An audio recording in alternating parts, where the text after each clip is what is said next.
that they build, they have to just, if they have 2 inches of error, that's enough. 2 inches of bend for every half mile. That's not much. It's not much. It's not much. What It's about something. over 100 miles? Well, they build it half a mile at a time. Actually, even right over flat ground. So on 100 miles, it'd be 6,000 extra feet of track. Where is this? When they're building it, how much of the track do they do at one time? Over 100 miles, there should be 6,000 extra feet of No, I'm track. talking about when they're building it.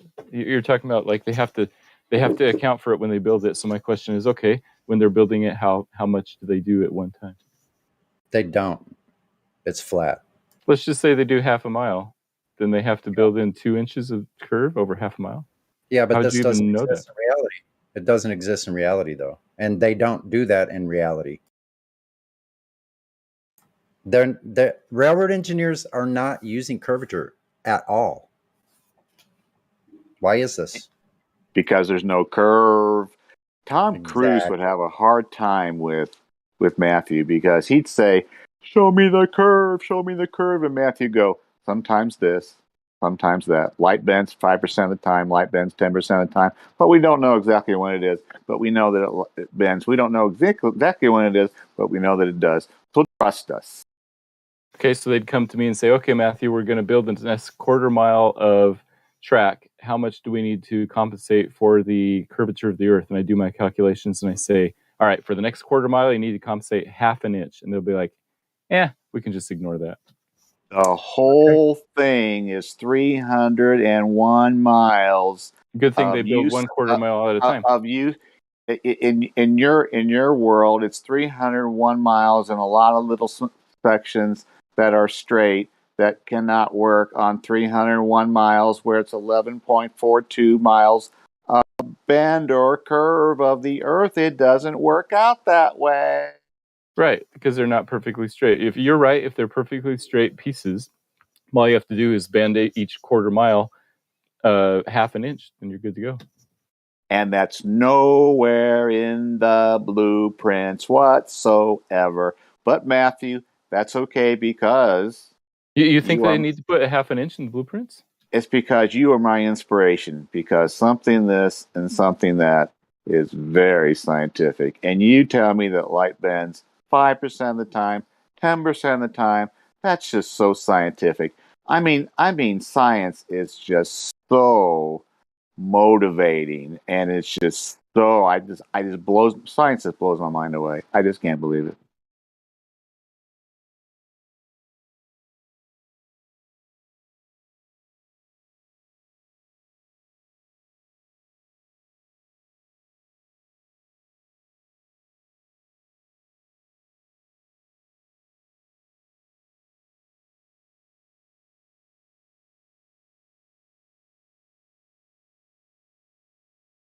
Okay, moving on. So, Matthew. Yeah, go ahead.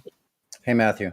Hope you're having a good day. I wanted to ask you a few questions. You're familiar with the video for the Black Swan, right? Yes. It's up in Santa Barbara. Right. No, the video itself. So in the live stream, I put at 22 minutes after, there's a setup of the camera itself for that video. Yeah, I've seen that video. I don't know if you want to like look it over, but you're probably familiar. You can see those islands off in the background, right?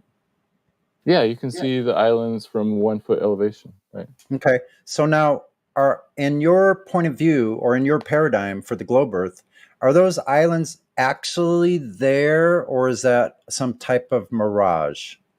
Well, most of the time you go there, you don't see those islands, but if the atmospheric conditions are just right, then you can see them, like in this video. Okay, so what if I can barely see them? Does that mean it's a mirage? I would just call it atmospheric refraction.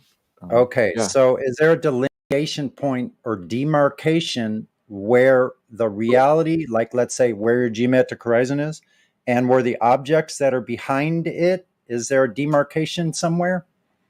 No, it's continuous based on how much the light is changing due to the atmosphere and humidity, especially if you're right next to the water. The humidity of the air is going to be pretty high. Okay, so here's my point. If I'm on a sailboat and I'm leaving the harbor at Santa Barbara and I pull out of the the breakwater and I'm in the ocean off the coast, and I can actually see those islands, and I sail while I'm looking at the islands the entire time. Am I seeing the actual islands when I sail all the way up to them? I would think you're seeing the high parts of the islands for sure. Yeah. No, no, I'm talking about I'm seeing the entire island with my camera. I can zoom into the shoreline. So am I seeing the actual island where the shoreline is there? Yes, you are. Oh, so what happened to refraction? You're seeing the actual island, even though it's refracted a little bit. I don't know what you So, well, no, because see, listen, in the Black Swan, you all are saying, the Globers that is, are saying that those images are being projected up because on your globe, they should be 70 feet below your visible line of sight, so that Right. they are being lifted up optically. That means that they're not real, right? No, it doesn't. I mean, if something is changed optically doesn't mean it's not real. It's just in a different spot. But are you seeing the actual object, or are you only seeing apparition of the object? You're seeing the actual object just in a slightly different place due to slight atmospheric conditions. Slight, but not 80 feet in vertical. Well, slight being 0.07 degrees per mile or something. So slight is a small term, yeah. So that would put your geometric horizon to maybe 2 miles at the most. Atmospheric refraction could change that depending on the day and the weather. But the point is, where is your geometric horizon? Well, I don't know if you could ever see the geometric horizon if it's I mean, to see it in the exact right spot unless there's no atmosphere to change it. So it's unreliable? The geometric horizon is unreliable, yeah, because we're looking through atmosphere. Oh, okay. So you could never measure it to verify that it was correct. Thanks. That's the end of my statement. Yeah, who cares about the geometric horizon? It's the visible horizon that everybody sees.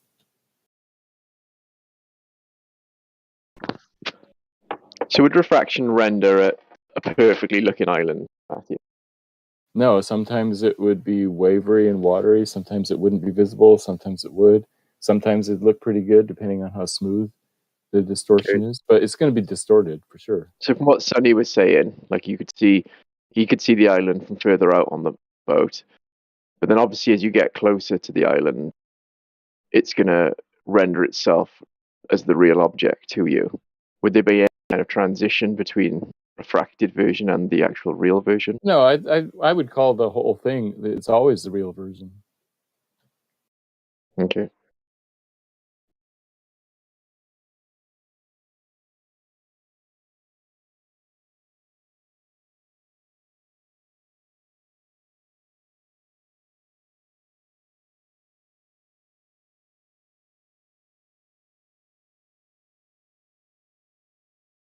Matthew, would you ever measure the Earth? I don't think the Earth can be directly measured with like measuring tape or something like that. So you would have to use some other method, like calculation based on other types of measurements. All right. Theoretical, mathematical formulas. Yeah, it's a guess still. Versus empirical evidence and observation through our eyes. And Globers want us to go with the first one, and we've decided to use something between our ears called a brain, and we're called the conspiracy theorists for doing that.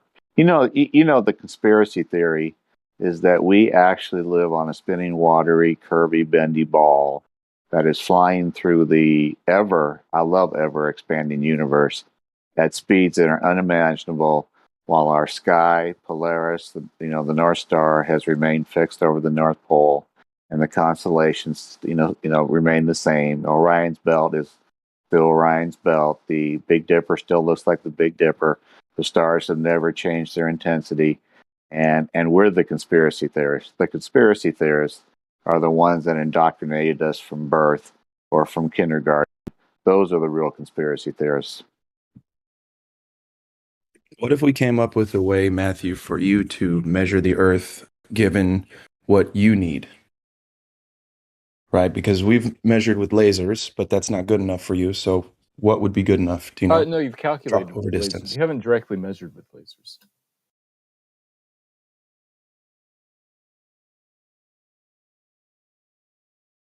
What's that? With lasers, you're looking at angles and sort of using that to calculate distances and elevation, those kinds of things. And that's fine. Those are directly measuring those kinds of things. Then you use that to calculate whether the Earth is flat or spherical. I don't think that's true. Because what you described is not what we're doing when we're taking a line of sight measurement from point A to point B. Where's the calculations involved? The only thing we know is the distance to some vessel via some GPS tracker app or something. So once we've established a known distance, we're just looking for the convexity in between, if it's there or not.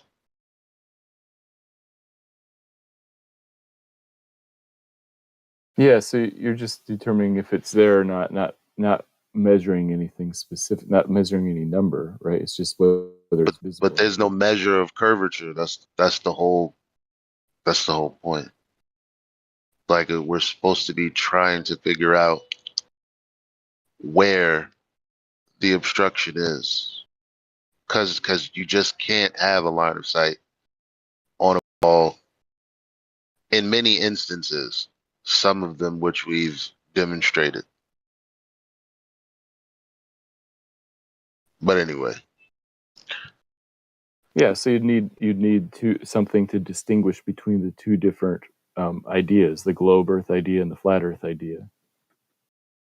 No, it's not a flat Earth idea. I didn't decide that. How this should I describe was it? I have no idea how to talk about the flat Earth because let me call a model or an idea or a theory. What is it? Rewind before you had an outburst. It's inadequate because your statement, because what we're doing is exactly what is said from the other side. So if it's a globe, then I should use a globe Earth calculator to determine the hidden, and by the way, the hidden necessitated by the horizon that's blocking everything that is hidden in that calculator. I should be able to just use it. That's not me doing flat Earth stuff. That's me just doing what I think I would be doing on a globe, except when you actually go to play with the calculator in reality, you can't do anything with it.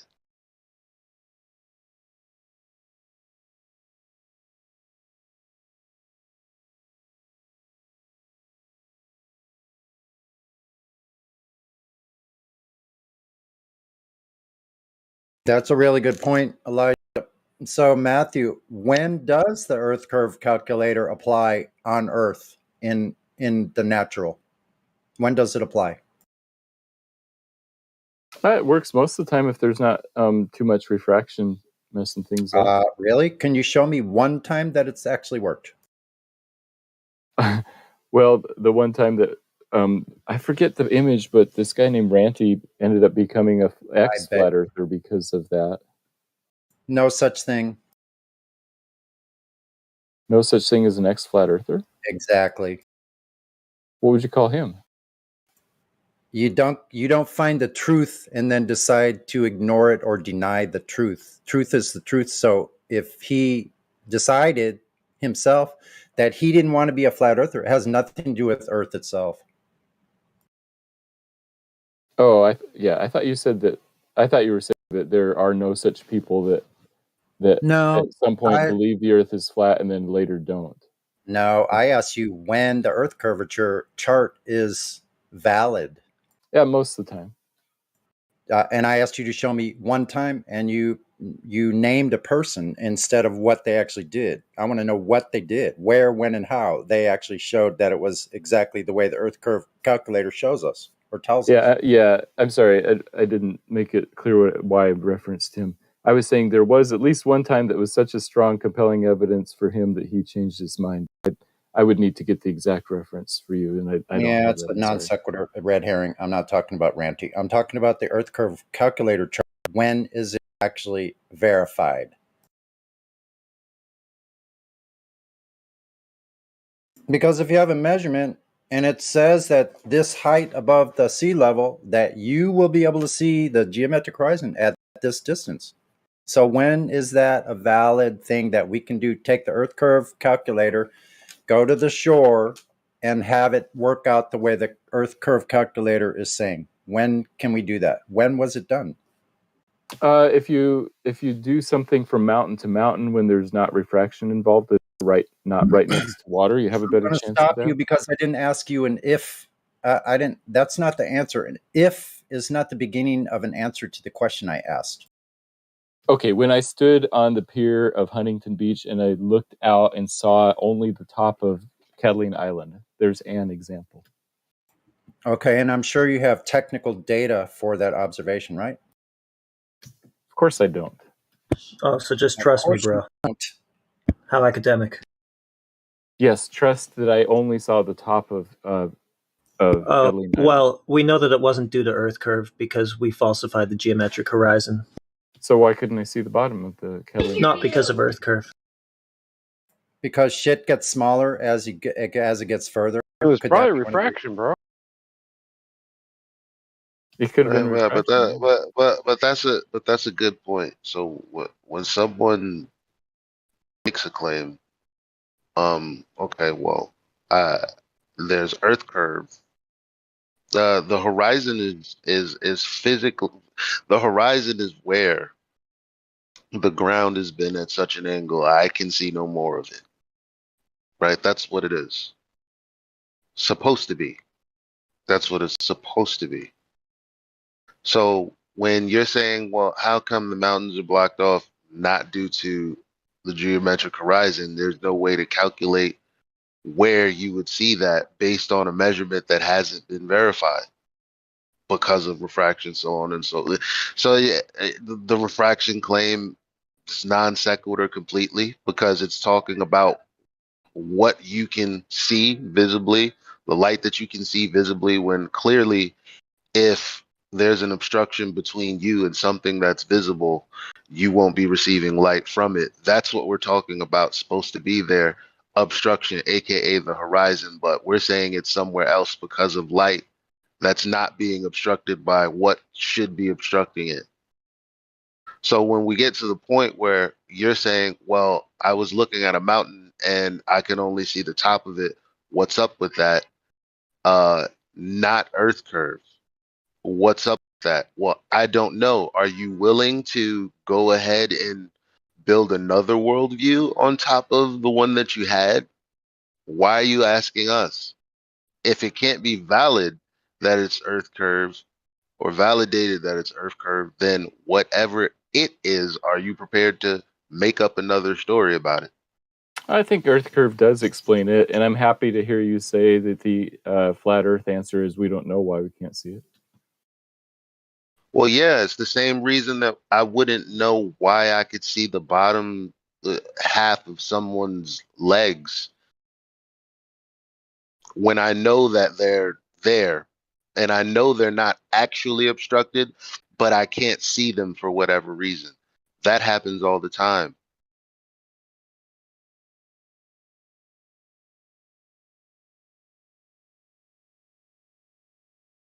We've posted those pictures all the time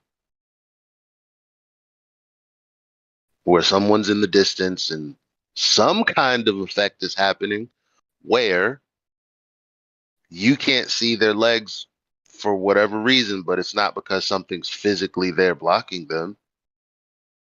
So in this case, that's what we're saying about whatever you saw with the mountain. It's not something physically blocking it.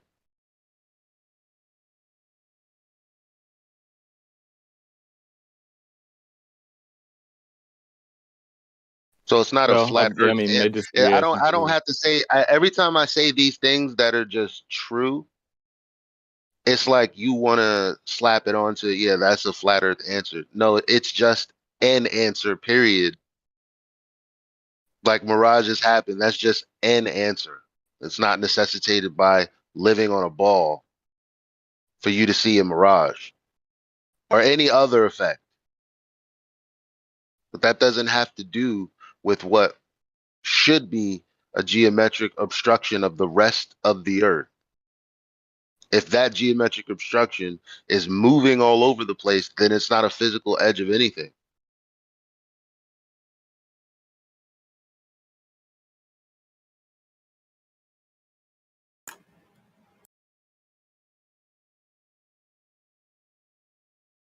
Well, I don't mean to dominate the conversation here. If other people want to talk, feel free to jump in.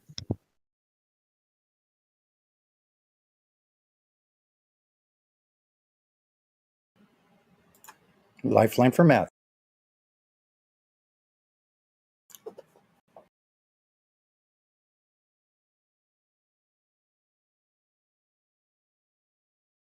I'm going to post this picture again.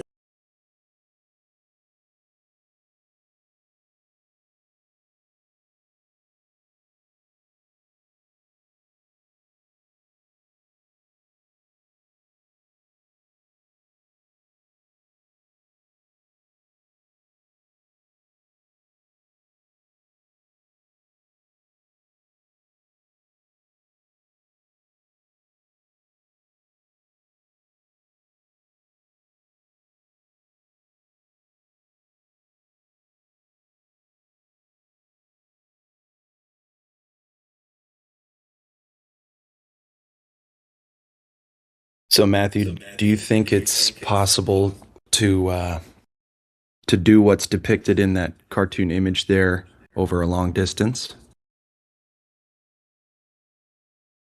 A fairly long distance. I mean, let's say a quarter mile. I don't know. You'd have to have a really straight piece of steel, but that would bend some. Yeah, it would. In fact, it would bend more than the light does. Right. So building a railroad should be no problem. If there is really a half an inch curve every quarter mile, then you have a railroad. It would bend half an inch, and you wouldn't notice.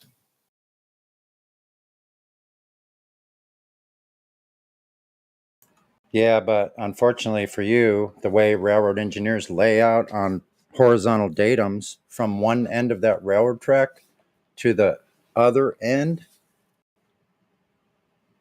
with the caveat of any slight rises, when they rise up slightly, 1 to 2%, and then they achieve level again, all those railroad tracks are basically parallel to each other. There's no curvature involved.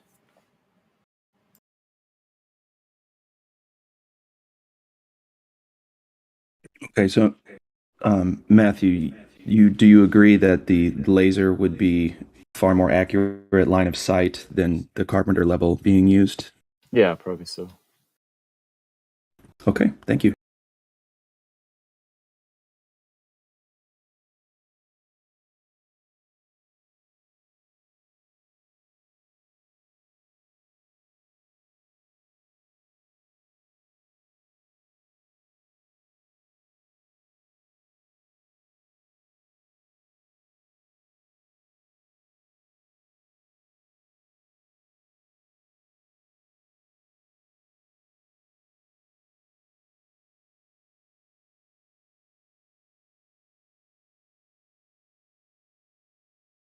Matthew, what about like if somebody has a mirror on one side of a lake and then the other person's filming and they see the mirror, say it's 5, 6, 7 miles. What happens then? Yeah, a mirror just bounces light back, so you could send a laser across a lake, bounce a mirror, and then back at the person, and that would. No, I mean just a mirror across the way, and somebody sees on the other side of the lake, they see the mirror flash. That's all you would need, right? Yeah, so mirror flashing from the sunlight, you mean? Yeah. Just shining it, whatever light over to the other side of the lake. That's again line of sight, and Yeah, so so there's no drop that's line of over sight. distance. That's the That's the sunlight going directly across the lake from the mirror to the observer's eyes. No curvature. Right. It's a straight line. Oh, I don't think it's exactly straight all the time. No, yes, it is. Citation, please. How do you know? Line of sight. You're going to have to show that light travels from a mirror, that it curves. Well, That's everybody impressive knows. refraction. Everybody knows that light travels in a straight line. Mhm. Otherwise, I'd be able to see things from around things. So light travels in a straight line. When you have a line of sight, it's because something is in your line of sight. So laser can never bend? Lasers Laser don't bend. That's why they use them for targeting, bro. Well, why would you ask me if lasers can bend or not when what we're talking about I just want is to hear you say that they don't, so I could show that they do. Yeah, well, that's why in would I? separate Why media. would I? But this is like a game, and we don't have to play the game because you're gonna ask me if light doesn't bend. Some unsuspecting flat earther who's never seen a culminated light bend, um, they might say that. Now, I know that there are instances in which you can see laser light bent, but at the same time, we're talking about uh not a culminated light source. We're talking about reflected light from the sun. Being able to see that mirror illuminated straight across the lake. So Laser. there's no actual proof for um refraction in um like when we're not talking about culminated light and we're talking about quote unquote scattered light or incoherent light, like daylight, ambient light, things like that, then what you're trying to ask about the laser is non sequitur. We're not even talking about a laser right now. So why it's so then it actually is a distraction from what was put to you. Well, you see the mirror's on the other side of the lake, it's a line of sight. Well, it's not exactly straight. Sure, it is, because light travels in a straight line, is what everyone says. Matthew, I got a But when question we're real quick. talking about light traveling in a straight line, we're talking about when I'm looking at something, the light that's reflected from that thing, I can see it because it's in my line of sight. I'm not talking about a laser beam being bored into my eyeball that Lasers happens can, to curve a yeah, little bit. So lasers let can. let Mhm. Matthew respond because he Okay, kind of didn't respond to the previous "what if I was across the lake with the mirror" thing. sounds good. Thanks. All light, laser light, culminated light, sunlight bounced by a mirror, all light has the ability to be curved slightly if there's slight temperature and density differences in the air, and that's all I need. And that might be what's happening in those cases. That's all I'm saying. Okay, I'm glad you said might, because Yeah, because sometimes it in doesn't that happen. video you see how well, there's two mediums at least going on, and see No, the it's thing just he's different holding. density of the same polymer. Hold on, I just want to ask real quick, what makes you think what's happening in that thing the guy is holding, the very specific medium, what makes you think that is happening at every horizon? Preconceived notion that the Earth is a globe, and we see it happen. Wow. Okay, thanks. But nobody's ever claimed that refraction is a proof of a globe. You guys are trying to say that refraction Yeah, doesn't they happen as proof that do. it doesn't exist. Not Bullshit. only Yeah, they that, look, do. it's bending No, downwards. You would but need the here's light to the bend here. upwards for us to see it flat, right? No, but here. No, No. no. Um, no. There's a geomet. Stop trying to put the ball in our court, fam. Okay. There's a geometric claim. Now, the reason that that geometric claim can't be validated is because of a terrestrial refraction claim. And then when we say, well, as far as the calculator is concerned, terrestrial refraction is not nearly enough.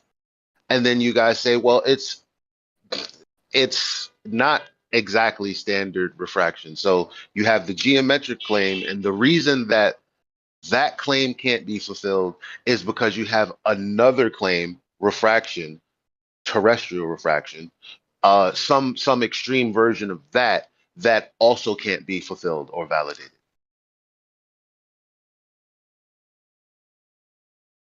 So why isn't my unicorn in my backyard? Because it flew away. That's why. Oh, word. Why can't I validate the geometric claim? Because of refraction. Oh, word. Yeah, I said the same thing. You're repeating yourself, Elijah. Word. Word. We need So to what, get.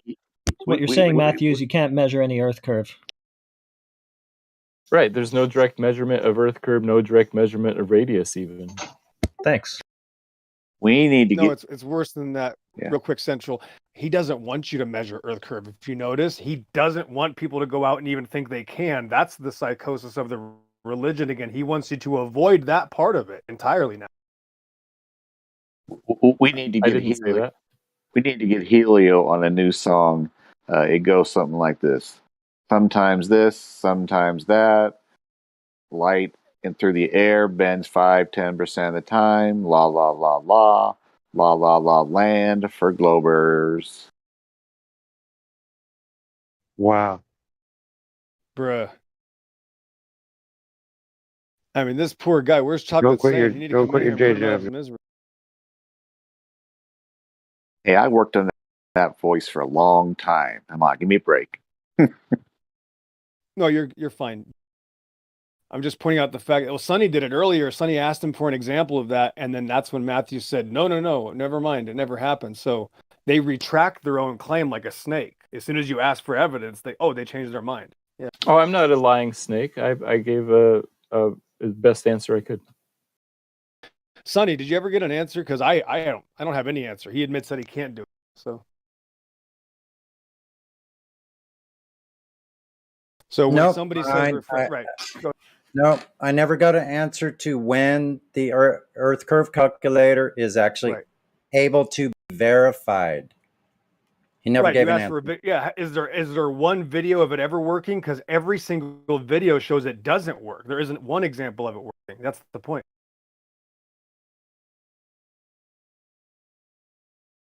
Yeah, that's when I was saying that I saw only the top of the mountains of Catalina Island from Huntington Beach. That was my answer. But you're right. I don't have the exact GPS coordinates in distance. That's for okay. you.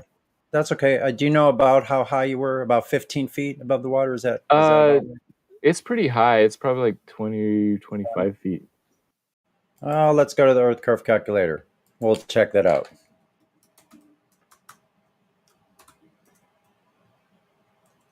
But that would be having two different discussions, because if we're not asking him where the horizon is, like we're That's not validating that anything could be blocked by this horizon. So the first thing would be to validate that. You don't have any examples of that. You only have examples of this is what I think it is, based on the presupposition that there's some geometric nature to the horizon somehow, but it's finkled with because of light. But in the case that I'm looking at the mountain, I'm still witnessing Earth curve. No, that's bogus. If you're gonna say, well, nah, that's bogus. Not seeing some of a mountain is not the same as validating Earth curve. Using the claims that they made in the first place. You're right. Doesn't It even have doesn't anything to validate do with Earth curve. me or us. To say that it is Earth curve, you would have to validate Earth curve first. Well, it doesn't matter what it's not validating. The point is, I thought they asked the question that you tried to answer. Well, it wasn't a valid answer. Do you have any others? No. Okay. So, Matthew, I know it's a separate conversation. I don't want to derail, but just did this real quick. took a little screenshot at 20 feet above the water. Your visible geometric horizon is supposed to be no further than 6.25 miles. So you couldn't possibly see the islands at Catalina if your geometric limit is at 6 miles. What does Not the H1 say? Height is 20 feet. No, H1 is 128 feet. Yeah, but you're at 6 feet. You're 6 miles is Right. where it should so drop off. If there's zero refraction, then it will hide 128 feet worth of Catalina Island. Yeah, but too bad it doesn't do that, because I bet from that pier you could zoom in with a good enough zoom and see boats pulling right into the freaking pier. Just about. I was saying on that day I couldn't. Yeah, It he was keeps only the claiming top. there's a magical thing that makes it look flat. So he admits it doesn't matter how far it looks flat. There's going to be this magical refraction religion that he'll believe in. Yeah, which it's never been demonstrated. Yeah. Right. We don't use refraction to prove anything. We just assume the Earth is a globe and then use refraction to explain. Right. You're saying you can't. Right. You're saying you can't trust your eyes, and we're the ones saying you can trust our eyes. That's why all these weapon systems, long range systems work dependent on LOS and it being flat, though. And you're the person that lives in the fantasy, Matthew. Everybody else depends on it being flat. Yeah, and I'm going to further bludgeon the Catalina thing because I've seen that island from very far away. Anyway, that's besides the point. But your target hidden height is 128 feet. You said you only saw the top of the mountains. Yeah, anything below 128 feet. I mean, I don't know exactly how high I was seen. But that means 128 feet from the bottom. That's only 128 feet of 1,600 feet of mountain. Yeah. That's not half of it. That's not half the mountain. That's not 2/3, like you basically said 3/4 was missing. You said I can only see the top of the mountain, right? Yeah, I said the tops of the mountains. I didn't quantify exactly how much I was seeing because I'm not that familiar. Do you with think you saw? No. No.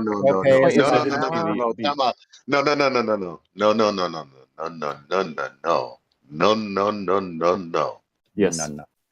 When typically when you say you see the top of something, like if I was like I saw the top of that person, I'm thinking somewhere, and I'll be generous, breast up.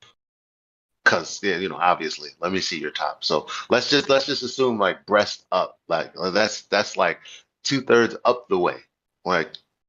And you're saying now that, or Sonny's saying, wait, that's 128 feet missing off of a 2,000 foot. What was it? About 1,600 feet, I think. 1,600 feet. So basically what we're talking about is you not being, you didn't just see the top, you saw almost to the bottom.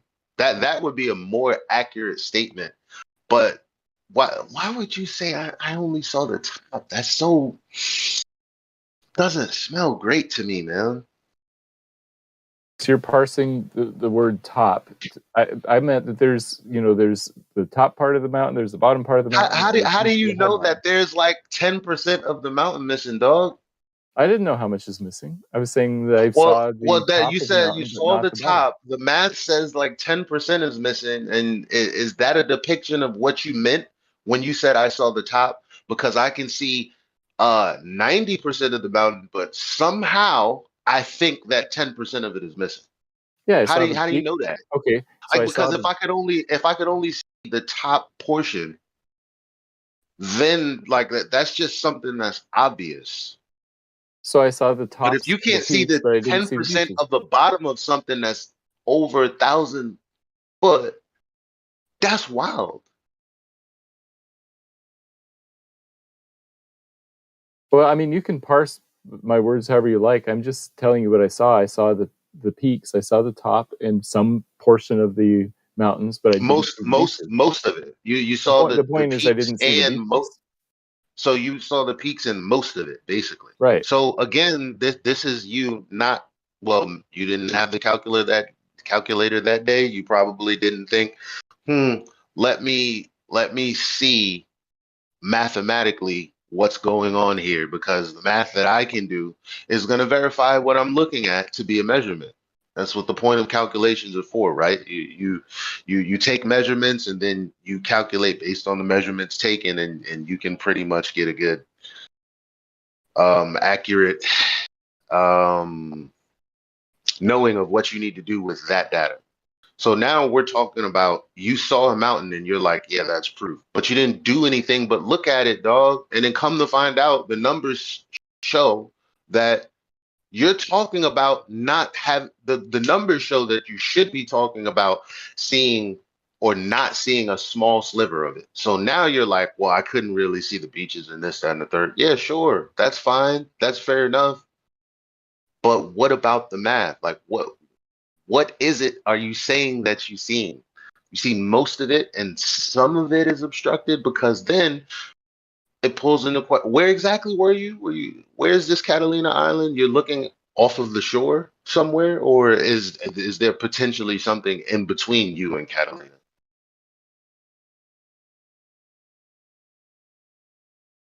But yeah, I was just saying that I saw a portion of the island. That's all. Is there Yeah. something in between the island or no? No. Here's No, a just picture.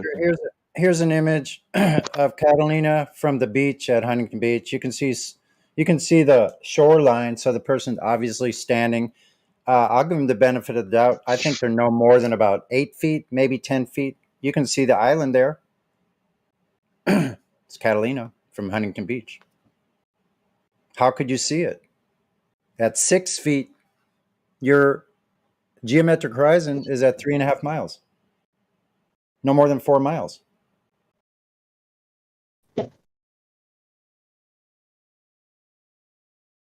So how could you tell how much you were seeing? I can see the mountaintops too from this image, but that's the whole entire island.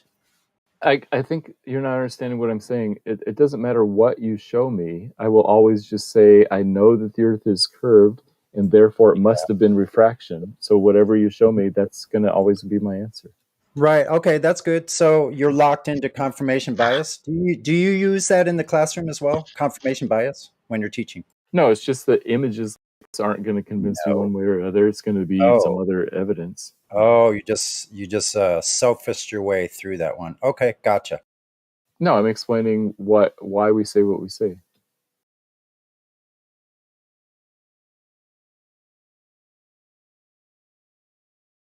No, you're not. You're not saying why you see what you see at all. That's the point, that you're not. Why we say what we say, not see what we see. You're not saying why you see what you see, because you don't know. I'm almost done. I'm almost done. 10 seconds. Because you've done no actual empirical actions that you could show us where you were and how much you saw. You've given us nothing. That's a great argument against what I didn't say. I didn't say why we see what we see. I said why we say what we say. I think you misheard me. Okay, good. You say what you say for no reason. Then zero observations are proof of the globe. Sunsets aren't proof of the globe. Looking at a mountain isn't proof of the globe. It's just your curiosity as to why you can't see the bottom of a mountain or sometimes the bottom of the sun. Yep, right? And I have to add this because then you have to throw out the one video that you said was so overwhelming of Rantis. You have to throw that out too.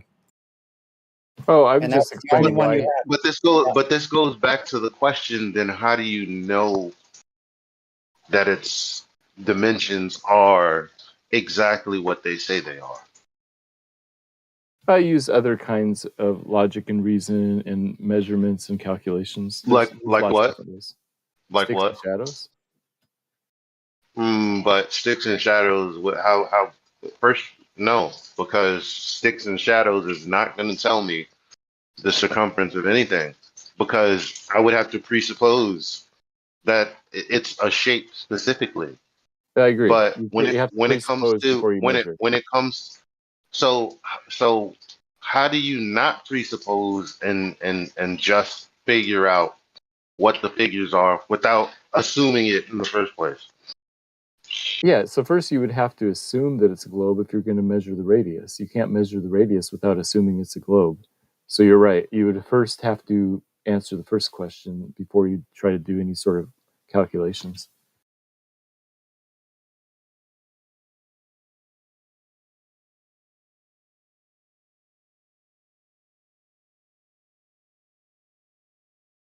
So Globers don't believe in the saying assumptions make an ass out of you and me. You don't go to that idea, do you? You just want to be an ass because you believe in assumptions. I get it. Sometimes I say you should never assume because you know what assuming does. It makes a fool out of you and me. Yeah, and that's what you've done the whole time you've been in here. Yeah, Sonny, he tells us we can't trust our eyes. He literally says everything we see, we have to actually bear false witness to that. We cannot claim what we witness. We have to bear false witness. It's pretty awesome. I don't say that. I've learned four You don't things. what? I've learned four things from Matthew. Sometimes this, sometimes that. Light remains straight in most cases. Earth curve calculator isn't always right. And the more educated you are, the more likely you are to be a glober. So Yeah, thank I would you. say all those are true. Yeah. Why Yes, are you but- leaving out? You can't trust your eyes, Jim. Hey, that's a good meme. Thank you, EXO. I got to add that.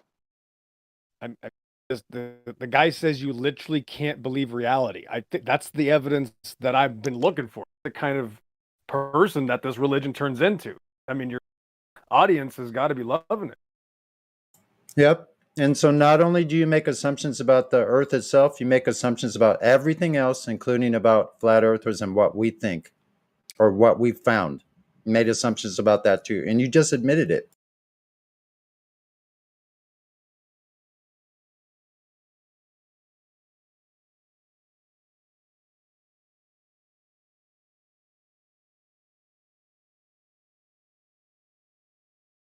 That's called God complex.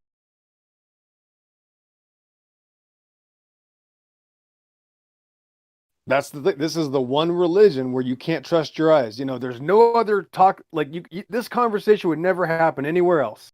There's no way you'd ever have, let's have an argument about this book and say, no, it really doesn't say that. You can't trust your eyes. Nobody ever said that until now.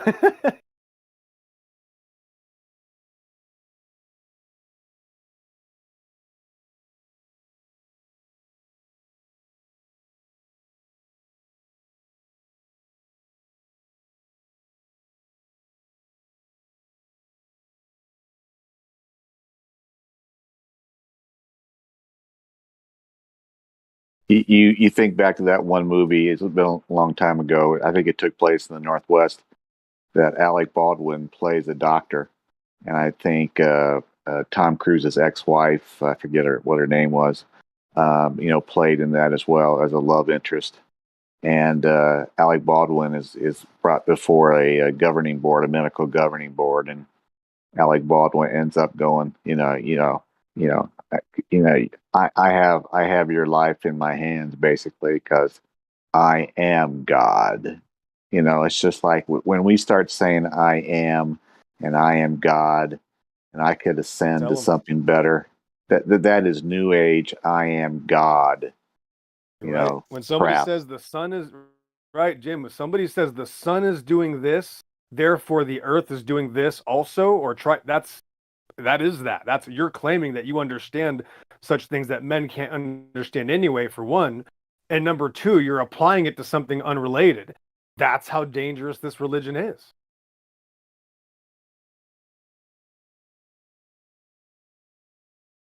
Well, the fact that they have to go to anything but the Earth to demonstrate what their claim about the Earth is kind of tells you what you need to know. Right. That's central. That's why I'm going to start saying, well, the sun stays the same size all the time, and so does the moon. That's how I know the Earth is flat. Yeah.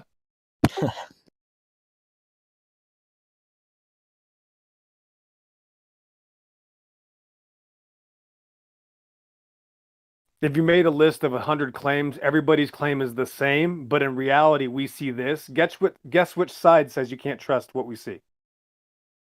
That's how easy this argument is. That's why it's so, it's lit. You can't get enough of it when you meet somebody like that, because they're literally showing you how insane the religion is. They're doing more than proving the point. They're proving the insanity.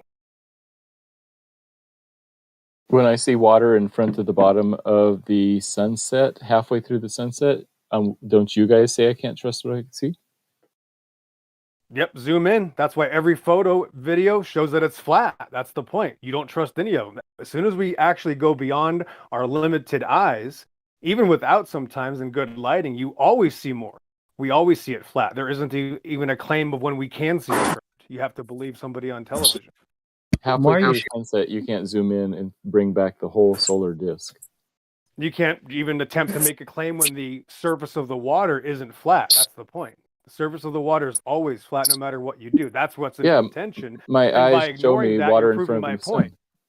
Yeah, it's always flat. That's the point. We're talking about the actual surface of the water. The fact that it's always presents itself flat is what we are proving. And if you're ignoring that, you're proving the psychosis of that religion. The religion has taught you to do something with the sun, and therefore you can apply it to water.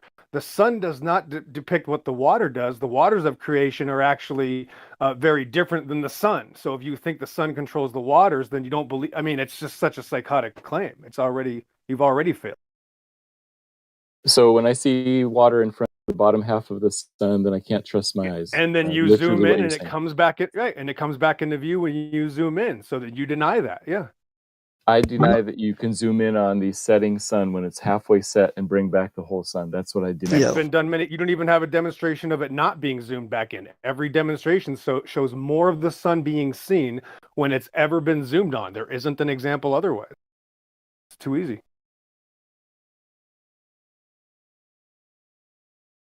Yep, can't wait. Is anybody going to add a meme for Help Matthew Learns Out? Get him a meme or something. Get him a gift. Get him some milk. Something, people. Help him out. You need something. You should try it. I have one on angular resolution limits, but I can't post it.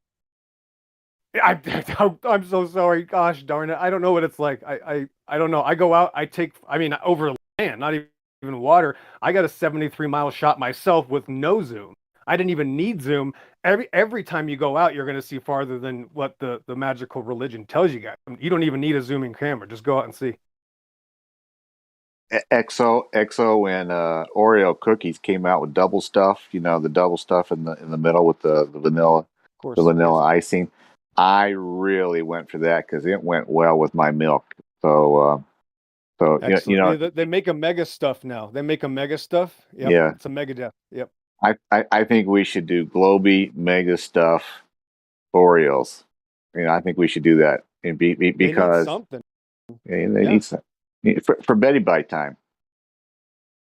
Yeah, yeah. Somebody's got to help them, bro. I can't. I'm looking for a claim here. Sonny got him. Sonny earlier. You already asked them a question. We can't get them to make a claim, Jim. That's the thing. When you get the new people in who don't realize that they don't have a claim, they'll actually be honest and say, "Oh yeah, I think this and that." But because he's been around these people so long, he's scared to death to even make a claim now.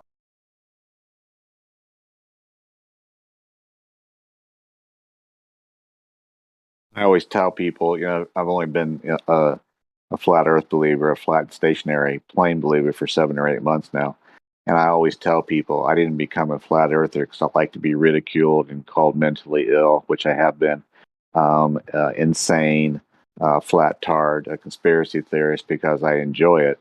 I became a flat earther because that's where the truth took me. And in this day that the last 27 months has shown us on TV, it's all a lie. Why should I continue to believe lies when the truth is right there in front of my face? All I have to do is open my mind so my eyes can see. Yeah, I'm not sure what Matthew's motivation is, and this is all rhetorical, so you don't have to answer. But I'm not sure what Matthew's motivation is here. I'm not sure he understands how much support he is giving the flat Earth, and also how much he is showing the weakness of the globe Earth argument. They're the ones with the argument, but yet when the third-party listener is listening to this, they can easily see if they have and if they have a fraction of logical thinking left in their brain, anyone can see how weak this argument is, that all we are going on with the globe is pre-assumptive, presumptions, and that's about it. That there's nothing verifiable about it. And Matthew says out of his own mouth that you can't prove the globe, basically. He just believes it is, and that's it. And that's all he's here. He's just professing what he believes. He hasn't provided any proof for the globe, none whatsoever, in the whole time I've ever spoken to him in the last 2 years. Yep. As well as hundreds of other globers have never provided any verifiable, repeatable information or data that we could go out ourselves and see if this is true. It has never been provided. So thank you, Matthew. I'm not sure what you're doing. It's kind of odd, but thanks. Kind of cringy. Hey, Sonny, that's the thing. It would be nice if people would act honest like that when they're making a video about, because, he has made some videos about the server. And when I heard him make the video about the server, he sounded very different. He told several inconsistencies, and I can't use the L word anymore because we have a political thing here. But he did give false information about the server. But now he admits that he doesn't have a claim. I wonder why he makes those videos, and now he's completely contradicting himself. I think he should make some new videos about his new opinion. I think it's when someone is faced with evidence that's verifiable and testable, and they still have this belief. It's not really belief; it's delusion, and that becomes a mental illness at that point. Right. So, Traveler, you notice my complaint. Then there's one side saying I can't believe my eyes in reality. Do you notice that though? Because that's all I'm trying to show you. Oh yeah. Right. So that's where my argument lies. And My argument doesn't lie in. Go ahead. Illness. It's cognitive dissonance and delusion. Oh, I'm done. Right. I mean, that's the crux of this argument is how bad would somebody take their idea? This would not apply. If I told you the Bible really didn't say that, but I'm a Bible believer, and you're saying, look, and I say, no, it doesn't really say that. It says something else. You would think would you trust me? You would know that obviously there's something wrong with this person. It's worse than that. They're not only claiming you can't believe the words in books, you can't believe your own eyes. You can't have either. You can't have anything. And like, again, Charles, what was his name? Charles Johnson, 40 years ago said this religion will remove your sanity. And that's why it's so, people say, why does it matter? Because you lose your sanity. That's why it matters.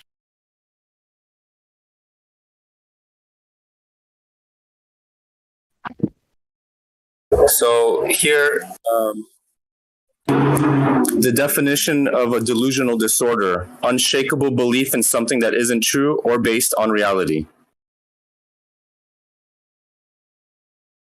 Were you guys able to hear that? Yeah, that pretty much captures the whole thing. So I don't know if any of Matthew's students are in here or maybe listening at some point. If you're not in here yet, you will for sure be in here at some point. And I hope you can see if Matthew is your teacher, that you have a delusional teacher. I'm going to cut short and not say the word fraud, because I think people can be delusional. They just don't know the difference, but it is clearly delusional by the textbook definition that you just read. I'd venture a guess that almost every science teacher at every university, high school, and college would agree with me. And so if you're going to try and find somebody to say something different, I'm that's a lie. saying the mainstream thing. So it's a mass delusion. Still delusion, though. So they're all delusional. Okay, great. Yep. That's not going to... Yeah, you're telling me there's going to be millions of people telling me I can't trust my eyes, Matthew? Wow, what an army of psychopaths. Yeah, I can't wait for the zombie apocalypse to start. Yes, what I'm saying is that all the things that you're leveling against me also... Yeah, that's called You're already, by default, they're not scientists. That means they're anti-scientist, because if their actual meaning, it means they're by default, they can't be scientists. That's like a married bachelor.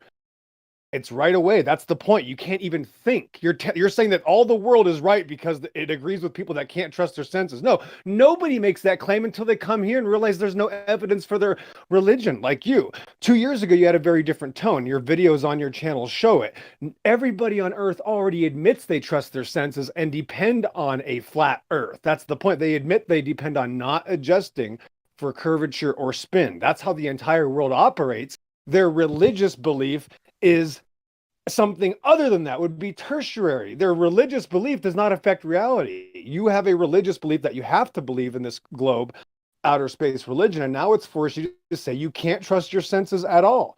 We can't believe anything, and that's the danger of the religion. And that's the best evidence I could ask for. Yeah, and with you openly stating that there's thousands of scientists that would agree to you, I hope all the students that are here listening that you are being taught by people listening to people calling themselves scientists, which are actually pseudoscientists, and your teachers are believing nonsense, and they're teaching you that nonsense for $15,000, $25,000 a year for your tuition, probably more. Nonsense is what they're teaching you. So I hope that works well in your work life. And what does it matter how many people buy into the delusion anyway? Is that how truth You're works? right. Is consensus? No, If you're enough right. people believe something Truth is true. So doesn't- Matthew, would you have said that flat Earth was true when that was the popular consensus? No, it was. I would. Yeah, you're right. You don't vote on truth.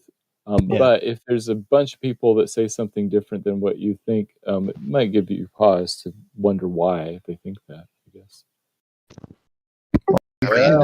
Look, obviously we're challenging an entire paradigm. Obviously, there are notable characters that have explained the problem with trying to go up against academia. So there are a number of times and a number of um, instances where you have someone who is actually right, provably right, but they're rejected because of the people who believe in this particular paradigm. Like it's not just about flat Earth. There are many instances in which people have been rejected, and we known that in those instances the person was right, but what can they really do about the entire structure, right? If everybody's going to keep paying into it. So you pointing out the fact that in all the universities they have a like mind, well, I mean, there's not but so much you can question. So to the casual listener, sure, you saying that makes potentially the casual listener think, well, obviously, yeah, all of these professors, all of these people in these universities who busted their hump to get a good education, to then begin educating children, which is by far the most important thing that a human can do on this earth, aside from, uh, uh, I mean, because I just assume that that's what God wants us to do, for sure, is love one another, but most definitely teach our kids the truth. Um, and so that's what most of these people think they're doing. That might be what you think you're doing. You're helping children, you're helping the world advance. But the bottom line is there are people like us who are pointing out, hey, there's something wrong with the foundation of that house. Actually, the foundation is not there. What's going on? That's where we're at. So we understand, yeah, majority of the world believes what they believe, but they also follow the Gregorian calendar, um, which is birthed from people who decided that this is a heliocentric universe. Wait, what's wrong with the Gregorian calendar? Well, I just told you what happened. I didn't say it was wrong or right. What I said was the Gregorian calendar came from the same people who decided heliocentrism is true. So by extension, because we're all under and accepting of that calendar change, and we still accept it to this day, that right there signals to you the influence that this paradigm has. So it's Yeah. actually quite obvious that they would all believe exactly Right, what they because we want the calendar to match what the seasons. So what's wrong with that? Yeah, but it didn't. No, that's not no. The point is the people who decided that the heliocentric universe needed to be built. In its inception, there never was any proof for it. Now, here we are in a consequence of that belief, and you can see the reach and the power because we're all under these beliefs today. And you're sitting here going, yeah, well, most of us believe it. And it's like, yeah, we know. We're trying to point out a problem in a society where no one sees that there's a problem. As a matter of fact, they refuse to see there's a problem. That's what's almost weird. Biblically, I would think that you just reject truth and you guys want this. Like some of the Israelites did. They wanted to do something else. And that's what everyone else wants to do, is something other than telling the truth. Well, it might be this other truth that I can't necessarily validate, but I'm going to put two things together that I can't necessarily validate, but they support each other and they logically fit when you put it like that. Therefore, what's the problem? What's the worst that could happen?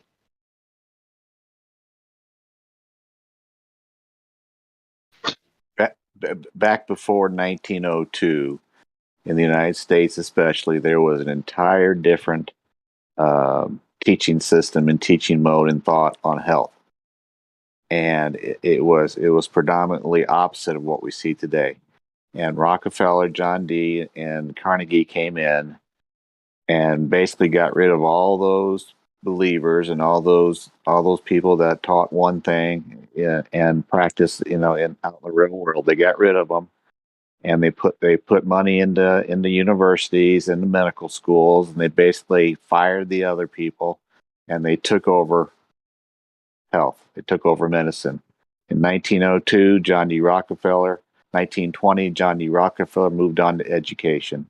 He put his people on the education boards. He made sure a globe was in every classroom, and he made sure that people like yourself and everybody else who teaches science teaches one thing only. It started in 1902 and 1920, and you cannot teach the other thing that was taught before 1920. Just like you can't teach the other health system or a health theory or health model that was prevalent in the United States before 1902. Rockefeller and Oh, money you mean, and power and influence took it all over. It has nothing to do with truth anymore. It has to do with money and power and influence. Really good book on are that you exact topic. talking about? It's called The Leipzig Connection. I highly recommend it. It talks about exactly what you're saying. And it was in the 20s during the Depression. Everyone was upset because Rockefeller at that time was like having billions of money and everyone is in breadlines. And so he started to be a philanthropist, and he started with the medical schools and totally changed the whole education system. Highly recommend it. It's a short read, to the point, lots of references. It's called The Leipzig Connection, Lepzig. Okay, but Jim, they were teaching the globe several hundred years ago, like 700 AD even. Well, whatever that was, it wasn't heliocentrism. And because we don't have letters or any correspondence, all we have is hearsay write-ups about these Greeks that supposedly existed. No, we So have we it's have fair. original documents of It's them fair. mentioning the globe. Look, it's what, yeah, that's what I mean about hearsay. It's fair to say that unlike the last 500 years, anything beyond that is really not the game, because we're talking about the cosmos. And when we're talking about the cosmos, we're not borrowing from the Egyptians or the Greeks or any other people. We're talking about Copernicus heliocentrism. That's what we're talking about. And birthed from that, we also have the vacuum. We also have atomism. We also have what else? Everything that you can think of as modern science. All of that came in the last 300 years. And the Oh, idea so that modern we science actually, came in the modern and era? well, what do you call the age of enlightenment that happened after Copernicus? What would that be called? Yeah, the modern science. I mean, Okay, so saying then what? So then why'd you cut me off to say a point that was? I mean, when I'm talking about the age of enlightenment and what we see as modern science today, that's what I'm referring to. Can I continue? please do. Okay. Sorry for cutting you off. So thank you. So that being said, everything that we think about what the sky is and what we are in this sky, surrounded 360 degrees, is very young, has nothing to do what people thought about before. The idea of galaxies, the idea of expansion, that all is birthed from the idea that we're moving through the vacuum of space, which started 500 years ago. That's it. That's all you got. Before that was geocentrism, which also said the Earth was a globe. And so what? But we already can measure that it's not a globe. So that's irrelevant. The portion of it as to why we're learning what we're learning and who are the influencers, that's heliocentrism. I don't care about any other older people who may have thought it was a globe, but I mean, because obviously the people before did sticks and shadows, and that's not obviously direct evidence or direct measurement. So you have to presuppose. So we're not talking about the presupposition of a sphere at this point. We're actually talking about an entire religion and an entire cosmology birthed 500 years ago that there's no justification for. You have that famous video of David Weiss talking to that older lady that was taught back in the early 1900s about the Earth being flat and stationary. And I don't believe her. well, that's fine. Don't believe the old lady. That's fine. But the thing is, you have a situation where the much older generation has died off, and the new generation has been taught something else. And basically, the truth can be lost in one generation. If one parent doesn't teach their kids the truth, they allow the education system to do it, and the truth can be lost in one generation. And we've basically gone from the 1960s and Haight-Ashbury in San Francisco and the drugs and the free love and all that stuff that Charlie Manson was actually even involved in. And we've gone to Madonna, and we've gone to Britney Spears, and here we are today. So, Jim, are you saying that like in 1820 in the United States, they were teaching the Earth is flat? I think they were allowing the concept that the Earth But was see, flat and every time we stationary. allow him to reframe the conversation to legitimize flat Earth, which we already legitimized with measurements, you could do that at any time. We move away from the illegitimate propositions that they've put forth. Yeah, Sure, I'm Again, curious about this claim that the again, flat Earth was taught in the past. I'm not so curious though. I put something to you. I'm curious about that.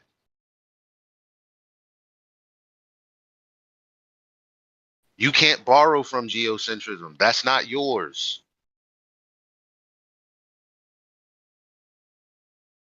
Geocentrists thought the Earth was the center of the universe. You can't borrow from them. That's not yours. And we're not talking about anything other than why do we think that the Earth moves? Well, who cares about what people say today? What was the justification for this thought process in the first place? There isn't one. You know how I know? Because Edwin Hubble said there isn't one. But we choose to believe it anyway. He's not the only one. He's the only one I can think of off the top of my head. lots of other people said. Einstein said it himself.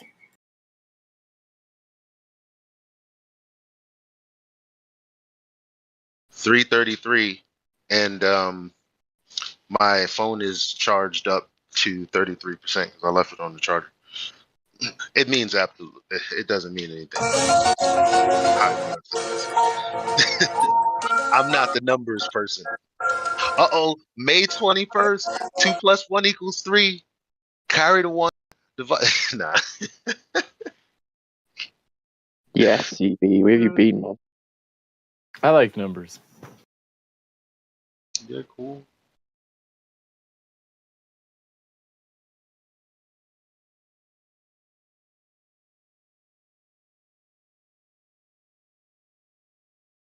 Yeah, but you don't seem to accept numbers when they come from actual reality. If it doesn't fit your mythological ball. And when they're not accurate.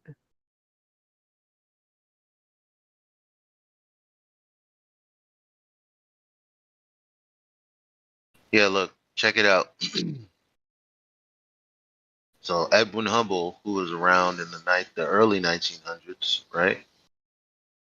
Remember his predecessors. Well, no. Where do I want to begin? Okay, all I have to really say, because I don't want to go in too deep. So obviously, Edwin has a background, right? People he looks up to. Of course, everything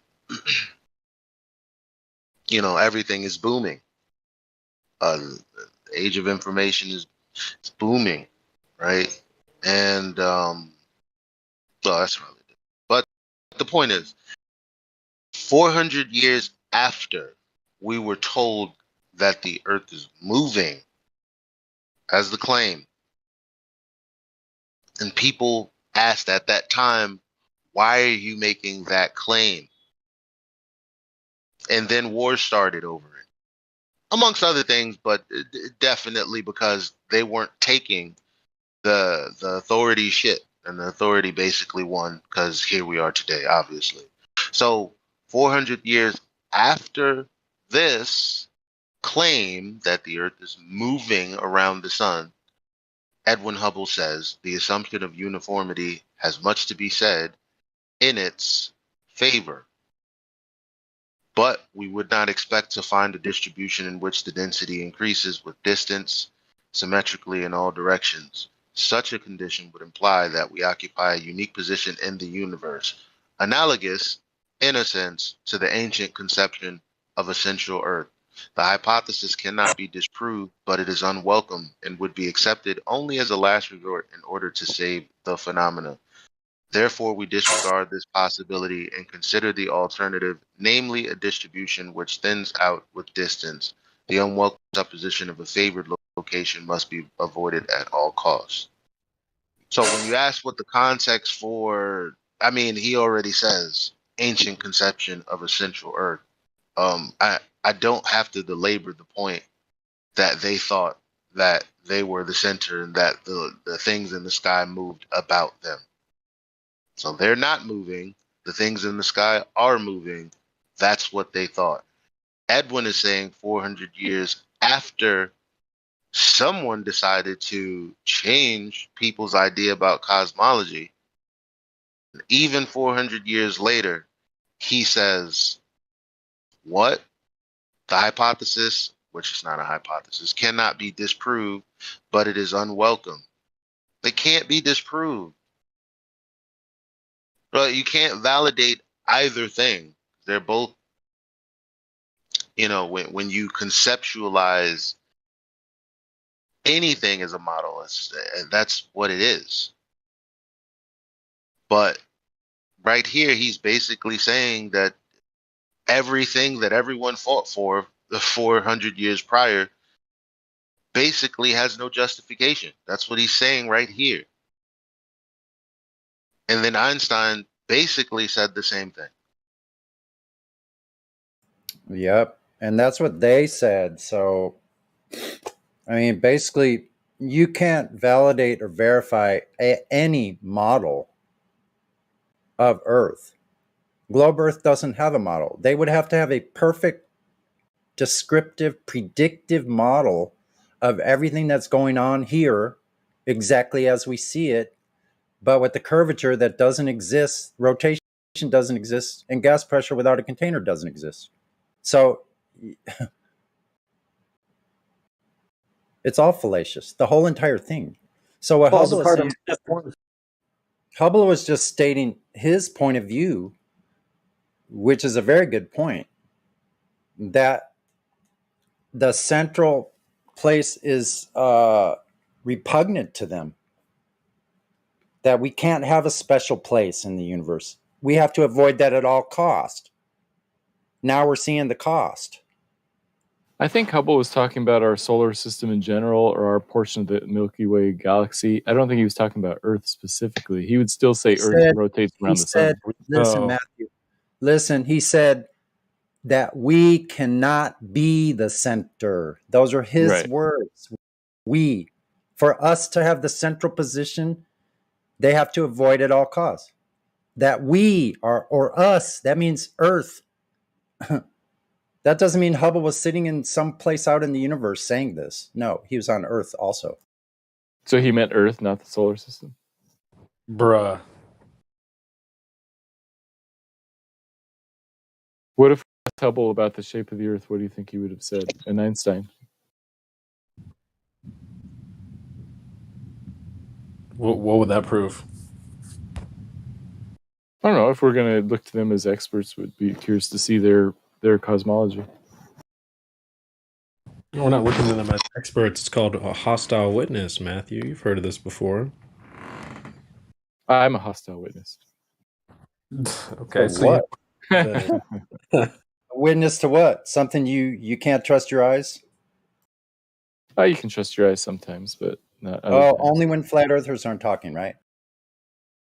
You can trust your eyes when you think that you're seeing the results of Earth curvature over the ground. But if anything else happens, then yeah, we can't trust our eyes. Exactly. So Matthew said it several times. He doesn't care if it doesn't fit in his paradigm. He will never believe it. He's already told us that. He doesn't matter what we show him. His belief is so firm in this fantasy ball that he's stuck in confirmation bias. There's a fallacy named for this. It wasn't everything. It was just saying specifically pictures that show horizons or objects too close. That kind of thing I won't believe. Who was saying that? What? I was saying that the types of evidence that I won't believe are objects appearing too far. So yeah, what I said, anything that doesn't conform to your preconception that you're on the globe. Okay, so you that's mean one category. Lots of things. Right.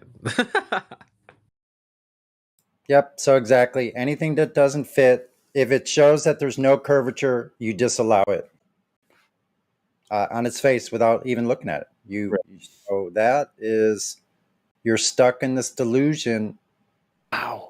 And while you're stuck in the delusion, you're teaching others. Like, I don't know how it's allowed, but it is. I'm helping them to see the truth. I'm teaching them the truth. You're helping them to see a lie that can't be proven.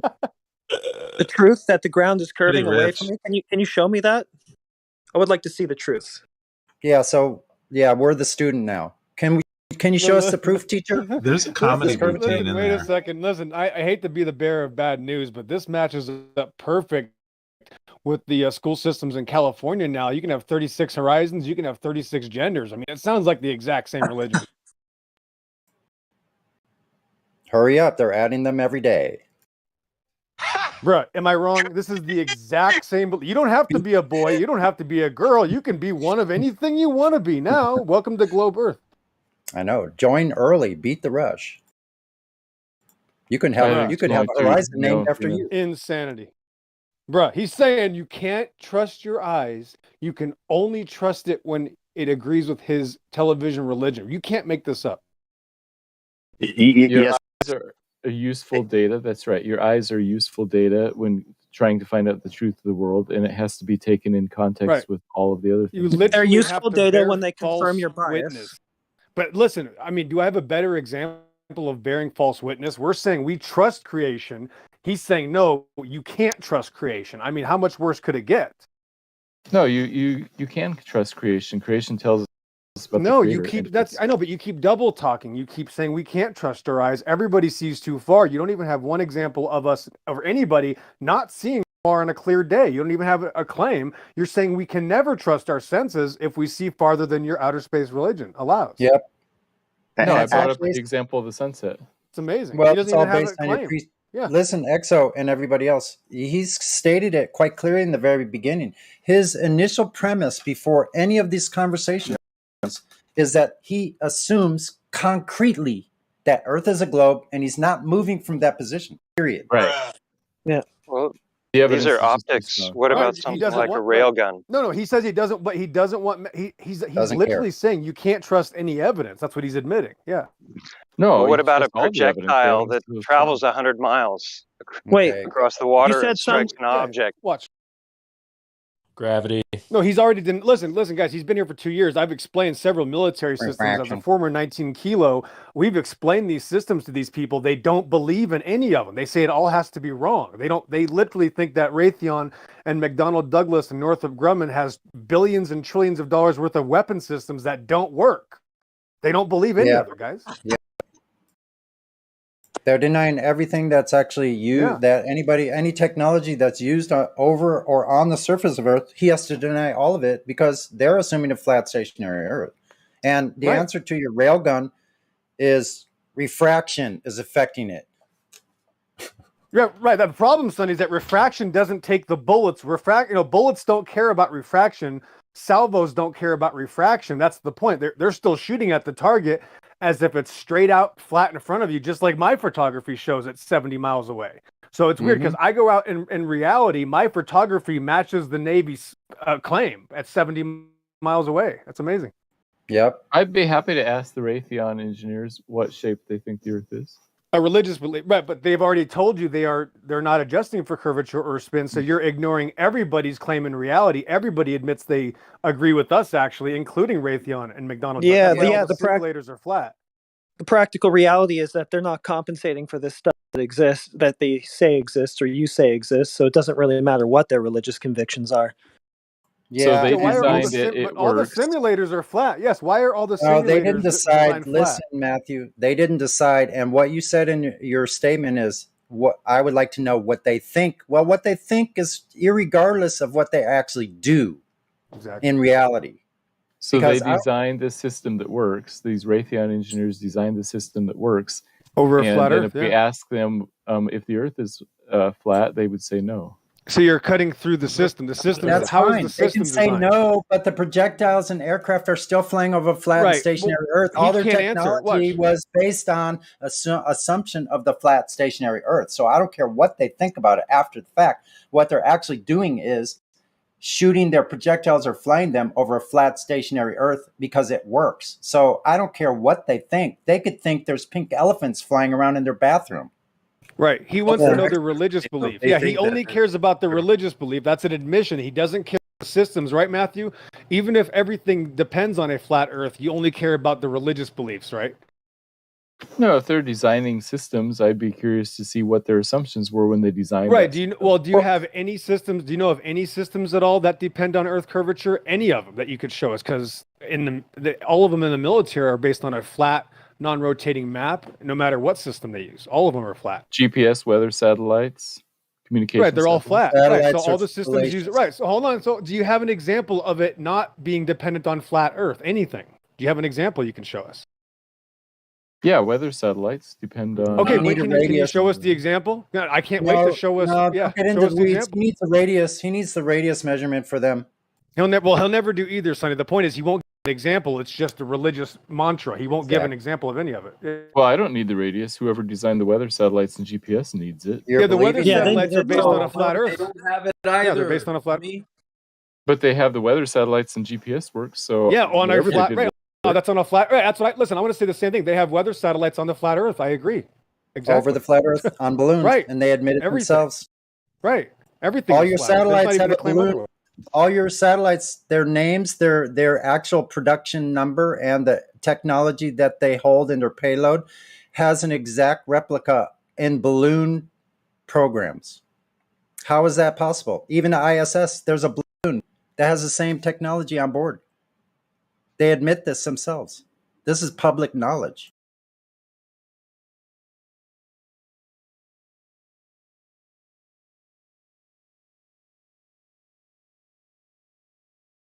So we don't care what the fuck they think. They could think whatever they want, but what they're actually doing physically, it's flat and stationary. Otherwise, it wouldn't work. We all know this. Well, following Matthew's logical train, what if they tell him, well, I think it's actually just what we use it as, flat? Then what? Will you go with them then? No, he'll go to another opinion until he gets the answer. But they previously assumed it wasn't flat, so therefore it wasn't flat. Well, they've always assumed it's flat. There's no claim of it otherwise. You can't find one video of anybody demonstrating anything on a ball at all. Not even a claim. Why do they make it look like a ball in their weather images? They don't. That's the point. In reality, that's the point. They don't. Can you give us an example? You mean when do they make a digital fake ball? Yeah. When do they make a cartoon? Right. You believe in cartoons. That's the point. You can't give a 49 demonstration in Pascal reality. example. You're Yeah, we appealing see to it. cartoons, so you have no demonstration of anything in reality. So we it's see just your a cartoon ball and that little curve off to the side. Yeah, you take that little curve off the side, it's flat. Those cartoons are pretty useful for predicting weather. Oh Lord! They don't. They do like, such a good okay, job, we're just don't going they? into psychosis. We're just lying. He's just lying. Yeah, now. they don't He's use just the perpetually cartoon to living a predict lie. the weather. Yeah, That's So they he don't just has use to lie. these satellite. They don't use weather This religion. satellites. Listen, guys. The No, they don't religion use the forces cartoon. these You're people to complaining act it's this it. way. Yeah. Yeah, that's Yeah, insanity. every time I seen the This Weather is what Channel, this religion does. every time I seen the Weather Channel, there's always been a flat map there. Yep. Yeah, it doesn't But matter just what to lie cartoon like that, they like want to this. present. Well, I just have to point. Like this is the only religion where people are allowed to lie over and over again. I just have to point that out. No, it's a rash of that going around all over now. Bunch of lies. How do they predict the weather then? Oh my God! Not with curvature. They don't. Listen. Here's how they predict the weather. In case you don't know, Matthew, there's thousands of weather stations on buoys all over the oceans, all the way across to Asia. So yeah, when the weather comes and it's in the west of me, off the coast of California, the buoy is saying, whoop, whoop, whoop. We have winds at 15 miles an hour. We have waves at 6 feet and a 15-second interval. All that stuff. Yeah, from buoys. The picture I showed looks like it's taken from a buoy. It looks like it's taken from way above Mexico. You asked how weather is predicted. I told you. You're already disagreeing with it.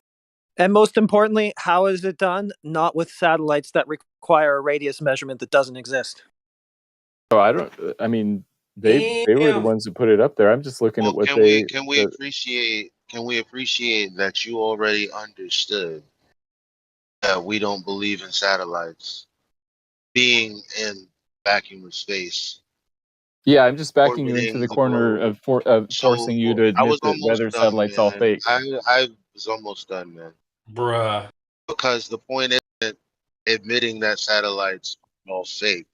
The point is, because we've rebutted what you said, whatever that was, you then ask, okay, fine.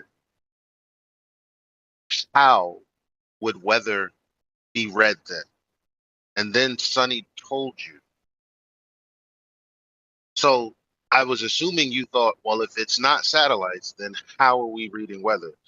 He gave you what sounded like a reasonable answer. What was wrong with it? Came from a flat earther. The picture that I showed is an example of something that weather meteorologists use to help predict the weather, and that picture didn't come from buoys. Didn't his rejection of that, isn't that the reason that you said, well, then how would they predict the weather then?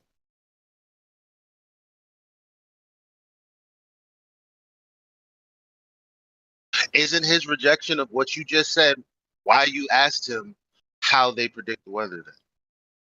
Yes, he said that they use buoys, and they probably do. No, before he said that, isn't the reason that he said what he said is because he refuted or denied what you said about satellites already? Yes, that's right. Because I was saying, how do they predict weather? Right. So his answer is not going to be including satellites. It's going to be regardless of that. So that being said, what do you think about his answer? I think his answer is incomplete. They do use buoys, but they also use these other images, like the one I posted. Yeah, but it doesn't look like that. But what if they just use buoys? If they just use buoys, then that may be one explanation. But it seems to me like they use more. But I'm not a meteorologist. Yeah, like maybe buoys and balloons. Maybe I wouldn't really And know. ground stations. Yep, all of the It above. seems to me like they don't use satellites because we don't have a radius measurement anywhere. Oh, well, that's Get 'em. that's for sure. Yeah. Plus the satellites don't have any way to accelerate and decelerate as they would need to do circular orbit or elliptical. Sorry, that's just the facts. Damn, Sonny. So, Must be 1990 up in here because that's facts. shit. You know what Again, I'm saying? So I want to see the braking and the acceleration mechanisms. Can't understand why outer space believers don't acknowledge the third law, Newton's third law of motion. I just don't see why they don't.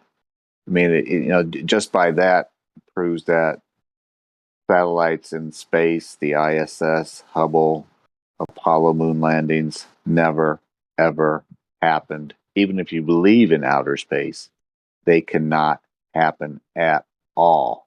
So those things don't violate the third law. Absolutely, they do. You have to have on Earth. We see everywhere where you have to have an opposing force to a force going forward. You have to have a force going back.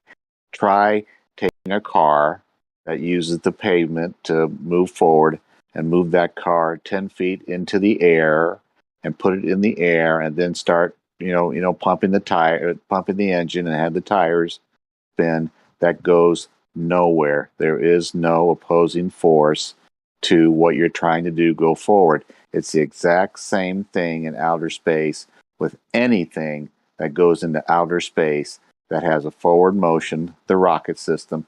There is no opposing force to that whatsoever. And if somebody says that that's wrong, then they are delusional.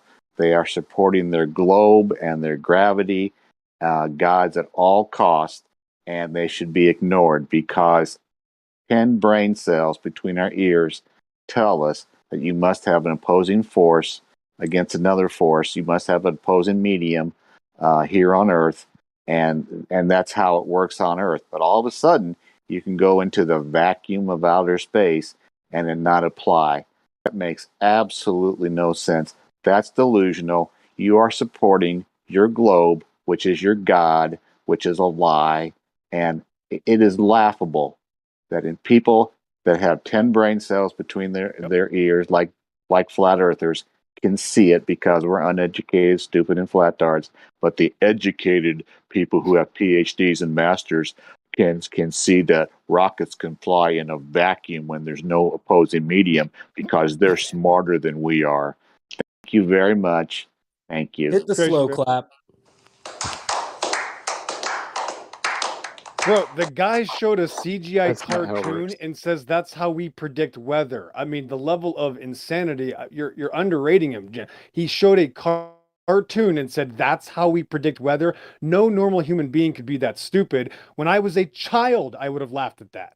Thanks. Have you ever watched a weather report where they point at maps like that? When I was a child, I would have laughed that somebody told me that's how they predict the weather is because of a cartoon on TV.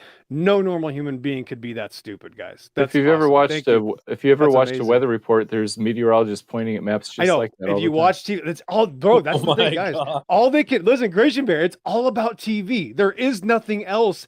If you believe in outer space, your whole paradigm about television. Okay, this just in. Unbelievable. Oh, okay. Reporting. Everybody, attention.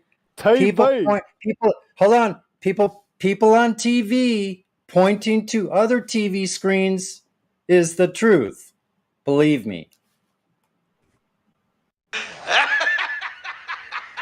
So weather reporters are doing a bunch of false charades up there all the time. Is that true? See, another lie. See, he has to just keep building up these straw men. He's the weirdo that thinks cartoons predict weather. You can't be that They stupid. might have a religious belief just like you do, Matthew. Yeah, so my question is, what are they doing when they're up there giving you a weather They're report? not predicting weather. The weather's already predicted. I mean, are you 4 years old? Do you have any brain cells? You really think TV's reality? That's the point. Thank you.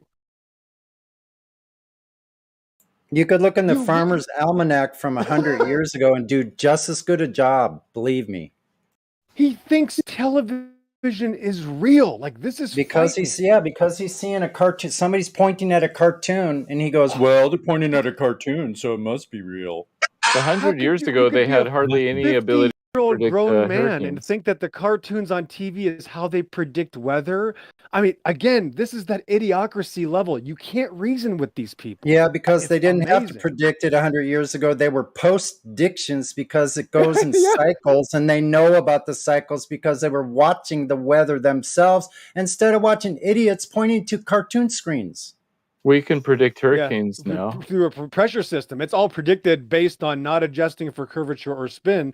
There is no example otherwise, and that you keep saying the same lie over and over again, Matthew, because of this possession. You just keep lying. It has nothing to do with curvature of the earth or digital cartoons. You're just and by the way, lies. all storms on Earth are traveling along a flat stationary plane.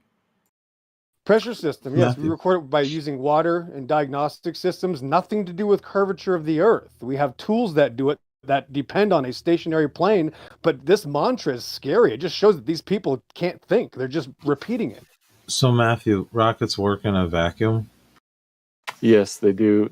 I didn't answer Jim's question. He went on a rant about how rockets couldn't work due to third law, but they're not. Nobody thinks that rockets are pushing off something when they're in space. Except the rocket engineers, I guess. No, they don't. They don't think that. Oh, they don't? Could you tell us? Could you bring us one, please? Nobody expects it to happen. Nobody thinks that that's... Dude, another excuse. How do you do work with expanding gas in a vacuum? How does that work? You expel the reaction mass very quickly out the rocket nozzle, and then the center of gravity stays the same, but the reaction mass goes very quickly behind you, and that propels the spacecraft forward. But that's expanding gas in a vacuum. Right. Okay, here's a link. It kind of describes how expanding gas in a vacuum cannot be used to produce work. Well, no, yeah, the gravity, the center of gravity stays the same. The gas moves one direction, and the spacecraft moves the other direction. And that's how you get the spacecraft to move. I thought that's what Jim was trying to say, that it would be hard to make something move in space, but I'm explaining how. Well, unfortunately, the thrust is exposed to a vacuum. Yeah, and so the gas moves very quickly behind you. There's not enough mass to mass ejection is not going to. Yeah, it's mass times velocity squared. So it's gas being released into a vacuum. So there's no work. I don't know the name of the law. Do you know the law, Matthew? We were talking about Newton's third law of action-reaction. Which one are you talking about? There's no medium. There's no medium for the rocket that's going in one direction to be pushed against. There's no medium in a vacuum. That's correct. Say that. I can say that 100 times. I can say that to 100 times to an outer space globe believer, and they won't believe it because their God will not allow them to believe it. You have to protect your gravity, your globe, and that other G that we've been dealing with for the last 27 months at all costs. If you don't, it falls apart. And if you defend it and you're in academia, you may lose your job. Jim, I agree with you. There's no medium for it to push against, and anybody worth their salt will agree with you and me.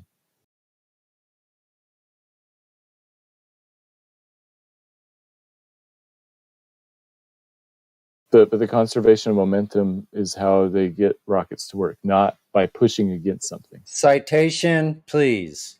Newton's third law. No, I want a citation from a rocket engineer saying that. Exactly what you said right now. And I'll just mute you because this is getting old. Why do you... No, don't mute him. Don't mute him. Mute him.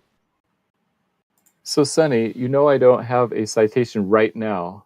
Why You do have you always never demand provided these one. things? You've never provided one.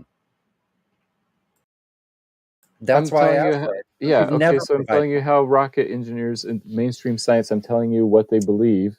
Okay, well, And show me the documentation where somebody is making that statement. It should be pretty easy. A PDF or something. Where is it?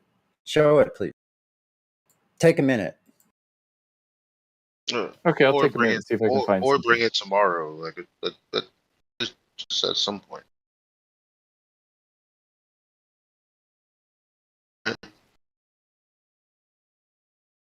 I have this But the acquaintance. conservation of momentum, like, what does that have to do with any? You don't have to conserve momentum in a vacuum. I don't even know why. So okay, so that's point one. Okay, what does that have to do with?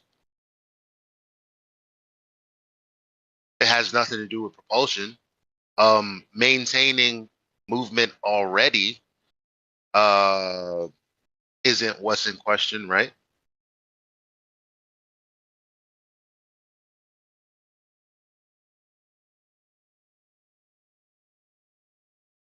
Okay, When I cited an Are you article.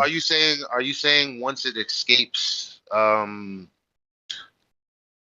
once things go into orbit that they're conserving energy because mm, Yeah, I'm saying that if you want to change the relative position. So, yeah, obviously it just sort of keeps moving in the same direction it's going. But I what do you posted mean what Sunny you asked mean for. changing a relative position after the fact, like at once you're in the vacuum, you mean Yeah, then once doing you're something? there. That's right. Then if you're trying to change direction, for That's example. but changing directions, what does that have to do with conservation of momentum? So when rockets expand, or when gas goes out the end of the rocket, the momentum of the whole system is conserved. That would mean that there would be no change then. Right. That's what we're saying. There's no change between of the position, the center of gravity of the rocket plus the gas out the back. But there would be no change. Like I don't get it. Like we're talking Yeah. about No, you're we're asking good talking about questions. but we're So there's talking no about change. because I asked you if the change would be happening in the vacuum. You said yes. But now we're both agreed that conservation would mean little change, if any. Okay, so if a rocket's sort of sitting in space out in the middle of nowhere close to planets or stars or anything, it's just sitting there not really moving, and No, then they turn. it's sitting there conserving momentum because there's really nothing to take away its momentum. I Right, get right. that, but how would you do something different from your initial trajectory after having left and being in the vacuum? How would you change from then? Okay, that's a good question. What you do is you turn on the rocket, and it spews gas out the back of the rocket really fast, and then the gas moves one direction, and the rocket moves the other direction. But the center of gravity of those two things is still in the exact same spot. So the system as a whole does not change momentum, but the rocket changes momentum one direction and the gas the other direction. And so, in terms of getting the rocket to move, which is what we wanted to do, that does the trick. Wait a minute. Then this begging the question 1000% on top of the begging the question that we're already in. So when we're like, well, how is there propulsion? And you're like, well, energy is conserved, but you don't mean it literally. Like if something is in motion, uh, then it's going to continue to be in motion because it's conserving momentum. That's not what you're talking about. You're talking about when you want to have a change in vector, then you're going to let out some gas, and somehow conserving momentum is legitimizing letting out gas equaling the craft moving in another vector. Yeah, they equalize But each other. that's begging the question. What is it with? Why don't you see a problem with begging the question? I'm not begging the question. But you. Oh, okay. Okay, let me give you an example. Let's say that you're standing on a hockey rink holding a bowling ball, and the hockey rink is so slippery that you're like, uh-oh, I can't even move here because I can't get any traction on this ice. What am I going to do? You say, I know what I'm going to do. And then you take the bowling ball and you bowl it really hard one direction, and then you go sliding the other direction. That's an analogy for what's happening with rockets. I want to see that happen on ice. How many bowling balls would you need then? How many? If you had one, it would work, but if you had 5, it would work faster. You're not. But when you roll the bowling ball, right? Okay. As you're shoving it off, you're shoving yourself in the other direction because there's contact. That's right. There's contact and friction. Whereas letting gas into a vacuum is not that. It's not even. It's not analogous. Also, you can't do that's a work good with way gas to in a put it. vacuum. So You just like can't you're do work. shoving off the bowling ball, you're shoving the gas out the back of the rocket. No, that's not. No, what I said was it's not analogous. Like, the air is no, it's not shoving off anything. It's just expanding into the available volume. Not So shoving. how is the rocket exhaust moving if it's not shoving off something? Well, what do you mean? How's the rocket exhaust moving? I don't get what you're It's saying. moving because it's shoving off the back of that rocket engine. No, but we're saying, how do you know that there's propulsion in space? And now we're at the end of this conversation where you're just telling me it's doing that now. Yeah, I'm telling you how it works. You don't understand. But you're just telling me, like, after I asked, well, how do you justify it? Like, I and thought we're saying they're saying there's nothing to push off of, and you're like, well, releasing air is that, and I'm like, no, it's not. I thought you were saying something along the lines that propulsion wouldn't work because there's no way it could work in the vacuum of space. And then I explained how it could work. How it could work, and then you have everything that we have here on Earth requires an opposing medium. Everything requires an opposing medium. There's not one example where something doesn't. But then you tell me your outer space, globe believers tell us that what's required here on Earth is required out in mystical outer space if it exists at all. See, some of us, even though we may not be doctorates and masters and stuff like that, some of us actually have critical thinking capacity, and we don't listen to people that give us hogwash, gibberish, and nonsense. Matthew, you give us gibberish, hogwash, and nonsense, and there are people in this server, most if not all, know when they hear gibberish, hogwash, and nonsense, and we hear it from you. But it sounds good. It sounds good, so it must be Yeah, true. it's true. It's because it's true. Where is this work No, coming it's from? not. I mean, Matthew, you can Google it pretty quickly. You can't do work with gas in a vacuum. Hey, Matthew. We're not talking about work. We're talking about conservation of momentum, like how things move. No, you're not. But no. That's the point that I was trying to make. No, you're not talking about conservation of momentum in the sense that any regular, not regular, but most people, if you were to say conservation of momentum, you're saying, okay, so momentum is conserved. And then you introduce the vacuum. You're like, okay, if something is moving in that vacuum, then obviously the momentum is conserved because there's nothing to take away from that momentum. Right? But that's what we would think. That's what you would think. And that would be correct. Right? But then there's this other version of it where you're saying, well, no, actually, letting air out of something in a vacuum is conservation of momentum. How? What does one have to do with the others? That's why I opened my mic to ask you in the first place. And I haven't got the answer. When a rocket shoots propellant out the back. I know, but how? Why are you saying that conservation of momentum, as most of us understand it and take it to be, Why are you saying that conservation of momentum is justifiably the reason that propulsion could work in space? Because I'm including the rocket exhaust that comes out the back. That exhaust plus the rocket. The rebuttal to you was that gas escaping in a vacuum is not. I mean, It's plaster. Just yeah. Yeah, it moves. So the gas moves out the back end of the rocket, the exhaust end of the rocket, that moves. And therefore, in order to conserve momentum, the rocket must move forward, just like the rocket-propelled grenade I posted at 13 past the hour. But the thing that you posted, you know, when the rocket shoots out and it, you know, I guess the because of the speed that it's shooting out, it's just the same way as when you go faster, you start to feel the air, right? Let me try to explain it in a way that right, yeah, you know. And the same way you when you would go very, very fast as this rocket that is shooting out, it would just hit the density of the surrounding air, and because of that, it's just shooting backwards, you know.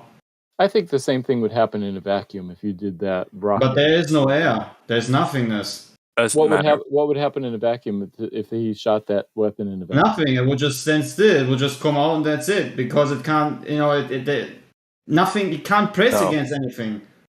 No, that's not how it works. It is. There is nothing to press against.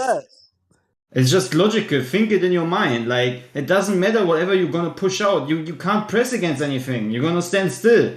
Whatever you're gonna put out there. I mean, you can fart in space and you will not move. You will. No, Yes, it makes no sense. What is it pressing against? Like when I fly an airplane. Okay, you know what? Here's what we could do. It's silly because obviously this is yet again another thing that's obvious, but people just it is imaginary thinking. So really why not just use an evacuated chamber and then like put like a small bottle on like some small miniature like a skateboard, and then somehow release the pressurized air and see if it rolls back. Well, it might, because if it's in an enclosed chamber and the air is released, it's going to hit the wall, and then it might cause whatever. I think it would start moving before it hits the wall.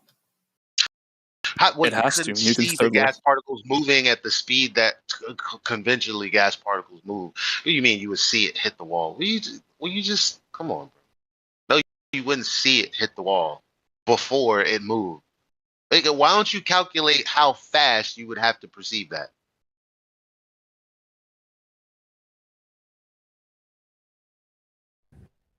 You can't.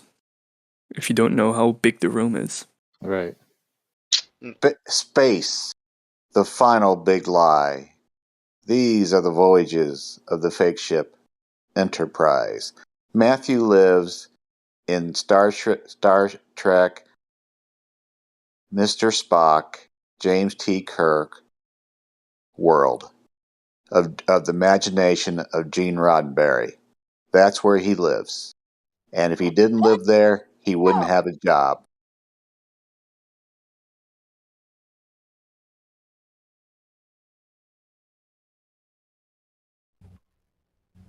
This dude's spitting.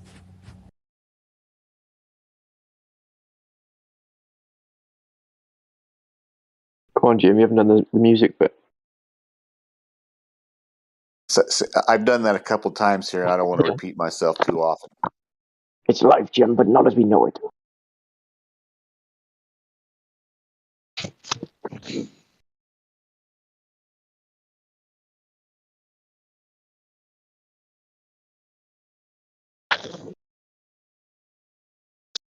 Way too hot for that. Again, one thing. Again, I just can't imagine how someone in their right mind thinks that you can move anything in space when it's shooting something out of it. It makes no sense. But it works. It can't push against anything. You're in a room of nothingness. Well, he's It makes, talking about, the kinetic energy. Here's a little something. but even that doesn't work. Internal energy is being converted into kinetic energy, so the gas temperature drops. Gases in behind have a higher temperature and move forward as the Bernoulli principle takes action. But when you're in a room, when you're in a space of nothingness, no air, nothing to push against. Well, when it's you not go, like that. You can't even use kinetic energy. You can't eject bowling balls and get somewhere in a vacuum. No, it doesn't work, right? The thing is, if you have a Coca-Cola can and you would just poke a hole in it in the vacuum of space, it would move. There would be no movement. It would just come out and that's it. Why should there be any movement? It makes no sense at all. It's just an imagination. That's all. Well, the question is on the kinetic point, and that converts to gas temperature as it gets converted. So that's the reason why you can't even use gases in a vacuum. And again, the main question is, why do we observe no curvature on this plane? So once again, this is just, another tactic of hiding.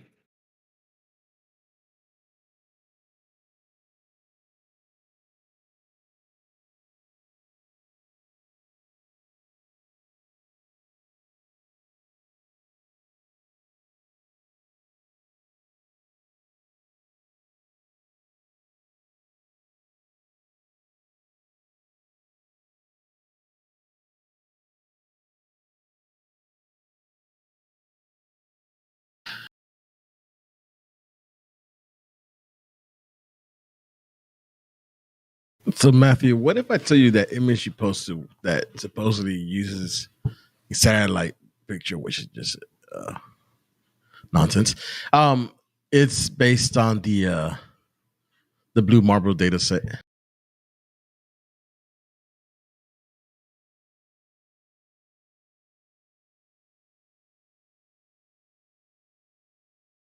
Which it's admittedly Photoshop.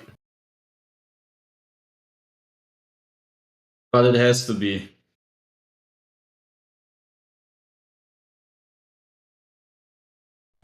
It is.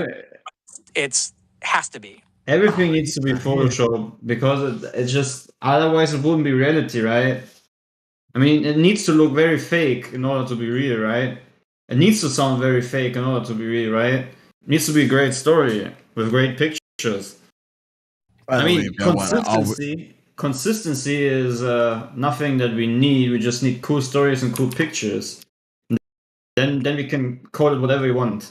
And By the way, I posted the link to anybody that always they claim satellites are real and they show you the ghosts website. That's exactly where you find that info, where it tells you is processed imagery and primarily uses the what's it called, data set, the Blue Marbles. It's real because it looks so fake. He just left? Yeah, he took off. Wow. Vader! He couldn't handle the pressure against him. Yeah, the pressure gets too great and he leaves every time. Bruh, you have got to be kidding me. He said the newscaster's digital CGI cartoon of a ball predicts weather. Wow, somebody cut that out, please.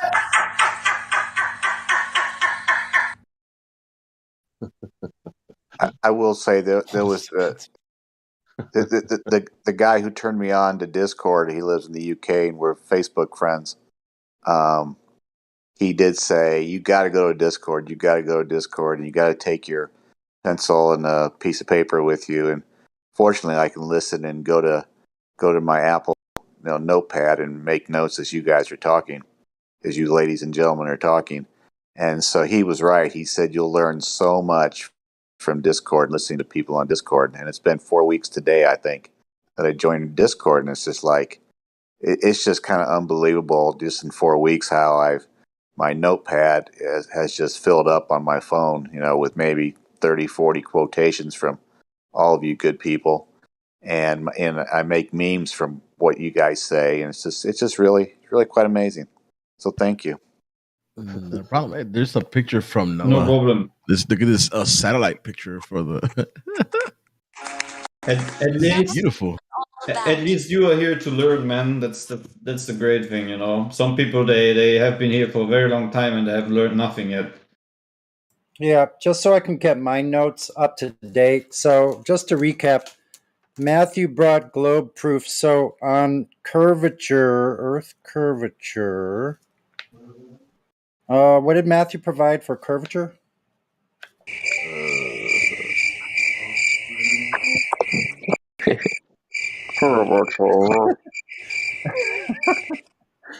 Zero. Okay.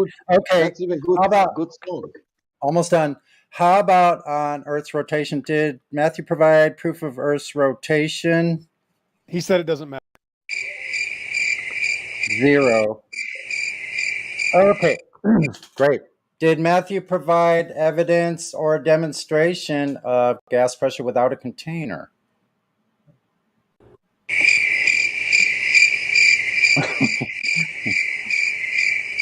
Kind of what I figured. So 0 on all counts in baseball. That's got 3 strikes, you're out. If only that was the real issue. If it was that small, that would be one thing. But he has reached a new level, Sonny, with now avoiding information. If you were to ask him now, remember, he said he doesn't have a citation. After 2 years of being here, he now avoids the information. He won't show you anything. If you were to ask him, write this down, Jim, how high do you have to go to see the curvature of the Earth? He'll give you no answer, or if he gives you an answer, he be able to tell you where he got it from. That's you can't make this up. Most of the time he'll just change to another subject, or he'll just start with the next day answer will be, if you go up to the mountain. That's what it'll start with. Okay, Sonny, let me talk to you, Sonny. Watch this. If I ask you something, what do you think that tells me if you actually avoid the information? You don't want to tell me why you believe something, and you're not going to. Then you're going to say, no, I don't want to show you. You're going to deny your own claim. Why? That's what happened here. If you ask him, where do you get your information from? You won't get an answer. There is no claim. I think the only reason is you're in fear and you have to run away from this information at all costs. Just like Hubble was saying about the center. Us holding the center position is what do they call that? Appeal to authority. No, it's aberrant. I think that's a good word. It's aberrant to their beliefs. So they can't allow it, and they tell us so. Right, but this is now the first religious belief where you actually hide from your own claim, and you don't want people to have information, and you want it to be some sort of vague, aberrant, sort of non-existing claim that just hovers in obscurity. There's no claim. It literally hovers in this obscurity of insanity. And then what did he do? He kept going back to TV. We use the term. We use the term television like flat earthers. They used to use the word flat earth. Right? We actually turned around. He's using the same terms, not even knowing what he's doing. He's admitting, well, what about the television? That's his claim. Yeah. So I'm wondering if he's in class and he's saying, so now kids, when you want to re-up on your information of what I've just told you, watch the news tonight. Or watch TV. Watch TV and you'll get a better explanation. Maybe watch this movie, Black Mirror or something. Matthew just posted something at 18 after the hour. He said, I've been telling truth the whole time. I'm not deceiving anyone. There's some spirit or some force out there in the world that tells us the exact same thing every day, that he tells us the truth the whole time and he's not deceiving anybody. Who might that be? Let's Nixon? see.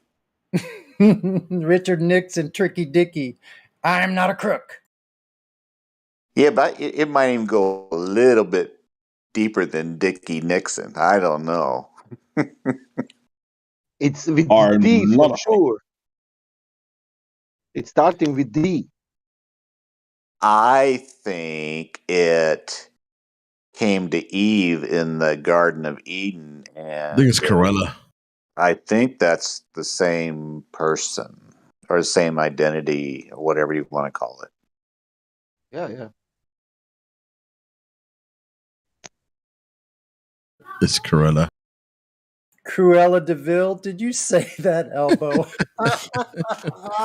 I think you might be right. I'm going to go review that. That's hilarious. You might as well listen to Cruella DeVille or Matthew. Either way, it's the same thing. Matthew's getting his information from cartoons, and Cruella is a cartoon.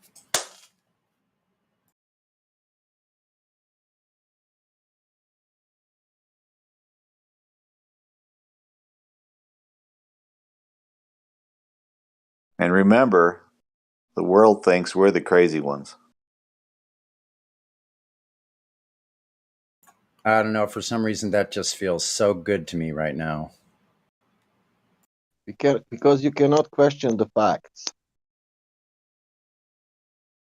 I think George Orwell said, in a time of universal deceit, telling the truth will be considered a revolutionary act.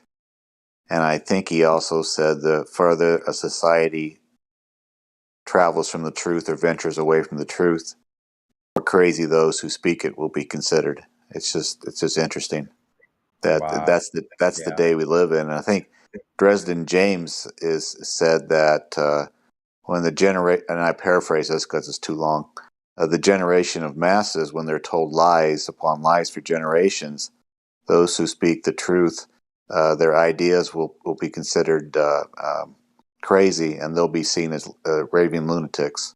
That's us. We're raving lunatics. Thank you very much. Take a bow. I've been kind of What vindicated. you just said a second ago is not exactly true. You just said most people think that we're the crazy ones.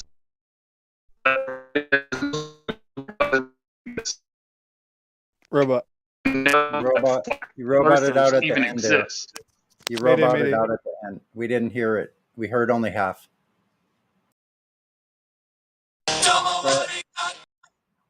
Domo. Try it again, Orion. Domo. Am I good now? Yep. Yeah, you're good now. Oh, I was just going to say, most people don't even realize that flat earthers exist.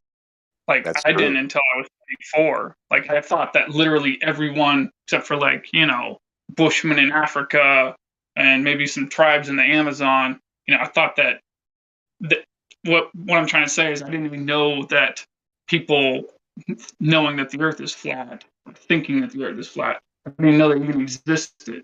So when you say most people think we're crazy, that's true. Most we exist. Yeah, that's true. Most don't even know about it or even think about it. It's like we get kind of jaded here because we are in this little sliver of the internet, and but most people out there just don't have time. They don't think about things like that. They have too much on their plate. What about those 11 million so-called flat earther Brazilians? There's 11 million Brazilians. Yes. Gotta be 11 million Chinese too, right? 11 million Africans, right? Yeah, probably No. more. It's I was up by right. population. I'm sorry. Go ahead. No, I was just saying the numbers probably aren't as low as we think, and there's probably a lot of other people out here just like us who don't even. Like Orion, he's like for me, he's like a rare breed. Like I don't do the talking on the streets. I'm sure there's a lot of people who just keep quiet about it. You know what I mean? Yeah. So yeah, just a small group, but we're quiet. We're not very vocal, so that's all. John D. Rockefeller said he wanted a nation of workers and not a nation of thinkers, because thinkers would figure it out sooner or later. Yep. Mm-hmm. Do you think people are waking up too fast at all? Yeah, I think so. It's no way to quantify that, though, because we would never be given the correct number, so we may never know that. Right. How many of us there are. But listen, most of the flat earthers out there are listening. Like, there's a bunch of them listening to us. They never come on. They do the research in their own time, and they're quiet about it. They don't say anything. For whatever reason, there's a bunch of flat earthers that are just quiet. Those numbers are probably huge.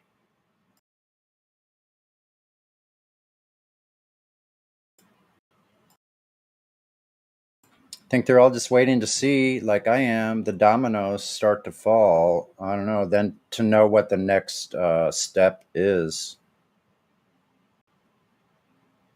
I found it I see more and more people calling out space fakery on Facebook. I find it interesting that the TV recently has had Alien, the 1979 Sigourney Weaver, John Hurt on, and then the Alien 1986 sequel on quite a bit, along with Independence Day and Independence Day Resurgence. It's like you can't go a week without seeing those shows on TV, and they're just reinforcing everything. For the TV addicts, they're saying, hey, don't question our space and our outer space and our globe. Yeah, but those people want aliens, so they're going to be provided aliens, I'm sure. That's going to be very interesting. We got Bollocks epically begging the question in the chat right now. AOX. Bollocks. That's what I'm calling them.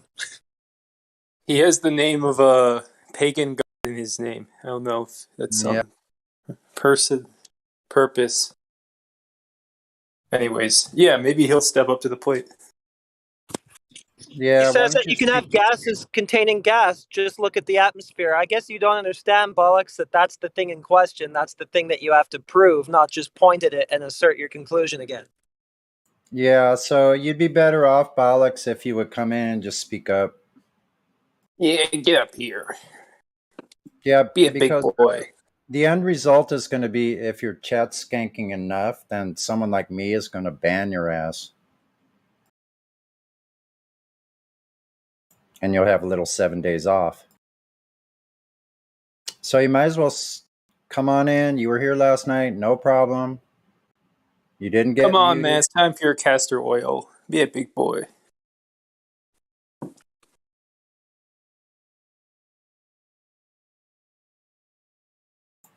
You guys are fucking funny, man. Oh, dang. I bet Creation Bear is hard at work cutting out a clip or something. I'm sure of it. Oh, yeah. I'm sure. Well, the Globers, they won't even come on the voice chat anymore. They just want to haunt the chat. Well, if I were them, I would be afraid too. I mean, yeah, they should be afraid, but we can't do anything about that. We just listen to Matthew Learns for an hour and a half, tell everybody how there is no globe Earth evidence and how you can't test it, and you shouldn't. Don't go there. Yeah. We chased the king troll away. Yeah, Matthew Learns fled from us, so now, yeah, I guess they probably Matthew Learns has started he started a new religious campaign. Don't trust your eyes. That's his new campaign. Don't trust your senses. It's like some Jonestown shit, man. Yeah, it really is, man. Step for They're drinking a Kool-Aid. Yeah, dude. I'm a little worried for his YouTube channel now. All 600,000 of the bots following him might just delete themselves. Yeah, it's dangerous. I wonder if you get that all on a bumper sticker. Don't trust your eyes. The Earth is a globe. I wonder how you can get that on there. Good enough. Dang, I like it. That's good enough. I like it. T-shirt. If someone else spells it for him. Bro, that type of reverse psychology is really powerful, though, and it really does work. After this, if you've come into this conversation a few years ago, literally all I do is reverse it on them, and that's you. Literally, there's nothing they can do. If you just notice, he had to panic. He left. He always says bye to you guys, and he panicked. He had to leave without saying bye. He never does that. So you guys crushed him. Yeah, I've never seen that. That was impressive. I mean, like his MK Ultra condition, like his training must finally be breaking down. Like, Oh, he had a it panic took- attack. Yeah. Yeah, I mean the cracks are already showing, but you know, it's good to see Matthew is still a little bit human. It was a full system failure, though. That's why it's good to see that. Oh, okay, he is just lying perpetually. Yeah, thanks. Yeah, I think they'll replace him with someone else now. Matthew 2.0. Man, like a RoboCop 2 situation. We need a way worse criminal. Get the brain of somebody else, like Richard Dawkins in here. I'm getting bored. I mean, can you imagine somebody being bludgeoned and intellectually dismantled? Come on, this that is many no fun. times? Look, we're here on Saturday just for you Globers. We're here just to devote our time to trying to debate you, trying to, open your eyes, rationally engage you. And this is how you're passed. You don't even get your ass up on the VC. So come on, from the YouTube chat. Where else? Twitch, DLive. Come on in here. We're here on a Saturday afternoon because we realize all the sporting events that I used to love are complete waste of time and nonsense. So And scripted. let's go on to Flat Earth Discord 24/7 and leave the TV off. Yeah, for me, it's like it's hot as balls outside. No pun intended, but so I'm hiding inside. Yep. Well, it is 95 degrees here today, so I feel your pain. I just ran like I don't know what, maybe like 10K, and I have never been so sweaty in my life. I don't know if it's.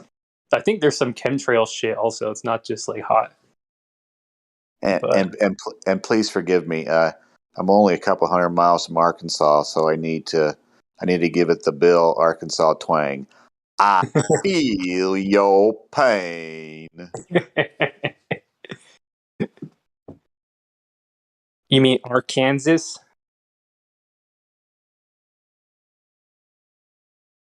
It's pretty interesting. I mean, I grew up in the Midwest, and we moved down here to Texas a few years ago, and it's like, Texas was fun before this 27-month-old thing started back in March of 2020. Texas was a lot of fun, but now it's just like, just too many things to change. People are just too programmed, so it's taking a lot of fun out. And the TV stations are terrible down here. I mean, you think conservative Texas? These TV stations in Dallas and Austin are terrible. They're as bad as anything in New York City and Chicago and LA. You're like near the only two like bad cities in Texas though. Like kind of your fault. Like you're near Austin. Like that's sort of like that's where all the loonies go. Not to offend anyone from Austin. Well, I guess you're from Austin, but you know what I mean. I know Spectrum One is based out of Austin, but we get them either AT&T or Spectrum up here in Dallas, and it's like, okay, I did AT&T, bad. So we tried Spectrum, a little bit cheaper. I don't need as many stations because I'm not really interested. And they have their own news cable station. It's Channel 1 or 201, and it's just like, that is just, they spew garbage like Lester Holt does on NBC News, but Lester does it for 30 minutes a day, and these people do it for 24/7. So it's just ridiculous. I bet they're on antidepressants. I mean, just like saying that much bullshit for that long per day, that must take a toll. Like, can you imagine being those people? Well, I get the idea how they advertise themselves, on commercials. For commercials for Spectrum One, they have these 30-second or 1-minute commercials that idolize them and their lives and how they got to be where they are today. I think as a lot of people, they have God complexes, and Yeah, they enjoy the worship and stuff like that. but they know deep down they're frauds. So like when they're alone to their own thoughts, that's like when the voices come. That's when the self annihilation starts to creep up. Yeah, I hope that's the case, and I wish that's the case. But I tell you, some of these people are on TV are just, I mean, they just love themselves. I mean, they just do. At least someone loves them.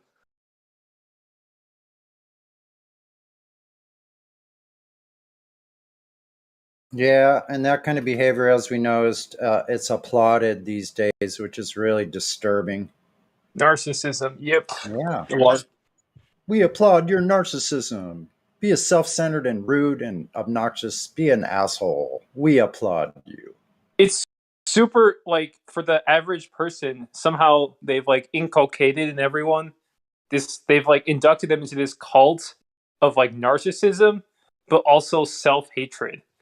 So it's like they get off on like saying how bad like we are, like we're guilty of X, we're guilty of Y, we're killing the earth. At the same time, they are like total narcissistic psychopaths who will never own up to anything in person, to any fault, or because they are part of this group that is like they think of as the good guys. It's this really weird paradox. The cult of narcissistic self hatred. I guess I have to apologize. It's been in the 90s the last 7 or 8, 9 days here in Dallas, but today it's just 85. So I apologize. I haven't been outside to feel it, so I just assumed the weather. I just assumed the weather forecast was right, but I guess it wasn't. Well, whatever. It feels different though. It's not just like it's warm. It's like there's some shit in the air. It's like an aerosol. Though. It's another story.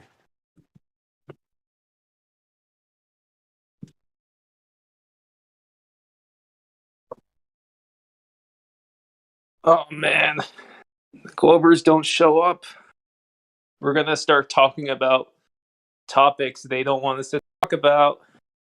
Besides flat Earth.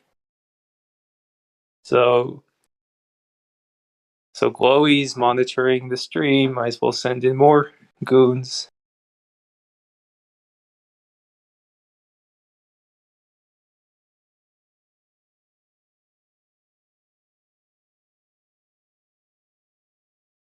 How does anyone see a chemtrail cloud and think that's normal? Like they see this like extremely sharp like cloud sort of piercing the entire sky, and that's like a normal cloud formation is what they're trying to tell us. Like what's the narrative? They're just saying that the airplane causes condensation or something, or what?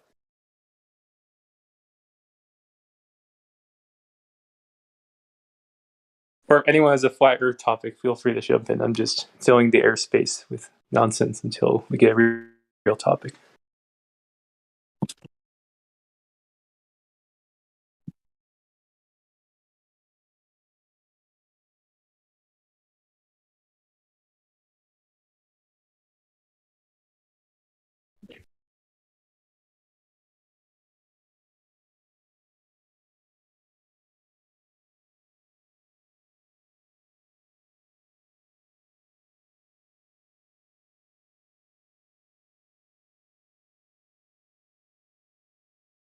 Wait, so Gloat Flame, is that really you, Glat? That's you, right? Yeah. Yep. Tis I. You sound way different. Like someone said it's true. Like I didn't recognize you at first, but the name. Yeah. I don't know why I sound different. You changed mics, presumably. Yeah, it's a different computer altogether. So my mic previous was a Walmart, $20 Walmart one. That's why it sounded the way it did. And then this is a 2021 MacBook Pro, so it's got a, I guess, better mic. Yeah, it's higher quality. The other one made you sound more sardonic, which was kind of like funny, but this one Yeah, I got you. But Yeah, it's probably upgrade.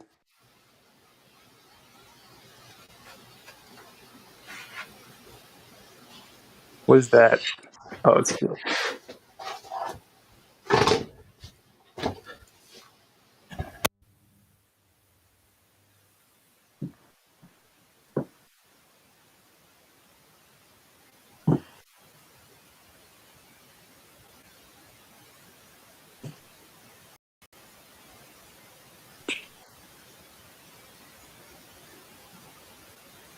We don't have any Globies. We got some new people join. Let's see.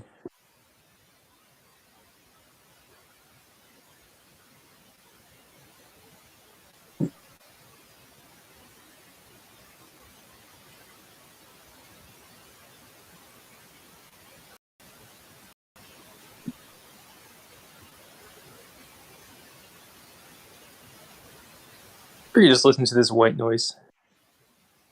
Soothing.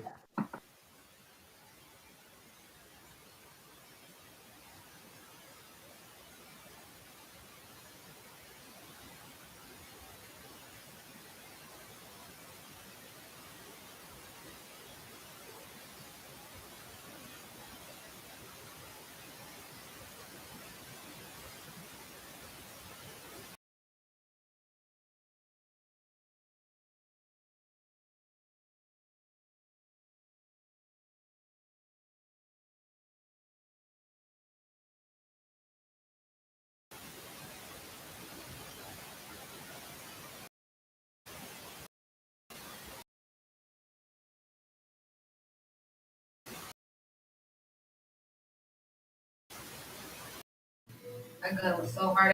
They must have fixed it because that.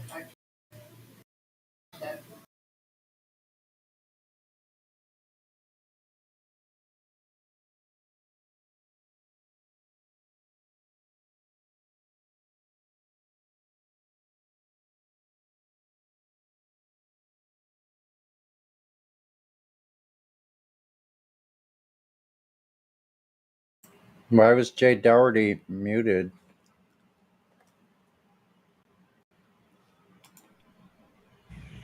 You had some feedback.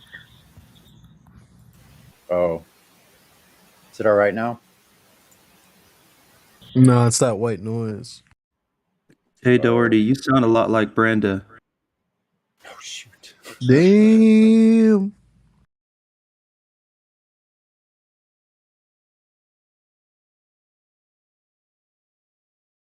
I'm just saying it. I don't know. It sounds a lot like Brenda, you know? It is Brenda. How many horizons do you claim? Well, I like Jay Doherty way better than Brenda. Brenda's like a clown show compared to Doherty. Wait, I think that's really Brenda, right? Doe, like donut. Jay Doherty.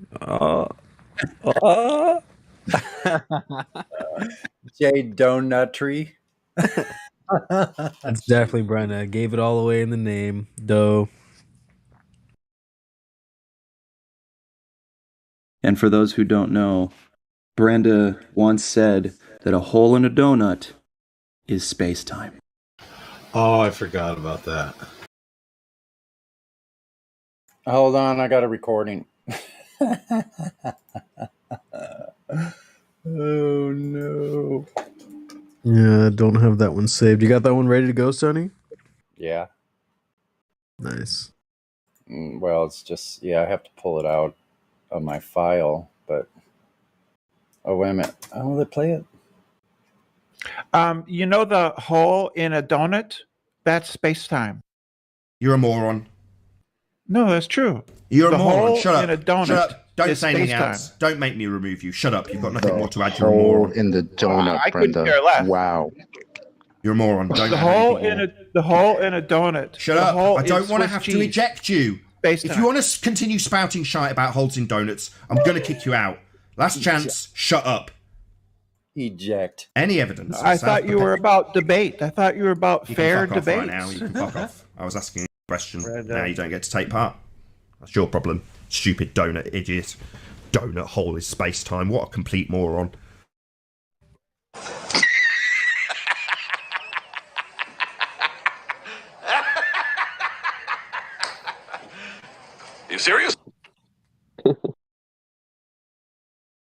That was the funniest thing I heard all day. Okay, there's another one coming. I don't know why I didn't play it. Let's see. Can I get like a bear claw with some space time in it? I know it doesn't have any holes, but I really want a bear claw. Bear claw has multiple holes in the side, so that's like a bear claw nebula. I get it. Yep, you're right. If you don't realise how retarded you seem, carry on giving us your hypothesis for shoe, you absolute bonehead. Yeah, the hypothesis for the shoe is that this is a shoe. It's not a hypothesis. Yeah, it is. Brenda, this is why we love when you come back. Brenda, how do you?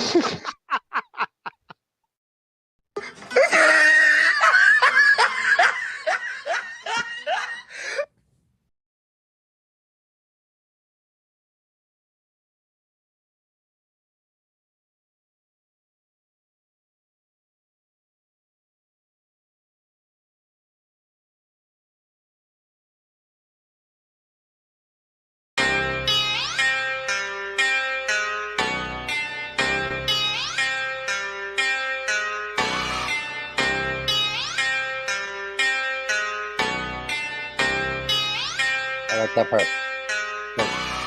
What is the world? What is the world that we're living in now that we know we're not spinning? What is the world? What is the world that we're living in now we know curvature's missing? What is the world? What is the world that we're living in now we know flat earth is winning? What is the world? What is the world that we're living? It's like a brand new beginning. We know that most of y'all sitting there wishing, probably just itching us to go away, completely dismissing things that we say like our minds have gone missing. Meanwhile, you're really the only one shifting reality as if it was switching, like it was some type of fantasy pitching. Next up the bat, but you wind up just whiffing. Nothing but air, you just can't do no hitting. Running around saying that water's sticking to outside the balls, your logic is slipping. I understand that you might think I'm tripping. Pay attention to the words that I'm spitting. Only thing that really needs any fixing, your view of the world and the way that you're thinking. No need to go always screaming and kicking. No reason to think that Earth might be tricking. If it was spinning, then we would see drifting. If it was curving, the ships would be sinking. Logical fallacy, keep on insisting. Probably just listen. How about you try some form of consistence? Ships disappear due to angular distance. Makes a lot more sense that the curve's non-existence. Why the persistence? Why the pursuit of unending resistance? Fighting a war like a soldier enlisted. Really seems as though you got it all twisted. Why not just be a bit more optimistic? Lies you've been told, the veil has been lifted. Now you've been gifted, given permission to take a position. Not in opposition to the world that we're living. Create ignition. Start up the engine, choose to accept it now, this is your mission.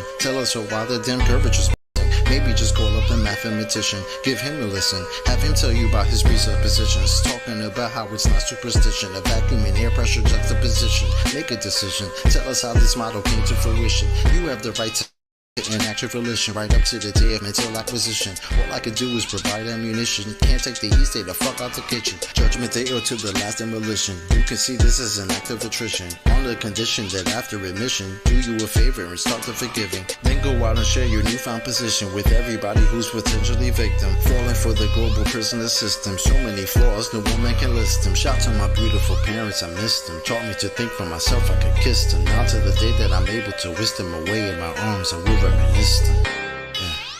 Yeah.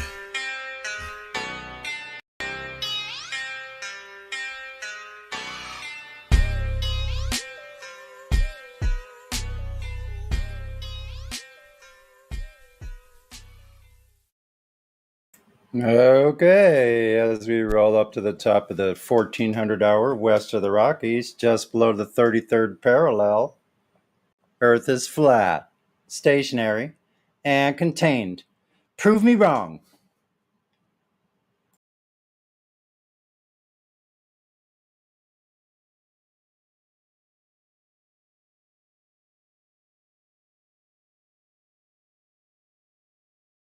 Seeing the curve from an airplane window.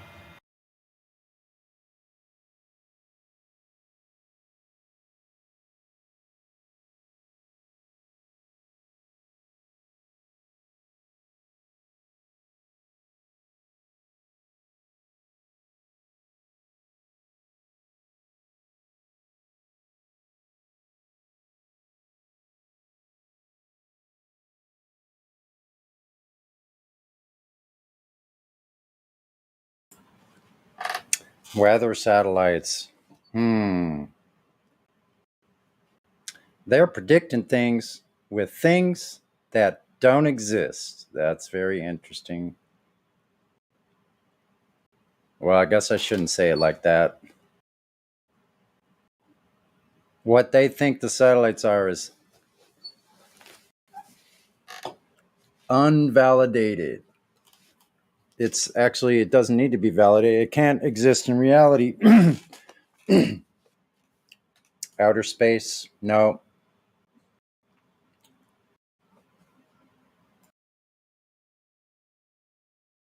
Kind of have to leave all that into the fantasy realm area of your mind. Otherwise, you're going to be broken like Matthew.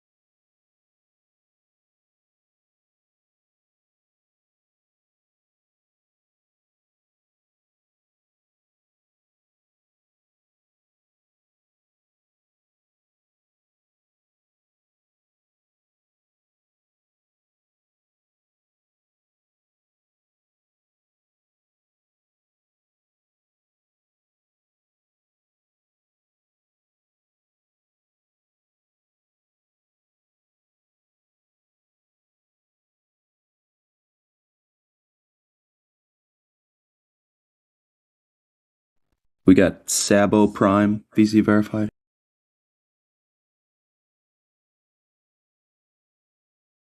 Yeah, he's not muted, so he can speak if he wants to.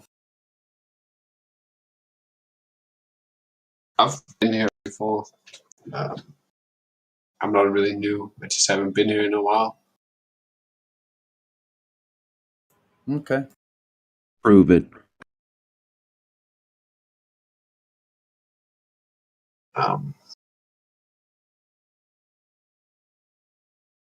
Did you say how? Yeah, how do I do? Tell us what you've learned so far. Yeah.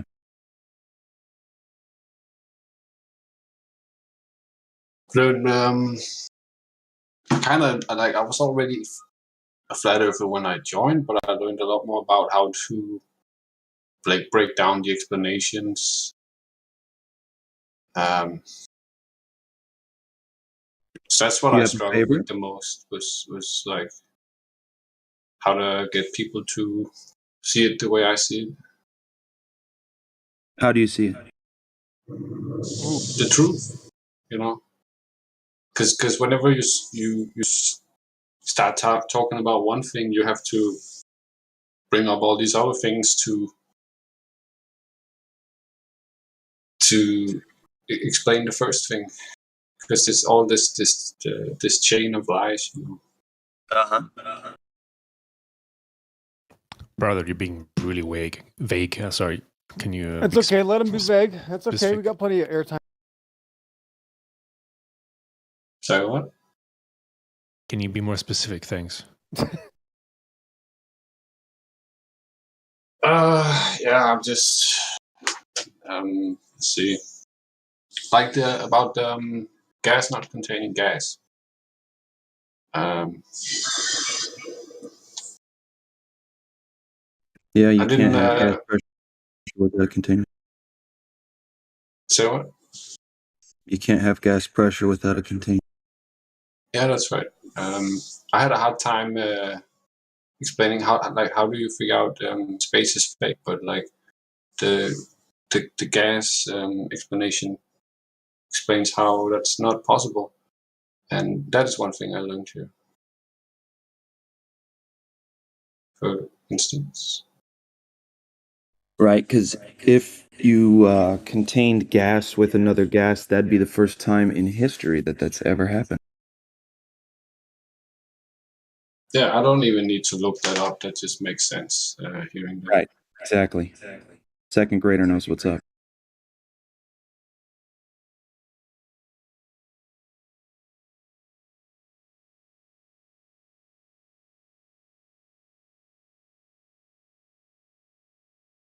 What I meant by that was second graders or even younger children can understand this stuff.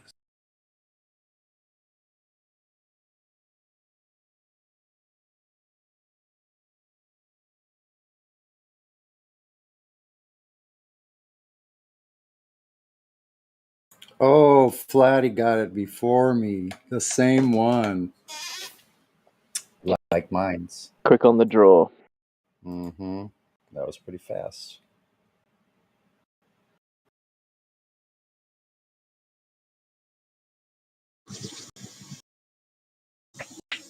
Well, there's So the funny. manual. This device is made to move. Oh, watch. It moves. Earth is spinning.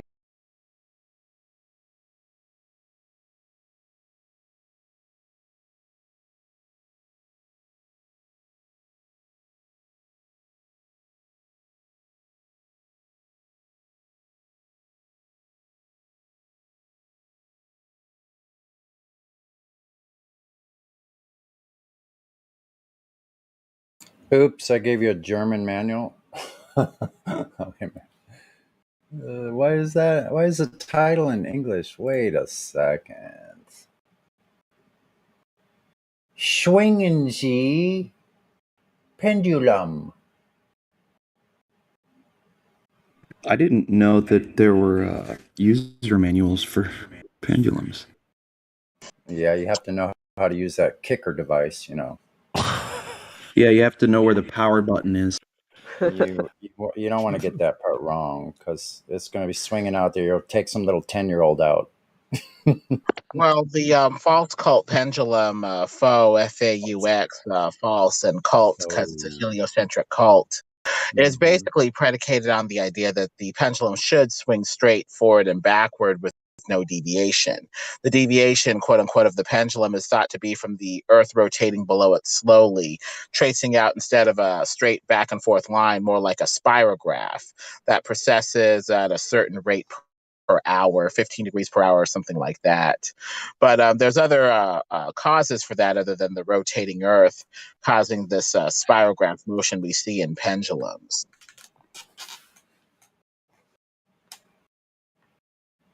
Nice painting, Elbow.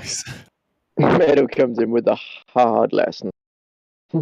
That comes straight from Go's FTP web server. Are you serious? Look how large North and South America are.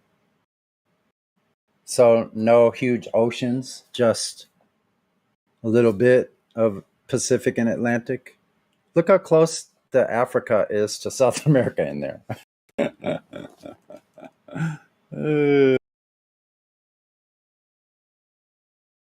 Yes, people believe in it because they've been hypnotized by the false cult pendulum, swinging back and forth in front of their eyes, lulling them into sleep, making them go unconscious. Yeah, listen to this one little last part. I mean, I just barely caught this. I was about to close it. For the pendulum, this is on the academypendulums.com, PDF Mark II, Foucault installation PDF. It says, power to the magnet is controlled via the amplitude control. This control drives the pendulum swing distance. Boom.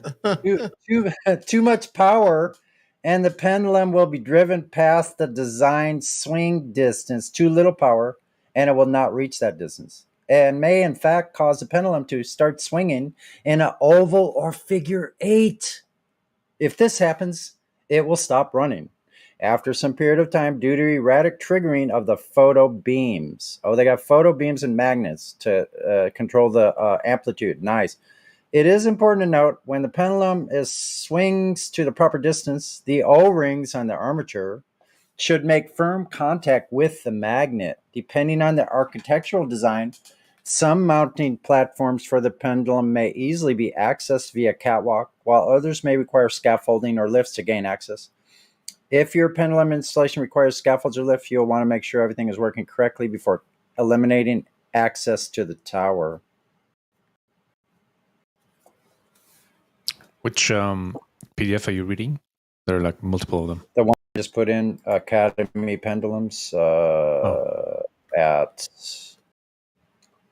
6 minutes after. Oh yeah, the Mark II folk. Okay, yeah, I see it. Mm-hmm. Yeah, that's the part I was looking for. And that's just one little part of it. Leveling the magnet. It says leveling the magnet assembly. What are you leveling it to? A curved surface? Huh.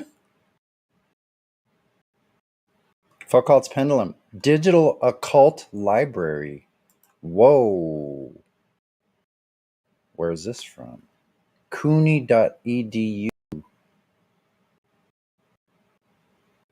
Digital Occult Library Commons. Interesting. Hold on. Let me put a link for this.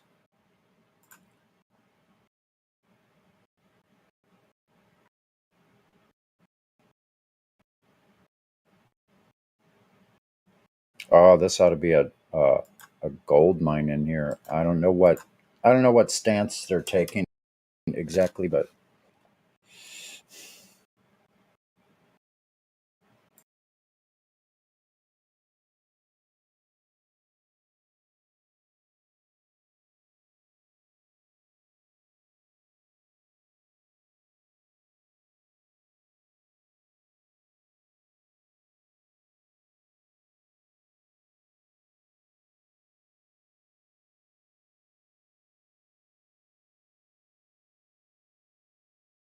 Hey, I might have made a mistake. At the top of the hour, did you say the Earth is flat, stationary, and contained? Or is that a different word that I didn't hear right? no, that's exactly what I said. Okay, thank you. Sure.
And a Stanley Kubrick movie that was never released called Foucault's Pendulum. Unfinished Kubrick project.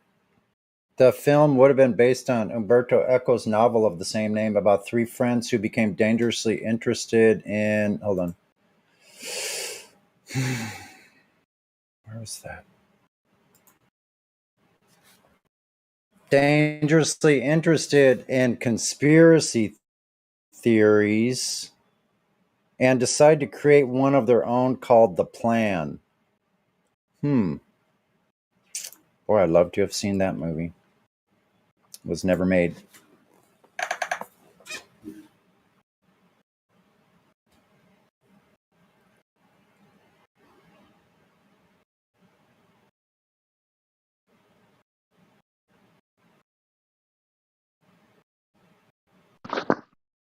Do you reckon a job exists where someone gets to go around all the museums, just swing the pendulum to keep them going every now and Yeah. again? Tour the United States, go museum to museum. That'd be a sweet gig, huh? So there's all kinds of adjustments they make to make the swing go a certain distance.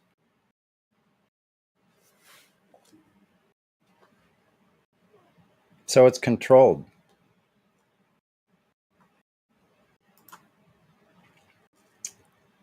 I don't know why people call it pendulum swinging an experiment.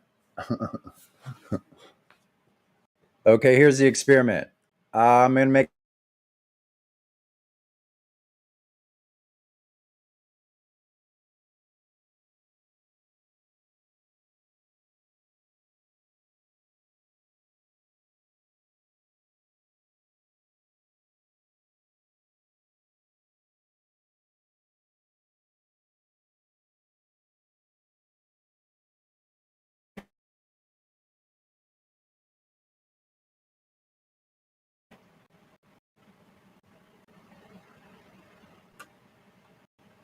FlatEarthScience.org. Has anybody heard of them? That's a Flat Earth Society, huh? Never heard of FlatEarthScience.org. FlatEarthScience.org. It's an org. Huh. Org. Sounds fishy. It really looks fishy too.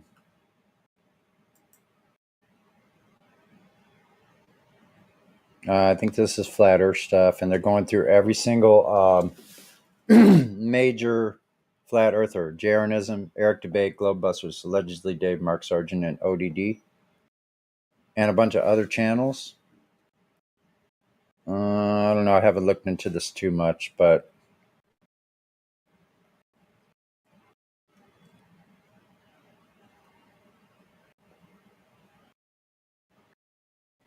looks like it's pro Flat Earth. I'm not familiar with them though.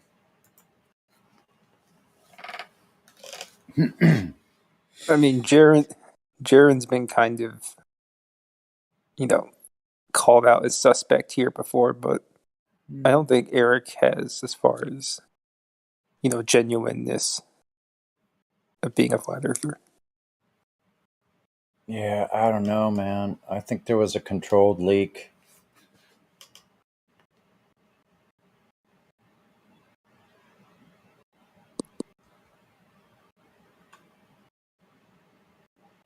Did anyone verify that leak? Hmm? Did anyone verify that leak? What was the leak? I don't think it can be verified. The leak of the information of Flat Earth, like how this came about, is very odd. At the timing it did, it just seems very strange. It doesn't seem like it's organic now, looking back on it. Yeah, that's... okay, so like 2015. I mean, also after that 17th letter of the alphabet stuff, it's also kind of weird. But Not familiar with that. I don't know if we can say. The alphabet part, the letter, 17th letter? The 17th letter of the alphabet, I don't know if we're allowed to say it here. It'll trigger an algorithm.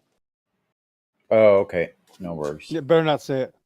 But all Yeah. chronological timing is controlled by the Creator, including allowing evil to do what it does. It's all controlled by God.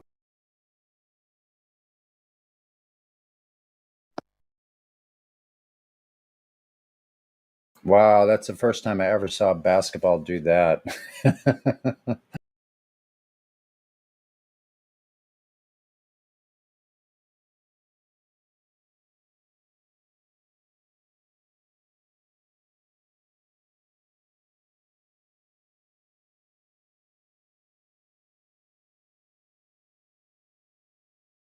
Yeah, it was very serendipitous timing, Levelist. That's true. It was like this weird period in between, like from the old YouTube to like what it is now, like the 1984 kind of like totalitarian propaganda machine it's become. That's like exactly when Flat Earth started. Yeah, because I don't know, like since William Carpenter at the turn of the 20th century and those types of people, I don't know if Eric Debay, how did he find this book? Like, did he just discover it? I don't know. That's just curiosity on my part. I think he may have told that story at some point. It's in one of his videos. Yeah. I think he was researching something else, and then he just released this book, and then that was sort of the beginning, as far as I know. Like the modern revival of Flat Earth came. I mean, did it start with Eric Dubay, right? Or was there someone like the revival? I mean, I know there were people since like the 90s and stuff, but even before the original Flat Earth Society. You mean like Charles Johnson? Yeah, Society. All the way. I mean, like Flat Earth Society used to be real, like until the original founder like died, and then it was subverted. Yeah, there's been different ones. One of them is called a research society. That was Charles Johnson, and he was ahead of his time by 30 years. He talks about what we talk about, 40 years ago. And yeah, they just laughed him off. They wouldn't even listen at all. Just laughed him away. Yeah, that's how you know that guy was onto something. when they just like try to laugh him off, like, that's the only thing they can do. It's like, Well, yeah, but just that guy was so ahead of his time. He said that he basically describes water world. So you want to talk about ahead of his time? He's talking about Earth being encompassed by water, not Earth holding water. See, that's the whole point, is that in this fantastical religion of outer space, they're claiming Earth is holding the water. Well, if you know anything by now, they perverted everything. So really, it might be water holding the Earth.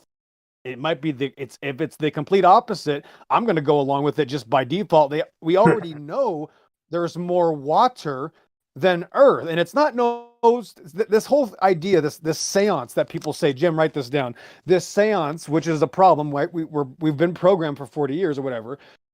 Earth is 70% water. Absolutely not true at all. It's a psychotic statement. No, Earth is 100% Earth, and water is 100% water. It's the entire religion has to be erased. You can't keep any of it. yeah, I agree. It's like there's not a single true statement in the globe doctrine. Like they're literally everything. Yep. Everything is nailed inverted. it. And that's how truth is, right? And Sleepy Joe, we know that truth is one-sided. We know that truth doesn't bend both ways. We know that just from experience, it's going to be this or it's going to be that. There's not going to be this, oh, I can't figure this out. Let me ask my teacher which bathroom to use moment. No, that Exactly. means you're hiding from reality. Yeah, I mean, that's sort of the underlying difference, I'd say, in people who sort of I don't want to say gravitate, but are, they subscribe to flat Earth. Sure. Yeah, they subscribe to flat Earth, and then those who just stay in the globe deception. It's that there's people who believe in absolute truth and absolute reality, objective reality, and then there's people who believe in this like relativism, this kind of modern notion, right? Which kind of comes from relativity, right? That there is no absolute frame of reference, somehow everything. And that itself comes from the Zohar. I mean, it comes from all this like sort of Babylonian mysticism, like Kabbalah. I mean, that's not there's a reason why that way of thought sort of became pervasive after Einstein, right? Excellent ideas and truth. Yes, these are not new ideas, and that's why I always try to point out to Sonny, because Sonny's at the edge of this conversation. You will not get anything past Sonny, but I like to show Sonny they won't tell you where they get the information from. This is much more important than people realize, because we're all about now moving forward. No, where do you get the information from originally? And once you look into that, it's a bunch of weirdos. It's a bunch of psychopaths. So you won't get that information out. That's why Matthew Learns, God bless him, bro. Matthew Learns now admits that he doesn't want evidence.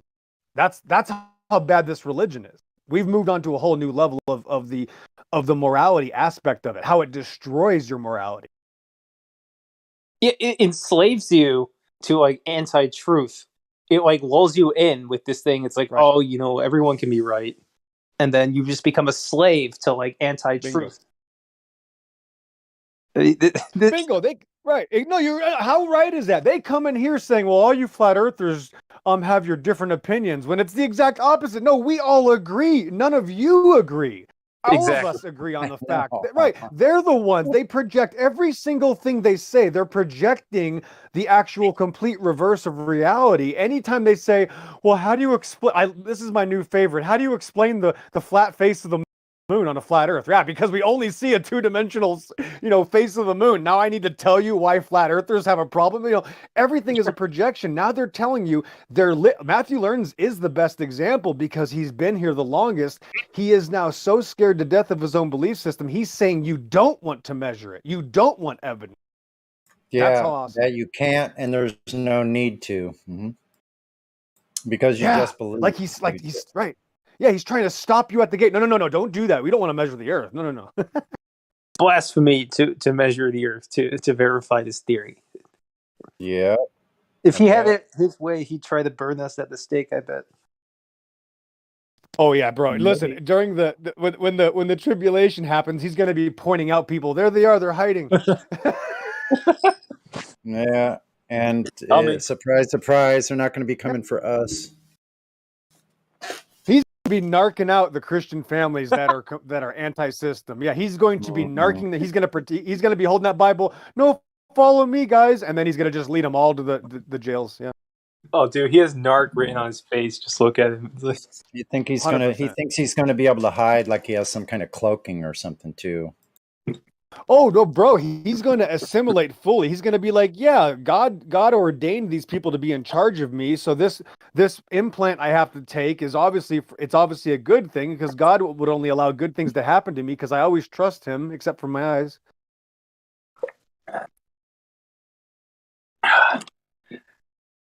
He says he teaches at a Christian school, but I think it's some kind of Jesuit school, right? I mean, the way he talks, it sort of seems that way.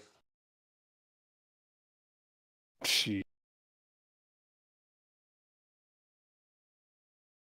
keeps going, well, I wonder what the guy at Raytheon would say about his earth-shaped belief. It's like, yeah, that's the point. You keep wanting to know people's religion. You're not interested in the actual product. You're not interested in measurements. You're not interested in the necessary antecedent, or what things are dependent on, or the science, or the methods, or what we can see. Like he says observational science, and we say, great, can you trust your eyes? No. What? You just said observational science. Now you're saying we can't trust it. Bro, you can't make it's the only belief system. There's no other belief system. Not even, this is beyond, like atheists used to kind of do this for the, like, quote mining. No, Richard Dawkins and Stephen Jay Gould really didn't say that. That's where this type of religion started. It started with quote mining back in the 90s, when Christians were always like, listen, all these atheists admit we're right. All these people admit, the evolutionists admit, oh no, that's quote mining. Now we're quote mining our eyes, guys. Now your eyes can't be trusted. That's a quote mine. That's a quote mine. Your eyes didn't see that. Thanks. Matthew appears very indoctrinated, brainwashed, and programmed, and he sounds very programmed, like he's just repeating dogma that he's been taught, and he can't repeat anything else. Yeah, he's a golem. That's why he uses I think this and I think that, and sometimes this and sometimes that. He just repeats what science tells us. And he sounds very programmed, like he doesn't really have original thought. He just spouts what he's been told. Right. And making stuff up and adding to it. Like it's like an ad lib. Like whatever pops up, just add in a lie to cover. Like, oh, well, this is how we predict. You have to have a globe to predict weather, said nobody in history, right? Except for Matthew Learns, who is now the expert, because that's what they do. They just start adding things. They add libs to this religion. And then you ask them, okay, can you demonstrate that? No, then we just get crickets. So it's an ad lib religion where you can, just like atheism, just like evolution, add on whatever you want to go along with your belief system. Here's the problem. After 2 years, if you continue to tell the same lies after that's been disproven hundreds of times, what does that mean? Like, why would you continue to lie? And again, the same person's going to ask us, why would they lie while he's lying to us, right? That's the weirdest part, is why do they have to make stuff up? Like, if I don't know something, I'm going to say, oh, I don't know. I'm just talking about that. I'm going to go right away. I'm not talking about that. But the Glober has to pretend he has an answer every time. Go ahead. Yeah, you know what's really deceptive about Matthew is that in the lying part, he gets out of the lying, like he's got a get out of jail free card, by saying, I'm only telling you the things that so people would know what the Glober response is. That's how he gets out of being called a liar, because he can get out of any lie just by going, oh, no, not me. I'm just saying what most Globers would say and what the common thoughts are of Globers. So he gets out of his lies, are given a hand wave. Yep, call good evil, evil good. And that's the point, is that you can't defend this religion. No, I don't care if you've been here 5 minutes. If you're open to this discussion, if you're new to the topic, 2:29 after the hour right now, west of the Rockies, this is a earth-shaking event. Your earth is going to be erased, and we're going to get rid of your cartoons in your life. If you've listened to this conversation for 5 minutes, you will know you have to lie to defend outer space religion.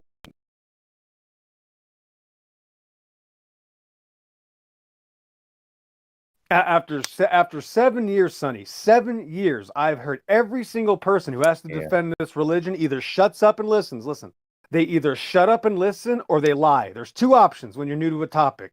You can shut up and listen. That's what I did. I failed at everything else, but God, for some reason, had me shut up and listen.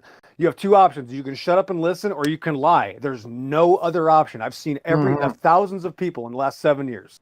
Yep, and they are still lying basically if they are running away from their own claim, like you say all the time, which is absolutely true and verifiable. Objectively, this is true. They do run away from the claim. They lie about it, or they'll use all these different tricks on the lying side of it. The dishonest side of it is that information is hand waved. They have all these little tricks, like who is that? The cartoon watching me pull the rabbit out of my hat.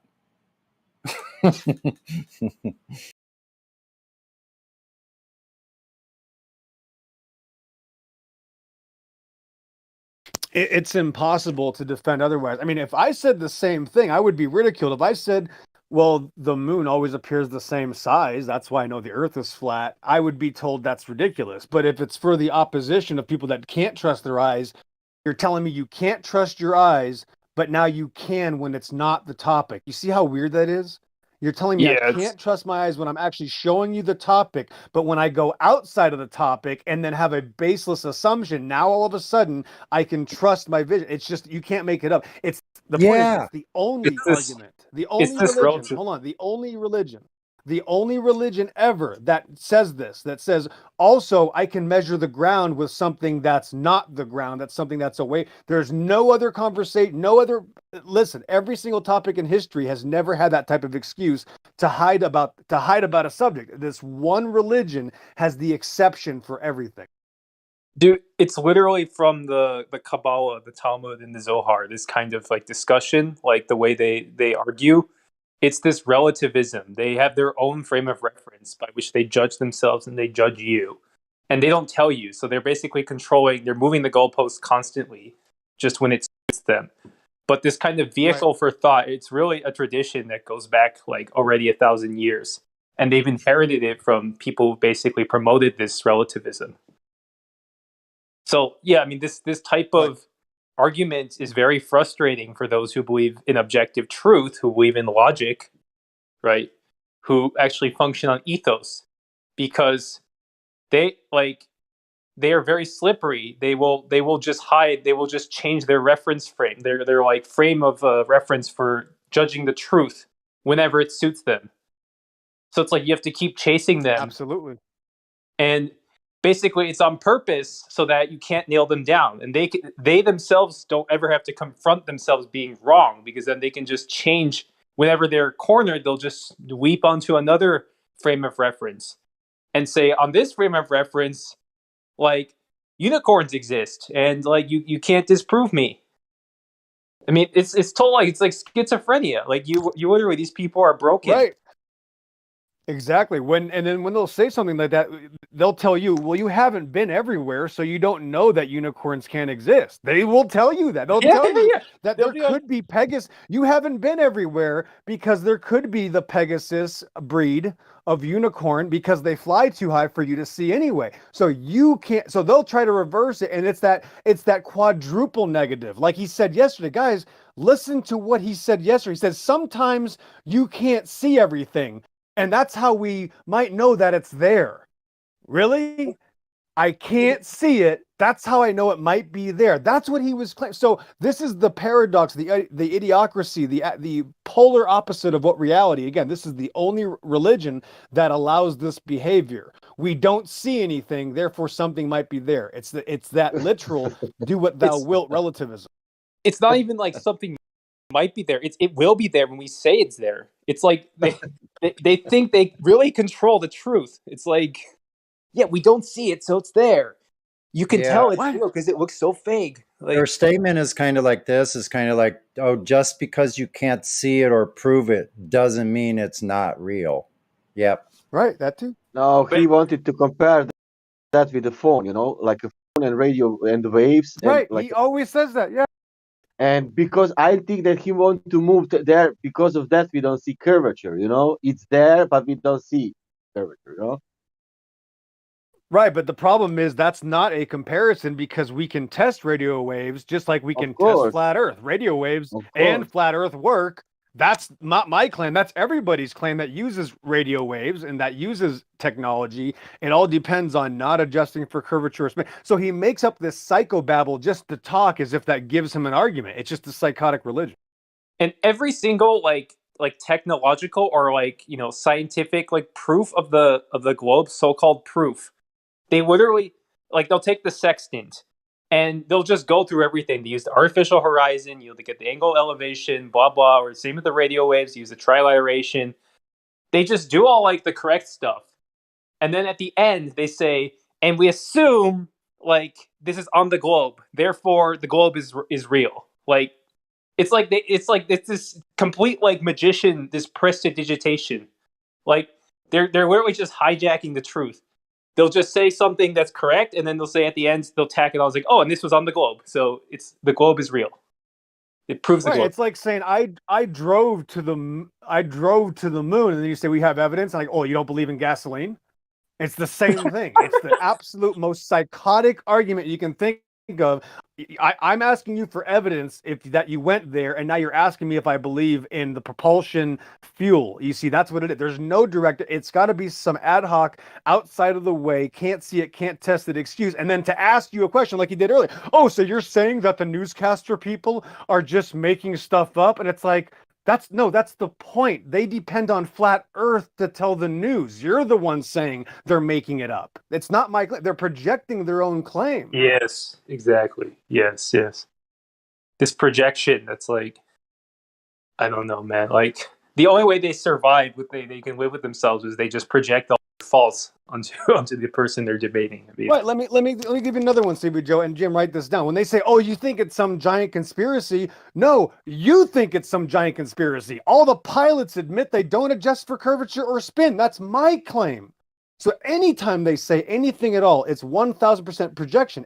All the tools, the technology, the models. I hate to use the M word, model, but all of them are already flat Earth already, right? They're already flat Earth. So that's my claim. Yeah, last time I checked, if it's a flat Earth model, that's my claim.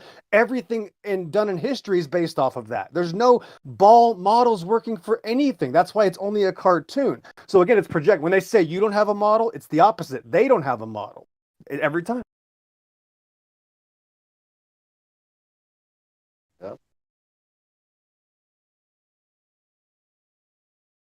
Prediction. Anytime someone says prediction, you know they're lying. It doesn't matter who they are. If they're pretending that they understand predictions because they watch TV, it's an automatic fail. Anytime they say that, they've lost. That's a desperation. As soon as he said, well, the news cartoon ball predicts weather, you knew it was over, because a normal human being wouldn't say something that stupid. You have to be possessed by some sort of outside force to claim that a cartoon on TV predicted the weather. Thanks.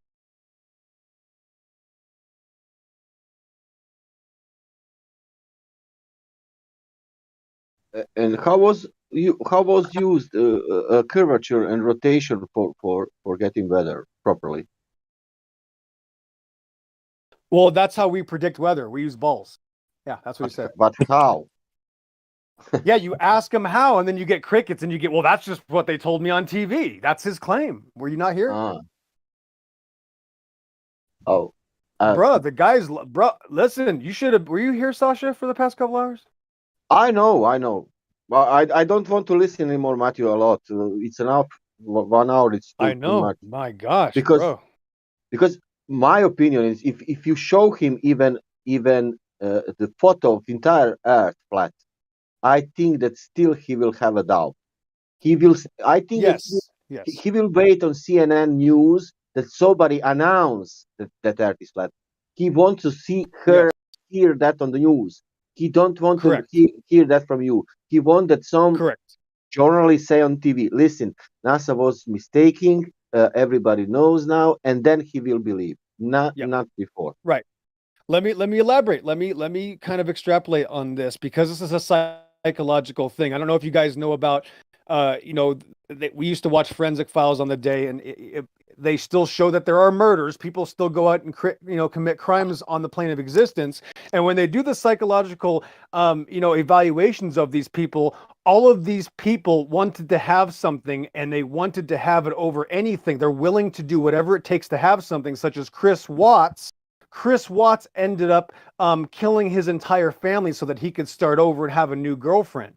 This is the same. This mentality is, if I can't have it my way, nobody can have anything. That's what Matthew Learns comes in here. Because Matthew Learns doesn't have a claim, he says you can't have a claim either. It's the same sort of, I hate to say it, it's that sort of cryptic, weirdo, murdering kind of mentality that literally promotes that type of thinking. If I can't have it, nobody can. And that's what these Globers do. They will, because they can't do something, they'll make the claim for you. Yeah, For me, it's narcissistic. Sorry, go also on. strange. Not only that, because he's claiming that he's Christian, and for me, it's very strange that now I know the two types of Christians. One type of Christians is that they believe in God and Bible and Jesus and blah blah. That type of Jesus I know. The second one, it's the new one, what I never ever read anywhere. Even I'm not religious, but I know, and I heard from him that God made spheres, and that's it. And that's belief. That's the second type of. No, he said yesterday, and I asked him in which religion it's written. Tell me, and I will be really interested if it's written even in Maya. Listen, Manitou, whatever. Shiva made 9 spheres, and they are, whatever. Give me any book, any religious book, because we are speaking about religion now. How you can say that God made spheres? That's He says, yeah, yep. He says you can't trust your eyes anyway. And claim that, like, okay, I know that all other Christians believe, 99% of Christians believe that it's a globe. I don't know why. Maybe they are not good Christians. Maybe they didn't understand the Christianity. I don't know. I understood Christianity in last 5 years better than in my 40 years before that. Did you say that CNN isn't a news network? Did I hear that just a couple minutes ago?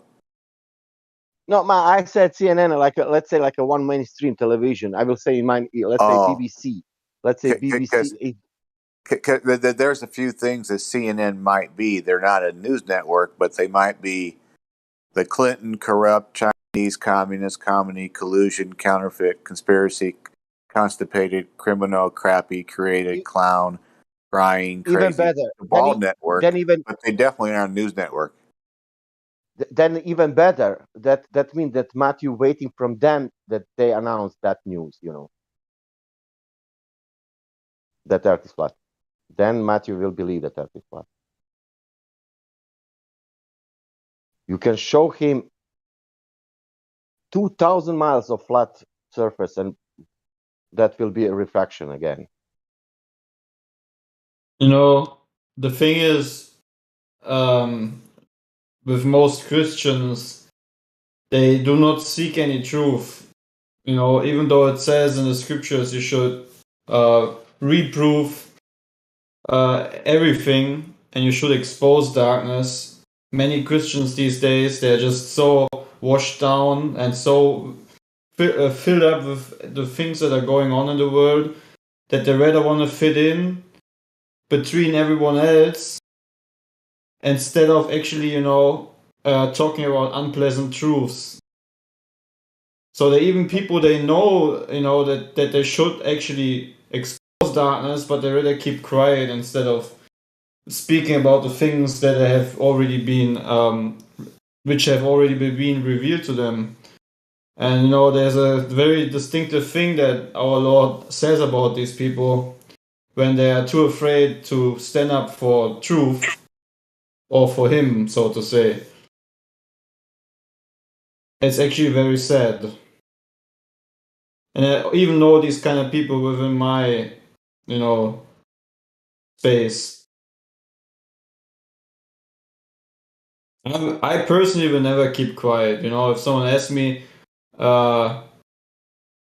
where's heaven or something like this, I will straight up tell him even if he's being confused or whatever. I don't need to hide behind, some image or something. Someone asked me what the shape of the Earth is. It measures flat, so it must be flat. I mean, what does it matter what people think, right? Nothing. Yeah, It means absolutely nothing what someone else thinks. But yeah, I agree with you, man. It's very weird to call if you call yourself a Christian or let's say a Bible believer and you just can't even believe the first page of it, which is very sad. Literally, the first page. Yeah, Those people never read the Bible. Sorry, go. yeah, yeah. Somehow, in first place, you are anti-heliocentrist. In the first place, because your beliefs are telling you that you cannot be heliocentric. Right. If you want to be, if you are, how to say, identify yourself like a Christian, if you're, at least my opinion, that would be like I'm Christian, but Allah is my God. You know? Yeah. I'm Christian. I'm Christian, but I'm reading Quran because it's has more sense for me to read the Quran. But I'm Christian. It's worse than that. Those people. Yes. They're Yeah, Satanists. I mean, it's not. I mean, All right, Allah. let me say it for you. Somebody's got to say it. Let me just say it for you, though. Here's Go what it for is that I'm a Christian, but I believe in the anti-Christian book. Yeah, that's ding, what ding, it ding. next. Ding, ding, ding. Exactly. But the thing is, it's not like that they know that most of them do not even know that they actually, the defending the teaching of the Antichrist. They just don't even realize that this whole kingdom that they're living in is literally not a place where you should believe anything that is going to be told you, especially through the air, like TV or radio or things that some high authorities say. You should always question everything, and most church, especially the church-going Christians, are very blind. Yeah, they just think they go to church. They don't have to think, and they're set. Like I also don't understand. Oh, sorry, I thought you. They have not read the Bible ever themselves, because then they would see what I posted in chat. Not everyone who says Lord, Lord will enter into the kingdom of heaven, but only those who do the will of my Father who is in heaven. Right? They don't understand that because it's on every single freaking page. If they just opened their book once, they would realize their deception they're under. Yeah, and then there are also these people that follow this narrative of always trying to make everything more complicated. Some people will say, in order to understand the scriptures more, you need to follow this preacher and this teacher. It's only this teacher where you get the best information from. And blah, blah, blah, blah, blah, blah, here, go there, look there, go in this church, join this community, make take part of teaching lessons, blah, blah, blah. I'm not saying that everything of this is bad, but at the end of the day, the simplicity is there's one book and an author. And if you do not understand what is in the book, ask the author. That's it. Why do you need to... Some Christians are so weird, or believers. They just... Most of them. Most people call themselves Christian are not Christian in the slightest. No. They just want to push something that is completely... First of all, making the whole gospel, the simplicity behind it, very corrupted and confusing, especially for people who maybe seek the Most High. Then they say, oh, this Christian is telling me I need to look this YouTube channel and I need to go to this church, and then there's this preacher and this nice figure that I need to follow. And I always come here and I listen sometimes in a biblical channel, people do that kind of stuff, and I always say, just stick to the simplicity behind it. You need one book and one author. That's it. You don't need anyone explaining your things. You can seek it all by yourself by just reading it and asking the one who wrote it down.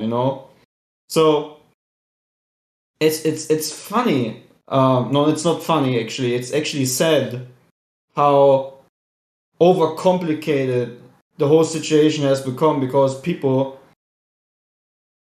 do not realize that they themselves are creating confusion. Especially if, when there doesn't need to be any confusion in the first place. And there's all these lukewarm Christians these days are so annoying. Like you try to keep you try to speak about, I don't know, look at the sky sometimes. Don't you think it's weird how there's these planes making these? Nah, that's conspiracy theory. They told me on TV that's conspiracy theory, man. You gotta repent of that. Don't talk about flat Earth. There is no conspiracy theory regarding the I truth. know. Oh, these people are totally dead. I mean, they've killed the Holy Spirit in them. It's like they've they've replaced it with Lucifer, with this following this Antichrist spirit. Like they're dead. When they shut down like that, you confront them with truth, and they just have this like existential reaction, this existential terror to what you're saying. Conspiracy theory. Like they're lost. Like they're totally, like, I don't want to say they're beyond salvation, but like they're in a bad way. Yeah, I think maybe they didn't even receive the spirit of truth in the first place, because then there would actually, the spirit of truth will lead you in all truths, and if it is written that way, it's written that way, and if it's not going to lead you in all truths, then maybe you have not the Holy Spirit yet. Yeah, could be. And the other thing is, these people, I don't know how to explain it, but there's something weird about them. It's like, I don't know the right English term. I wish I could say German, but what is it? Wait, what is it in German? It is like Well, it's not Freundleben. No, I'm trying to. I know there's an English term for it. In German, you would say neben sich, neben der Spur. Like you talk to them and you feel like you're talking to someone who is not really there. Is that a good explanation? Like we're getting close. We're getting close to an exorcism style explanation here. Yep. Vacuous might be the right word. Vacuous. German has all these like German's such a great language for like nailing down these like very vague concepts in English. We don't really have this the ability to describe such vague things. But yeah.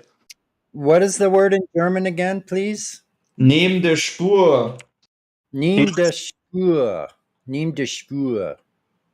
Too hard. But wait, Exo knows German? Someone who speaks German. No, I don't know German. A couple of words isn't knowing anything. I know. Okay. Wait, I think off the track, is that maybe right? Like when you talk to some Christians, you feel like they're like off the track when it comes to like it's almost like you're not talking to a normal person. Like sometimes I have better talks with people who themselves have not yet come to the conclusion that there is a creator above than with actual Christians, because some Christians are just completely frozen in their church, believing, praising their preacher as the Most High. Some people praise the preacher or the narrative that they're getting, that they getting teached every time they go to church on Sundays. Yeah. Niedersprung means low barrier. Niedersprung. Niedersprung. Niedersprung. Sperren. Niedersperren. Yeah. Is that the word, or is that a different word?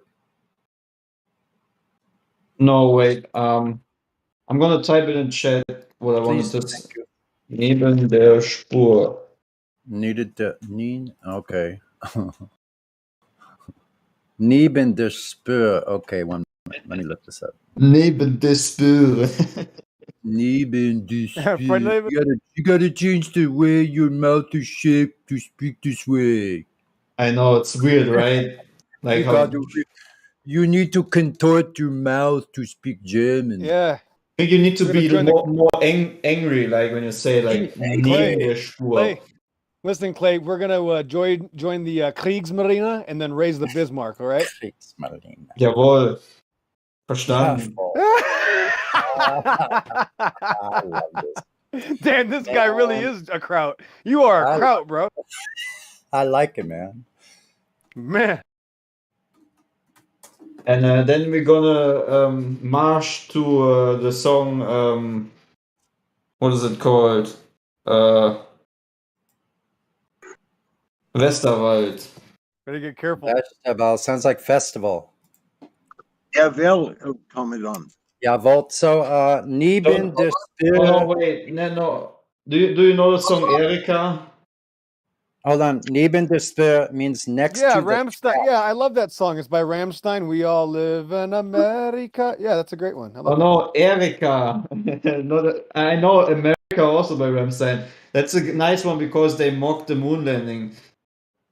So it means next. So neben der Spur means next to the track. So they're not on the track. So off the track. Oh, oops, that's the wrong. Sorry. Yeah, they're not. Yeah, they're whacked. Yeah, they're not firing off the rails. Cylinders. Off the rails. Yeah, that's the correct. That's the correct translation. Yeah. They're off the rail, man. How do you explain rails on a flat Earth? This is the song I meant. Auf der Heide steht ein Blümelein. So I'm going to try to speak some German now. Matthew immer etwas neben der Spur widerschenkt. Das stimmt, ja. Wie erscheint. Ich war ein bisschen neben der Spur. I was a little out of it. Hey, that's true, man. I understood what you said. He is definitely. Nacht Matthew, warst du ein weil etwas neben der Spur? Matthew ist ein Berliner. No. He's off the track. That's off true. the rails for a while. Oh, Franz Kafka, America. Matthew ist kaputt. He's kaputt. I can say that. Okay. Okay. So, in 10 miles, 66 feet. Okay. Don't stand in.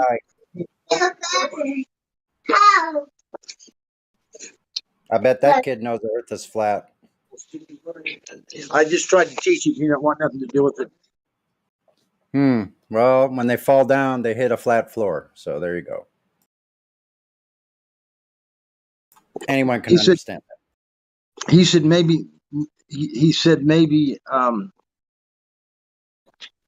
Maybe they're wrong, and I said no, they're not wrong. Yeah, right. Maybe the other side. Maybe the other side's wrong. Yeah. That's funny, Eli. That's funny. Because you're funny, boy. He's young. He's really young. He's like 12. Or no, 10, something like that.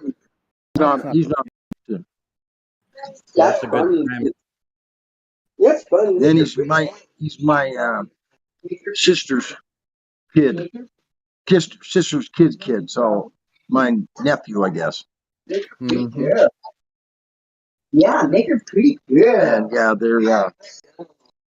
their dad is atheist or claims to be, doesn't believe in God, and won't let the kids go to church, won't let them read the Bible, won't let them do anything like that.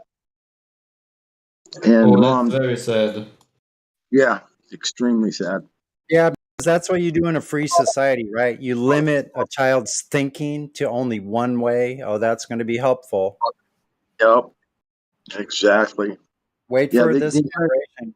I'm sorry. The entire family is very upset about the whole situation, but there's what do? You know? Yep. Well, If you, you if know you, what? Here's what I if you, think. In a couple generations, when people start dropping dead on the streets, that people will be so dumb at that point, they won't even remember 2020 or 2021 or 2022. They'll just go, "We don't wonder what's happening. Oh my gosh, we can't you try, figure it out." you try to oppose or say anything in opposition to what their dad says, and he lashes out and won't let the kids come over and won't let them come see their grandma. He like isolates them, punishes them, Tortures the kids and because of his Yep. own little closed mind. Wow. Yep. Yep. The- It is really, really fucked up. The past 2 years, man, I've just seen that people have no brains. Literally, Hey, the you guys. past. Hey, you guys, it's been really nice. I have to take a break and go outside and get some fresh air. It was great. This last few hours was awesome. I appreciate all of your time. You guys have a great day. You I don't too. know if you want to continue with the precious metal. I don't know if AI is on here or if somebody else can stop the. Well, I don't know. Is he allowed time? I don't really even know what the time slot is. Duh. But anyway, I think there's Elijah's here. There's probably another moderator in here. I'll talk to you guys a little bit later tonight. Have fun Cheers. outside, man. Mm-hmm. See you, Sonny. Yeah, See it's you. kind of cold out, but yep. Hey, Clay, let me try one more, okay? Kan ich dem die Übung?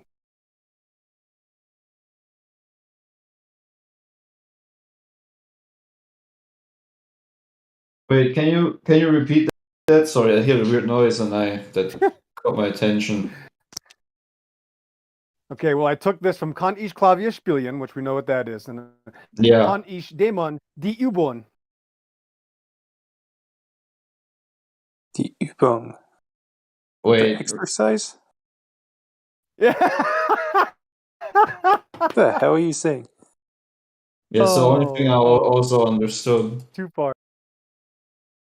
Sleepy Joy Right, in German. Well, I can show you No, the I just translation know of a the little. other word. The hidden word would be daemon. I'm sure that you could figure what that means. Demon? Hey, it's German. It's not my language. Demon. What? I heard Can you Übung. just can you say it again, please? No. The red. We're in the red already. We've been talking about stuff that we're normally not allowed to talk about anyway, Clay. So it was more of a joke for you because you speak German. So Oh, okay. yeah, if you're really worried, Clay, I can send you a message. It's not a big deal. Now I want to know. I'm confused right now a bit. Well, it doesn't work because it's a joke. So if it doesn't work, we just talk about it for an hour. It's not going to get any funnier. It's in German. Sorry. Oh, okay, got it. Someone explain it to me. Spoon feed me. Verstehe. Spoon Yep, feed point me? Leben.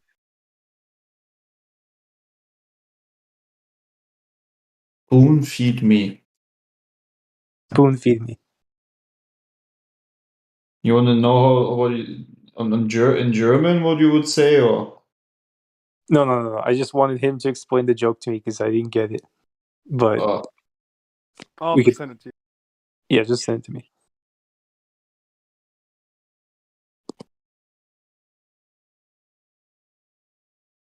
Why did Matthew actually leave? He didn't say anything, right? Just shame. Oh, he got absolutely obliterated. Are you kidding me? It was the worst beating he's ever had. He had a complete seizure. He Yeah, also but sounded like he had a chip on his shoulder today. But he must be paid or something, right? Like the amount of times he was in here. No, Clay. It's his religion. He's here to defend his religion. It's more important than anything else. This is his television upbringing. He said television 10 times today, bro. That's where his life presides. He's not paid a dime to do that here. Do you think he's watching television right now? Oh, he's probably on a break. He couldn't handle it here. Yeah. What else is he gonna do in his life? Do you think he has any? Do you think he's gonna go outside and take pictures at the ocean? Hell no. He's scared to death of reality. He's not gonna do anything else. Give me a break.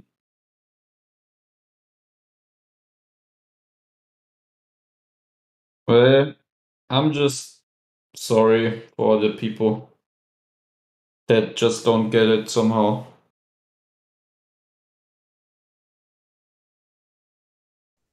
They just have no common sense, no critical thinking, and they just don't give a shit. And so, why should we about them? I God mean, rocking.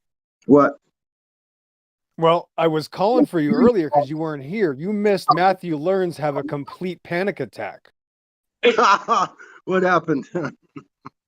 Oh, he started going, but what about the TV? Like, I'm not making this up. I have witnesses. He literally said, what about the news people on TV? I'm not kidding. He said, then he kept telling you, he kept telling everybody, you can't trust your eyes. And then he kept going back to the TV. And it was just amazing. Like, you got to watch it yourself. If you go back to the beginning, this has only been on for 4 hours, God Rock. And you guys in the audience might want to save this in your favorites list and go listen to Matthew Learns absolutely prove the insanity of the outer space religion for everybody. Yeah. What did he say about the TV? That it was like it was God's word? He said the news. Yes, he said the news, the Weather Channel of the globe, the digital CGI globe is what predicts weather. I'm not kidding you. Wow. Can't make it up. He said it 3 times, and then he said, well, are you saying these weather reporters are just making this up? As if that held any ground. He just went insane, bro. He started talking about the television. He could not get off of it. Wow. I guess he knows nothing about Operation Mockingbird. Where the CIA... Okay. Well, let me tell you one more thing, God. He also said that you can't measure the earth, and he was making it very clear that people shouldn't try to measure the earth. As if that's not suspect. He literally admitted you can't, in his religion, he said you can't even know the earth is a globe. You can't measure it. He just kept saying that as if that helps his argument when he's obviously solidifying our point. But what he's doing now, God Rock, and he's trying to show people you don't want to go out there and measure it. You only want to look at the sun, moon, and stars to determine what something is that's not the sun, moon, and stars. So again, it's the biggest panic attack I've ever seen him have. Holy moly. That flabbergasts me. Sorry. I mean, as smart as the guy is, and as much time as he's spent studying, teaching, being involved in the academia of the indoctrination, or whatever you want to call it. I mean, he's obviously can retain, he's a good memorizer and repeater. So he's at least got some skills, but for him to have zero critical thinking, zero, I mean, that's what he's got, is no Correct. critical thinking whatsoever. Okay, this is the last one. I don't think I can remember any more, God Rock. And he also said this. Again, you're going to have to watch this.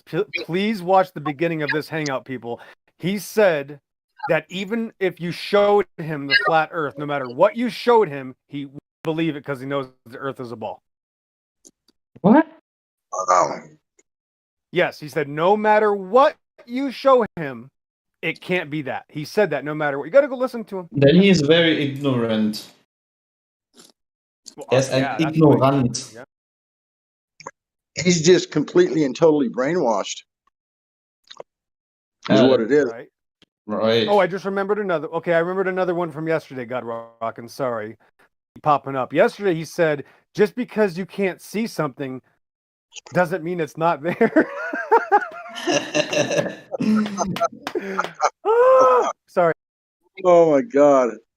It was a quadruple negative. I can't say it the way he said it. I can't. I'm not doing it justice, but the way he says these psychotic things, something like, just because you can't see it doesn't mean you don't know that you can't see it there. Like, it was really scary. It was really. Wow. And then, wait, it gets better. And then when we can see it, then we actually can't believe it.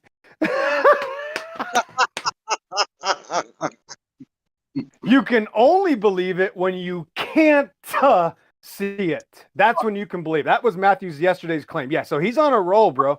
So he got so upset today, he didn't even say bye, which he always says bye. And okay, I'm going to leave now and go pretend like I'm not. But no, he just rage quit and left. He couldn't handle it. I think he was also annoyed about how I said that it makes absolutely no sense that you can't that anything moves in a vacuum because you can't push off anything. And when you're honest with yourself, there is no explanation of things moving in a vacuum. It doesn't work. You can't move anything in a vacuum.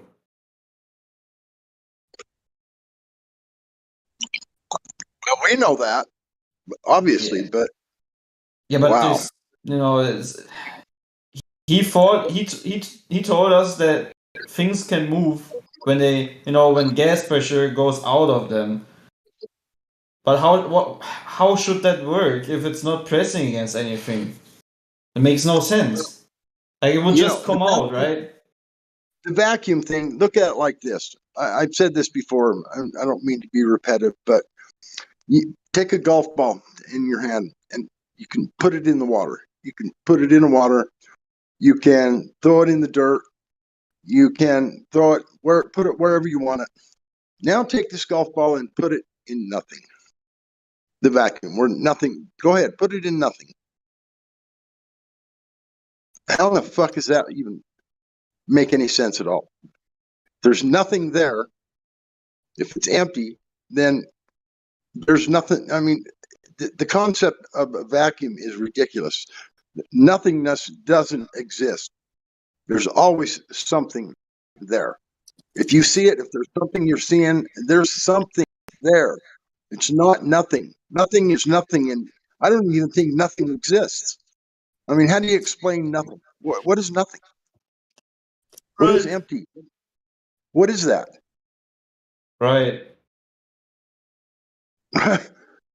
It doesn't exist. Right.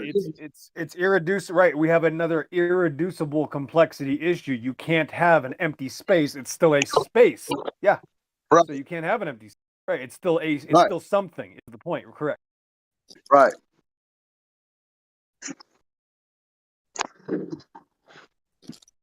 It's just a crazy world. Just think about it. We live on a world. The world is perfect. The world is perfect. It's the people that are crazy. No, yeah, right. But just think about it. We live in a time where people literally do not know what the world is that they're living on. Like, just think about it. We live in a perfect world. So many times I just think about what type of guy would I be if I think everything that the mainstream narrative told us is true. At what point would I be when I would have never questioned anything? I really wanted it. I think I would be sitting in front of my TV screen right now watching some stupid, nonsensical Netflix series of some people having intercourse with an ape or something. You would be one of the stars of the movie called Narnia, or that movie where Narnia exists. That's what you'd be.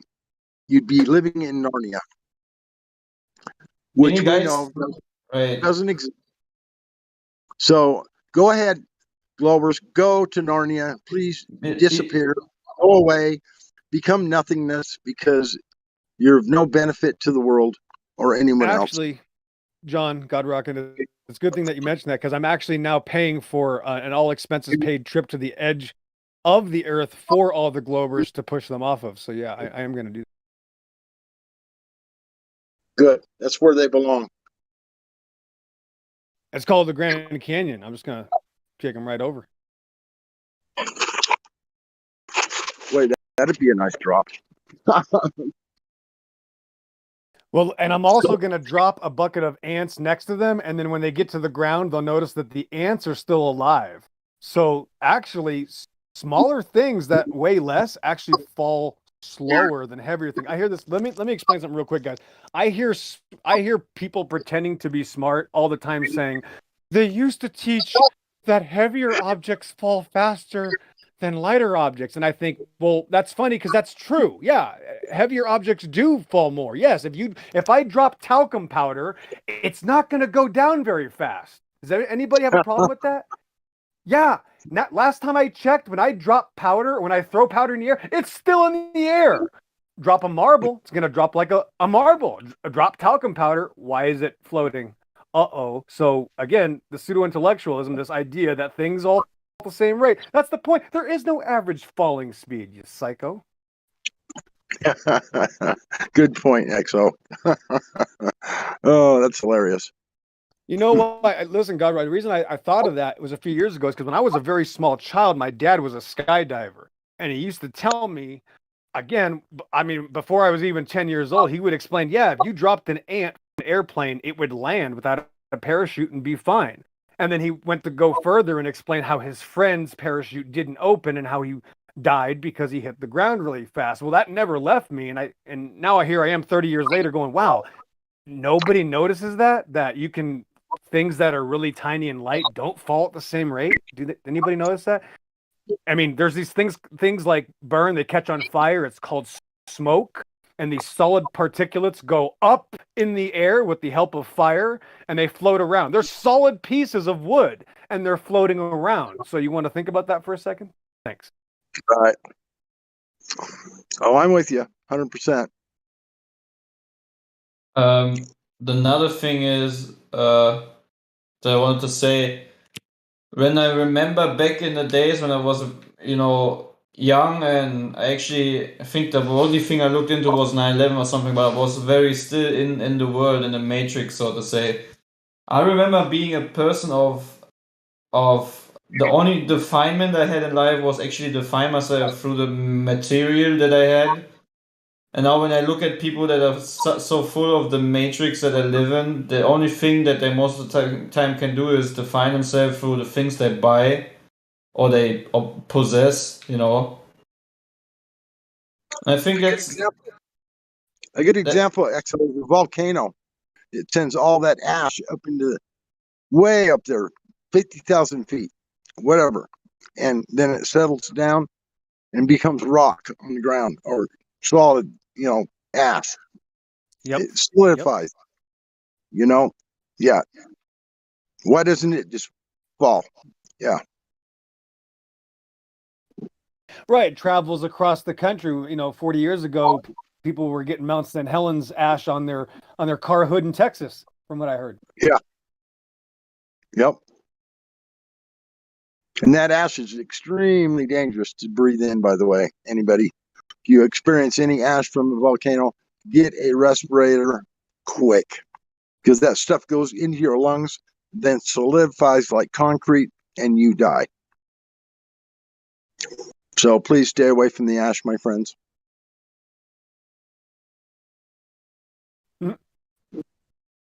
Very, very dangerous.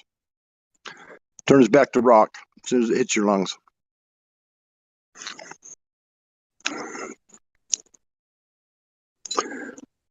It's like like making concrete. A little moisture, little ash that used to be stone. Well, turns back to stone. Add a little water.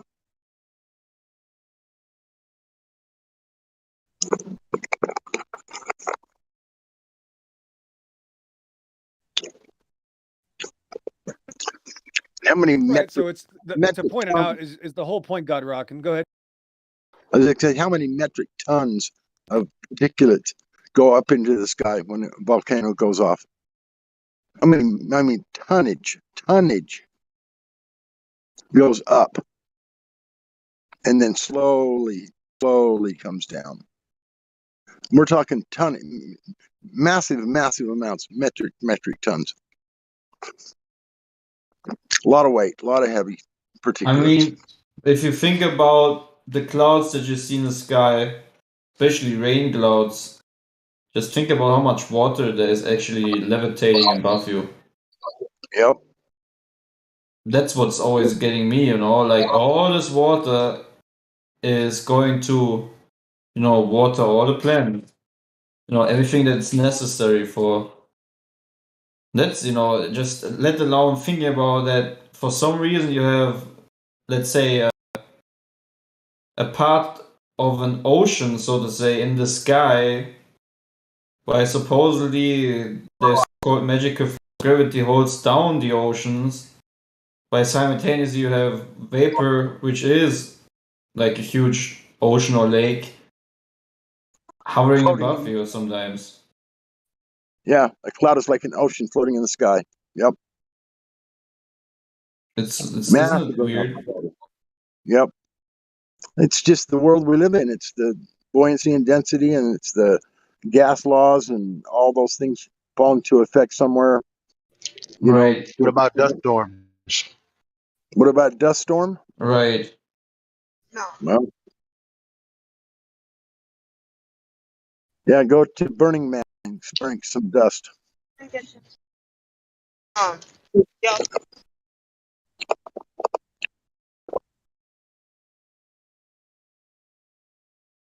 Because there aren't any rock storms, as far as I know. Why do things go down like rocks and toys and yada yada yada? Right? Yep. Oh, what about dust? You're right. Because everything falls at the same rate. Oh, in a I'm vacuum. curious. Obviously. I'm curious, given density disequilibrium, why is it that things that are more dense go down? Isn't that a good design? Kind of makes sense. Is that just is that just like law of identity? That's just what it does? Well, yeah. Yeah, there are some things that are beyond your explanation. Yeah. That's the thing, is that creation isn't something that we can figure out. The creator figured it out. So how could you figure it out? The way I rationalize it is that whatever is below us is just super dense. I don't know. Right, but remember, there's a key. I just want to point out a very key word here that it's gonna go past some people's head. It's called down. It's called falling. It's called down. Below, there's this entire reference of up and down, and that's really what it's about. It's not just reality; it's also spiritual, up and down to everything. Yeah, down from heaven, up to heaven. Things go up, things go down. Bingo, bingo. Right, so I'd have to stretch outside of the topic, outside of this firmament, and show you that something fell a long time ago, and they used to be together. So, and who knows what it was like before that, right? We can't make a claim to say, well, this is how existence used to be, because down was it might have been different 5,000-6,000 years. Yeah. Right. But there is a bias downward. Yeah, because there's an up and a down. Shouldn't there be? Yeah, We shouldn't live there be? I think there should be, right? Yeah. I think 'Cause we're so. I standing mean, on that's the what I floor. see. We're standing on the floor. Right. I mean, I wouldn't call it a downward bias. I would call it more like directionality. Like you already said, things already go up or down. And what it's not that most things want to go down. Just a few exceptions go up. It's just things that are lighter go up. Less dense go up. So your question is just about like why up and down and why not left and right. Well, just like you said, also, let's say it was left and right that things went. The things that are more dense went to the right. Things that are less dense went to the left. You just created a new floor on your right and a new ceiling on your left. It'll just to the right will be down now. Yeah. So it's all kind of really it's relative. What is down? It's not down is down. It's just relative to density. But there is a down no matter what. That's you have to understand. There is a down no matter what, and there's an up. If I'm hanging upside down and I look to the direction of my feet, I'm still looking up. Yeah. But the key word is you'd have to hang. You could not stand in that position.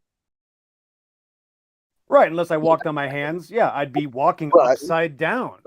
But you'd still be standing, that's reality, on the floor with your hands. You'd still be standing on the floor with your hands. Right. Exactly right. Correct. Yep.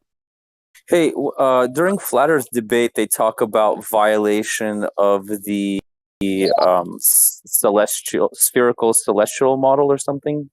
Would someone mind just kind of explaining that a little bit to me? Like, what is a violation of this Do you mean celestial? violation of the second law of thermodynamics? Is that what you meant to say? No, I get that, but they're just saying like that. I often hear that would be a violation of the celestial sphere model. There is none. If you can find it, then we can talk about it. I think you'll have a hard time finding a celestial sphere model if you want to go ahead and try to find. There's no way to determine whether those things we see in the sky are actually spherical in shape. Yeah, no, I agree. Right, but they're talking about the overall. So I think what's going on, we're talking about the overall movement of the sky, which you could say this is one of the few words I allow personally to keep is orbit. Orbit just means circle. So the sky above us, or the celestial, which means heavens, by the way, the word celeste means heaven. So the heavens above us turn, and they turn in a clock or like gears. So there is a celestial wheel, but there is no celestial sphere. You can call it a lot of things. It's not a sphere. Yep. That with the B on the side. It's the biggest But when they one say there. it's violet, sorry. Like, try me. God rockin'. Yeah. God rockin'. Who's that with you? You're hot micing, but it's up to you. But Traveler, go ahead. Yeah, no, I mean, I understand that model may not be accurate, but I'm just, when I hear them say that would violate this model, I kind of want to understand. Does it exist? What? But does it exist, Traveler? So I'll point to, does that model even exist? Because again, I hear a lot of people in Flat Earth that are Flat Earthers say wrong things all the time. That's not a surprise. So is this a model that exists? That's the point. Regardless, does this thing exist? Yeah, no, regardless of whether it exists, I just, because I will hear this argument come from people and I want to be able to explain why that is wrong. The heliocentric model, to me, the heliocentric model, it doesn't exist, but I can argue it because I know the components of their model. It's not. No, you don't, because it's not heliocentric anyway, and that's another problem. Is that it's not. If you look up these definitions, it hasn't been heliocentric for 40 years. But there's again going back to the celestial issue. I always prove it that it's not a sphere in the first place, and I go, now what? It's a celestial wheel, or it's celestial gears. They're not. There's no sphere anyway, and then people go, oh dang, I don't know what to do, and it's over. Bro, when you the first sentence of what you said, you completely executed your own argument and anybody else's argument for either side. The first thing you said was, regardless of if it's real or not. It's not regardless. Yeah, that's the whole thing. That's 100% of it. Okay, go ahead. Well, because I want to be able to argue with people who believe in their model, Okay, and I so want to be able to you're starting off your argument saying, I'm trying to debate with you over something that it might be fake for both of us, real for one of us or not. Like you're putting too many probabilities out there by saying this doesn't exist. You can't prove that something exists. You might as well be talking about Pokemon cards or something. That's why I referenced the Flat Earth debate when they say it violates this model, and I want to understand how it's Traveler, watch this. Traveler, watch this. So let's. You got to be a Glober right now, and you're meeting me for the first time. You don't know this conversation. We're brand new to each other. We just met. Traveler, you're going to now have to make a claim. All right, and I'm going to show you what happens if somebody makes a claim, whether it's celestial sphere or heliocentric model. Let me just use the H word because it's the most annoying. First of all, it hasn't been a heliocentric religion for a long time. Once I point that out, if I just met you, okay, you've never heard this topic, okay, I'm talking, especially if they're an atheist, it works. And somebody says heliocentric, and I go, oh, I'm sorry, sir, it hasn't been heliocentric for 40 years. I've now just absolutely annihilated their religion without even starting. So if rather the conversation ends now or continues, they have a permanent seed planted that they didn't even know their own belief system. It's called the Great Attractor. It's no longer Helios. And by showing this right off the bat, it literally it literally ends the conversation to show them that now this person that you think is kind of silly and stupid is explaining to you what your belief is supposed to be. It's called a great attractor or a black hole. It's also known as a satanic centric religion. I'm sorry, but that's what the word is. It's a centric, not of the sun anymore. It's centric of the great attractor, which is another name for who. So that's another. Now I've completely eradicated the first conversation, and now I've shown them a whole new avenue that you're going to have to talk in the lines of what you're actually supposed to believe, and it's very powerful. I agree with you guys 100%.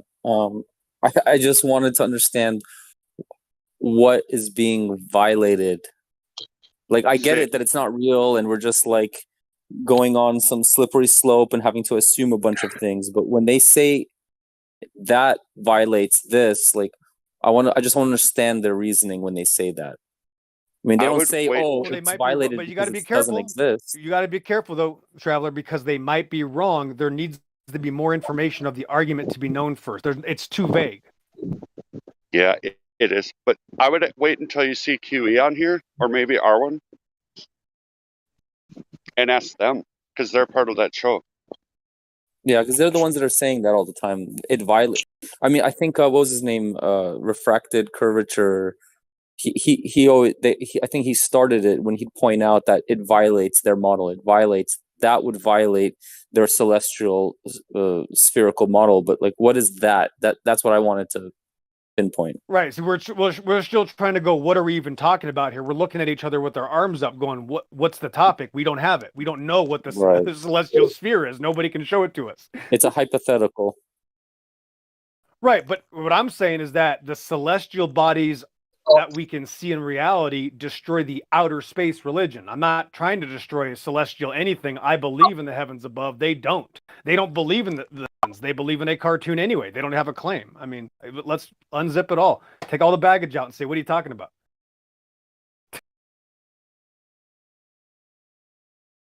Yeah, you got to make sure that they actually have a claim. That's like saying, how do you explain the flat surface on a flat earth? That's my claim. Hello? I don't have to. Sorry. Well, you can explain it by describing how you measured it and how you observe it. Well, you're standing on it, for hell's sakes. You're looking. It's right in front of your face. You're observing it, and you're measuring it. You're navigating it. It's self-evident, right, Traveler? But if somebody asks you, explain why the ocean is flat if the Earth is flat, are you really going to try to answer them, or are you going to try to explain to them that that already proves your point? You see what I'm saying? Yeah. If I try to now answer that as if it didn't benefit me, I would be unraveling. I'd be hurting myself, and it's what happens quite often in the argument, because there is no good argument against flat earthers. So flat earthers are their own worst enemies, and they try to be honest, right? And they try to answer questions that shouldn't be answered. It's again, the burden of proof is on the person who needs to show me something of their claim. If they're asking me why to explain reality, well, the reality only works flat. That's my claim. But they can ask, like, how are you measuring it flat? And I can just bring up the sextant. Well, I would never say sextant. There's a million and one ways that are better to me than a sextant is measuring the Earth. Everybody's already experienced the flat Earth, right? So the burden of proof would be to measure something other than flat, right? So everybody already experiences it flat. What would you say is a better tool for measuring the flatness of the Earth than the sextant? I would say my eyes and a camera, since I've personally looked at 73 miles flat over land, and being on a boat just 15 feet off the water is much more powerful to actually see the creation and understand that your eyes in reality match the photography. It's way more powerful when you show people that you've gone out and done these things. Like, I'm just going to post a couple pictures right now. Give me 1 second. I'll just post my own evidence. But that would just prove that those 75 miles, that would change the radius or something. Like, it would change the radius. But I guess ultimately that's all it would do. But a sextant, you're getting thousands of miles flat versus just 70. No, a sextant is still based off a presupposition of a tool. It doesn't prove anything actually. Seeing what reality presents itself is always the number one tool. So before I zoom in, if you look at next to my cat has a pink collar on, and you'll notice that when I zoom in, I have to digitally enhance the photo, and now I can see the mountain that was behind her. Well, I'm on the water, so you can see my altitude isn't that high, and 80% of the picture is actually over land. I'm in the Puget Sound. So real life experience and matching real life experience with another example or event is always the most powerful evidence when it comes to this topic. Nothing to do with a tool, nothing to do with a claim. It's literally all matching experience. If all photography matches experience, that's what it is. Everybody can go out and see this themselves. So seeing is believing. You got to see it for yourself. But like if in chemistry or something, you have two clear fluids, two clear liquids, and they're labeled two different things, but looking at them, they look the same. But when you mix them together, you get a chemical reaction because they're actually different. Right. That is a different type of proof. Right. That is a totally different type of understanding of this event. Now I've had an experience of these two chemicals, which is a completely different experience of me going out, seeing Mount Rainier from 73 miles away, then pulling my camera up to my face and it's showing the exact same thing. And then I recorded it twice and then I took stills out of the video, and anybody can go there and verify it themselves, right? It should be over an entire degree of tilt. I mean, that's my short example. Then you go up in an airplane, you keep your observations, do some traveling. But I would personally never even bring up a sextant because it's irrelevant from my experience. XO. Yep. What kind of camera you working with? Latter-day Saints. What up? That's not even a real camera. That's a zero zoom cell phone from 5 years ago. Oh shit. 73 miles with a cell phone from 5 years ago. You guys don't need zooming lenses. You can see it without any zoom at all. It's that easy. And if it's flat and 73 miles one direction, that means it's flat 73 miles behind me. And now you have a whole other world that just got it deleted.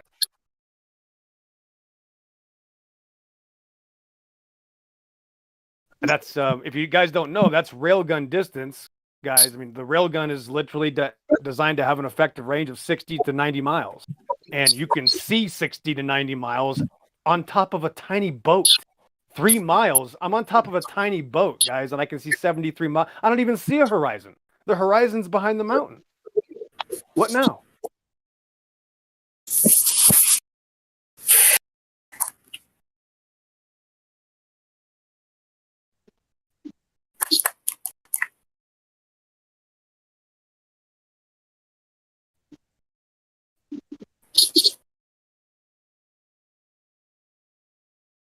Man, imagine thinking that you're living on a spinning ball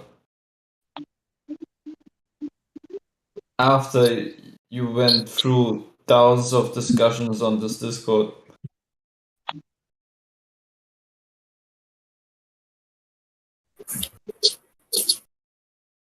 On the other hand, I just really do not understand people that come here and after such a long time, after so many things they have witnessed, they still defend this globe in religion. Like, I literally started questioning this globe religion when I just seen bubbles in space, that was enough for me to say, okay, something is wrong, I need to investigate. But these people are just straight up, deceiving themselves. People who just don't want to acknowledge truth.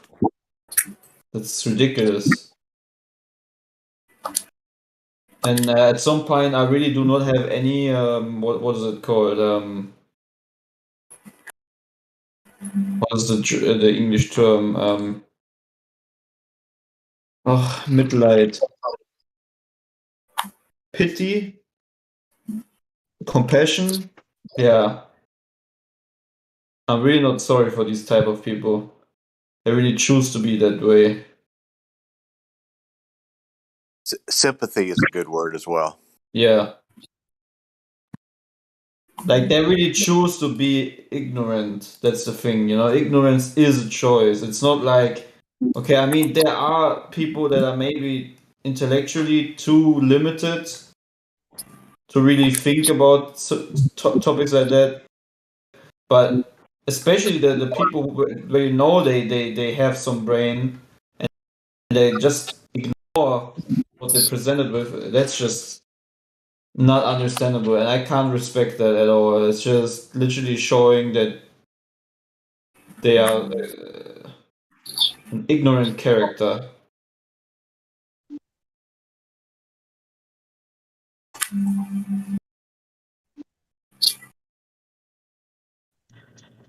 I hate to be the one to say it, but you just ain't seen nothing yet. What? You haven't seen anything yet, man. Some people come in here and they say the darndest things, like they don't know anything, they can't know anything, and somebody will ask them a question like, "Do you know if you've ever eaten food?" And they're like, "No, I don't know if I've ever eaten food," as if The Matrix was a documentary, right? Yeah. And they think that they're plugged in, like literally, a brain in a vat, right? That's what they literally think is going on, and it's like, no, The Matrix was a movie. It was metaphorical. It was symbolic, but it wasn't Right. literal, like your brain is in a vat. And it's a solipsism that is like equivalent to like, as far as I can tell, like Satanism for dummies, right? I don't know anything. I couldn't possibly know anything because all I can perceive is what my senses are telling me. Okay, well, do your senses like tell you that the Earth is flat? It's like, yeah, but that could be fake. That could be like a computer virus in my brain. Yeah, no, So these people are just, I don't know. They I really think it's a choice, you know. Some people really want to stay in the Matrix. They really want to. They feed out of this deception that they willingly live in. yeah, it's rule for ignorance. Talks about it in the Bible. Like this Matthew guy, for example, he really he seems to be a very nice person, right? And I won't deny that he's actually a nice guy. Like but on the other hand, um, I just do not understand how someone can be so ignorant of his reality.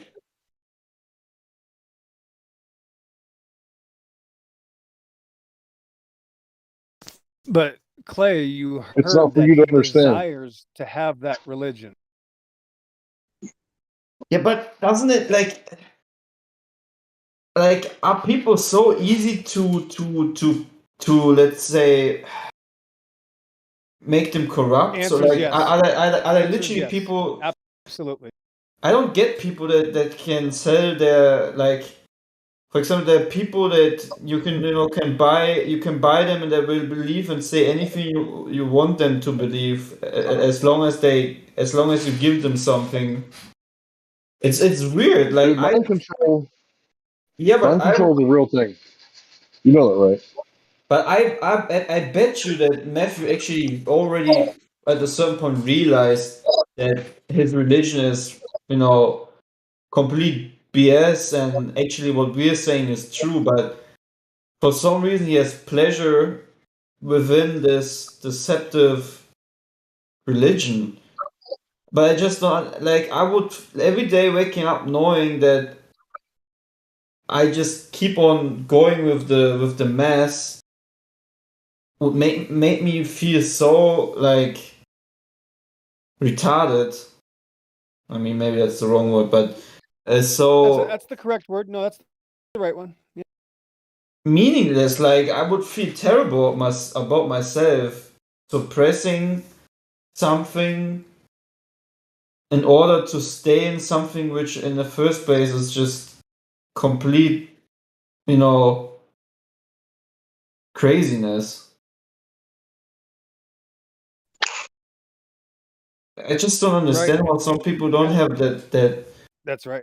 that you know, that wish of like, for me, if I'm not satisfied with a story that someone tells me, I need to research, look into it, look at every different angle. Even if I watch you know, flat earther maybe making a video about a topic that is new to me or whatever, I will not you know, 100% directly believe everything. I will look at different angles until I come to the conclusion, until I connected enough dots to, you know, be satisfied with the knowledge again. And even by that, still, if then someone would come up and tell me something else, I would say, okay, maybe I need to re-investigate something that I was already satisfied with, you know. But some people, they get angry when you want to confront them with,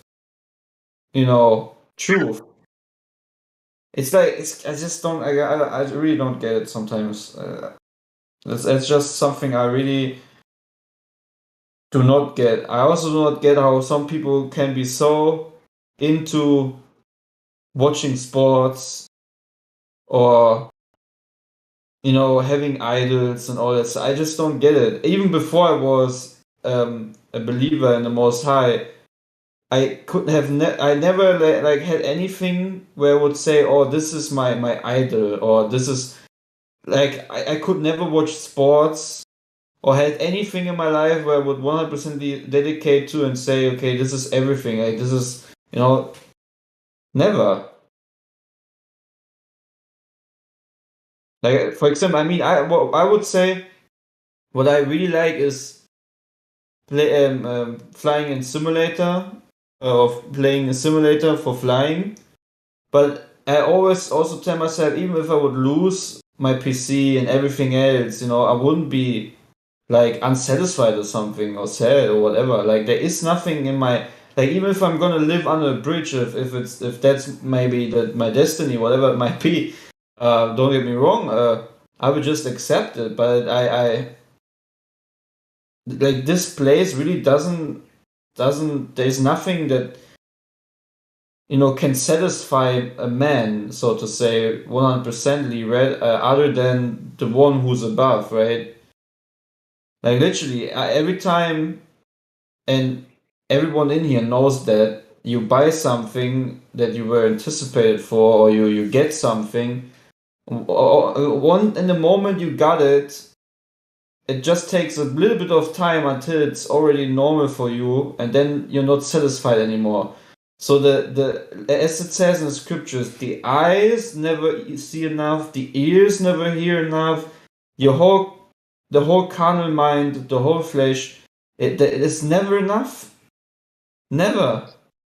You can have literally everything, and it will never be enough. That's the biggest deception in this matrix, that people think they can go without their creator, and there's gonna be a point where they've seeked enough knowledge, or they have seeked enough material things, that they then now are gonna be completely happy. No, that doesn't work.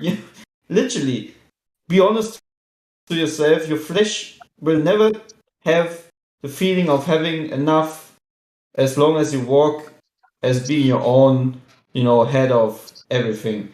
It will never be enough. This flesh is so corrupted, it will never be enough. That's really the thing we need to get out of, you know. Thinking that, you know, the next big great thing improving my life is just around the corner. I just need to buy it, or I just need to invest in it, or it's all vanity. Vanity or vanity.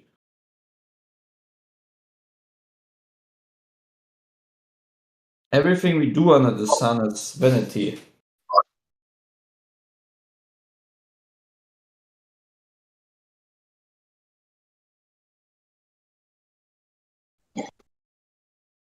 If I'm being honest to myself, the only reason why, for example, I bought myself a new phone is just because of that illusion of, okay, when I buy this phone, it has this greater camera, and I'm gonna, I make these things up in my mind of what a good reason is to get these things, to buy a certain thing, and then when you have it, you suddenly realize, wait, that actually, it wasn't really that necessary. Just this illusion within the carnal mind, just unbelievable.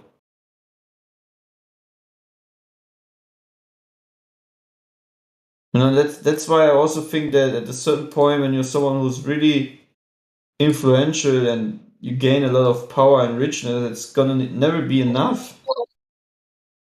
Like all these people, where you might say, okay, look at them, wow, they're so rich and blah blah blah. That for them it's not enough. Maybe they're even living a more miserable life than we do. Like, don't get me wrong, when I don't think that we're living a miserable life, but there are people thinking that seeking these kind of things, rich people and whatnot, that there's gonna be one point in your life that you will be satisfied completely, but that doesn't exist apart from, it only exists within a relationship with the Most High. But apart from that, there's never gonna be satisfaction in your life. Never. And I'm gonna put my hand onto the stove, literally, whoever is listening, trust me, you will never find satisfaction within the world. Even if you're a truth seeker, even if you might crack the code of everything and you found out everything, blah blah blah, whatever it might be, is never gonna be satisfaction to a 100% level.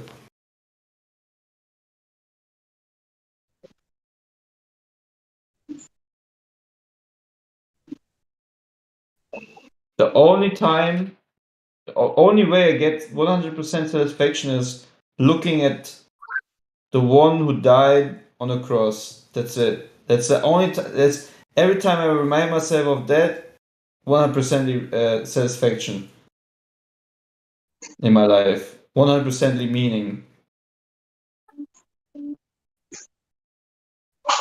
As weird as it might sound.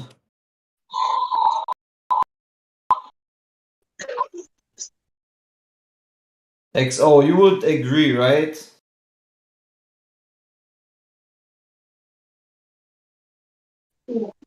I guess no one is listening either. Yeah, man, I switched No, people are microphone. I'm listening. just listening, XO but of course. agrees.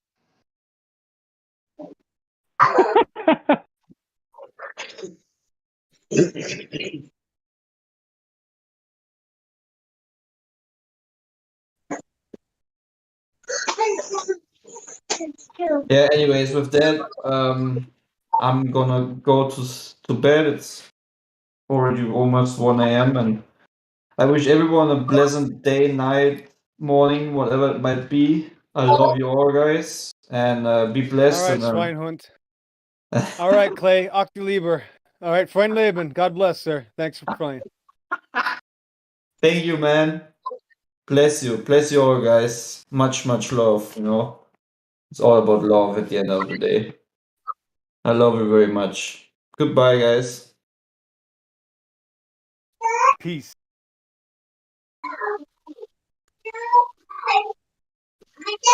Yeah, Hank, I guess you were right, Hank. I don't really mind people making claims for me because I actually make claims, unlike Matthew learns. So yeah, thanks.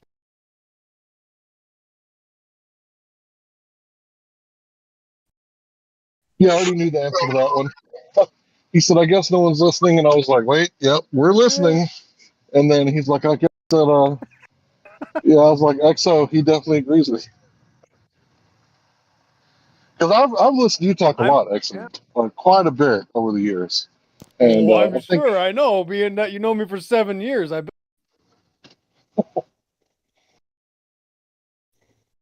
so yeah, I'm down with the Messiah. And it's crazy because, it looks like the world is like wrapping up just like the good book says it would. All the way down to the like one world order and everything. Because, what is order? Like, it's a directive. You're in the military, right? Except if you get an order from your commander, right? Or your captain or whatever, right? Hey, put on that face diaper.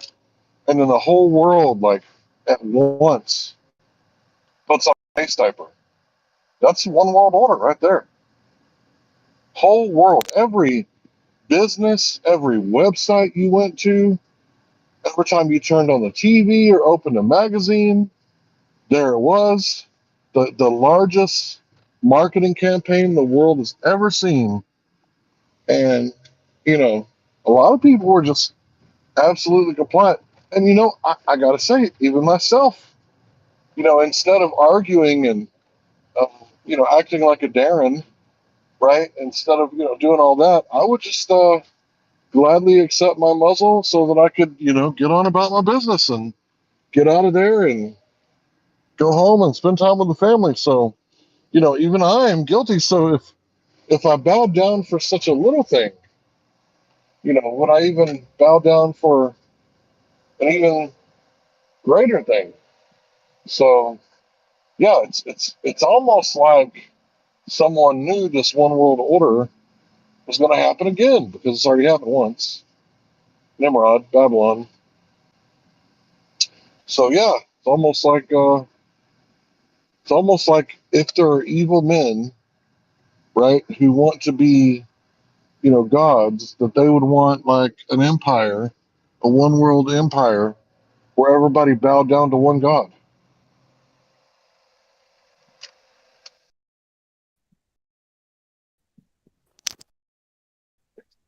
Weird.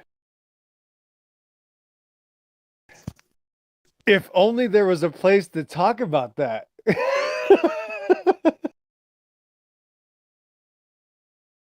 Well, I mean, we're talking about it now because nobody's in disagreement. Nobody's arguing. Yeah. Yep. I'm just watching. Yeah. Before I cross the street, I look both ways. Yep.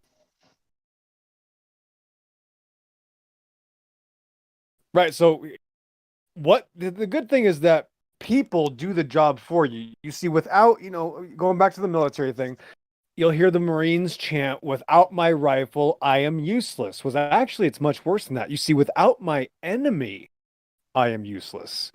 And that's really a bigger piece of this is that, we were talking about again earlier to recapitulate the allowances or the resets and the information, like who set this information free. That's all BS. There's no such thing as men deciding a timeline.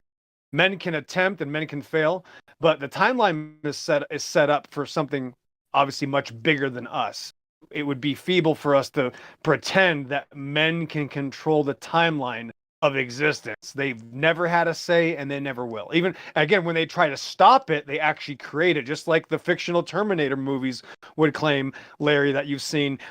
They tried to prevent the actions, and then that's actually how it happens. It's very biblical. It's actually what happens in the Bible millions of times, and that's what we see in reality. So when we see these releases, they're not controlled by people. They're controlled by the other side.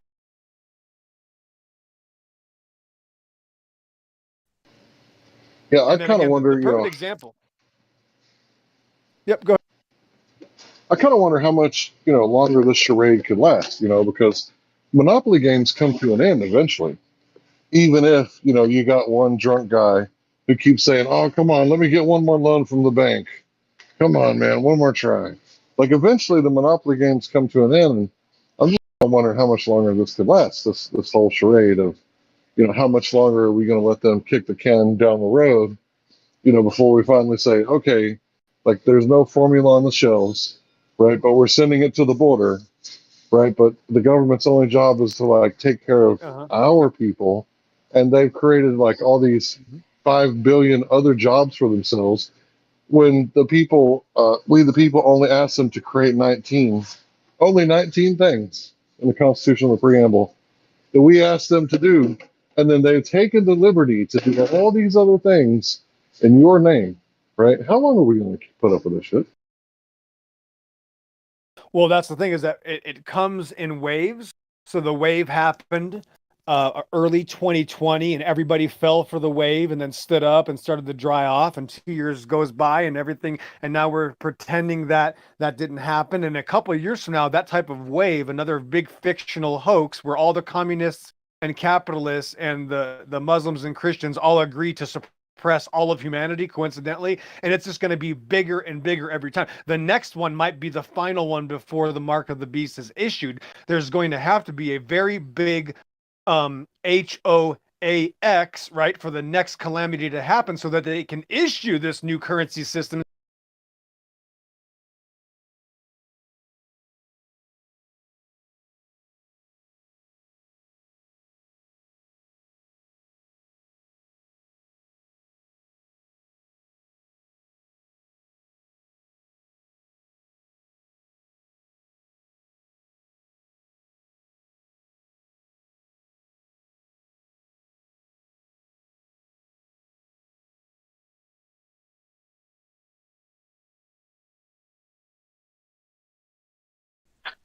So, who muted EXO?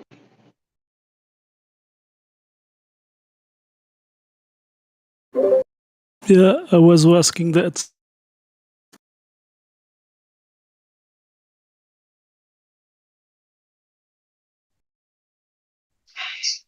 I mean, it's kind of normal for us to talk about the next big thing. So I didn't see EXO break any rules.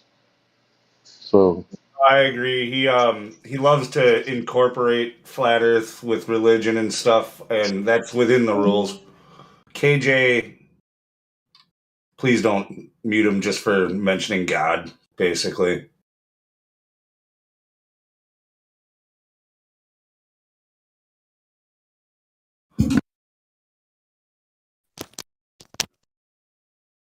No, it was So Mark of the Beast type stuff and all the Bible things, which we were told to keep out of here. So I thought I was doing a favor. Sorry. there's only one voice that will continue to be suppressed, and that is the Bible believer, and that's never going to change. That proves everything I've ever said. So It again, really does, man. they're changing the system, and that evil will continue. And it's, all these groups are going to they will combine together to enforce their own antichrist religion onto everybody, just like they do it right now. The antichrist religion is the only one that's allowed everywhere. Yep.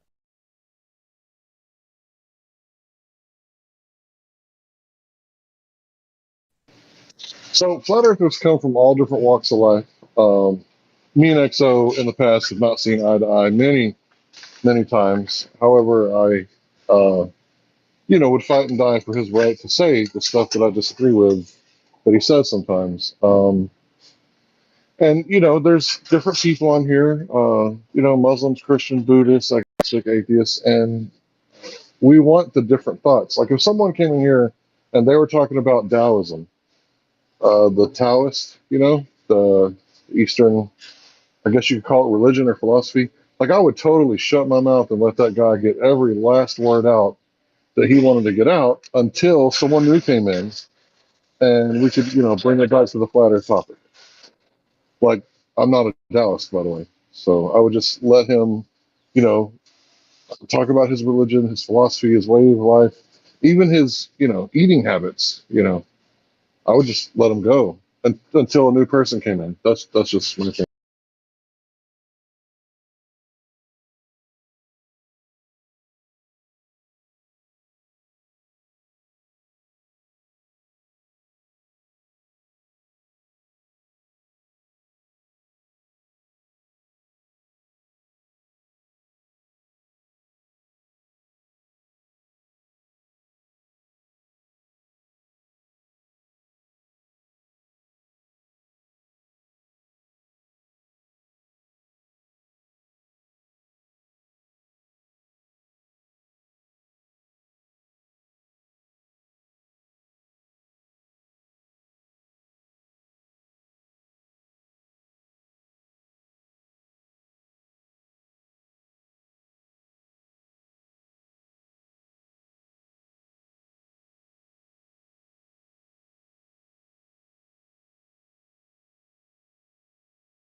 So yeah, like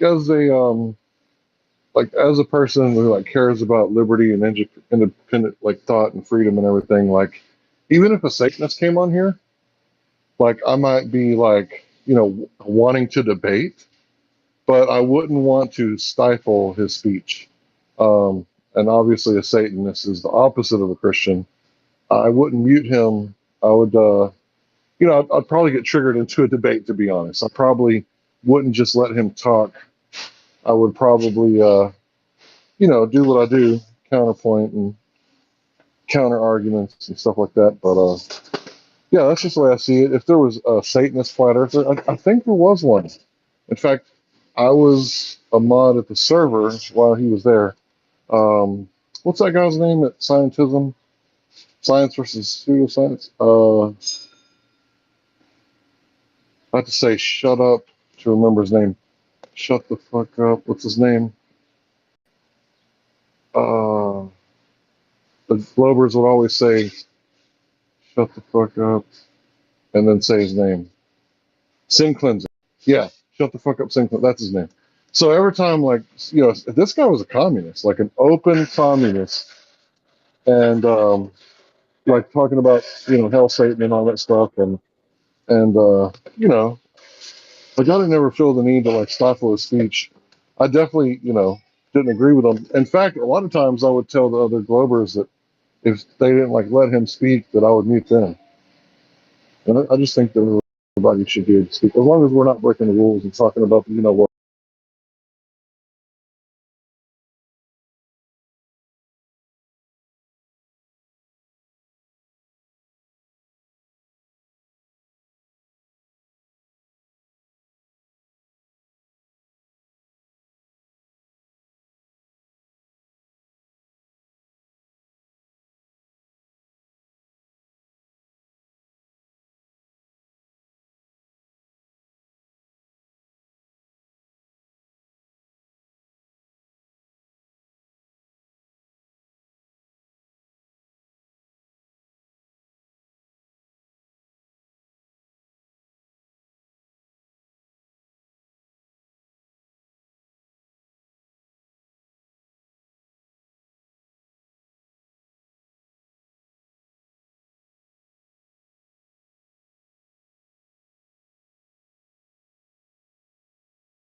I gotta say that German guy, he really, he really hit a sore spot on me about, getting that new phone and getting the camera and then, what's his name? Made it even worse when he said that he took the picture of Mount Rainier with with a no zoom camera. And I was thinking like, why would I, spend all that much money on like a camera? Because I never bought one. I never bought like a P900 or P1000. It was like thinking, no, I don't need it. I live over here in the trees, in the piney forest, and I was thinking, but I do like, photography of the celestial bodies, and I was like, that's close enough. It's good enough for where my old eyes can get a good look at it on a big screen, right? So yeah, I just wanted to say that they both cut me deep, and I think sometimes we need to be challenged and cut deep, right? So that we can, because in your own head, right, you're an army of one, and everybody's in agreement. But then when you hear somebody say something different, you think about it like, damn, he's right. I didn't need the new cell phone. I justified, buying everybody a new cell phone, but we really didn't need it. I should have stocked up on more dockable things.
Scanning.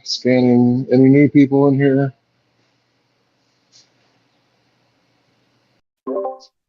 Yeah, TPP Senpai. You could pronounce that better than me, Larry. Third guy from the bottom. Defensive. Is that Yeah, it? with the Darwin monkey. Yeah, Darwin monkey right there. Yeah. Yeah, we would love to talk to that guy. Love to.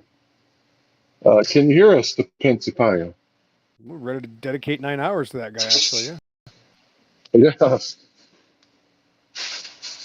So, can you hear us? Can you unmute yourself?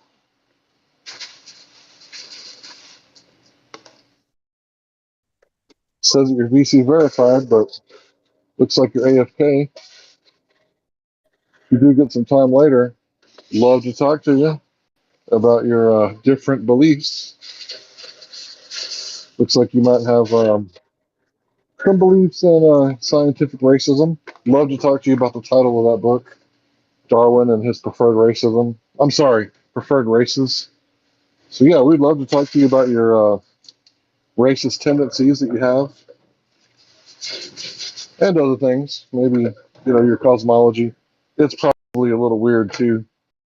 Big Bang, nothing exploded and created 5% of what you see and 95% of what you don't see. Love to talk to you about that.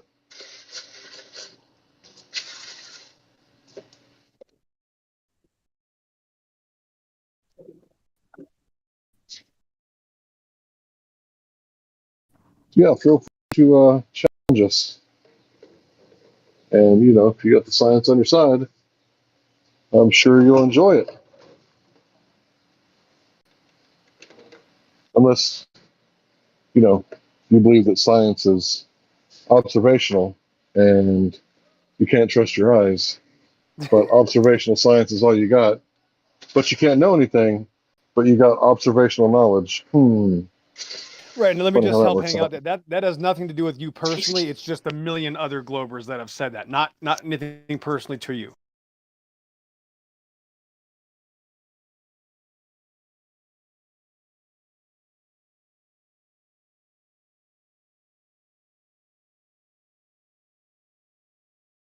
That was the first time ever that the channel was asking for more of Matthew Learns, and Matthew had to rage quit. If you guys weren't here earlier. I don't make them rage quit, but I do get them to sing from time to time. So I enjoy our conversations because, I don't understand math very well, but I still enjoy our conversations.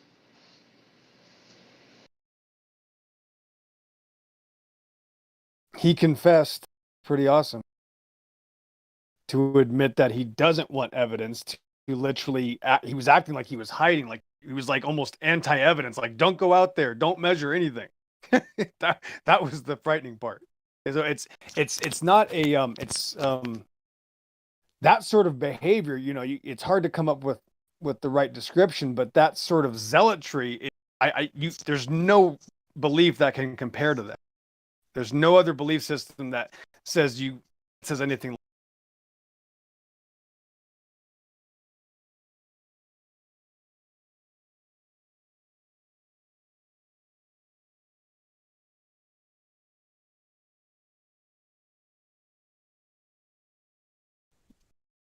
We kind of cut out a little bit halfway, but yeah, I got what you said. There's no other zealots like the Job zealots.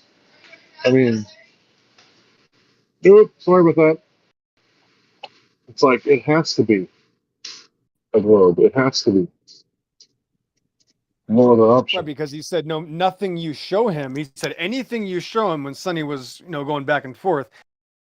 And you're looking for the gospel bearer question. What's it going to take to earn your business, sir? Right? That's what we're trying to figure out. And the guy goes, "Oh, nothing. Even if you gave me $1 million and the car, I won't buy the car." It's like that's literally the car deal. It's like you're at a car dealership. All you got to do is sell one car this week. You meet a guy, and then you're like, "Sir, you just test drove the car. We've been talking about it for 5 hours. what is it going to take to earn your business? And the guy goes, oh, I'm just looking. Okay, sir, what if I paid you for the amount that the car cost and gave you the car, sir? Would you buy it then? Nah, I got to talk to you about my finances with my wife first. I have to look it over. I have to do some more thinking. But can I get your card? And that's the type of deal you're working with. You're working with somebody that is scared to death to even admit there's a possibility of an agreement. There's no way of earning that person's business or trust because they refuse at all costs. Yeah, don't get XO and I started. Oh, Sonny, he got wrecked bad. That was really bad because I've never seen him pull the ripcord out and not even say bye. So that was a good one.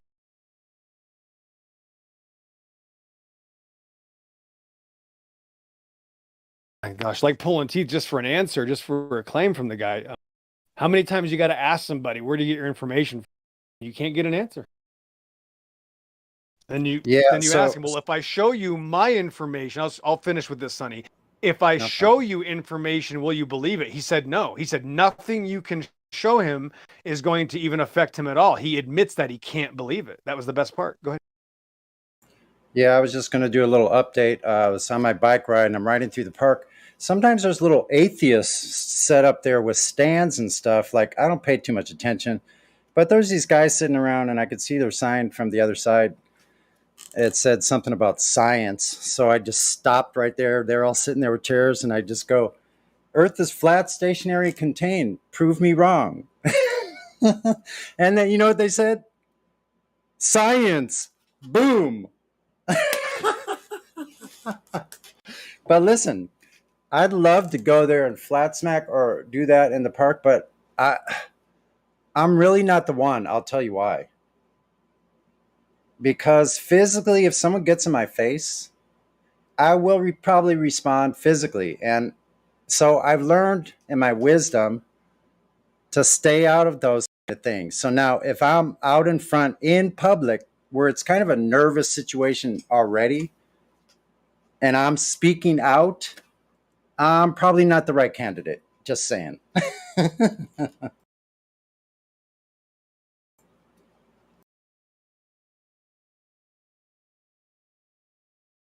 So there's others that are better at that.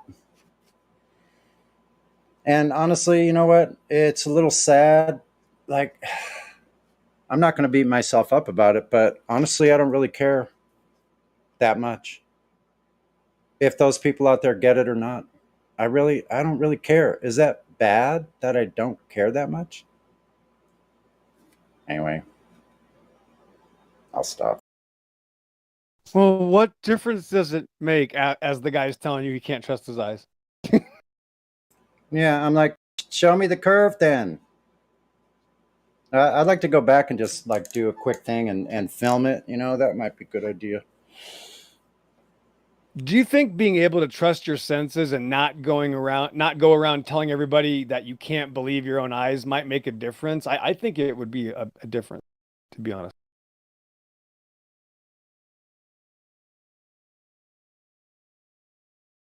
I mean, generally, I just do drive-bys. I like ride by, and I do my flat smacking that way. It's actually a really good way because I can pass by hundreds of people and make just one statement. That's all that needs to be done. Get them to think about it. And if they hear it, they can't help but think about it. They're going to be thinking about it. And then it's up to them what they do with it after that. It's out of my hands. I'm powerless over that.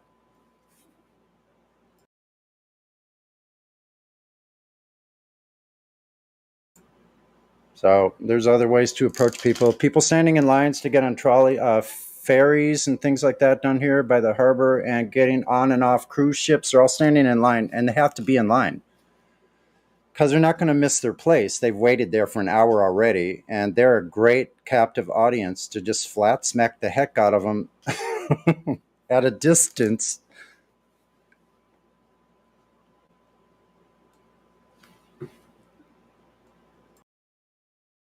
I'll do some more of that. I did that when I first found out about this, man. I was like the town crier.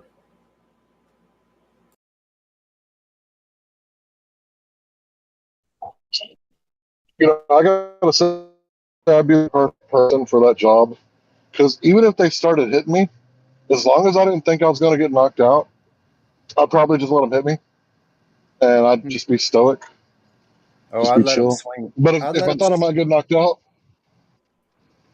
I'd probably fight back because I don't want to be No, curb stomped. I know I'm not going to be the one that gets knocked out. If I'll let them take the first swing. That's fine. I'm not worried about the first Yeah, swing. but that's like the last resort. It's kind of like when people start talking about violence. Like, are you not capable of having an intellectual conversation without turning into a Right. I complete know. animal and trying to? It. It's Well, like it's probably a little immature on my part still. Like honestly, I probably say those things here, but like in actuality, would I really actually act them out? I've never had to really. Only when I was young and I got in fights, lots of them in school. But as an adult, no, I've never had to do that. So, I mean, maybe I underestimate myself and my ability to speak to people up front, which actually I'm probably pretty good at, and I don't give myself enough credit. So I work with this Mexican girl. She's like 5'4", small little, Mexican lady, and like she was telling me that she'd never been in a fight. She didn't know how to punch. So I taught her how to punch. I was like, so this is my hand, right? But I don't want you to punch this hand. I want you to punch the hand behind it, So I taught her to punch through her target. And after I taught her to punch real good, I was like, okay, so now this is my hand, and I put it on the left side of my jaw. And then I told her, like, punch this hand. And when she did it, she caught me perfectly on the corner of my jaw, right under my ear, and she stunned me. Like I could tell when I watched the video that when she hit me, that first step I took was a little bit of a chicken dance, like just a hair of a wobble there. Man, what a story! Bam. Oh man.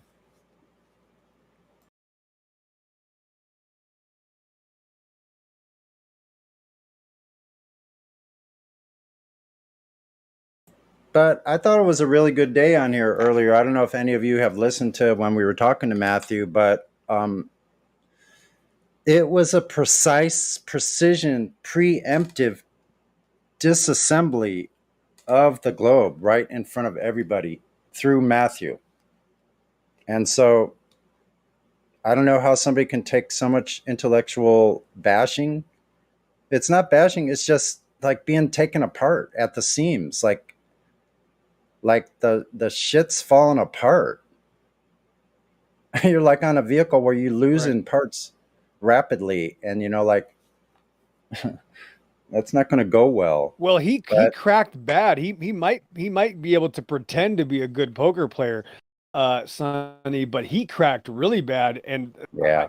again, we're trying to be politically correct here. Moderators want me to use certain terms, but he started performing in a very dishonest manner because he had no option. So he started to have that panic. And then when we dissected that, we should listen. You're just making stuff up. Then he cracked bad. He completely lost it. He was gone. So he might Yeah, not he be did back for a start. few days after that. Yeah, he did start interrupting and almost raising his voice, like getting tensive. He did. I never heard that before. He did.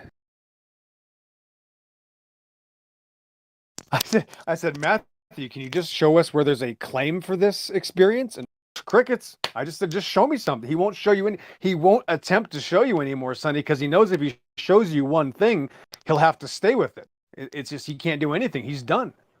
Yeah, I don't know why anything anywhere would require that amount of. I don't even know. Like I'm trying to be. I want to use an accurate word. Evasiveness, I guess. I don't see why you would be evasive in a conversation for anything. Like I can't imagine how somebody would be so evasive in one conversation. You never see this in real life.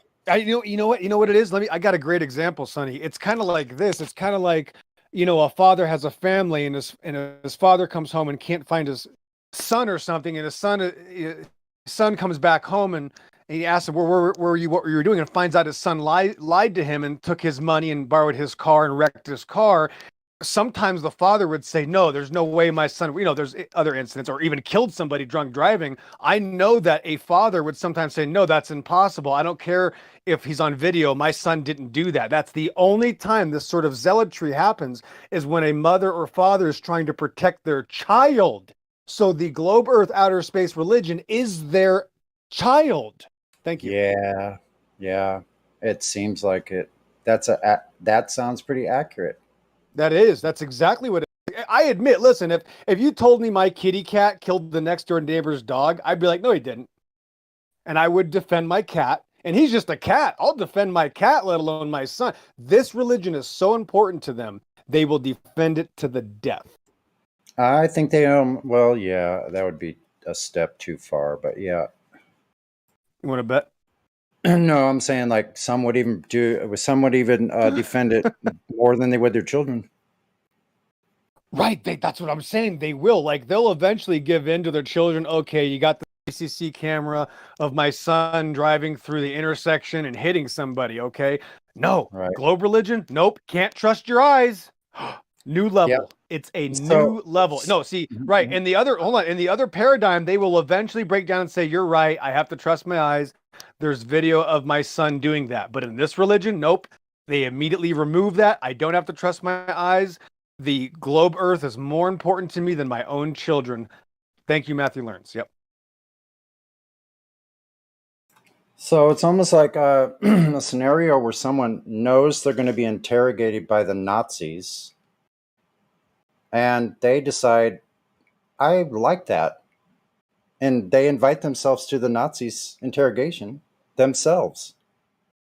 And they go and get interrogated, probably tortured and all kinds of stuff. And they just keep doing it over and over and over again because they like it.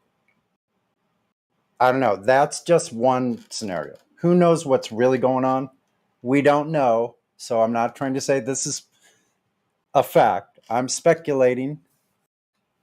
But as crazy as that sounds, it seems like that's what we're dealing with. There's no other explanation. I mean, there's a bunch of other explanations, but they're all just as batshit crazy as the one I just said.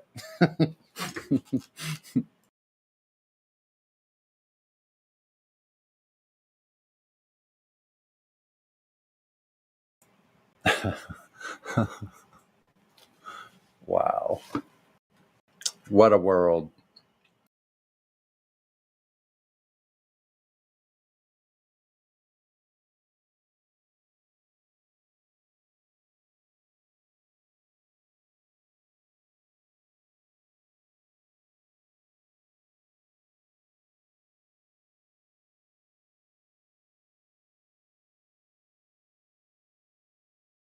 Some are just meant to be woken up the hard way, I guess. Really. They want to wait till the very end because, well, they're like the sheep. They're just blind. They're lemmings headed for the cliff. They don't know it. They actually don't even know. Most people don't even know they're blind, deaf and dumb.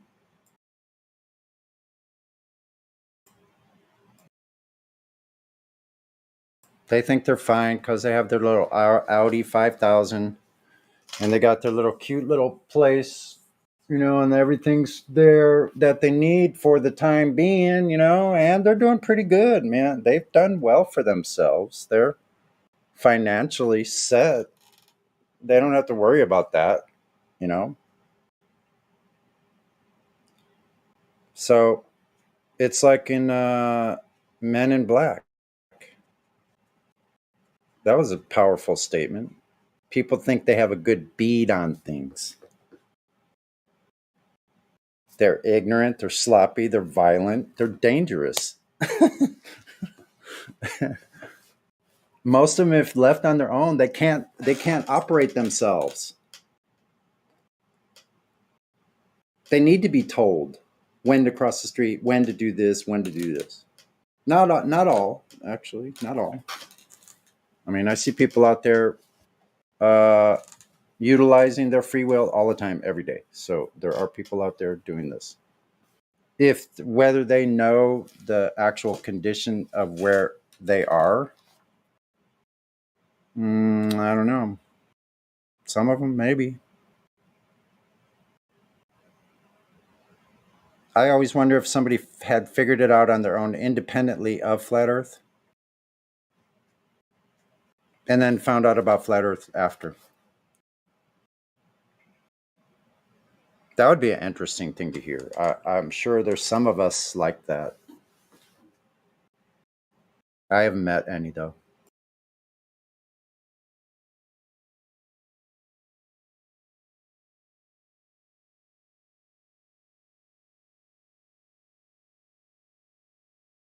Didn't mean to kill the chat. I was thinking about what you said. So it's like, we all would like to think, that we're smart, we're intelligent, we're open-minded, but we don't want to think that actually we're stubborn and biased and closed-minded and old dogs aren't good at learning new tricks. Yeah, I mean, when's the last time you heard someone, bragging about their bias? Like, I am so biased. Like, I would not even change my mind. Oh, sorry, that wasn't that long ago.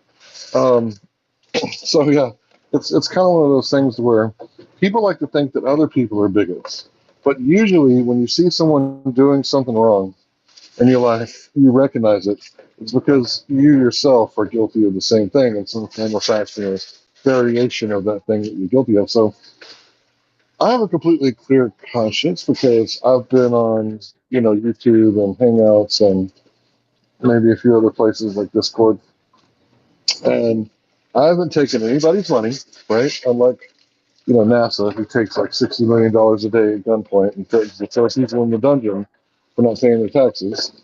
And all I've offered people was to, just kind of like the Eddie Bravo thing, just look into it. Um, Go out, find a large body of water at rest and, get you an Earth curve calculator out there and see what you can see. And, if you can see too far, don't say I told you so, you know, or I'll try not to say I told you so. And, it's like even the Globers agree that we can see too far. They just disagree as to why. And obviously they're still Globers. So they're going to say it's still a globe, it just looks flat. Well, it could be that it looks flat because it is flat. And biblical cosmology has been correct all the time, or a slight variation of it. As far as we could tell, this whole heliocentric or black hole centric model, like this is new. It's never been validated, never been verified. It's only been substantiated through repetition. Um, they just say it over and over again until it becomes the truth. So um, I think that's what's going on here. At this point, humanity's going to have to realize that cosmology isn't science. And if you think the way that the Globers think, nothing is science. Mm-hmm. Or there's no such thing as science because there is no knowledge. And if there's no knowledge, then why do we let these people that claim that there's no knowledge teach our children? And, to quote Malcolm X, only a fool would let the enemy educate his children. Wow, how far down we've gotten. Oh my God, yeah, no kidding. I mean, hindsight is a wonderful thing.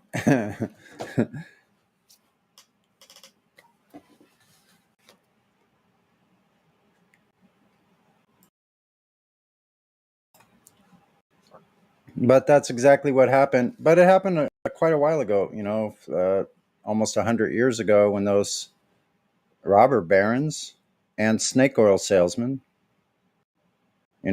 went to work over here.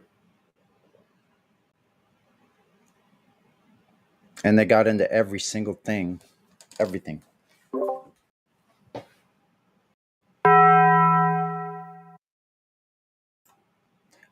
Thank you very much.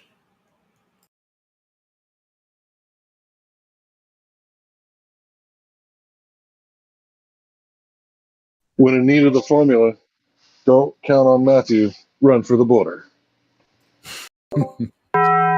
Yo quiero Taco Bell.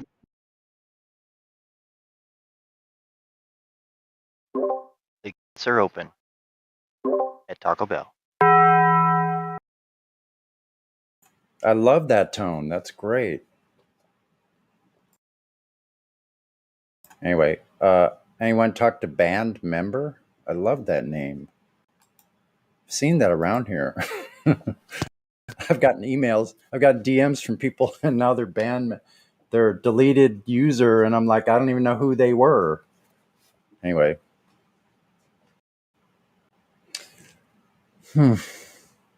Well, Band member, go ahead and speak up and tell us about yourself.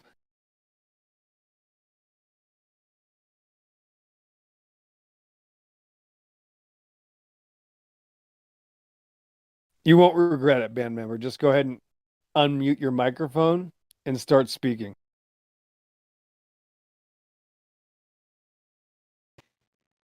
I still believe the Earth's a globe. I'm still open to Excellent. listening to positive information towards flat Earth. So that's all. That's Okay. all I'm waiting for. Excellent. How long have you been Excellent. here? No, I've been here only about like 20 minutes. Oh, so you Oh, just perfect. got Oh, here? this No, guy's you. the best guy. Did you? Okay. Yeah, What go have ahead. you Go ahead, learned? moderator Justin. Yeah. That's all I want to know.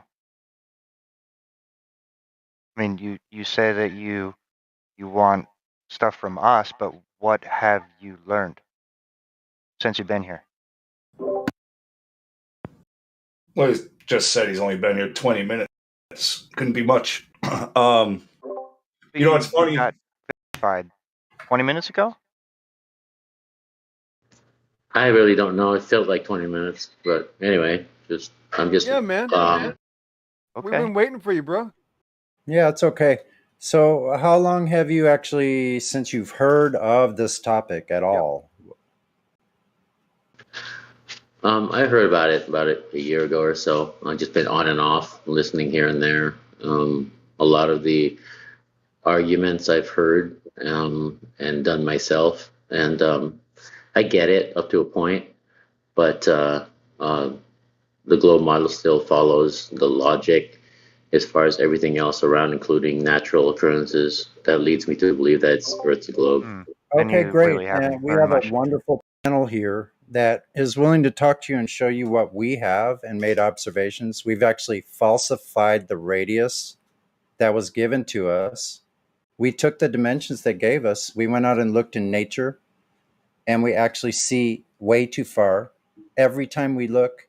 And we discovered that no one has ever measured directly any curvature of Earth, which means drop over distance that is prescribed by the dimensions that were given. So we'll explain this to you if you want to know. This is a great place to learn. No, you guys have pretty much. I've heard other guys talk to you guys, and you guys have explained it to them. And I'm just again, like I said, I forgot who the other guy was, Helio something. And I said I was looking for more positive towards like flat Earth, as opposed to it's not this. Maybe we couldn't see that, therefore Earth is flat. I've heard that a lot, so I'm looking for the other way to explain flat Oh, Earth. yeah. Right on. Has anybody spoken to you about things like not lasers, but radar yet, band? Or have you gone down that road yet? Yeah, I've heard it and seen it. I haven't really gone out of my way to research it, but I find it interesting. But I haven't really gone out of my way because I work and. Here's one thing. Do you know anything about radio wave propagation? No, not really. Okay. Well, in certain frequencies, they know that it is line of sight. Okay. That's at certain hertz band. So in 1918, Marconi sent a transmission from London to Australia.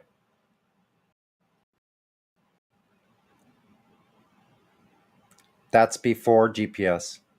That's before any electronics. That's before the personal computer. That's before any of it.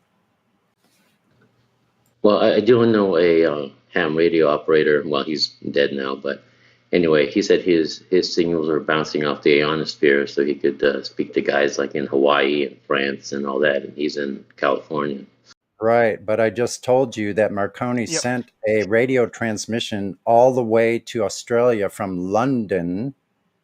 So it depends. Like, there's been no proof that the radio waves are bouncing off of anything, because you say atmosphere, that implies a spherical shape of gases. Gases don't obtain spherical shapes without a container. And also, you can't have gas pressure without a container. As far as radio transmissions, I do know that my dad was in the Navy and he was on a communications ship a long time ago, and they would park their ass like several 100,000 miles, whatever, in the middle of the ocean, and then shoot up a 300-foot boom because they need to adjust for a line of sight communication between ships. 300 feet? That's not very much if you're talking about way out in the middle of the ocean. So I wanted to point out something. So you heard that they bounce radio waves off of something called the ionosphere. Now, the ionosphere is going to be a layer of atmosphere.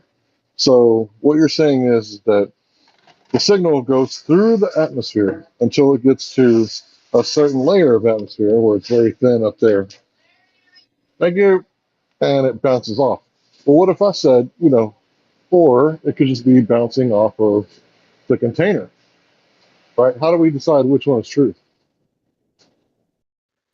We don't know. But the fact that we're getting a bounce, it makes it look like mine is true. Yeah, the guy that, like I said, a ham radio operator, this is him telling me this, so I'm just taking his word for it. And it seems logical. Certain frequencies bounce off, some go all the way through, some don't even get that far. So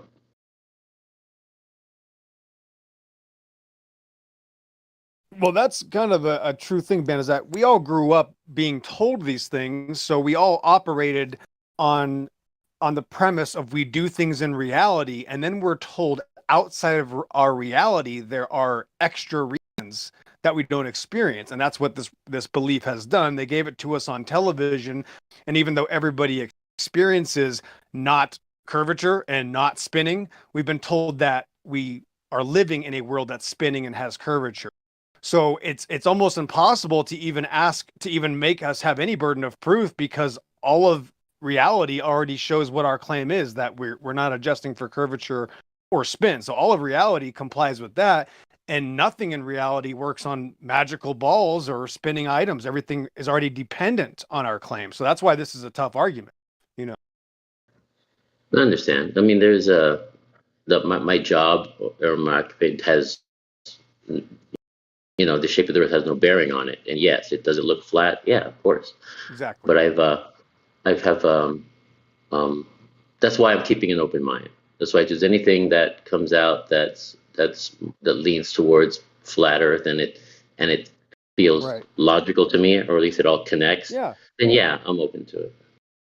Well, that's really cool, man. So let me ask you, what, because I've done some sightseeing and I've taken a camera with me for a long time, so I might have some things to show you.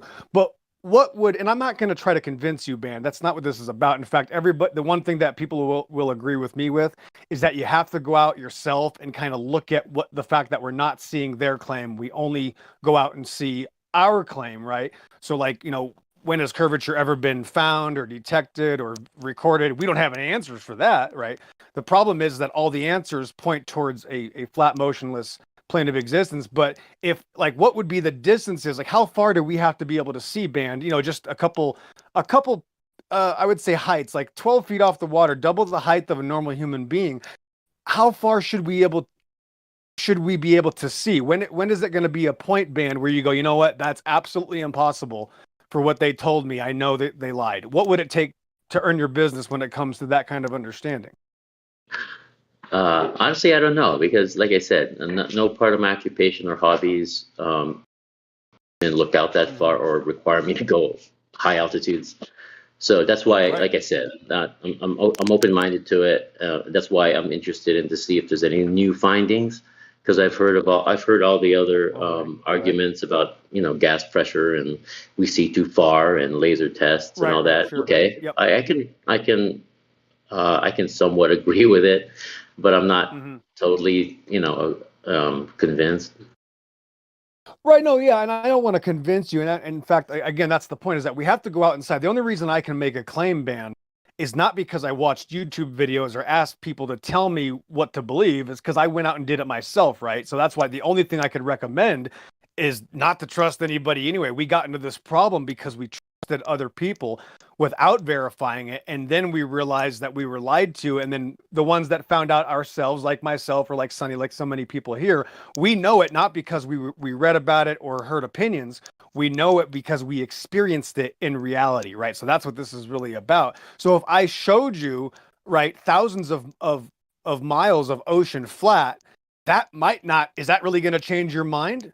I don't think it would. If I showed you 1,000 miles flat over the ocean, I think you, band member, would still say, well, that's interesting, but I'm going to have to keep looking, right? Yeah, you're right. And Right. I had a thought here for a second, but I forgot. Hold on. I'm going to ramble. Let me ramble real quick. So because I used to work for the government band, I did have some access to some information that makes my approach to this very different. When somebody mentioned the word to me, flat, and then put Earth at the end of that sentence to me 7 years ago, I was shocked, okay? But then after thinking about it, I went, wait a minute, everything is already dependent on that fact. So we approached this topic differently. And the reason I knew it, the reason that it clicked with me so fast is because all the air warning and weapons control systems and the radar, whether it's a Douglas system, whether it's naval radar, ground radar, all the systems that I studied way before this topic was ever brought up, because again, that was my field. That's what I did.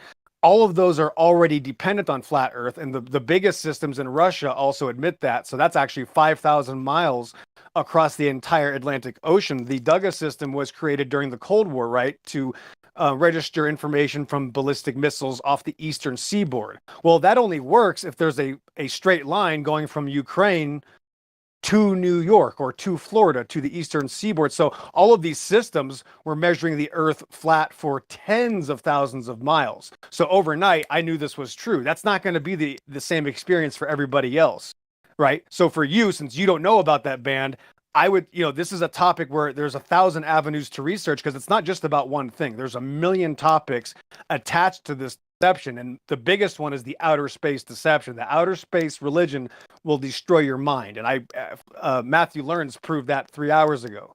He actually claims now that you can't trust evidence and you have to only trust presupposition. That's what this religion did to him. So unfortunately, it really hurts certain people. And that's why it's such a big deal, band, because this is a dangerous belief system. Okay. It sounds like an opinion, but anyway, I've always had to read, because I did some college. I've always had to read, other papers, engineering papers, scientific papers, and I guess I'm used to that. I'm used to that and third party backup to the same experiments, the same engineering problems. Opinions. Yeah. Well, also findings like certain scientific papers on whatever. It's like science properties of light, for example. Are you sure? Yeah, but you know what? This server is going to say, wait a minute, is that really science? And then you're going to look into it, and it's going to turn out it's not really science anyway. You know what I mean? That's the point, is that it's not just about the flat Earth. What we thought was science, band, is not science at all, right? If I tell you a fictional story, if I write a book called Scientology, and my name's L. Ron Hubbard, and I even name it science, it doesn't mean it's science. Well, that's exactly what these globe proponents did. They did the exact same thing as Scientology. They made up a fictional story and said it's science. I have to disagree with you on that, but that's a different topic. But no, you have to, yeah. Go ahead. Wait a minute. Let me ask you something. Is there such thing as pseudoscience? Of course. What is that? Well, to me, it's like unproven science, unproven beliefs, I guess. Kind of like the theory of dark matter and dark energy and black holes, gravity, right? Yeah, all that stuff. I don't really know much about. But yeah, outer space stuff. Yeah, I don't know too much about that. Right, because if you're doing science, you have to manipulate the cause to see the effect. And let's face it, you're not manipulating anything in space down here on Earth, are you?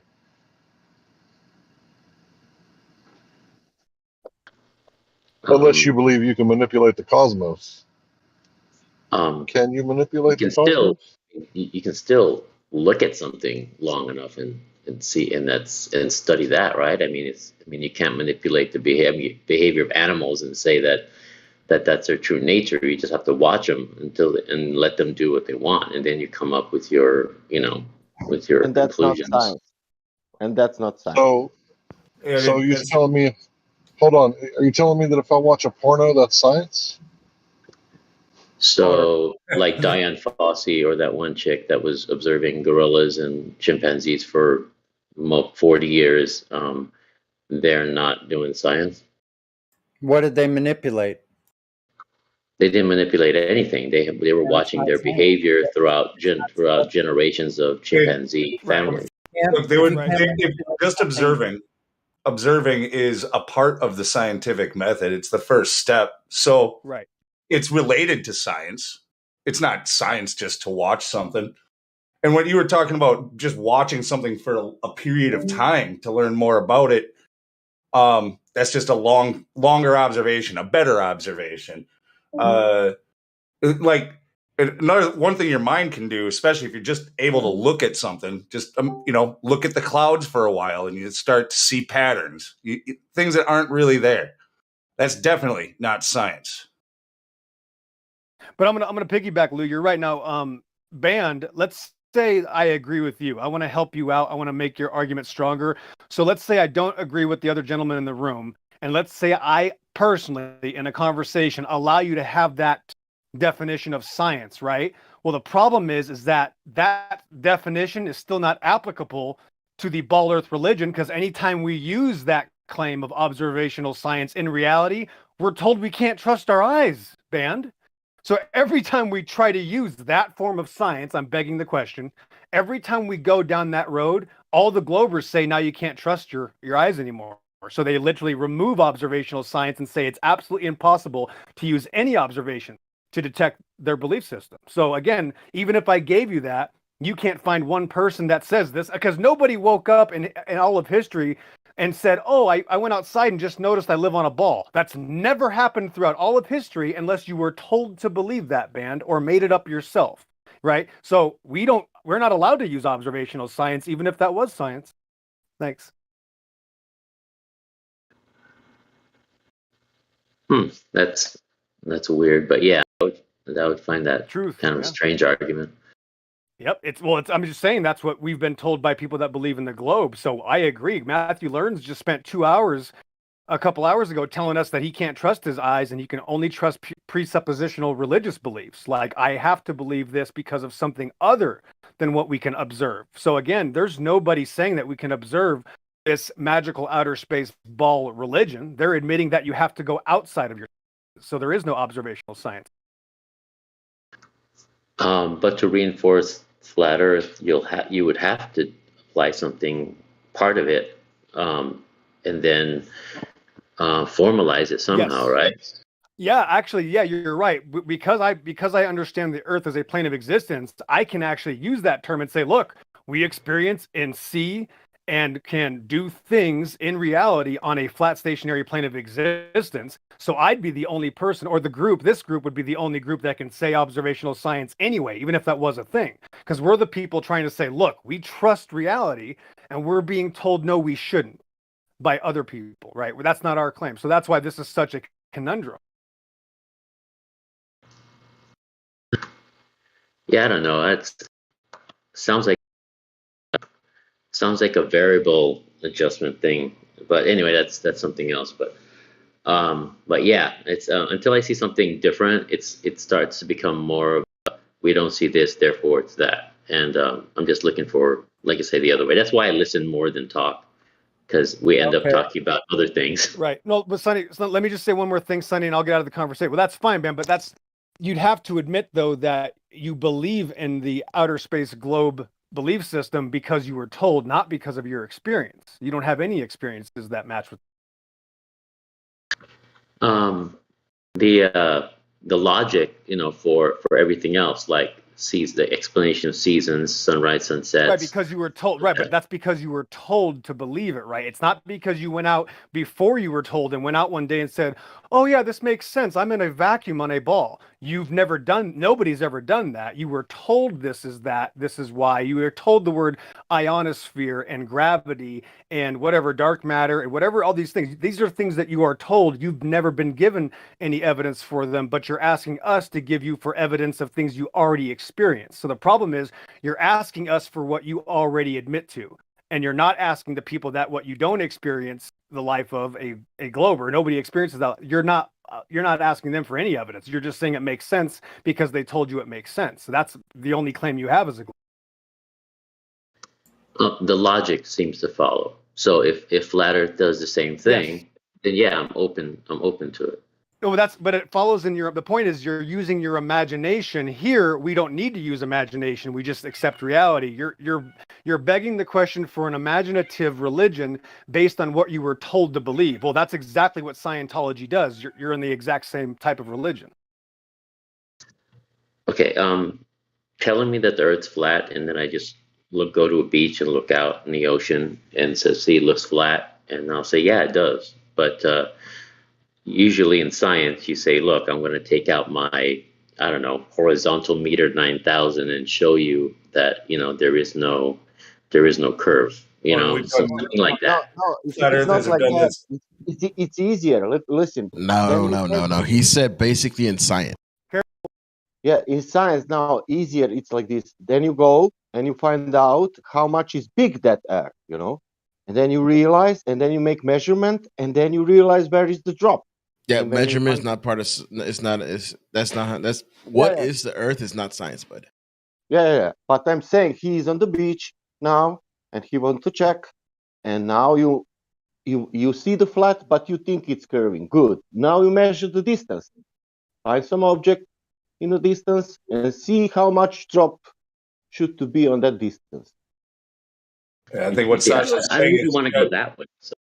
You were just talking about observation being science earlier, and we corrected that. But so we've made many observations. We wouldn't call it science, but every time a flat earther goes out and does long distance photography, the multiple laser tests that have been done, these are all making observations that back up the flat Earth.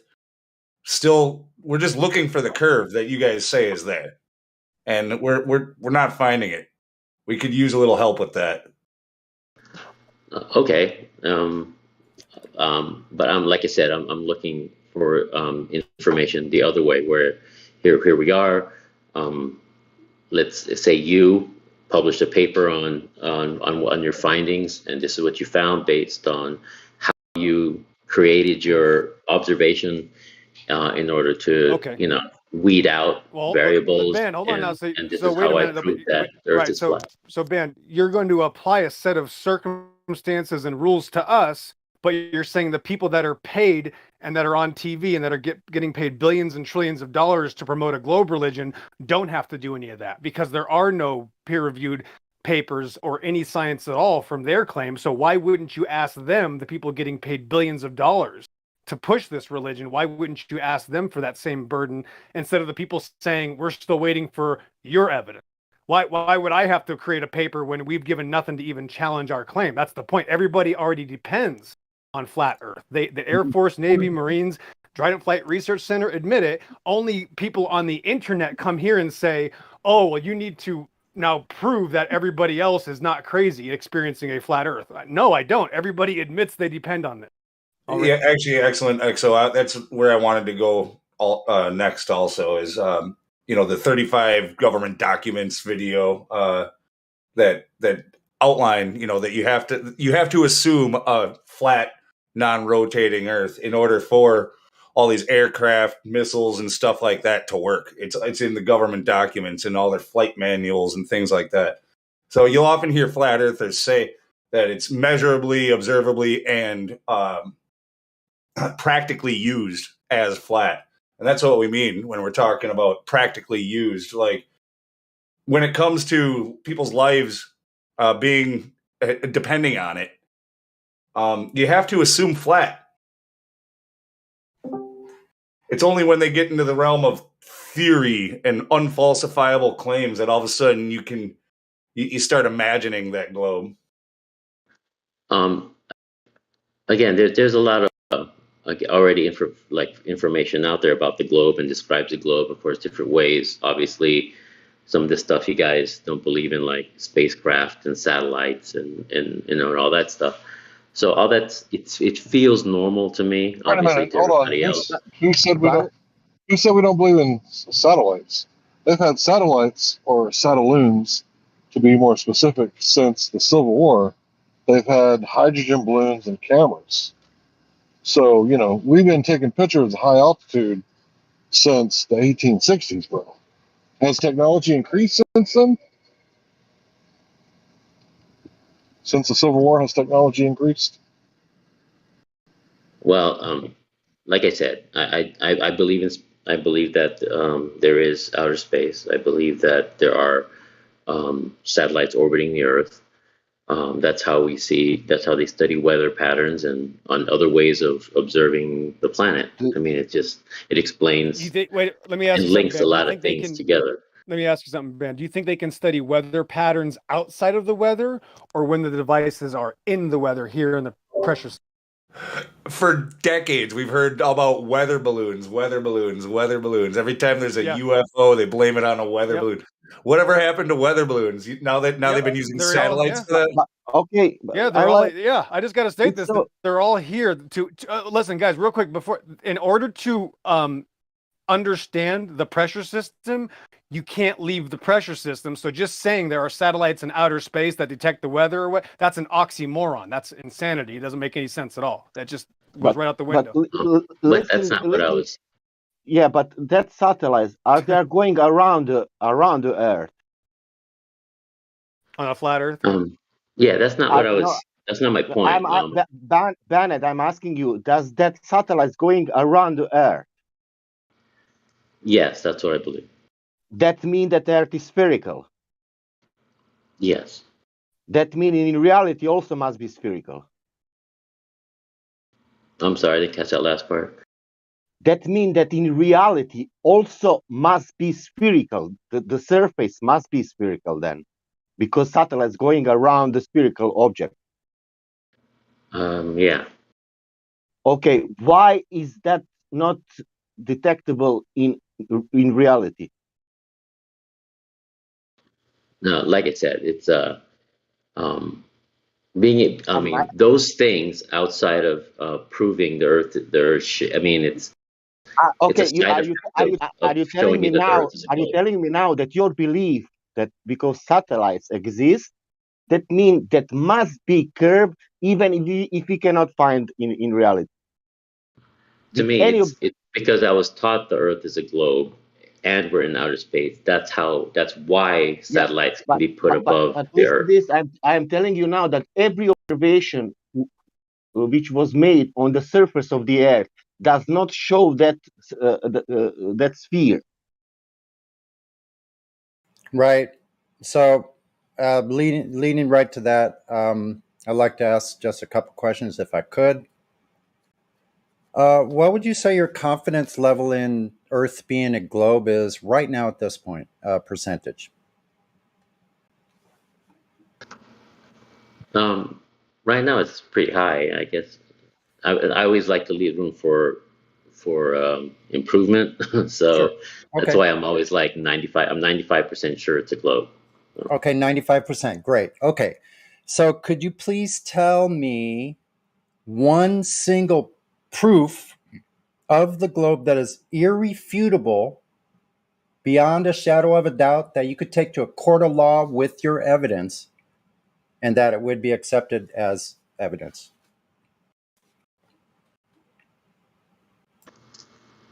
Proving that the Earth is a globe. One single irrefutable proof. Yeah.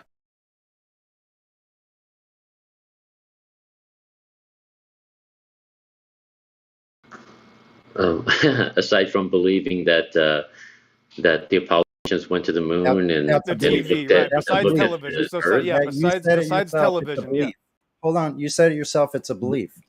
Besides moon, Why would besides listen? Why would speaking you need? about moon, Why would you need to Hold on. believe something if it was proven to be true? Why would you need to believe it? Well, just like any scientific findings, if more than more than one You keep scientist using the word. gets to the same conclusion, then it becomes like the truth. But you don't. But So Bam, I would I got I to any say, wouldn't reason to Bam, you authority, keep doubt it. using this word. But Bam, hold on, you can't name Exo, one hold on, Exo, scientist. hold on, You can't hold name on, one. hold on, Exo. So listen. So I assume you consider yourself a logical person, right? You sound Yeah. pretty logical to me. So, do you realize that you just use a formal logical fallacy known as appeal to authority? Yeah, I would have to do that whenever I have to read a scientific paper or an engineering Okay. paper that, Okay, yeah. here's the logical fallacy, and here's why it's a logical fallacy, why it's illogical thinking, because authorities have said something, doesn't matter if all of them said it was true, doesn't make it true. So Sonny, numbers of people that agree, listen, numbers of people that agree is irrelevant. It doesn't make anything more real or more true. If Just wanted to point it out. in science, when it comes to science, I doubt that I don't know if probably the government does meddle. I'm pretty sure they do. When they come up and find certain effects in the natural world, they have a publication about it. That's the reason why they do that, so that way other scientists can either say, "Hey, no, you're wrong," or "Hey, you got it right." Bennett, another Yes, question. Sonny, hold on, if they Sonny. were asked for irrefutable proof of their findings, could they show it of Earth being a ball? With what effect they Hold on, realize that Sasha. that's Hold Wait on, a the Sasha. globe? minute. Shit. All I got is history and the Apollo mission. That's all I got. Okay, great. So I want to ask one more question, and I'll recede. Could you tell me when, where, and how, since ancient times, anyone has measured the actual curvature of Earth, which means obstruction at a certain distance or drop over distance? When has anybody ever measured Earth's curvature directly and physically?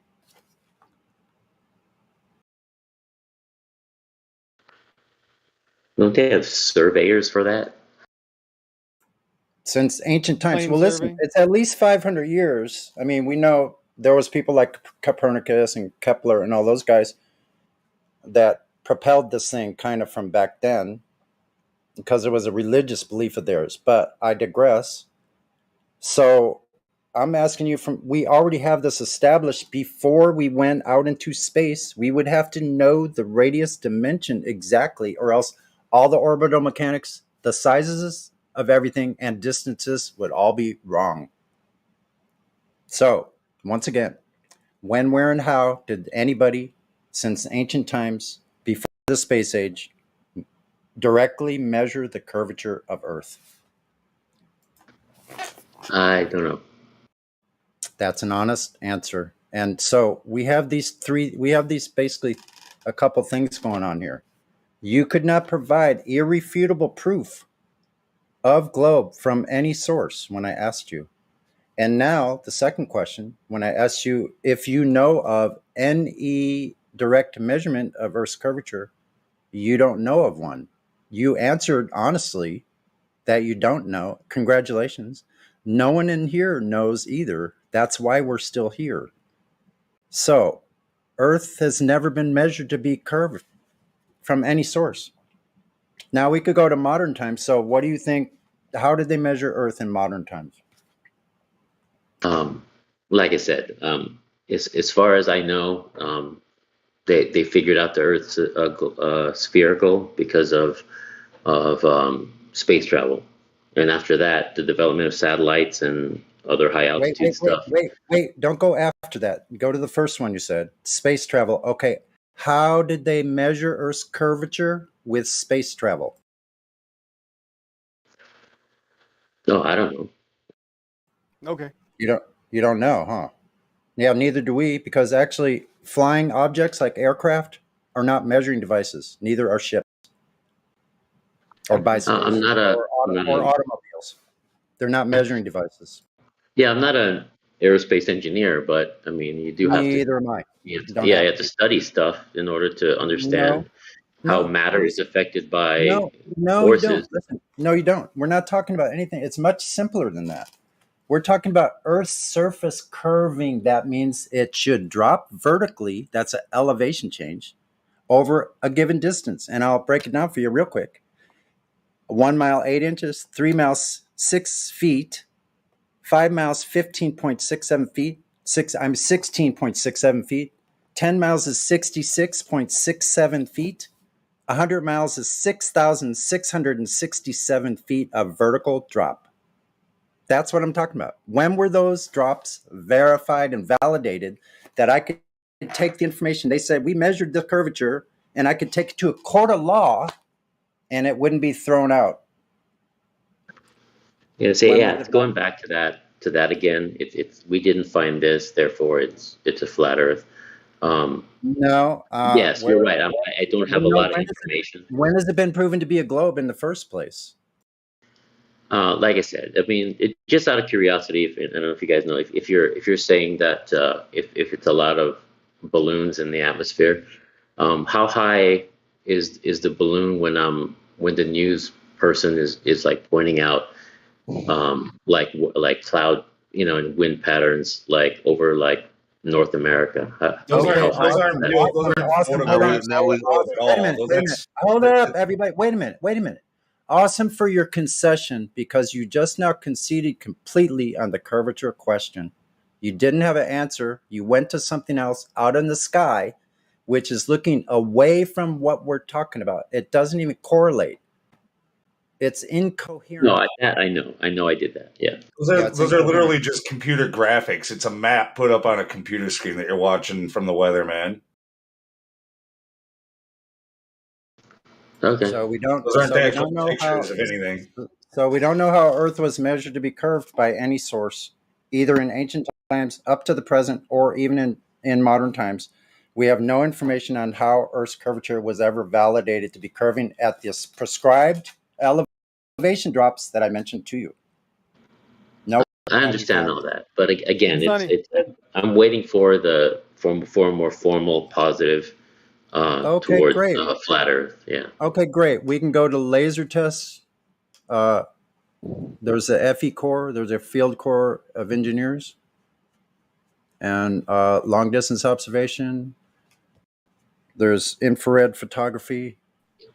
Yeah, I did look at some of those, and I wish it was more of it was an open-ended research as opposed to we didn't find the curvature that they said was supposed to be there. Well, that's what I was hoping. That's how we prove it flat, though. And that's just the common sense. If it's The flat primary because there's claim. no Listen, curvature, here's the thing. I think we have one little problem here. I think the problem is that you have this idea that we have a burden of proof. Now, I'm going to prove to you that that is false. Every human being's experience ever born or living now has experienced only a flat, stationary Earth and containment.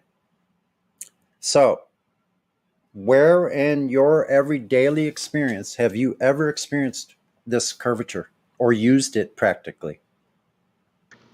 Like I said a few minutes earlier, yeah, my occupation it doesn't depend on it, so I don't experience it.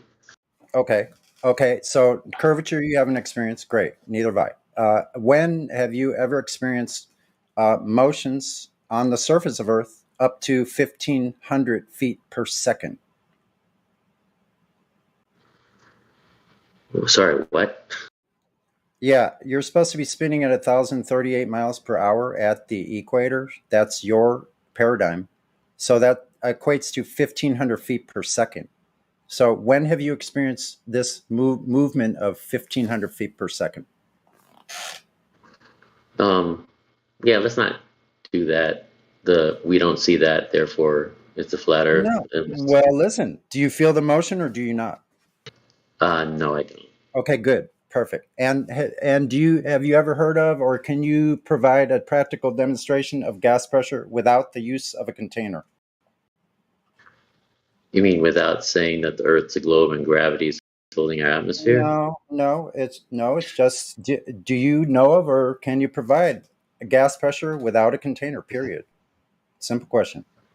All I got is the Earth is a globe, and the gravity of Earth is holding our Oh, atmosphere in place. because I'm like, what is this? Okay. And I turned it around and I'm like, oh, this is one of those stress things, right? Are you Hot hot mic, mic and Elijah? Elijah? Hot mic. Hot.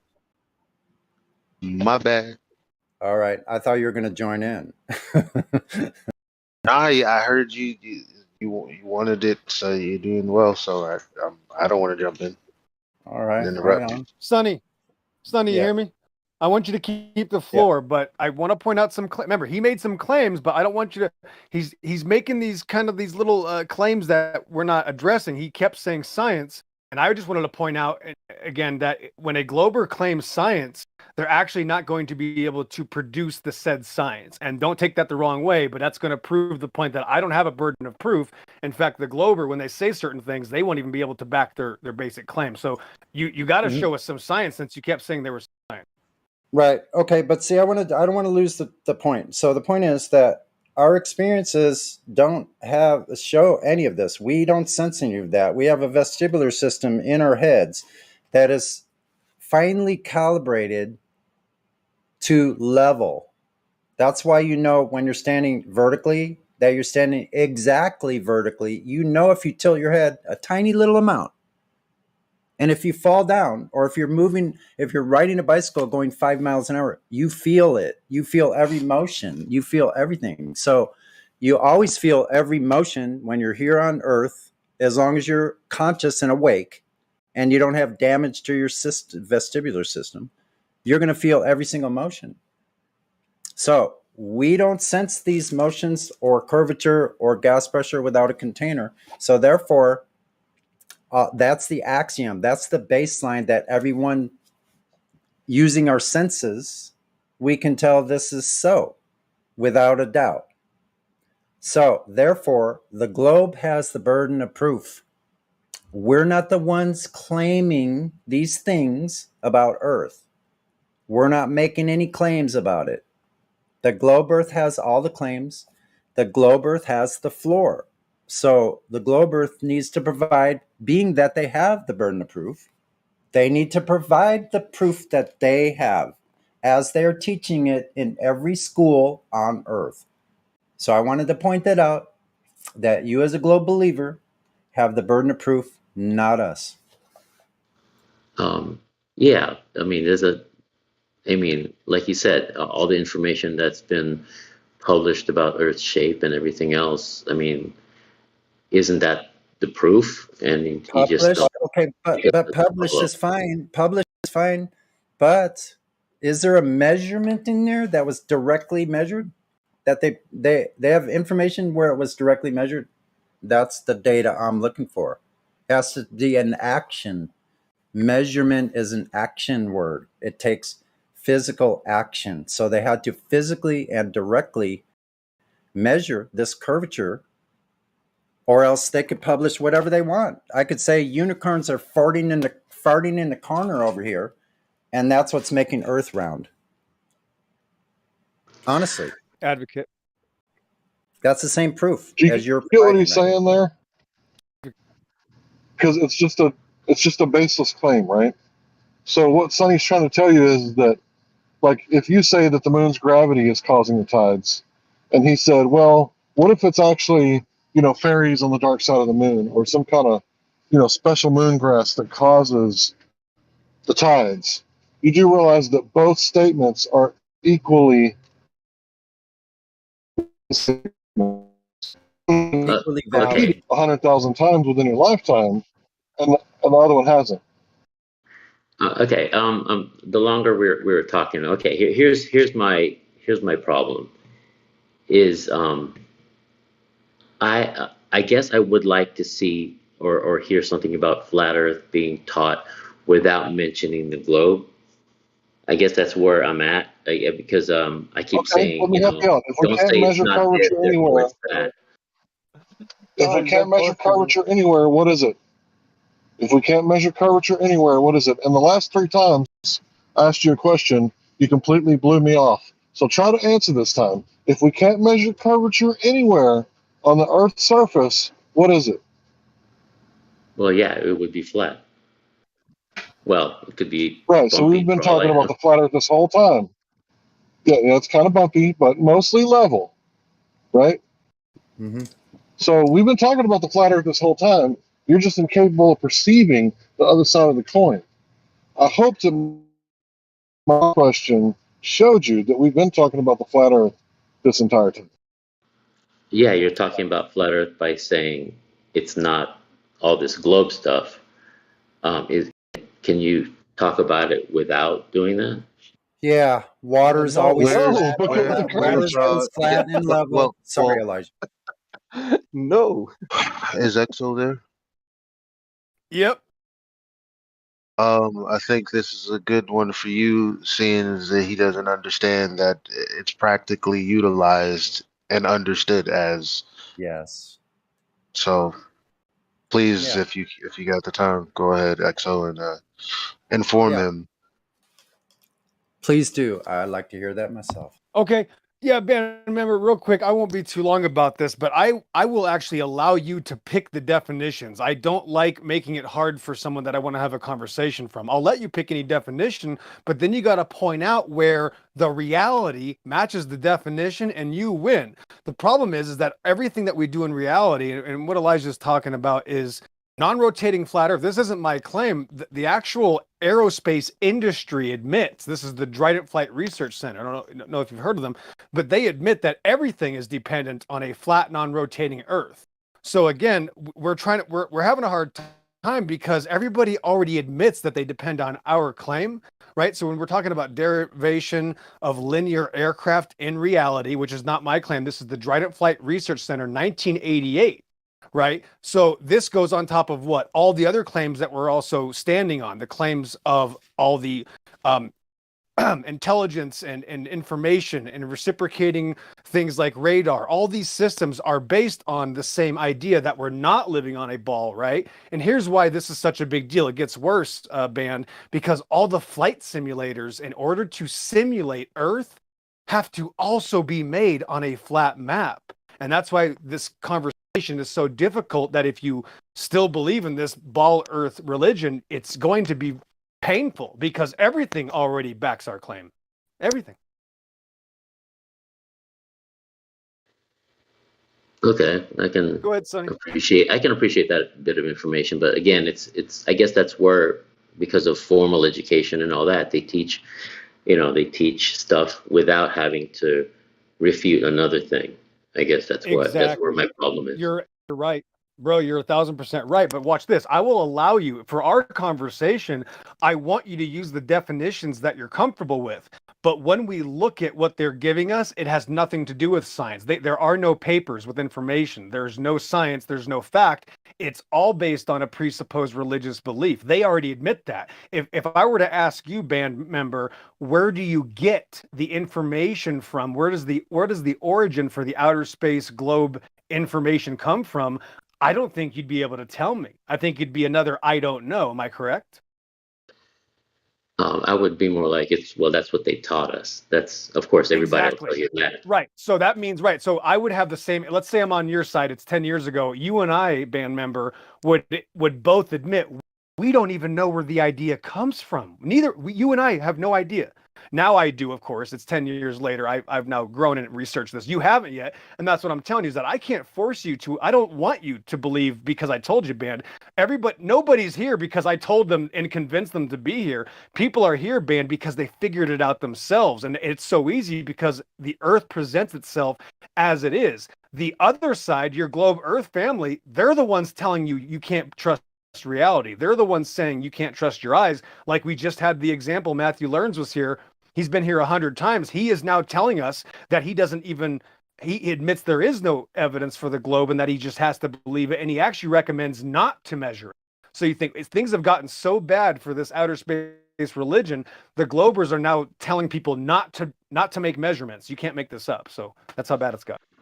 Well, the reason why I can kind of see why they would say you can't trust your eyes, or even I don't even know if I would say that, but anyway, is because of the emergence of the flat Earth belief and challenging the popular thing going on. That's why they would say it, but I've never heard globe taught while refuting another thing. I mean, well, except for maybe Christopher Columbus, but that ended that story real quick, and then it just goes on. Yeah, but they don't provide any proof either. Right, we don't have a claim yet, Ben. Like, let me just tell you this, there is no claim. Like, if we were to say the words peer-reviewed or science, I would then ask somebody, can you show me the peer-reviewed evidence or the science? And the 1,000 or 1 million Globers before you have also given me nothing. So it's the millions of Globers that have proven it. They don't even have a claim, band. We're looking for evidence. They admit they don't have any. Yeah, I've actually heard a few of them talk, and yeah, they didn't actually come prepared. I'm not prepared, but because I'm just listening. So looking for new stuff. That's all right. What for you will be proved that Earth is not a globe? What for you will be proved? Flat Earth. If flat Earth could be taught without refuting globe, it would be taught like in a formal setting, like, hey, this is the Earth, it's flat, and this is how we look at it, just how we measure it. That's how I would believe Well, it. sure. We can talk about that stuff all day long. In fact, I mean, again, the photos that are long distance observations that are made, the laser tests that have been done, all of your experiences, or how sailors navigate using the stars and the sextant. The way that, as it was mentioned, that the aerospace industry has to treat the Earth as a flat stationary plane. We can talk all day Universal about planes stuff without talking about a globe. But every time we say this stuff, you're hearing it like, oh, you're just saying this against the globe. Well, that's why you're here. So you can't talk about the flat Earth without bringing up the globe. That's where you're wrong. You keep on saying, let's do it without talking about the globe. Like, we already established that we experience the Earth as flat. You said that right away in the beginning. That was like the second thing you said. I mean, that's the burden of proof clearly is on the globe. Therefore, we have to talk about the globe. Right. Okay, let's agree to disagree on that. Okay, that's fine. That's okay if you disagree. Wait. Do you guys mind if I go real fast? All right, so he wants me not to talk about the globe.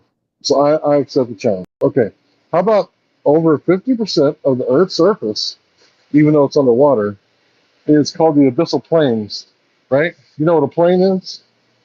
So I'm not talking about the globe, I'm talking about a plain, right? And then you have the Bolivian salt flat, right? It's the 9,000 square kilometers of less than 1 meter of vertical relief that would be dropped, right? Or curvature.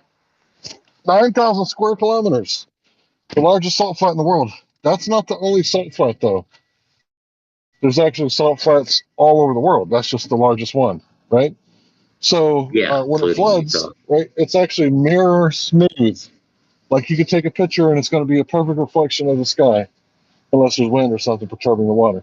So then we got the Great Plains. They don't just exist between Texas and Kansas, right?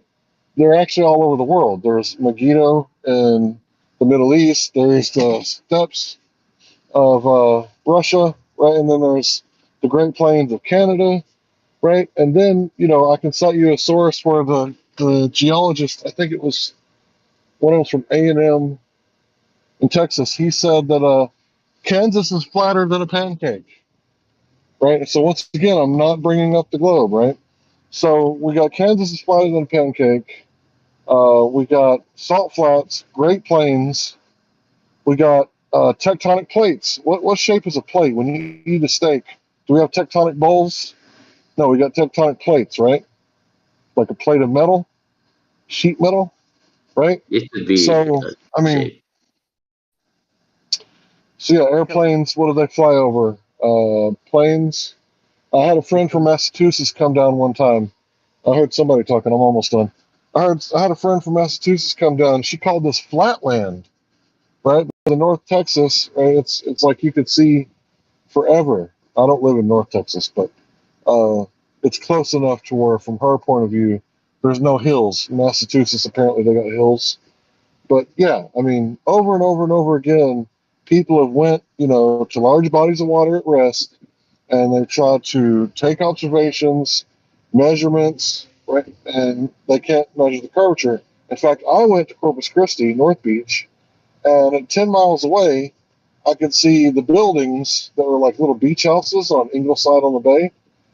And the funny thing about that is that the city of Corpus Christi is behind you when you're at North Beach, right? Because you're facing out towards the ocean. But Ingleside on the Bay, they don't have any 6-story buildings. But the curvature is 66.6 feet. That's a 6-story building. So how did I see the buildings on the other side of the bay? And, this anecdotal, right? But it's not like anecdotal like an astronaut went to the moon, because you can go to, North Beach, right next to the USS Lexington, for, I don't know where you live, but, for under $1,000, get in your car, go for a couple days. And, I was there for a few days. During the night, I saw the street lamps, and during the day, I saw the reflection of the buildings. So we're not mentioning the globe in any of that, did I? No, that's actually a good start. It's observational at first, and then hopefully it propagates after that. It becomes more reinforcement, either with tools or further measurements, I guess you want to call it. Have you heard of the black swan argument? Well, like I said, that sounds like a good start. So for work, and then it should propagate from there, so that way it can be taught formally. No, here's the thing. I'm starting to wonder. Oh, Are you? sorry. I am stepping on your toes. My bad. No, you can go. I wonder if he's an AI, because he hasn't answered one question. So I'm kind of wondering if I'm talking to like a new AI that's on the internet. So I'm just want to ask you 3 questions, and if you could just answer real easy, simple questions. What color is grass? Green. What color is the sky? It's blue.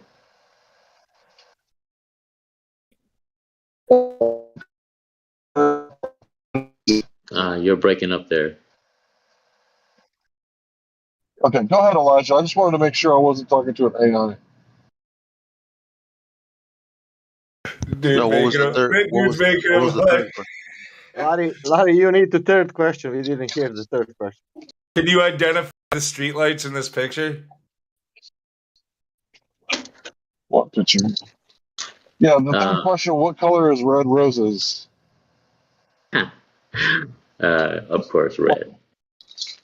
Okay, cool. Yeah, I just wanted to make sure that you could answer questions, because AI, they're good at talking. They're not so good at, answering questions. Yeah. So please continue, Elijah. I It's would like kind to of get a funny. I sound couple. like an AI. I would just like to get a couple of things off out of the way before Elijah takes over. So I want to make sure you don't have any ideas about what we think or what we know. So, have you ever heard of the Flat Earth Society? Yeah, but I didn't look into it. Do you think we are the Flat Earth Society?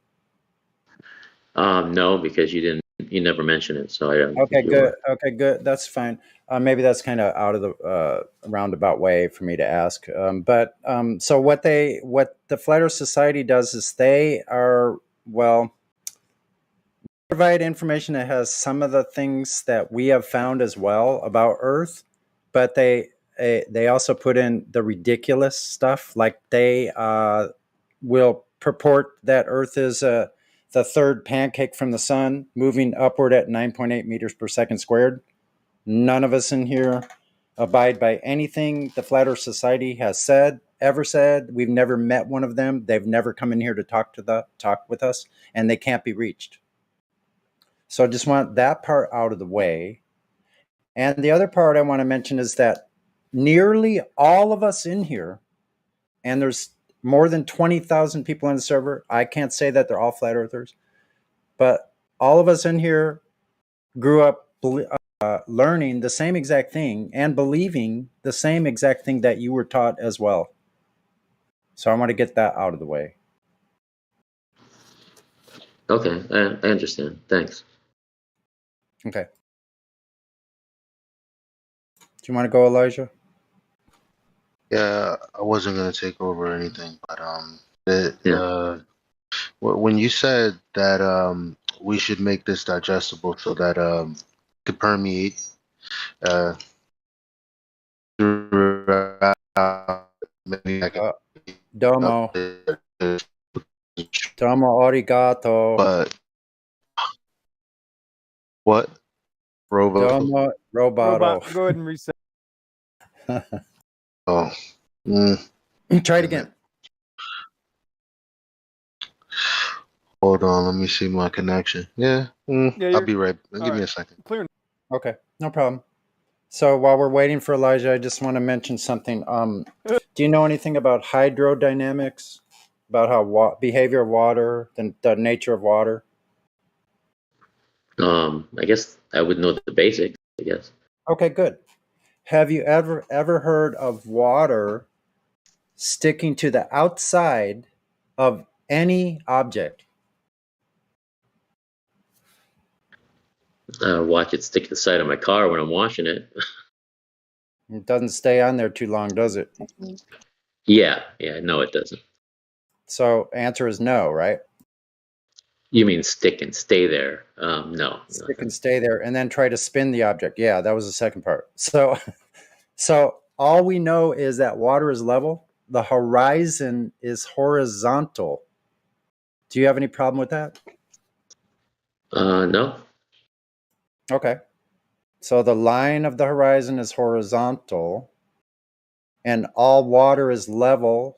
Wherever we look at water, the top surface of water, if it's contained, is always level. Yeah, there's waves. The water can be manipulated on top of the surface, but it is generally level. The mean height of the water is level. Would you agree with that? Yeah, I've seen lakes that are mirror flat. Yeah. There you go. That's like Larry was saying. You can't have that mirror image on a curved surface. Not possible. We have these kind of images on the salt flats in Bolivia. It's 100 miles in one direction and 80 miles in the other direction. It gets an inch or 2 inches of water over the entire surface, and it creates a mirror image, 100-mile long mirror image all the way to the horizon. This is impossible on a curved surface. Is there any instrumentation that's like science? Again, using the word again, scientific wise, or at least data gathering wise, that would reinforce flat Earth? I mean, with those observations of measurements. Measure like observations. We have observation. Yes. Are you in the live stream voice text? Are you watching that? Yeah. You guys showed me how. Thanks. Okay, so up a little bit further, I put the black swan image in there. Have you seen that before? You could go to the one at 32 minutes after the hour. Hold on, let me look for it. Okay, there it is. Yeah. Okay, so it says Baba Ball, but okay, just ignore that part if you don't want to look at it. So now this part we do use because we see this image of the oil rigs, right? Yeah.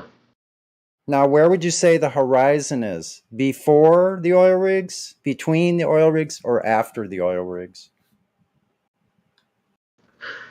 I don't really want to do that because I don't really understand or get that part because of all the arguments about refraction and properties of light, and I'm not well versed in that stuff. Okay, So that's fine. That's fine. Listen, go to the one at 34 minutes. It's just slightly darkened. I just darkened it a little bit. It's just where does the sky okay. and the sea meet in this image? Oh, I see. Okay, you're saying? Yeah, just where does the sky and the sea meet? Yeah, it looks like it's on that behind that one. It's further back. Okay. So, what is your level of error in the globe? Like, what would you accept as a margin of error to where it would be falsified? A size wise, just put it that way.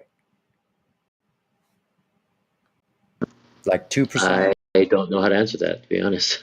Okay. So, well, there must be some number though that you would have that you could think of where you would say if it actually turns out to be this size, then it cannot be the ball, I was told. So I'm just curious because like in manufacturing, we have a tolerance. We have tolerances.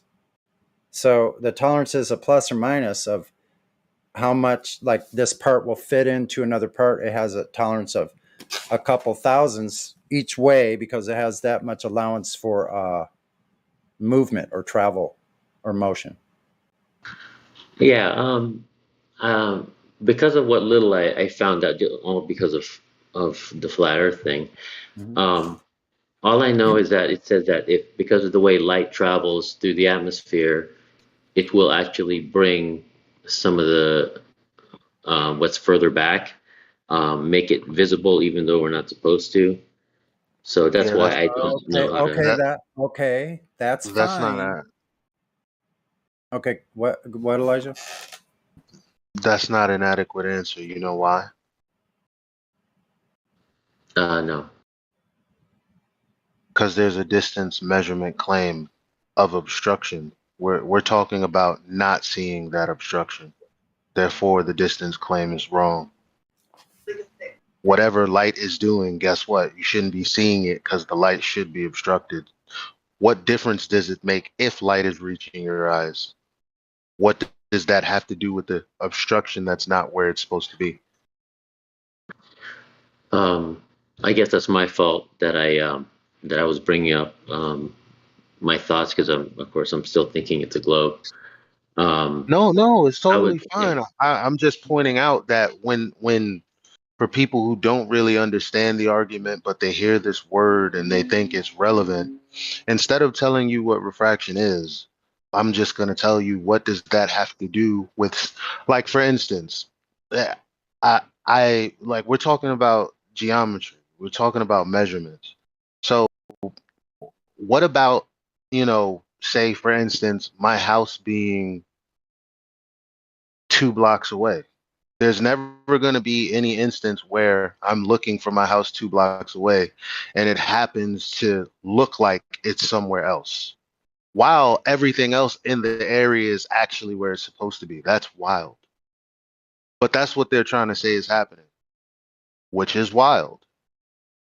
You have something that's physical actually behind things that are actually there,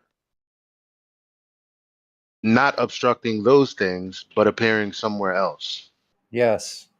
So I'm just trying to uncomplicate things as much as possible. But one day you can, I mean, we can go all through Andrew Thomas Young and refraction if you like. Right. It's not going to help. I'll tell you that. Yeah. Yeah, let's not do that. I was just more trying. I was trying to keep everything about explaining it as if it was a flat Earth, so I can get a better grasp. That's why I kind of, like I said, it was kind of me thinking about Earth being a globe. That's why I was like, it was my fault. I was trying to keep everything on the flat side, so to speak. Okay. Can I interrupt just for a second? Yeah, sure. No problem. I'll be super quick. Yeah. You keep saying the Earth is a globe. So when you close your eyes and I say the word Earth, do you picture globe in your mind? Because Earth is the stuff that the earthworms are living in, right? When you go to the beach and you get the sand between your toes, that's the edge of the Earth, right? The edge of the dry land. So dry land is Earth. So when I say Earth, if you picture the blue marble, That's a model, right? So those words should not be synonymous, because the model of Earth is not the Earth, just like the map is not the terrain, right? Please continue. Okay. I would just, I use globe and earth like interchangeably. So yeah. Right. Right. So getting back to actually, we're on topic here with this image at 34 minutes after the hour. And going along with what Elijah said about this obstruction that is supposed to be there. That means you can't see what's behind it because it's dropping away. Now, the amount of dropping away that would be happening with platform habitat at nearly 10 miles would be, like I said before, 10 miles would be 66.67 feet of elevation drop. And the geometric horizon of the prescribed ball would have to be out than 1.22 miles at the observer height of 1 foot. So we have these oil rigs. If what you're saying by saying refraction, you're basically giving up your geometric horizon, so you've given away the ball. That's one point. Yeah, I'm The not. other, I'm leaning more towards if you could talk to me about what I'm looking at with the oil rigs as like this is how it's going to look because Earth is okay, flat and this is why. okay, awesome. Okay, so you're seeing the horizon at 10 miles in this image because Earth's radius at that distance would have to be 264,000 miles. That's 2 orders of magnitude larger. That's why I asked you, what was your tolerance for error? All right, so I saw this other one. But anyway, this other image. But anyway, but that's still talking about that's still adding in the globe. If you were to Well, say it's this is flat falsifying. because But listen, it's falsifying the globe claim. We didn't make the claim, remember? We did not no, I make the claim understand. at all. I've heard a lot So, of that too. I mean, not just in this conversation, but in other ones. yeah, but Oh, see, I guess you can use elevation angle measurements and a almanac to determine ultimately where you are at sea. Basically, you're trying to figure out what the radius is between you and the 90-degree angle between you, the position of the celestial body, and what's above it 90 degrees. no, So I wouldn't say that. I that just can't, I just want to look at the Earth no, as I'm the way telling, you no, guys see. telling, you asked me you, and Elijah, you're breaking up, man. yeah, robot a little.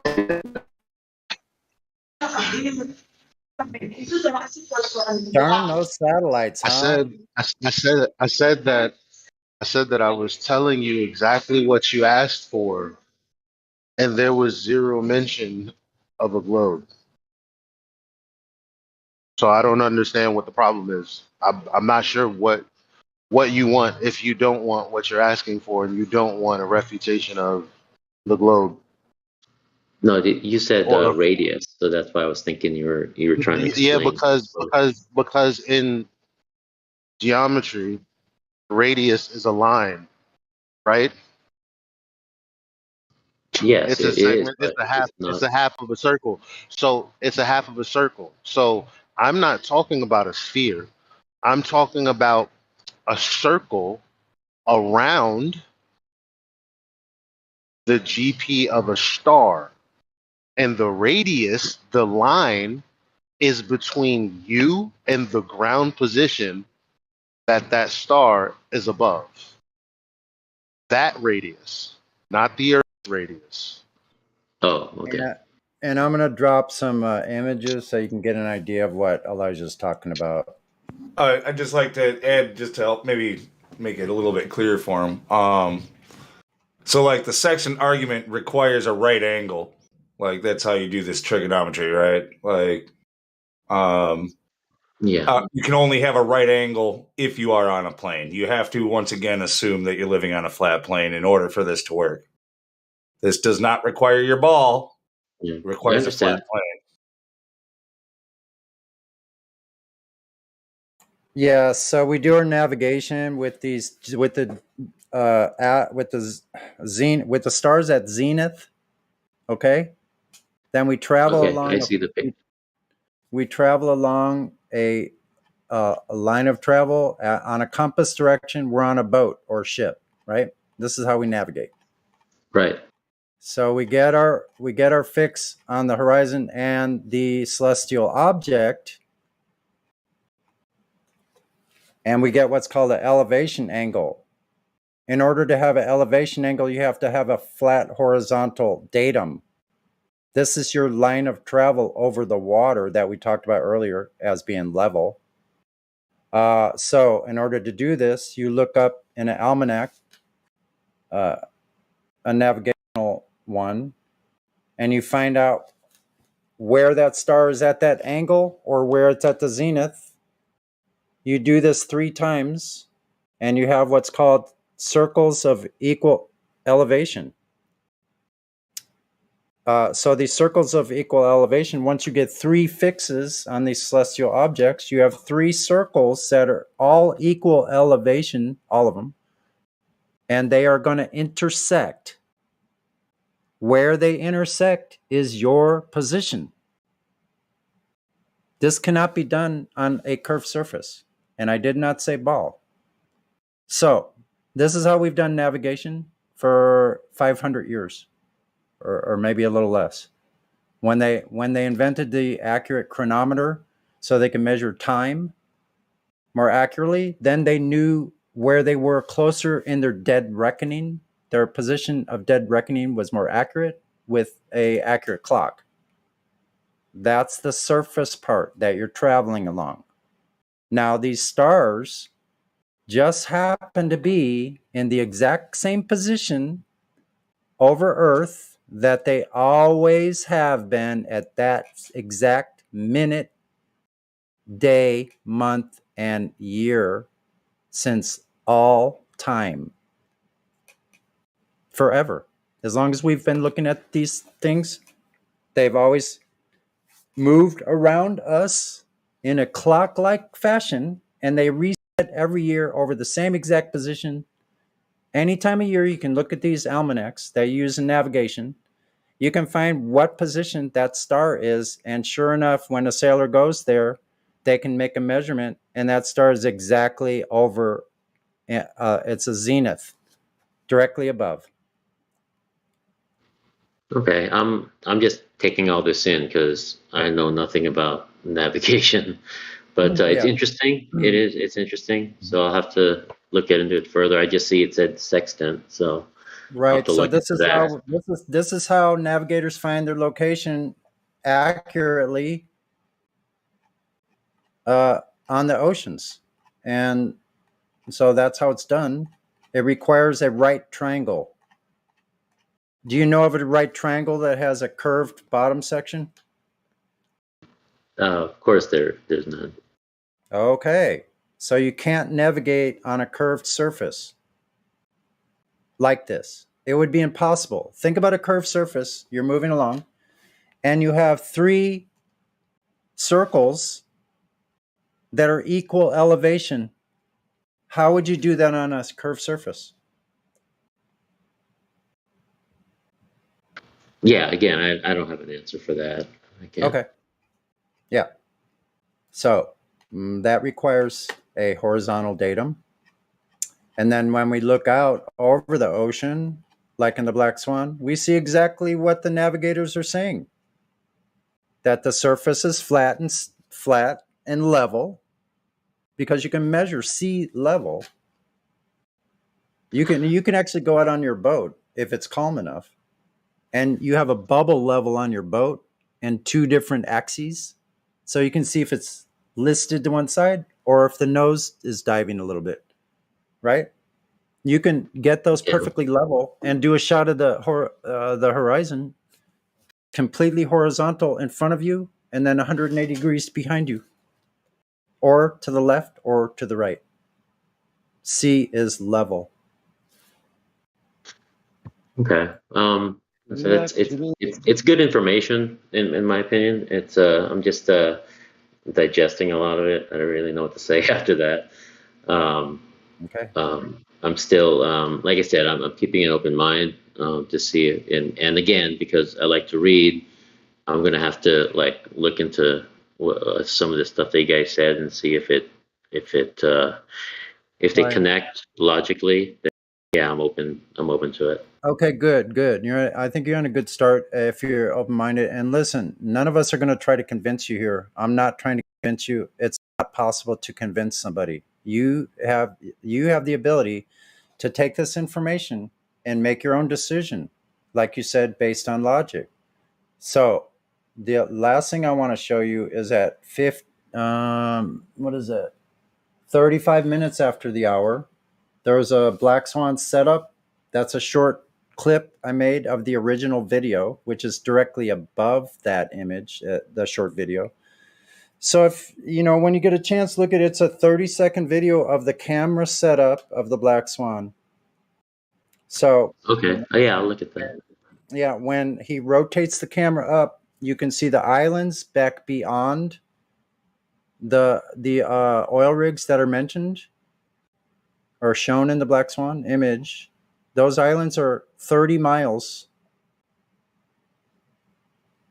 That would make Earth, and I know I'm mentioning Earth again, that would make Earth's radius over 2 million miles in diameter. That would be a 4 million mile. I said over 2 million mile radius. That would make your diameter of Earth over 4 million miles. That would make the sun how much further? Right. Yeah. Okay. I gotcha. Yeah, I Right. see the video. Here it is. So here's the thing. Thanks. Even the short one that says Black Swan 6, which I was trying to find, that shows it there too. I think the one I have is a little clearer, maybe. I don't know. So I know you don't like us mentioning the ball thing, but we falsified what they told us by orders of magnitude, 3 orders of magnitude. So the Black Swan with the oil rigs habitat and hill house, horizon at 10 miles, radius of Earth 264,000 miles. But being able to see the islands in the same shot, your Earth is over 4 million miles in diameter. Okay. That's the end All of right. my statement. All right. Yeah. Thank you for talking to me. And just I'm gonna go now, but I appreciate you guys' input. Could I just tell you one last thing before you dip? Actually, and I'd like to just ask you a quick question. Well, I just want to tell him, Lou, real quick, to make sure you look at the information down below the live stream. There's tons of information. A lot of us are content creators. We have YouTube channels, but the information down below on all different topics, A to Z, make sure you look at that. That's an excellent place about laser visions, long distance observations, infrared photography, on and on and on and on. Tons of information. I would suggest you look in there when you get a chance, and I'll recede the floor. So yeah, my quick question is, so why choose band member? Clearly, you made your account to join this conversation specifically. So you've been here before, you've been banned. That's unfortunate, but I mean, am I correct? One and two, like, how long ago was that? Like, and how was your experience then? You don't have to go on too long if you have to go, but. Yeah, just really quick. In the beginning, again, I went in as a troll. I'll admit it, and I was just being an ass. So, and then I got banned, and then I created another email, did it again, got banned. I was just being an ass. But now it's been a year, so I decided to take it a little more serious and see if there's anything new. Be a little more open minded. That's where I'm at now. That's awesome. I love to hear that. We know that happens a lot. Most people do come to this just trying to fuck with the flat earth. They're like, that's dumb as hell. And all of a sudden they're like, oh shit. You know, that's how I felt. I was like, what? Seriously? Yes. Yes. So, band member, this conversation gets better and better. So, honestly, hold on to your seat, man. We want you to come back. I appreciate your honesty. It's been a great conversation, and I hope to see you again. All right. Yeah. Thanks, guys. All right. Have a good one.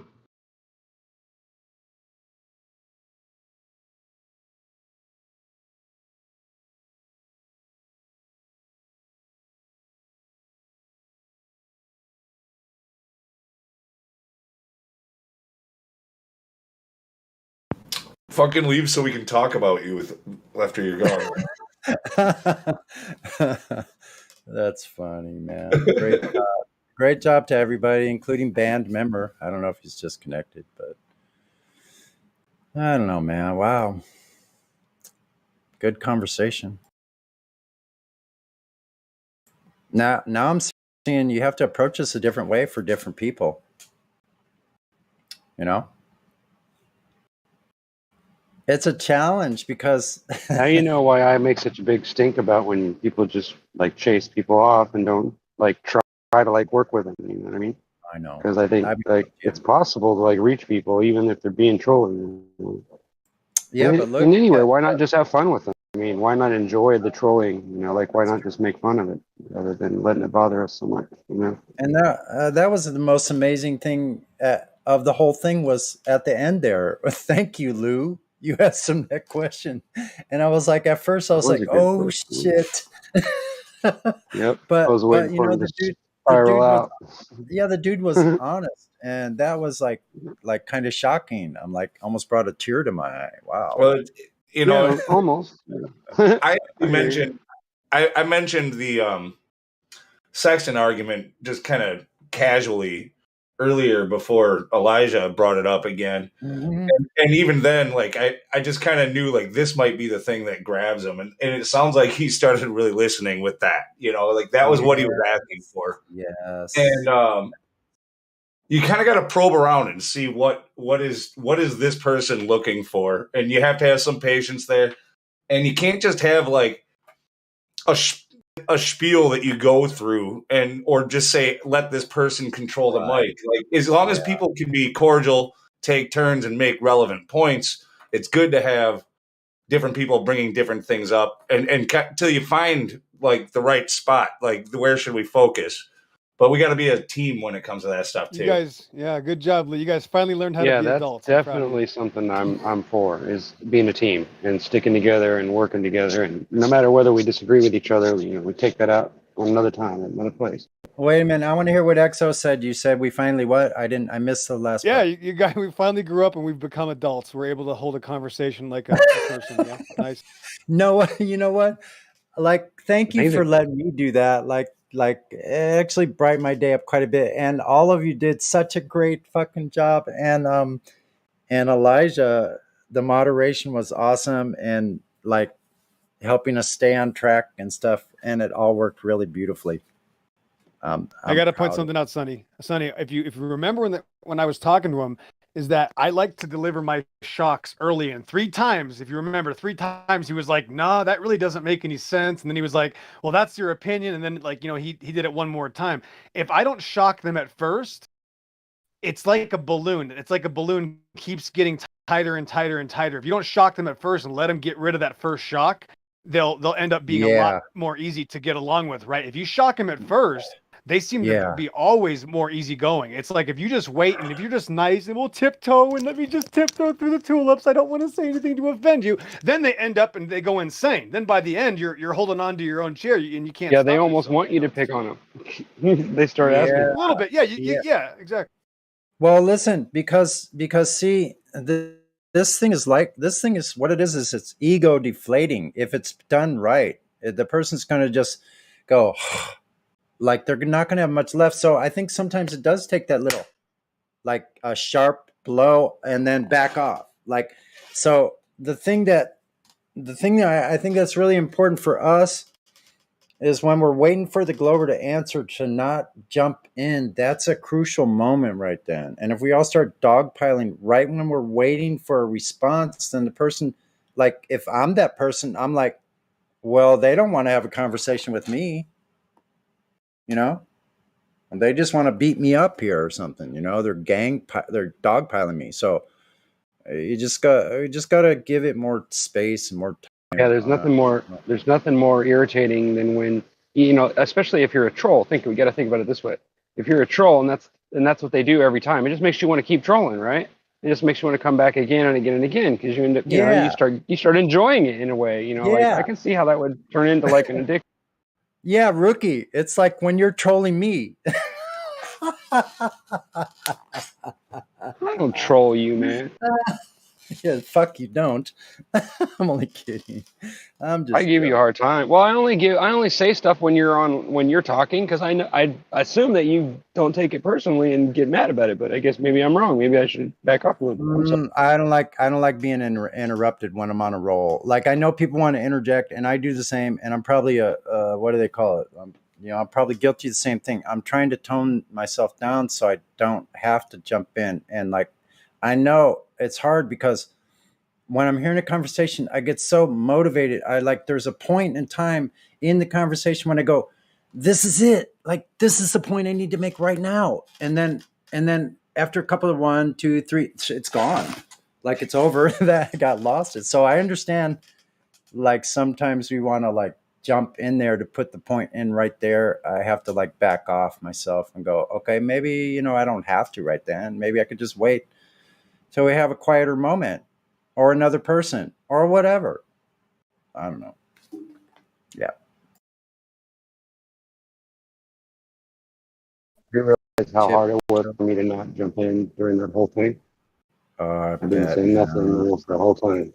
I was being really good, I really was, and I've been listening for a while. So just so you know, I do try hard. Sometimes I don't show it very well. But there it Hey, is. real Anyway. quick though, the other guys here though, Sonny, since you're on a roll, if any other moderators want to continue, TPP Senpai, I don't know how to say that guy's name, but I know that he's on the fence or something. He's not one. No, what I would like to do is to back off and let the rest of you or someone else that wants to take over for a while, maybe Larry or whatever, somebody maybe that hasn't spoken up that much, you know, like. Yep, whatever, moderators. Yeah, so TPP or TPP, whatever. You I control your saw him. mind. He was he was chat skanking nicely, so I know he's alive. Yep, go ahead. Oh yeah, I'm here. What's up, guys? What's going on? Hey. Yeah, hello. We'll bring you the server. You're pretty new, right? Oh yeah, I'm new here, but I've been starting this thing since 2017. So I'm a flat earther, honestly. 100%. I know for sure that is not a spinny ball in space. Yeah, don't worry about that. And that's my kid in the back. Sorry about that. He's mad. No, don't worry. Don't worry about the kid. God He's bless still him. learning. He's still learning to control his emotions and maintain his Oh yeah, composure. he is. So He is. that's Yeah. fine. No big deal. So what is your best proof that you live on a flat stationary plane? Go ahead and make it 3 or 5. 3 or 5. Okay, let's see. So I guess the very first one, I will say, the second law of thermodynamics will be my favorite one when people is talking about this. Then I can just come up with the necessary antecedent for gas pressure and all that, and just go on with that. Evolution, I guess, is just a funny one. Is just the dumbest thing I ever seen. That's two, right? What else? Well, I will say that long distance observations. That's 3. Then maybe what else? There's so many. I mean, the globe is just failing in every little thing. I mean, What else can I say? Um, just taking a look in how complex the life it is. I'm sorry. Yeah, that's good. You pretty much nailed it. Yeah. Sorry, you're roboting on my Yeah, that's all right. connection. You said.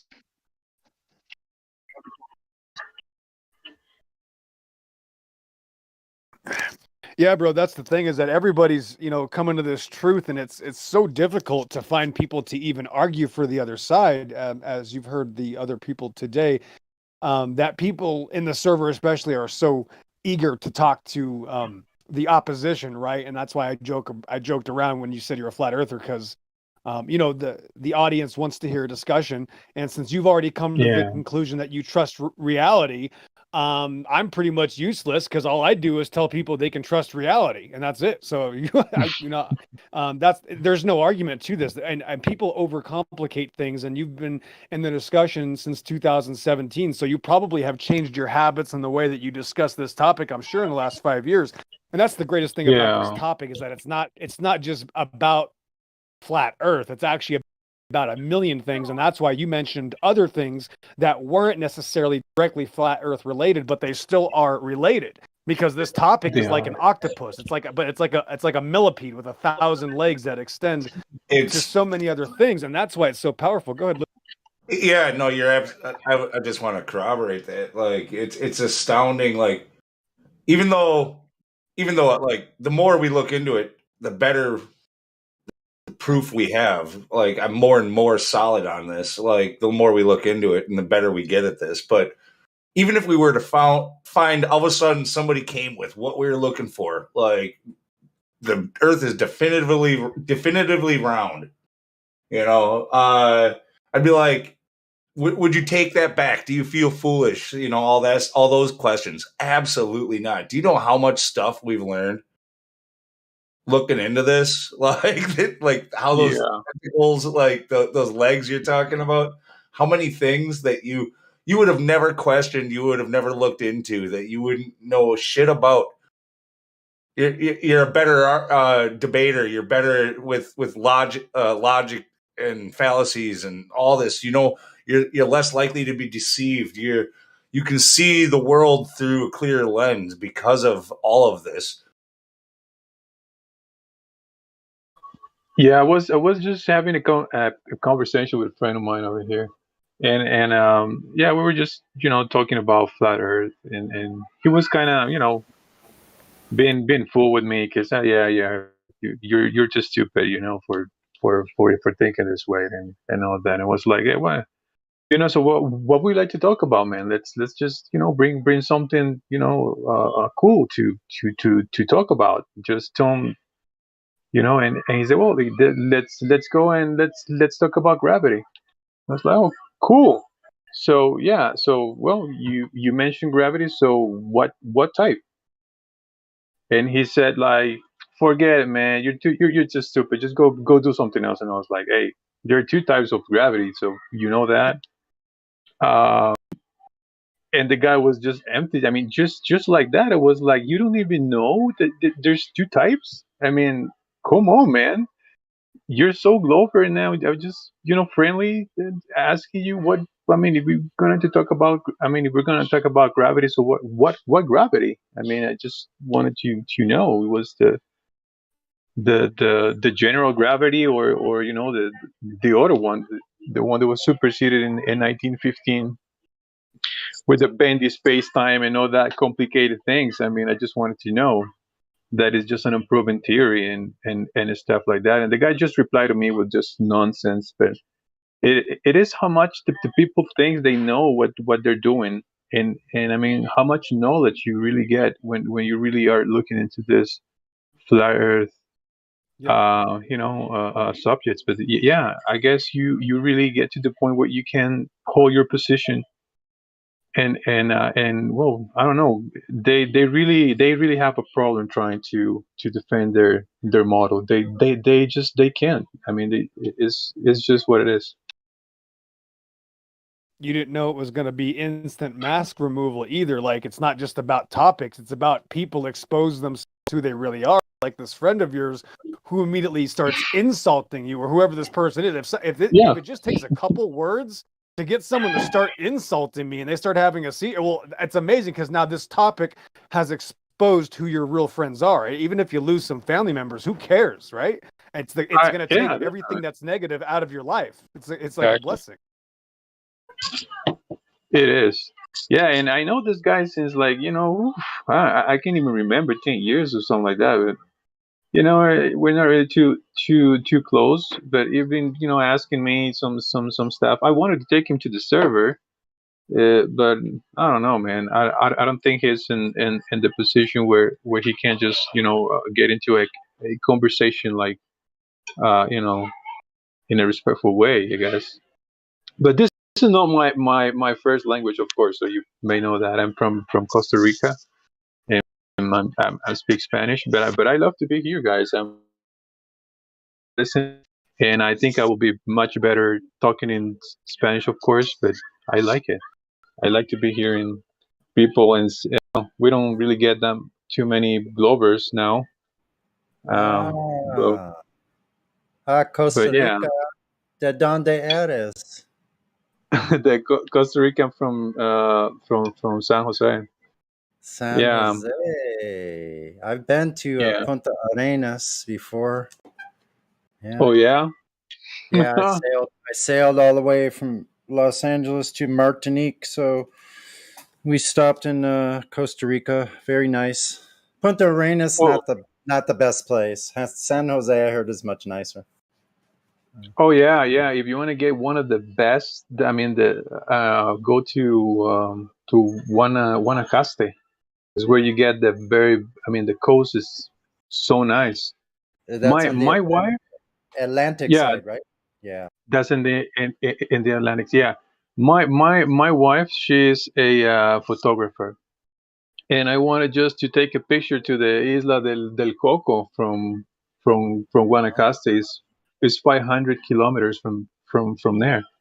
Yeah, But because well, I know those islands, aren't they the San Blas right off Panama, right? yeah. Yeah. It was a nice picture, and I mean, she has some, some cameras, but they're not that powerful, I guess, to get that picture. But I'm 100% is, I mean, in a beautiful day, we can get a 500 kilometers picture. That's, I mean, I'm pretty sure Wow. that's totally possible. If I do it one day, if that's my goal, I will definitely bring the picture to you guys to the That's like server. 280 miles or something like that. Yeah, it's not even that long.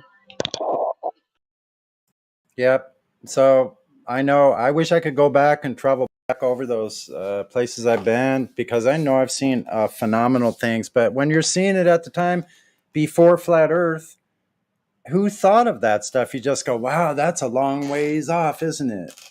We even were looking at the charts and stuff, but I couldn't tell you it's so long ago.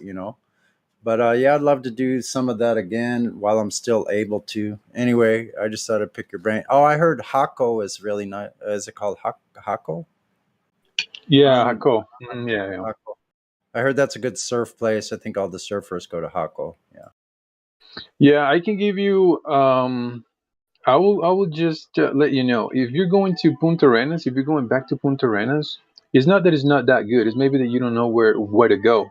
Mm-hmm. But there is a small place right there in Punta Arenas. Mm-hmm. It is called Kuru. Is a reservation. You may get some you may see some people naked there. I don't know why people like to go naked in this reservation. Again, they feel more like in nature, or I don't know.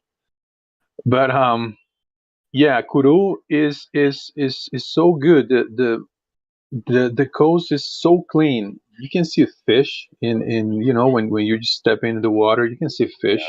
You can is the water is so clean. But yeah, some people they just go to the Manuel Antonio, reservation. But you're gonna get so many people in there that you don't even have time to, to appreciate nature. And I mean, if that's gonna be the Yeah. where you would like to go there, to get some space. Very But nice. Thanks for yeah, that. Peru. When you go there, you can rent a cabin there. Not much.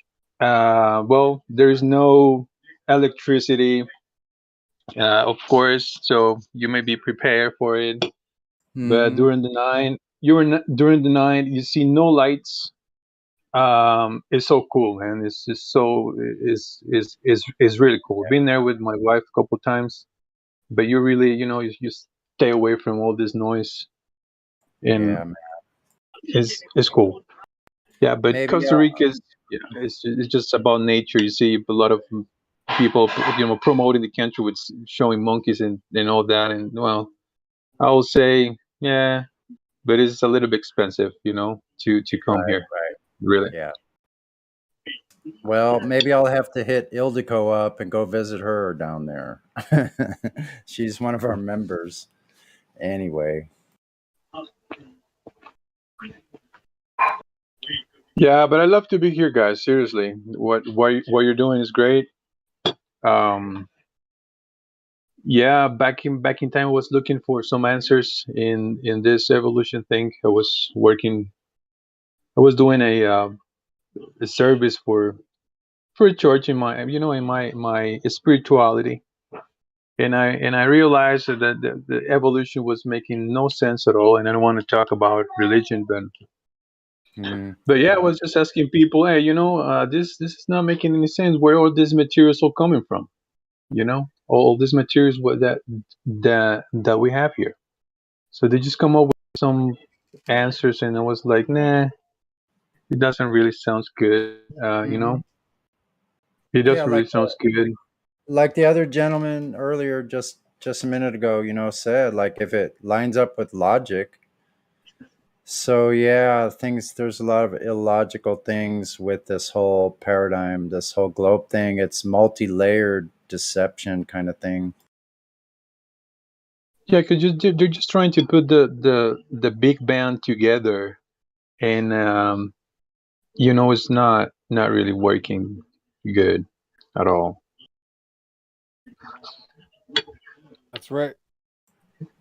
He's got it figured out, Sonny, because he understands. It's actually I'm impressed, and I don't even know how to pronounce your name, Senpai. I can pronounce that part, but it's all evolution. Yeah. It's all creation without a creator. It's all a design without a designer. That magical balls form, turn into space monkeys. That's the whole thing is one religion. Yeah.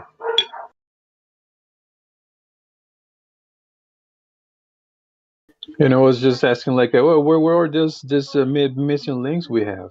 And I was just talking with a scientist. He was a guy in charge of this mission I was doing. I was like, hey, can you please help me out here? I just have a little question.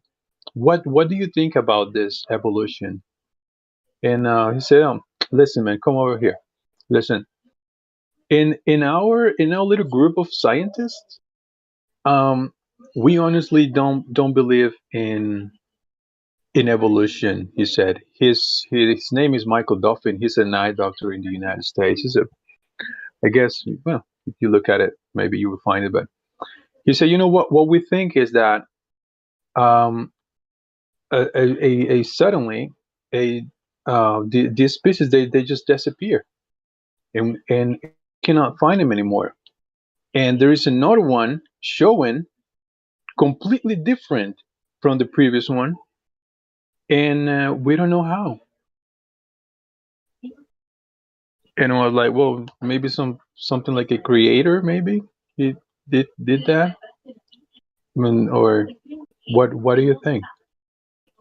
And they have no explanation for it. They say, well, maybe it's just I mean, evolve.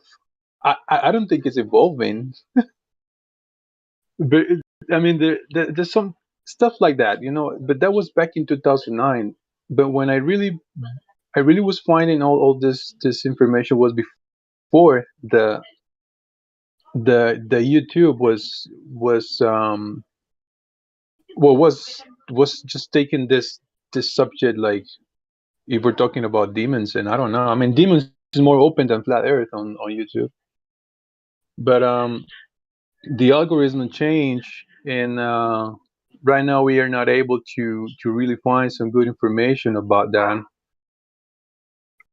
on on YouTube anymore. But I was there in 2016, 17 looking for information, and I still was able to get some of the good information back then. And this world will make you keep busy, your job, your family, all that, and I'll be just looking for more and more information. And here I am talking with you guys.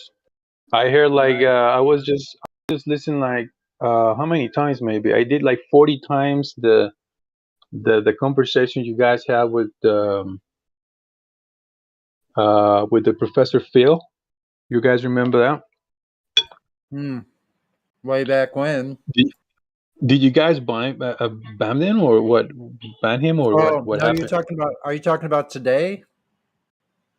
No, no, no. The Before. Professor Phil. Phil. Professor Before. Phil's been banned a long time, many times. He's been banned many Many times, times. and got back many times. But he's just a dishonest person.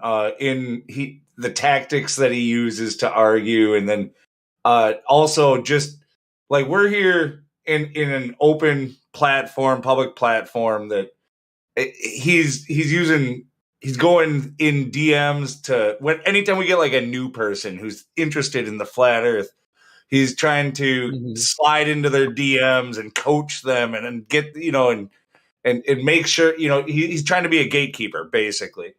It's completely dishonest, what he's doing. Like the globe earthers have like they get to push their propaganda everywhere around you. We're stuck in some little corner of the internet where people have to work to actually find us and ask us questions, and then we have people gatekeeping once they get here. Fuck that. Yeah. Yeah, but I learned so much, and I mean, in that conversation was so funny. Yeah, I listened to that maybe 40 times already. You guys need to upload more and more in the podcast, and you know in this platform, Spotify. Live streaming. Yeah, you're right. Probably right. Yeah, because we're at work, they don't want me to see YouTube. They just keep me away from the good stuff. And But that's pretty amazing that you talked to these guys, and what was their field? They're like scientists or something? no, no, no, really, Hmm. no, really. Okay. I'm just a normal person. Oh, I see. I like Okay. to be. I just like to be. I mean, known as a regular person.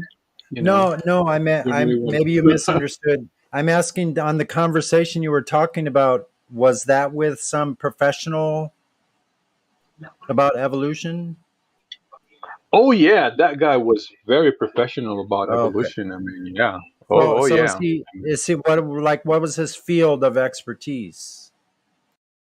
Science, definitely. Some kind of Yeah. science. Okay. So Some kind of the science. scientists so his friends don't believe in evolution, but he still had no answer, huh?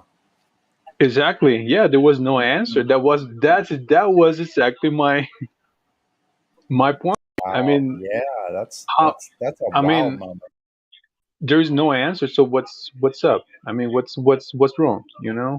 I mean, are you gonna tell me that is it real or is not real? So what's happening? Um, that I mean, that was my breaking point right there. It was like, well, I'm getting no answers from a person. I was thinking, it was a science, a scientist, someone that you supposed to be trusting or something like that in this globe um in all this globe beliefs, and you got no answers from this from a person like that. It was the same thing I was feeling with the Professor Phil. Was just like, oh, come on, man, you're not answering any questions here. What's going on? And yeah, I listened to you guys like the very first time, like 4 months ago only, and I've been just here around listening and just trying to know more. That's all.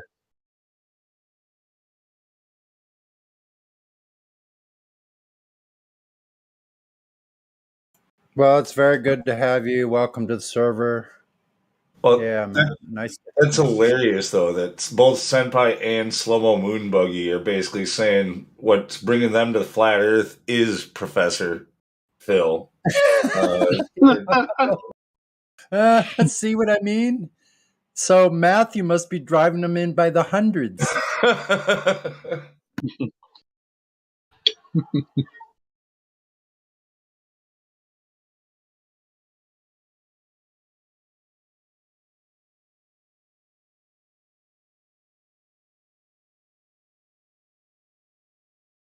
Phil's gonna have a nervous breakdown.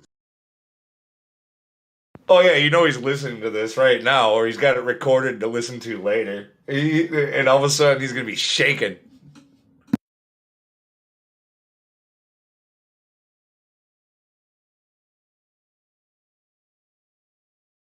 Or is there something else that's been going on where he's like literally having a nervous breakdown?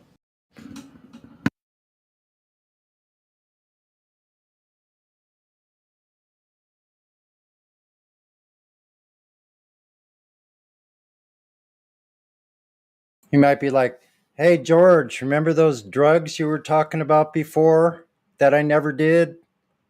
This might be the time. You know, I shouldn't have said that. Now he's gonna be in my DMs. Fuck. Oh, shit. Uh-oh.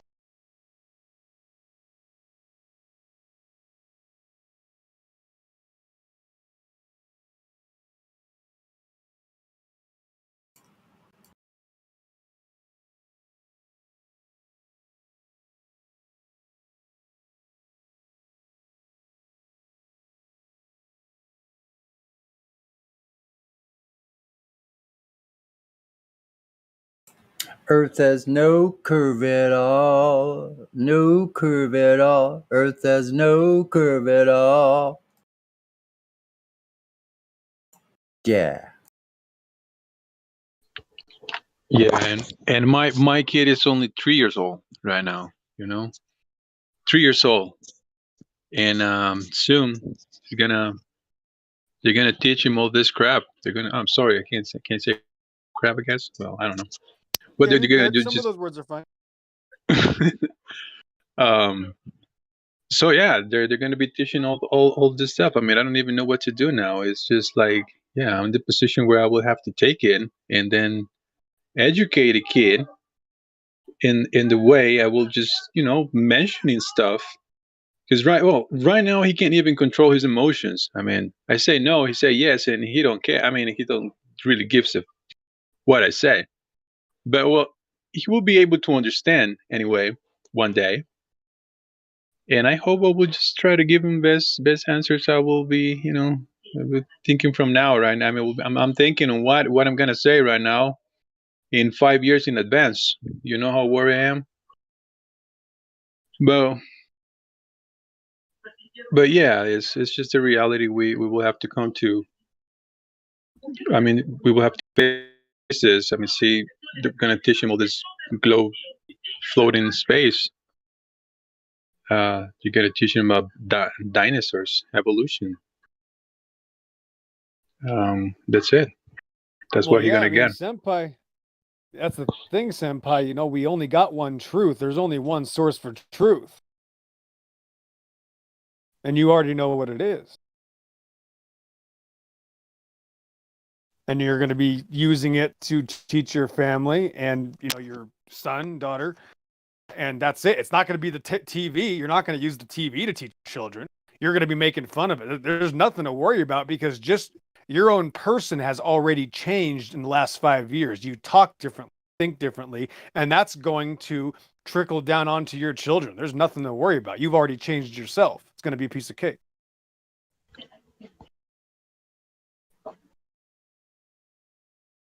Yeah.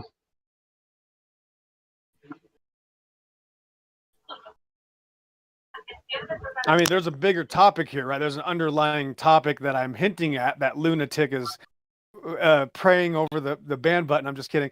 But there's a factor here, right? That is about morality, right? The moral compass is actually the most important discussion, right? And that's what this is about. Actually, it's really not about evidence. It's about who is afraid of the truth and who wants the truth.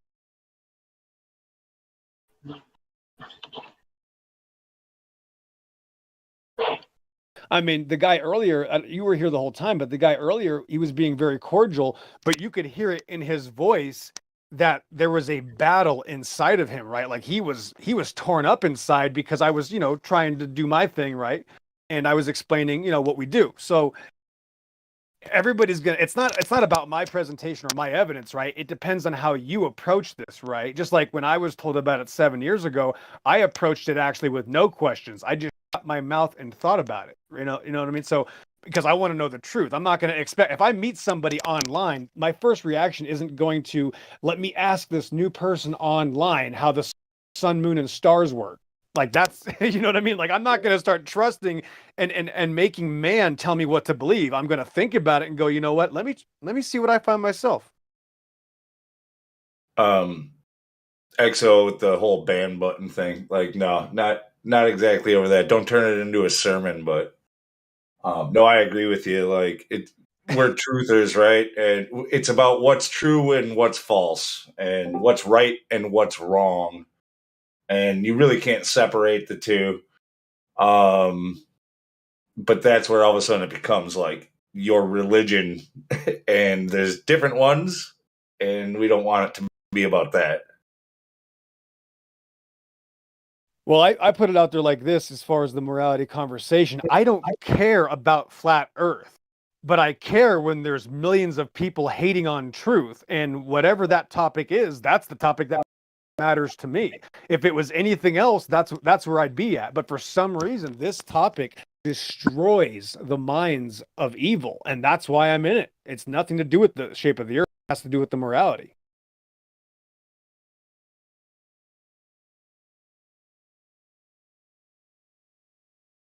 It's one of a kind. That's why it's the only religion where people start telling you they can't trust their senses. I mean, it is a one of a kind.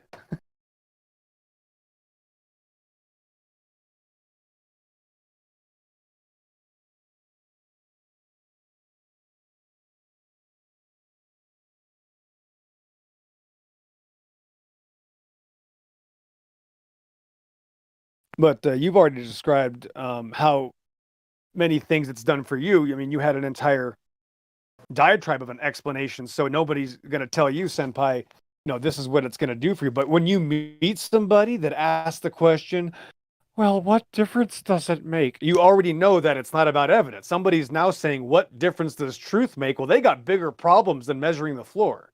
You see that, showing them flat earth evidence isn't going to help somebody that says, what difference does truth make? They got way bigger problems.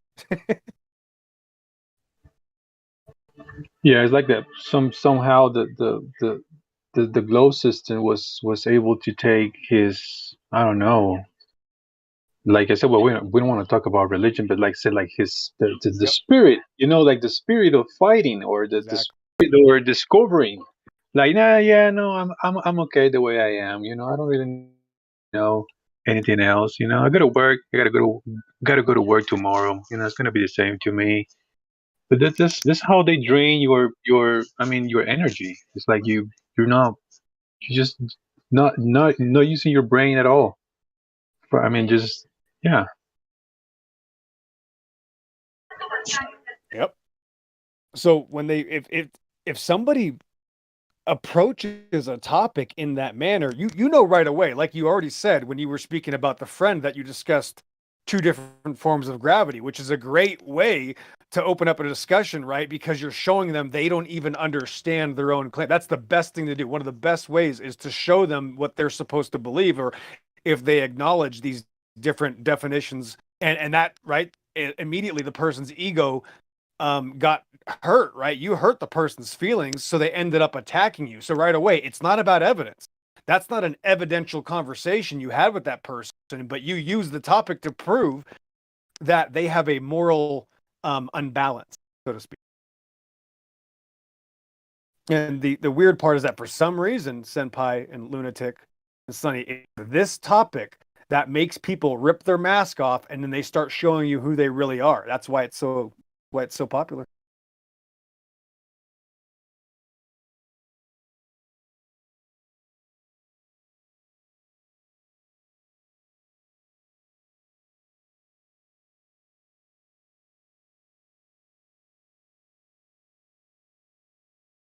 Did you say Costa Rica, Senpai? Yeah, Costa Rica. And on that conversation, man, I was so ready to give some good answers, like, yeah, this is an unproven theory. And, I was just going to give him some examples and everything. It was like, no, just up at the very first thing that he doesn't even know that there are two types of gravity. It was like, oh, how boring it is. How boring was, I mean, this was. I was expecting so much, man. I've been listening to the live stream, for months, man. I got some share to share right now.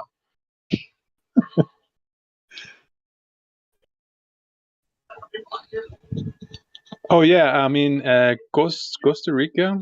Yeah, they're saying that English will be the second language here. But listen to me. Been talking this language for almost, I don't know, 7 years, and I mean, so broken and all that. Nah, you're like a 98%, man. Trust me. It's you sound perfect compared to my Spanish, and I'm from Arizona. I should know Spanish a little bit better. Oh yeah. Well, that's good to hear. Yeah, I was wondering when we're gonna open when you guys are gonna open a live stream in Spanish. I'll be joining that as well. Yeah, I'll be going with you. I mean, in the United States, there's a lot of people speaking Spanish, of course.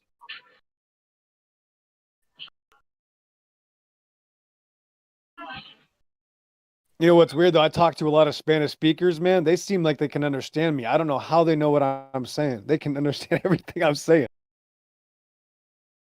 Well, I learned English with this guy was Franklin was his name back in I don't even remember. This guy was from Arkansas, so you have no idea how difficult was understanding that guy. How hard was Oh yeah. try to understand. He was just like thinking like, hey, we jack around. I was like, what? What are you talking about? What's happening here?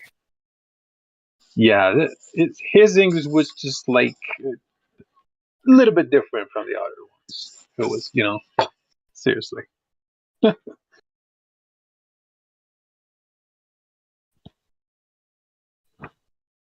So before this conversation, I heard you mention evolution, which is the same topic, and you cannot separate them. Outer space and evolution is the same, and that's why I was impressed.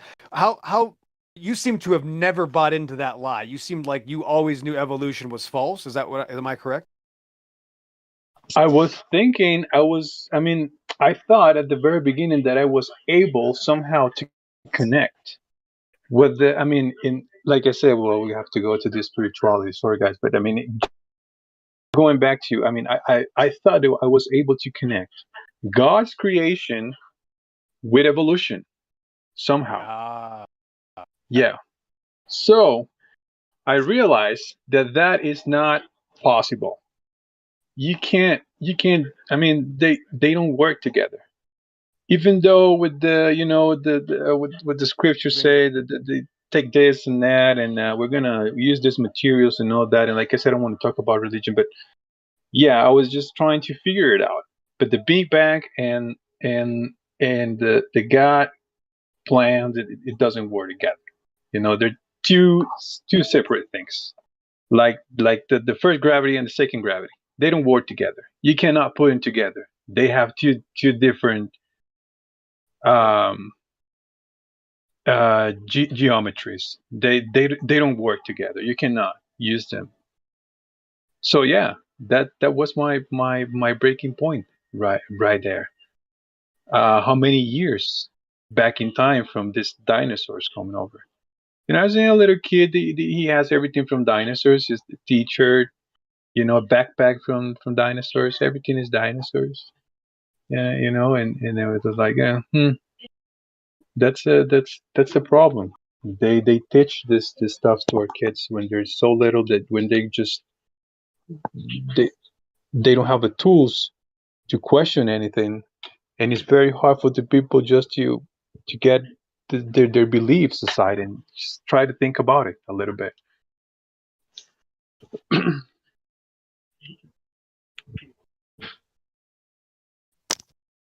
Have you ever read what Isaac Newton said about gravity? You know, the quote that he has?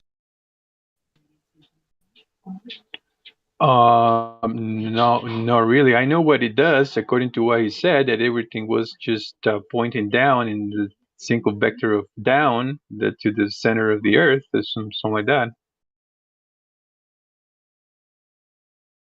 Yeah, interestingly enough, and this is what nobody knows, and I didn't know it either, right, until 7 years ago, and this topic starts. But Isaac Newton says, and I'll just read this real quick, but I was going to send it to you, and maybe you can be the first to translate it in Spanish, but it would be great to have that being passed around, that other language. But he said it's inconceivable that inanimate brute matter should, without the mediation of something else which is not material, operate upon and affect other matter without mutual contact, as it must be if gravitation, in the sense of Epicurus, be essential, inherent in it.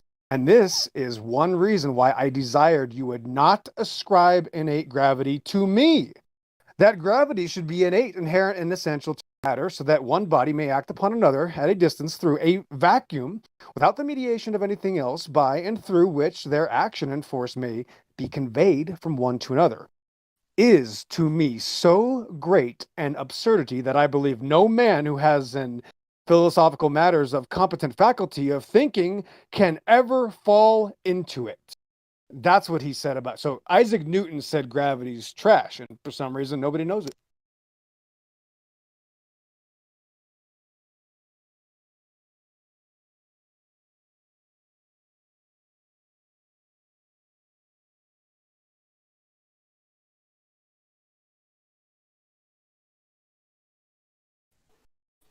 Yeah, and what about the other gravity, where everything gets even more hype, where it's so crazy that it's not even the things are not falling. It's like the floor is pushing up, and I can't even conceive in my mind an idea that what this guy is talking about. I don't even understand what's going on with this bendy space time, and yeah, it just gets so impossible to understand. Or either I'm too stupid, or this guy was just some kind of a god. You know, I mean, his mind was so brilliant. I don't know.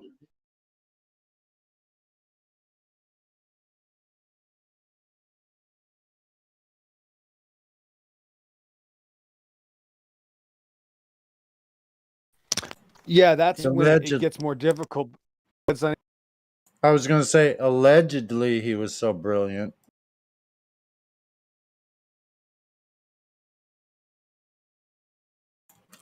Einstein, that is.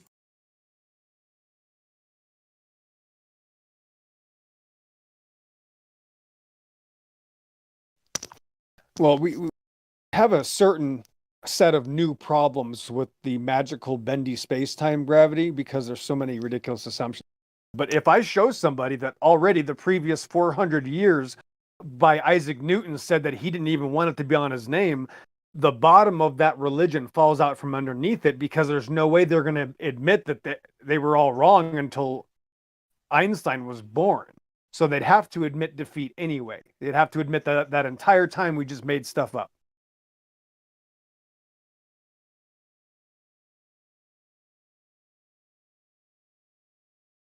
But if you just mention these things in a simple argument, you'll notice that they don't want to talk about that, especially if you're talking to, like when you, Senpai, when you talk to your friend about this from the beginning, when you're talking to somebody new about it, that's the thing, is that you realize they haven't really looked into it, right? Just like all of us probably just assumed we could just trust these outer space experts for a very long time. So they're going into this topic brand new. So they're going to be afraid. And that's why they have those knee-jerk reactions when you say, you know, especially if you say flat earth and then start talking about different forms of gravity, you're going to give them literally an emotional avenue only. They're out of emotion. They are going to panic and start to attack you, because we were all told that that was actually the standard of stupidity. We were told for 30, 40, 50 years, the standard of stupidity is people that believe in the flat earth. So we were all told that you're already stupid, right? And it's amazing unraveling that. Once you show people, like you did, that they don't understand their own belief system, it's extremely powerful. But once you showed them Isaac Newton said, I don't want you to put gravity on my name, bruh, they're done forever. They'll never be the same. I will try say that. I'll just save it. Thanks.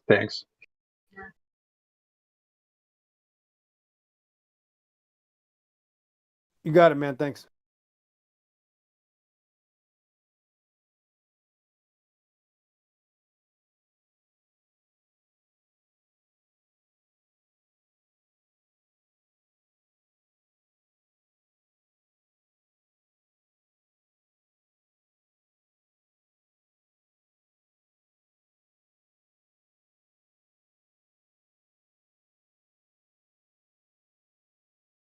All right, KC, you're up next.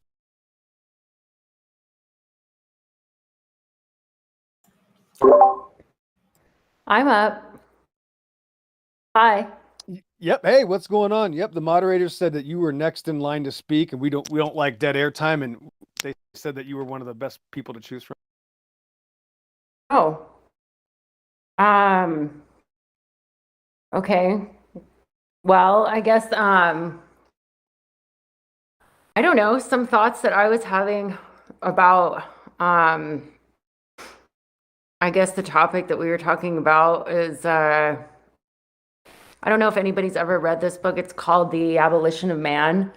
It's by C.S. Lewis, but I think it like kind of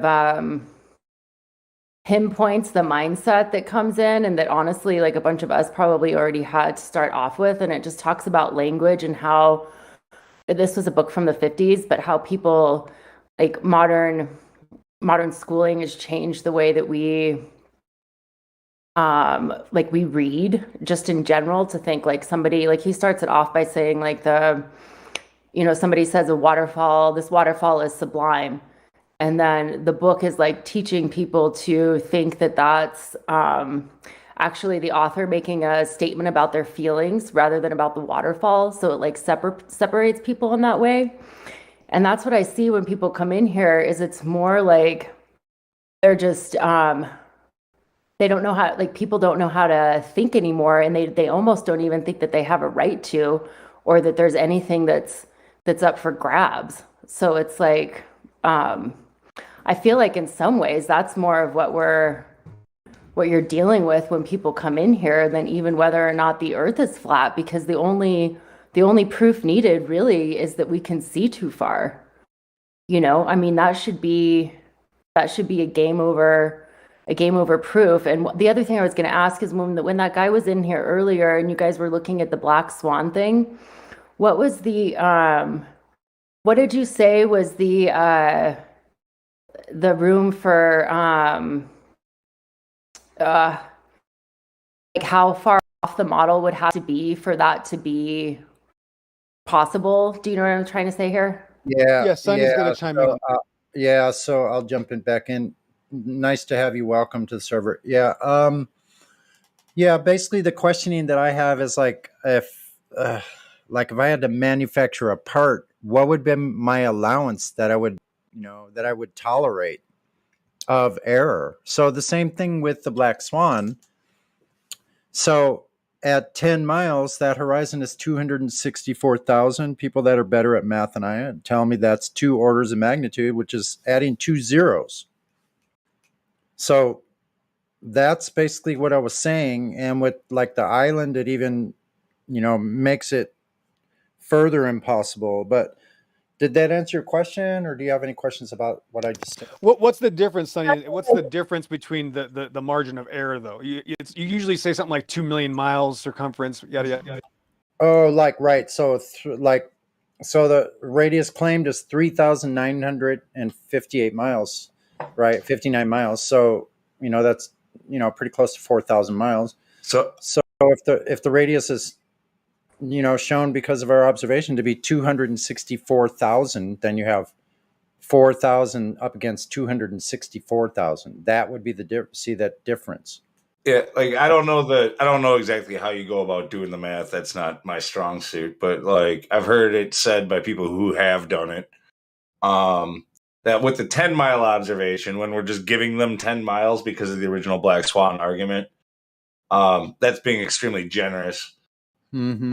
That puts the Earth's, in order to make that observation, geometrically speaking only, so no refraction, none of that bullshit.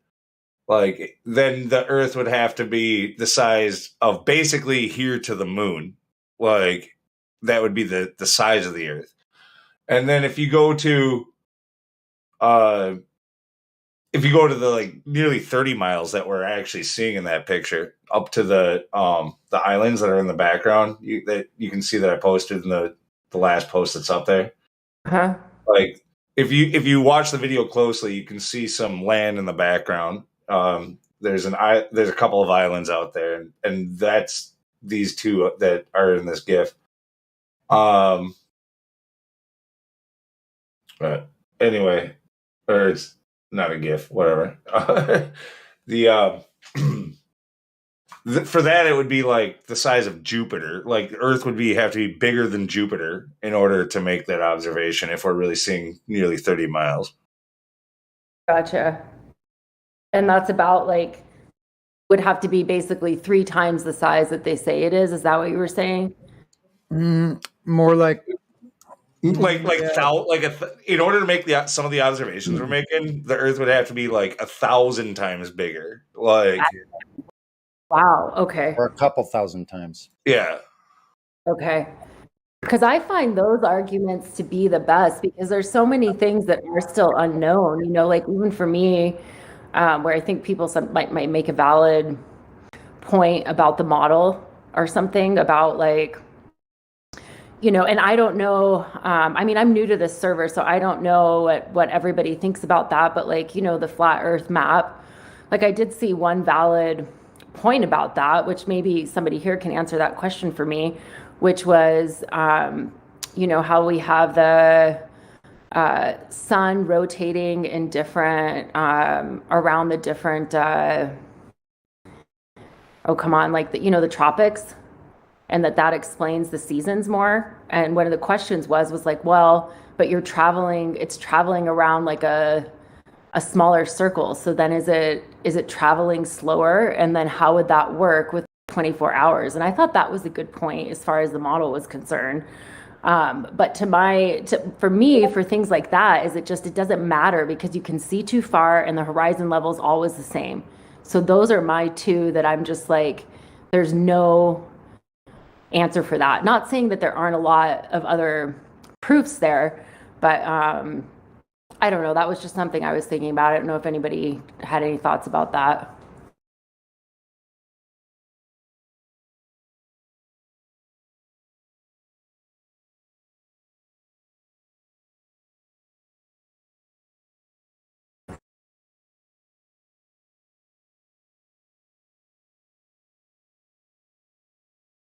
About, sorry, specifically, like, Yeah, I was just gonna try to ask, yeah, because like, I didn't really get like the point you were trying to get at it.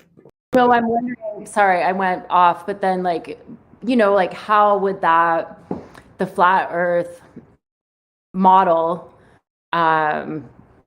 with the sun rotating around the different tropics, like how would that work? Then would we say that the sun is like rotating slower when it's in the tropic of Lou, let me know. Yeah, go ahead if you want to answer. Okay, Fine. here's the big problem is that we have no idea how far the land masses are from each other anyway, and the flights don't match their claims. You know what I mean? So I'd have to have so many presuppositions to say, oh, this is where the land masses are, therefore the sun should only take this long when there's no such thing. I mean, even the pilots admit that we have no idea where these land masses are. We're going from point A to point B. So if anybody on the internet says I have a model and I know how to show you this stuff, they're lying. Sorry. No, that's what I mean. Like, because on like, like the flat earth clock or whatever, it's like, from that perspective, like that wouldn't, honestly, that's a valid point that doesn't make sense. And that's where I see things like getting into, I wouldn't say trouble, but like almost working against like that the earth is flat in some ways, and which I'm not against that. Like, it's hard for me to say that. Like, I especially as soon as I discovered the earth was flat, I'm like, well, I want to find videos about people trying to figure out like, well, what the hell is going on? Like, where are we? And I'm interested in all these different ideas and everything like that. But then if someone coming in, it's like, I don't know. I mean, essentially, it sounds to me like you're looking for a flat Earth model to test against, right? And I think that's what a lot of these globers are looking for. They're upset that we refuse to adhere to a model that they've created of the flat Earth. But I mean, really, it's just observation. The Earth is flat. We don't find any curvature. Show us that it's that simple. I mean, like, no, and I mean, I don't know what to tell you. Like, it's kind of fucked up. I get it. Like, a lot of people find that hard. Well, I don't necessarily find it hard. I'm just saying, like, because I mean, I think that's another thing too, is that like the only person who has all the answers is someone who's, lying to you. But I think like, I do still find that interesting because that is promoted a lot in the flat earth community, that model. So is that, then I would be correct in understanding that like for this server specifically, people don't, I mean, maybe some people, go to a model or not, but that's kind of the rule here, is to not, at least in a discussion, talk to somebody about that. I would say ask them for their model, because like they were always talking about their model, but they don't really have one. There's just a whole bunch of stuff that doesn't work with each other. Like, no glober has ever presented on an actual model. Okay, so what model are you talking about? First of all, how do you go about creating a model? We definitely have less resources to do so than they do. I got to say this real quick though, KC, is that you can tell me I'm wrong, please do, if I'm wrong, but I have to doubt that the first thing that crossed your mind is that we needed a model when you found out the earth is flat. And my prediction is that somebody told you need a model. No, not at all. I mean, I'm just trying to talk to you guys. I'm not like, okay, good. Okay, that there has to be a model or not. I'm just saying that through my own flat earth research, I have found that like flat earth clock, and like obviously there's a lot of great videos on there and different things like that. And just for a point of conversation, just even right now, I'm just saying like, I think that's a valid point that somebody brought up. And I see like, rightfully so, people get defensive, which I understand that, but I'm just saying like, that's a valid point there. So I think that in some ways it's like, which I do appreciate that about this server, at least with some people that I've noticed in here, just very sticking to the basics and what we do know. Because when it gets, I don't know, does that make sense? Like it gets gray. Well, yeah, I'm disappointed because you never said model until one of us brought it up, and you know what I mean. So I wanted to know. I was hoping that I could hear you talk about that without that weird M word. It does offend some of us. I am one of those people that gets offended by it because, well, I could give you those reasons. It's not your problem. But again, I wanted to hear where you wanted to go without that word that we kind of put in there anyway. Sorry. No, all I was saying is well, one, I was wondering if anybody here subscribes to a type of model or something, or like the idea is. I would go with the A.E. Gleason map as a generalized quote unquote schemata if we're not using the M word model or whatever. I'd go with that on top of the biblical cosmology. The earth is on pillars on top of a watery deep. The layout of the land's like a A.E. Gleason map, North Pole in the center. Continents radiating out, surrounded by a 60,000 mile plus Antarctic ice wall. The firmament dome would touch down somewhere beyond that circle. The sun, moon, and stars revolve within the firmament, the solid section of sky. Under the waters above, under the heavenly throne of God. That's the model that I would go with, quote unquote. Yeah, but a model, dude. You mentioned the Gleasons and the AE. Like they'll tell you it's a globe projection. But the globe itself doesn't appear to have an accurate model to project. When you see the globe on your teacher's desk, the continents are out of proportion. So on that level, they don't even have a globe model. Whereas the globe that shows the continents in proportion, it's not there. So as far as I can tell, that's just bullshit.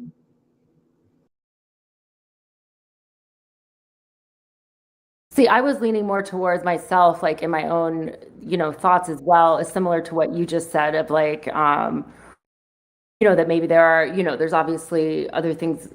The sun wouldn't just be, rotating around the tropics. It would be going into different, perhaps portals or something like that. Because otherwise, I do think that most of that makes sense, especially when you see that's when you get deeper into all the other, like the UN, it has the map, it's a flat map, it's the Gleason map, it's like, you know what I mean, all of that stuff. So I think that has to be somewhat accurate. If you want to go down that road, like the whole thing there, then it wouldn't actually prove the shape of the Earth. It would just show the shape of our known little pond, right? Because like you could have multiple attractors, like magnetic poles, right? And just whichever one you're closest to is where the needle points to.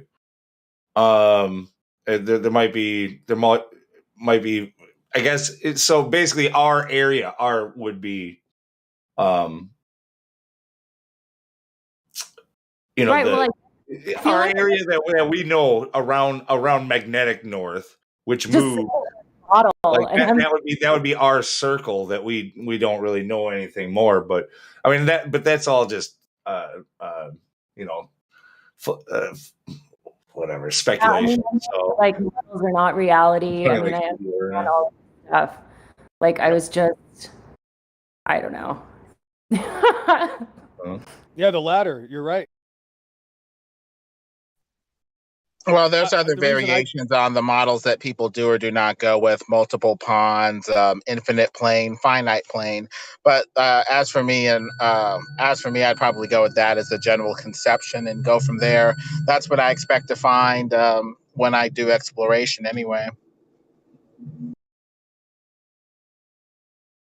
But once you tie something to a model, you can't leave it unless you're an atheist. So atheists may be able to make it up as they go along, but I can't. So if I subscribe to a model, that's going to remove abilities because my only claim is that I believe in the reality, which is what I'm presented. And a model cannot teach me about reality. I can try to simulate reality in a model, but it never works the opposite. And that's why we're here, because they confuse everybody to think we're going to learn things via models and cartoons. It's actually what got us into the problem in the first place. A model is automatically a straw man. A model is automatically a straw man. Like is you put out the straw man in the middle of the field to keep the crows away, right? Like right. Let's talk about what you expect to find, and what you expect to find would generally be deemed, quote unquote, a conception or a model. That's what I expect to find based off of the Bible, the Gleason's map, and what I've seen of the surface anyway.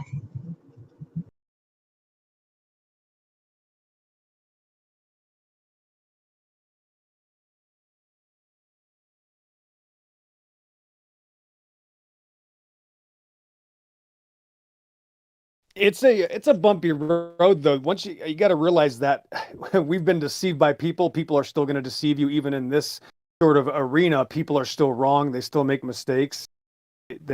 They're still humans, right? And we're little people going, oh, we want more information because we've been lied to, and then we sometimes continue to make mistakes because we replace one cartoon with another, and we haven't learned anything. And some of it, you know what I mean? So it could be problematic.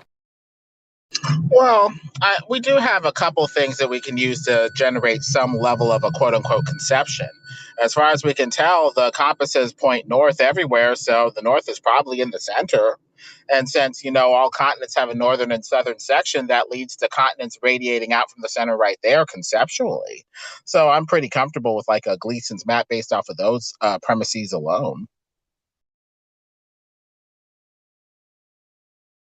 Like my favorite question is, how come there's no flat maps, but all maps are flat, right? So that wouldn't be a question that I need to answer since all maps are already flat. And that's kind of like this model thing, right? People will go, well, we have a model. Where's yours? Actually, no, you don't have. That's the point, is that actually all models are already dependent on flat Earth and there are no working models.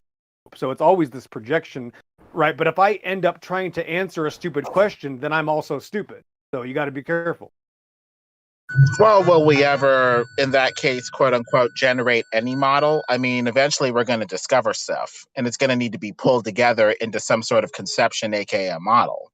So I guess the question is, if we don't have a model now, then when, if ever? Oh, well, personally, I'd never have a model because of the success rate not using models and seeing people that have models having literally just abysmal failures. And that's what I've witnessed flat Earth fail for many years. There's a lot But of did you failures get with flat Earth. the crux of my question, though? How are you going to pull all these different elements together? The land, the sky. Yeah, not with with reality, not a model. Yeah, with reality where it matters. Yeah.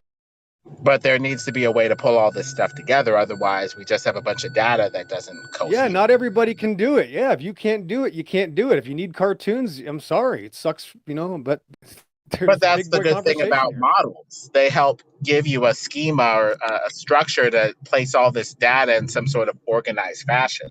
That way you know what you find and what to do with the data. That's the good thing. Nope, no one's ever done anything that involved a model to learn about reality. It never happened.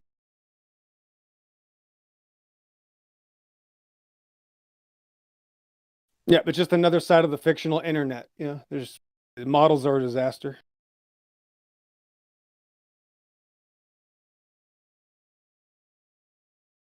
Yeah, I mean, like, just look at the atom. I mean, how many times have they changed the model of the atom and just right under everybody's nose, nobody freaking, like, oh, so is this what it is? Okay, fine, we'll accept that. Okay, but now it changed. This is what it is. It changes again. Like, it's a model. It's a conceptual idea. It's not reality.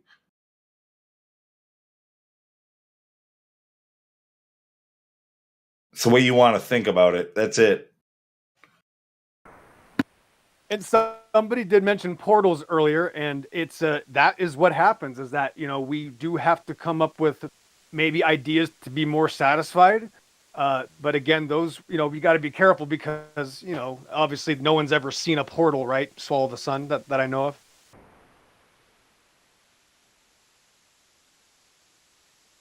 Well, I think that comes from the Book of Enoch with its depiction of the moon and sun or whatever going in and out of portals. I think that partly comes from that.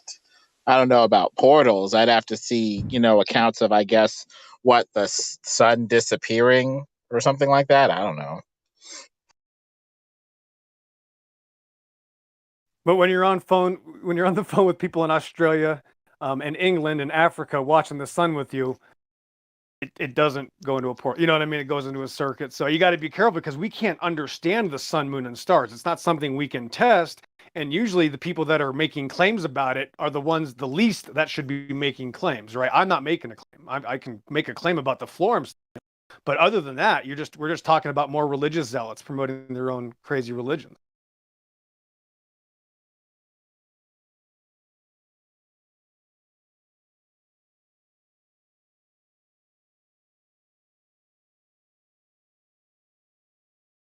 Yeah, if somebody asks me how the sun works, they're already assuming I have godlike powers. So the problem isn't in the question. The problem is the person's mentality to ask that questions in the first place. We're just people. How could I tell you how the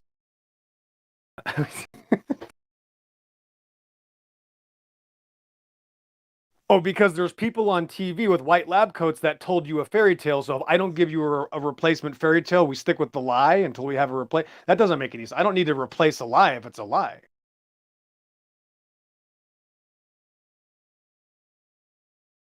Well, that's I why don't usually talk like this, but what if it's like wordsmithing, like magic, like they introduce these concepts into the people, and somehow we manifest it.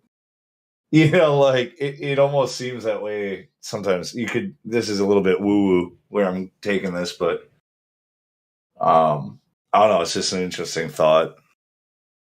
It's a possibility that we manifest reality, but I guess the only thing about that is there are times when we're not conscious, when we're not exerting our mental or physical faculties to manifest any sort of reality. That would then imply that there's an objective reality that we simply try to discover and, use just so stories and models to help aid in the exploration.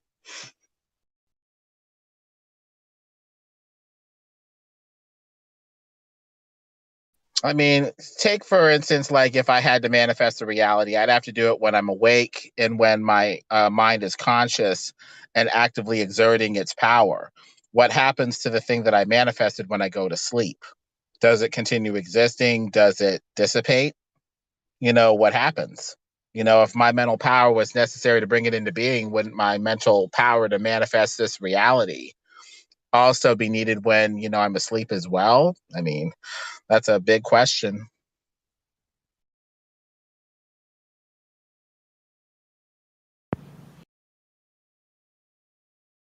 Yeah, I kind of feel. I mean, it's so new agey. A lot of people get angry when you talk about this stuff, but it feels like a collective consciousness. Like we are all part of one. We are all one part. We are it. Like what the conglomerate that makes up God, basically.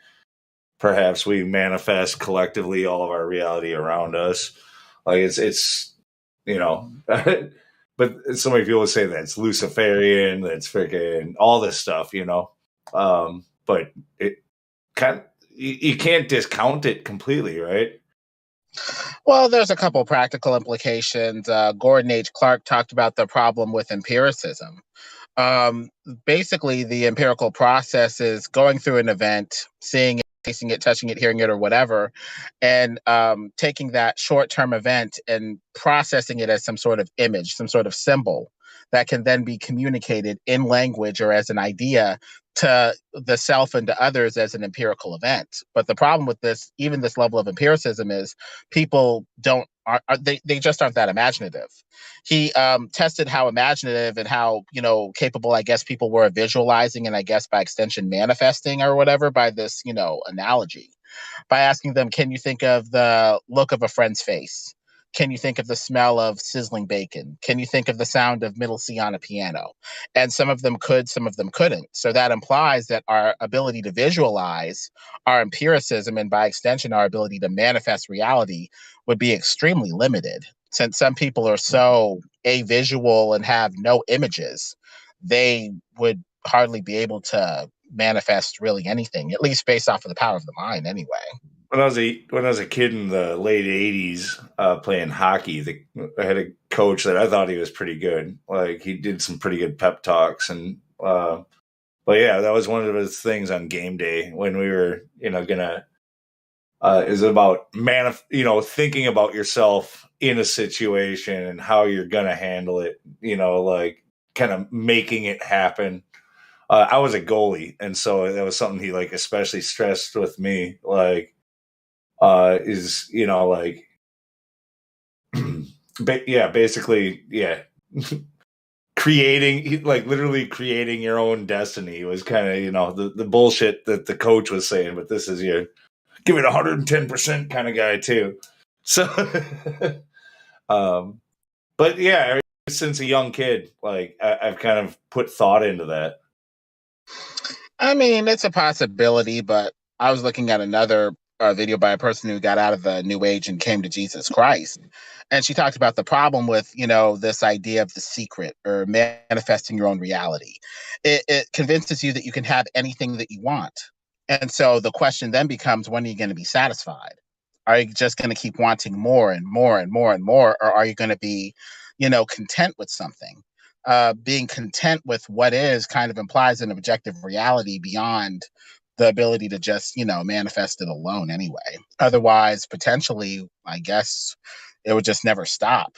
We just keep trying to manifest whatever we want, but never be content with anything.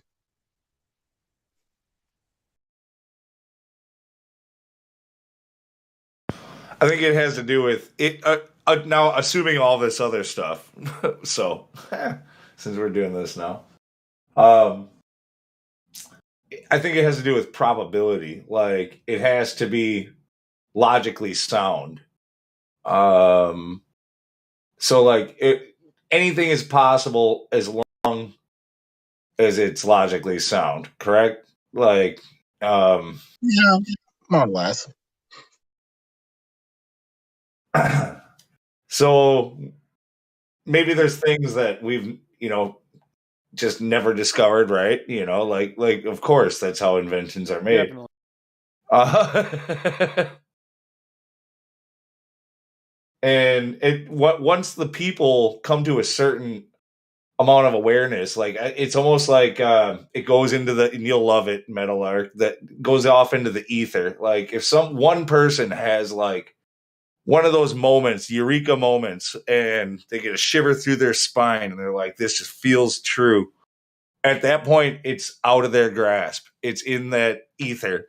And there's other people simultaneously thinking the same thing. And if it's sound, we're going to have a meeting while we sleep. We're going to have a meeting in our dreams. And we're going to determine if that's a sound freaking thing. And it will manifest itself in reality when you wake up. I am pretty sure this is how this works. But isn't that also a little bit part of what Plato talked about with, that ideas are basically the most real thing? Before a chair, there's the idea of a chair. We formulate the physical world based off of the ideas and forms we have in our head to build a house and build a car and stuff like that. Yeah. So on that level, the idea would be more real than the thing itself. The immaterial would be more real than the material. Yeah, to me, that's like in the manifestation type of thing. That's sort of what is being discussed there. But my issue with the practicality of like, oh well, I think this and then it's gonna happen, and I make I guess so. I would say like, I feel like what's happening is more that you're like building it, and the idea is just one part of that.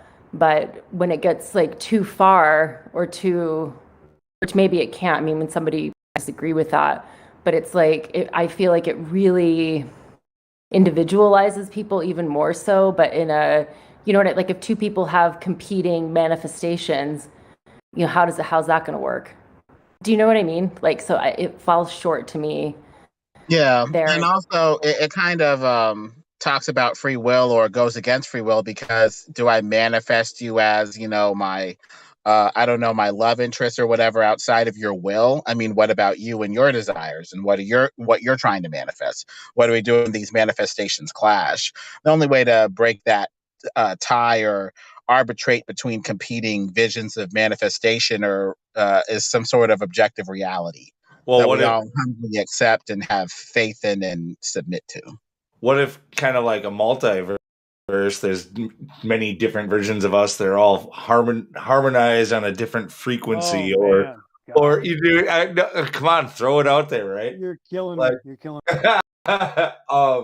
What if yeah, the specific frequency that we're tuned at, we come to this realization together, and we move together based off of what frequency you're tuned at, your realization.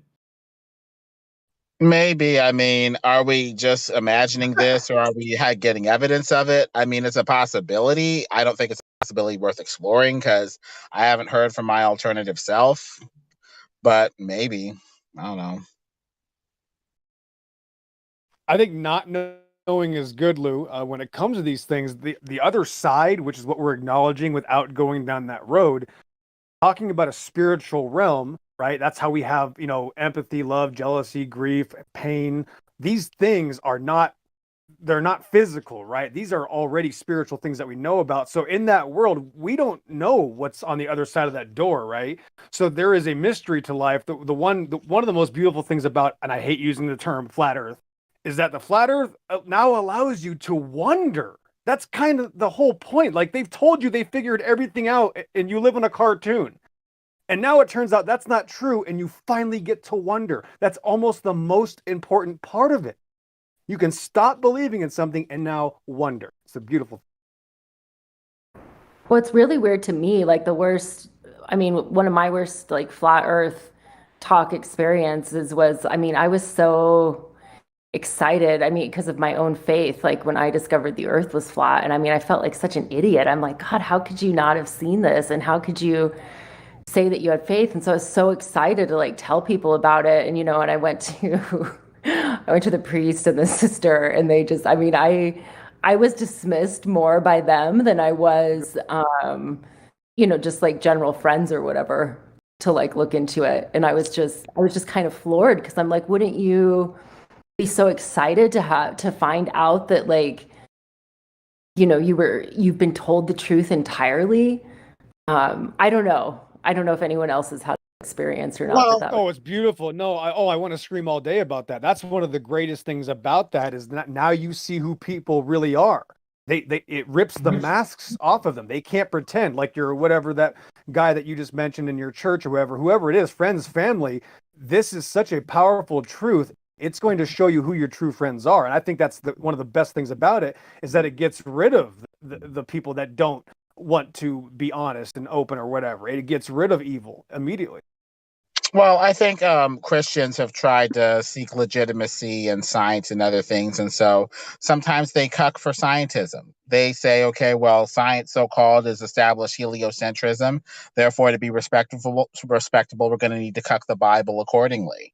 But some people, come to the flat earth and see, we were wrong, in so many ways, and that the Christian account of, something flat and covered by a dome or a firmament or whatever appears to be much more veridical and closer to reality than we even thought.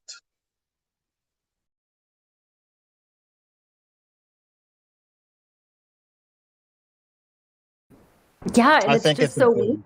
People would be excited about that news, especially somebody who's already and I'm not trying to be an asshole here, but it'd be like, somebody who's already devoted their life to the priesthood, or do you know what I mean? It's like you're already out of the world. You're already like, what are you hanging on to? I don't know. You just said it. You just said it, Casey. You said they're already out of the world. Then it turns out they're really not. You just said it. That is exactly right. Well, I think a lot of these priesthoods and seminaries have been infiltrated by humanism, infiltrated by scientism, infiltrated by Jesuit thought. And the Jesuits did push a lot of heliocentrism. So if they do get the Bible, they're going to get it through a certain lens where the Bible may not be the final authority, but the final authority may be, humanism, scientism, heliocentric scripture, and, the Bible made secondary, at least in terms of cosmology, to that. So it's a big clash, even with the believers. Like before I was a globe, theist. But then, when I heard about the flat earth, took a look at it again and took a look at some of the verses, it appeared to be presenting more of a flattish cosmology that was motionless, covered by a solid sky firmament, and things that were just totally alien to the heliocentric ball. Mm-hmm.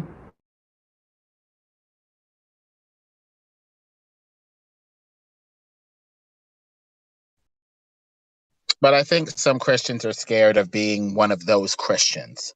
One of those Christians that, believe the earth is flat, that actually take, I don't know, scripture seriously and actually look to it as kind of like the final authority if the authorities that they're looking to clash. Yeah. Well, and to have this like divorce even from uh like what you would think God is and the truth. I mean, that's really like strange to me too. And then for my own thing, which I know this is like a little bit off topic, but then I've kind of like chuckled to myself because I'm like, well, like, you say you're a Christian and like here you are reading because I don't know, for me, it's a pleasure when you realize that you're wrong. Usually it results in some sort of happiness. Amen. But like, I'm like, what did you think that you were gonna have like a different experience trying to follow the truth than like Jesus did? Like you're not gonna be mocked and like all of these things. So it's like, I don't know. To me, it just all like it was such a huge click together of everything. I was like, of course it's flat, And then other people I know that I've talked to about, I'm like, you already know about propaganda. Go and do a Google search and see what comes up. See how much all of these things that I'm giving you are hidden. Like, see if you can even find them. If you can get to any of these videos, and it's like, and that's really opened quite a few different people's minds because they're like, wow, well, that's interesting, because once you find something true, you see their style, which is just to make fun, you know?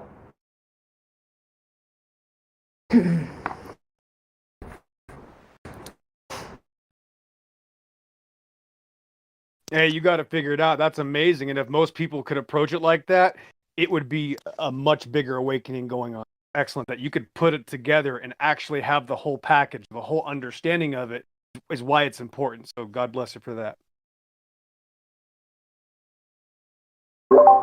God bless like everybody in this room. I'm so grateful for this server, and I mean, it's awesome. See, just that attitude is what I'm talking about. Your attitude is 1 billion times more important than any cartoon answer, right? Like that's what this is about.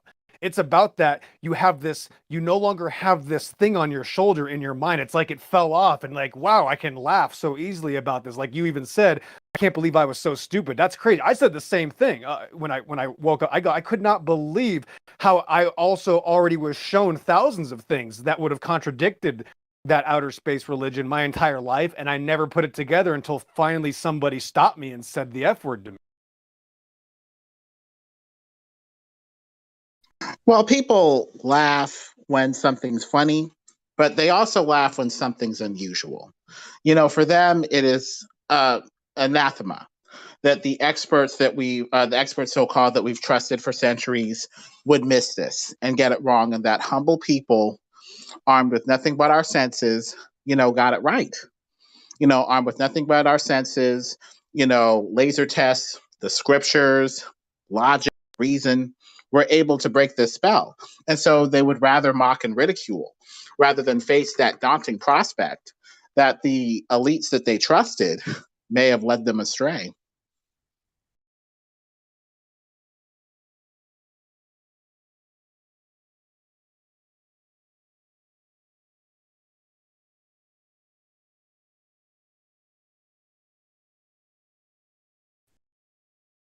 Even Robert Sungenis talked about this. He's a geocentric baller, but he's close to, the money by saying that it appears to be motionless and geocentric. He just needs to get the flat part. But he said that rather than eat crow and admit that the ancient bronze-eared sheep herders, armed with nothing but the scriptures and their senses, got it right about geocentrism, they just, denied and worked around their theories and tried to come up with all these workarounds and redos to their theory to make the earth move and heliocentric.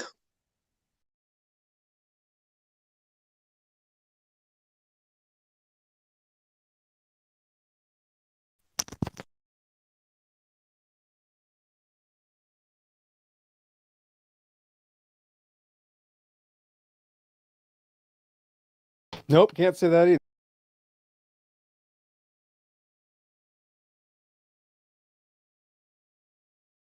I put in the chat Robert Sungenis' video about geocentrism.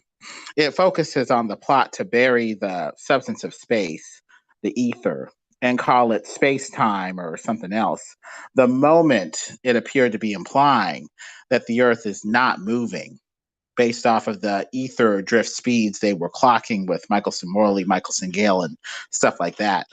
So that alone is halfway to the flat Earth right there. Since most flat Earth conceptions are motionless, geocentric-y, if not flat.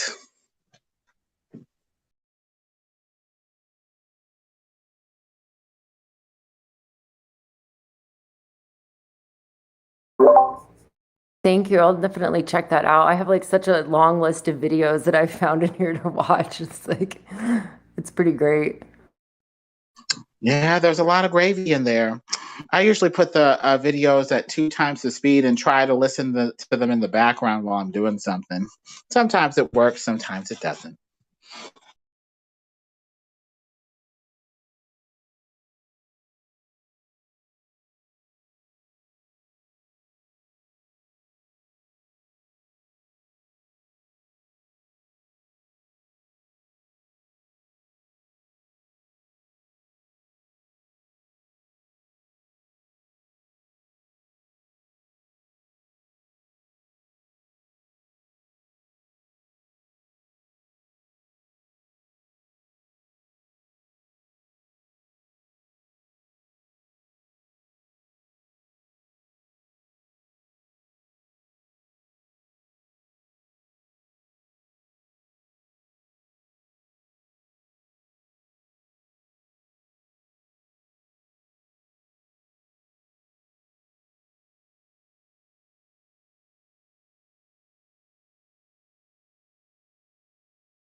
Too quiet. The AV person left? Yeah, the new person left. You moderators, where you at?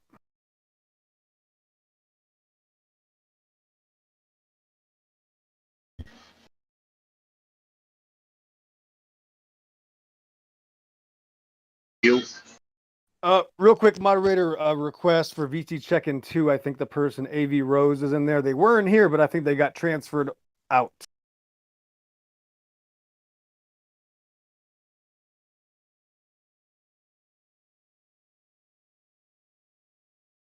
They are, yep, VC check-in 2. AV Rose is in there. And who's Rich? Richie Glue. He's out there in Interview VC VC. land as well. Oh, they're already verified. I don't know why they're in there. No, not AV Rose though. AV Rose is not verified.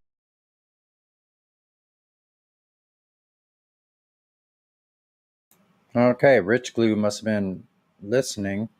They both dipped. AV Rose has returned here. This person is new. AV Rose 8685. Yeah, go.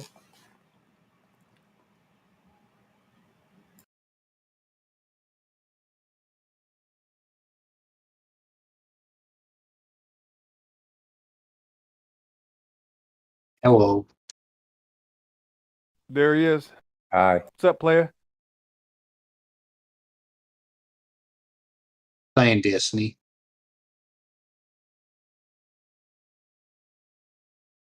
Yeah, well, what's good with you, man? Tell me your political disposition and your how'd you get here? Helio invited me after a Bible study the other day.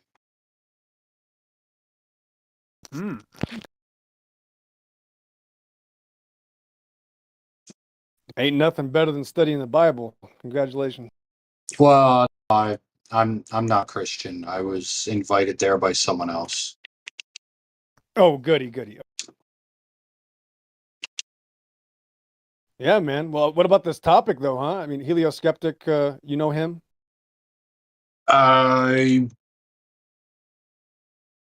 No, I don't. I know. Where did he go? He's here a minute ago. Lemon was I just didn't here. see him. Oh, yeah, okay. Meadowlark? Yeah. Yeah. He knows. Oh, so you've been in this conversation a while then. You are excuse me, you are on the fence or unsure about this topic right now? No, I'm a globe tart. Okay, fair enough. Yeah, I was going to say you've obviously been in the conversation for a while, so that you're not new to this.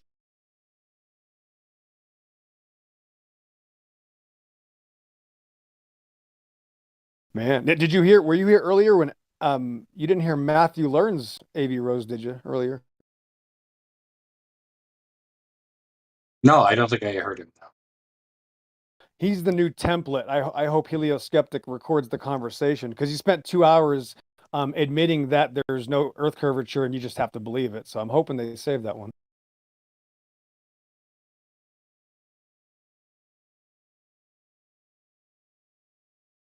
Well, I mean, Rose, okay, so here's the deal, AV. We got to be missing each other somehow. You've been in this conversation for a while. I've been in it for almost 8 years. What's keeping you from accepting reality? Flat Earth doesn't comport to the math. It doesn't? I thought it always is perfect in every way, shape, or form. How does it not conform? Like, for example, when you're dropping something out of an airplane, if you actually want to be precise, you have to take the drift of the Earth from east to west into account, or you'll miss. Oh, is there any example of it? Well, hold on, Sonny. Sonny, I want to ask him real quick. Is there any example of that ever being documented as an event that happened? Yeah, sure. During World War II, when we first put bombers in the air. Right, but is there an actual recording of the event? Because I say the same thing, that the bombers in World War II and especially the battleship engagements are only dependent on flat Earth. So is there any evidence other than what we see? You mean aside from like looking at the device and noting the math that it used? Well, yeah, the devices work the same way then as they do now. There's no adjustment for curvature or spin. That's why we're waiting for an example of this. There's no example. Sure, if we busted open the device and checked the math, we could see. Right. So that's my point, is that no one's ever seen that. It's just something you believe. It's not something that's ever experienced. I took ground school for 4 years. I was 19 kilo. I understand. And you know, I have to figure out things as well. We all have the same evidence. The point is, when does this event happen that adjusted for curvature or spin?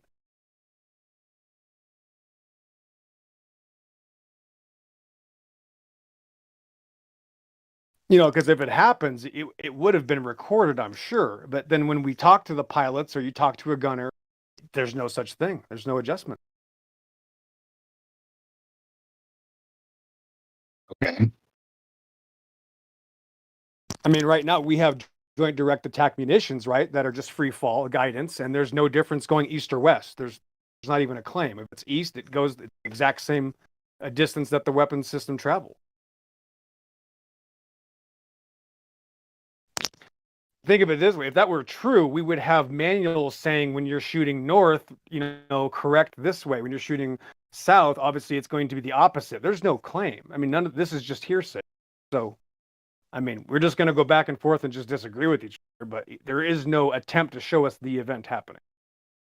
Fair enough, but I imagine if the weapon is shooting far enough, then it actually comes more into play than, say, if you're shooting something across a room. Well, yeah, I mean, I've never used a railgun, but the Navy claims that it's still line of sight tracking past 75 miles. We're talking 100 miles, you know, of water that is still presumed to be on an LOS trajectory. The system is LOS, the bullet has a fall, but the tracking system has a line between the receiver and the target. So you need to go to battleships, the Battle of the Bismarck, what was it, 1941, Battle of the Bering Strait. You know, the Germans saw the hood 15 miles away, right? The hood saw the Bismarck 15 miles away. They engaged, right? So all of these things are dependent on line of sight, right? So we have a lot of history that shows the Earth is flat. So that's what I'm trying to figure. Where's the disconnect here? How are we missing this globe event? That's just, if there's anything I learned from science, is that it doesn't necessarily have to be intuitive. Hey, I'm just saying that by the default, though, we'd have to admit that there's a very interesting thing happening here where we don't experience the claims in which we're told, right? We still don't ever apply them in reality. Even, you know, whether you're on the rifle range or shooting a smoothbore 120 millimeter, none of that ever comes into play, right? And the biggest factor here, AV Rose, is that when we're told that we see a target, we're told to fire on that target in the assumption that it's exactly where we see it. Nobody in military history ever said that's where the target looks like it's there, but it's not really there. No one ever said that in history. So that's the problem here. Now in 2015, 16, this flat earth started coming around, and now there's all these new religions now where you can't trust your eyes. But everything was fine until the flat earth came out to public and started gaining traction. Now all of a sudden we can't trust our eyes, we can't trust our senses. That's actually really not there. It's a standard hyena refracting, you know, mirage, whatever you want to call it. This never happened before 2015, AV Rose, and we know why. It's because nobody realized that we were already seeing too far. Okay. My hands are up. I'm just saying that it's not just my claim. The entire military-industrial complex agrees with. I don't know about that, but okay. Hey, I mean, all you got to do is show us a citation, right? But I mean, we don't have any. Everything is based on LOS. Radar systems are the real big. You ever looked into an air warning and control system? That's 600 miles flat. I mean, I don't know what to tell you. That's how all these systems work.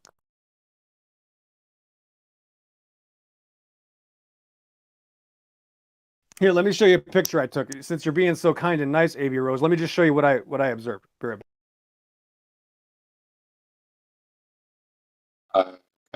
Which channel am I looking at?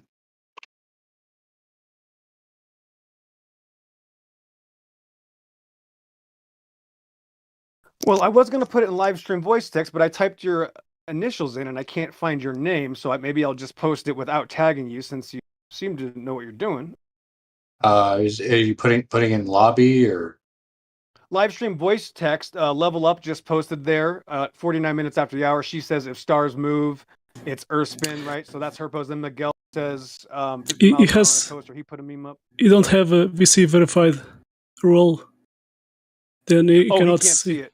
Yeah. Okay, yeah, that's right. I'm sorry. Yep. We'll fix that. 1 second.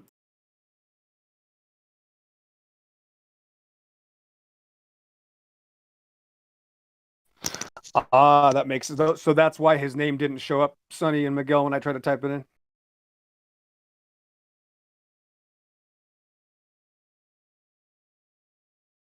Boom, there he goes. Thank you very much, Sonny. So let me just try that again. Okay, yeah. I see it. There you are. Okay, Rose. I'm just gonna.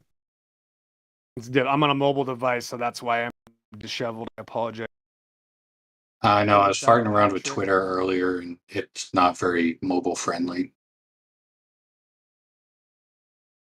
It's tough. Well, I did tag you. So 51 minutes after the hour, here's a couple screenshots from my video. So you can see before and after I zoom in, right? And I didn't realize this at the time. I didn't know how far away the mountain was or the mountains in front of it or even the city at the time when I took this of Mount Rainier. But I'm going to put the video in also. So I'm going to show you my receipts because I'm not going to leave you hanging. You're going to probably want to see how I got the shot. But it was done real time, which means I had to, of course, make adjustments and focus on the long distance object or mountain in real time. So it was just a one and done quick little thing. So let me find the video for you. And I want to show you how I did.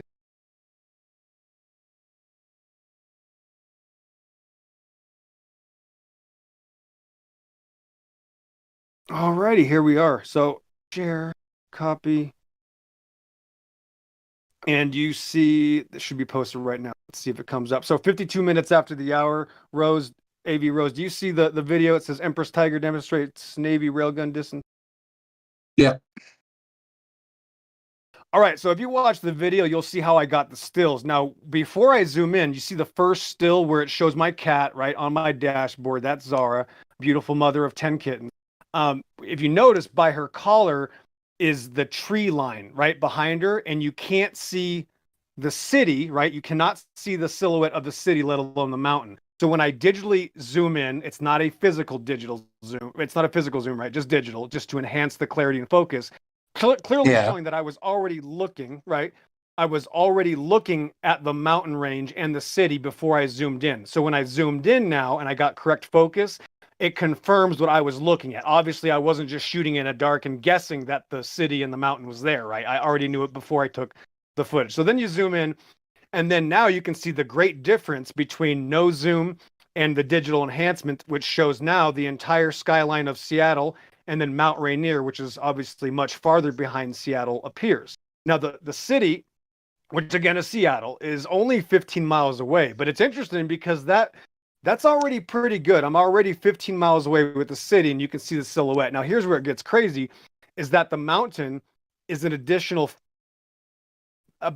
it's an additional 50 or so miles behind it. So the total distance is about 70 miles to the bottom of Mount Rainier.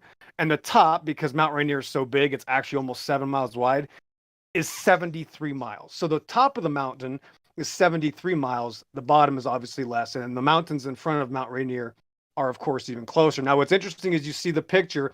If you go down from the silhouette of the mountains, you notice how everything kind of gets really, there's like a fog or a gray area in between the city skyline and the large mountain. Do you see that? I do see that, yeah. Okay, and I didn't even know what this was until a couple weeks ago. Of course, somebody was detracting and they were trying to challenge me, and they said, "See, you can't see the mountain.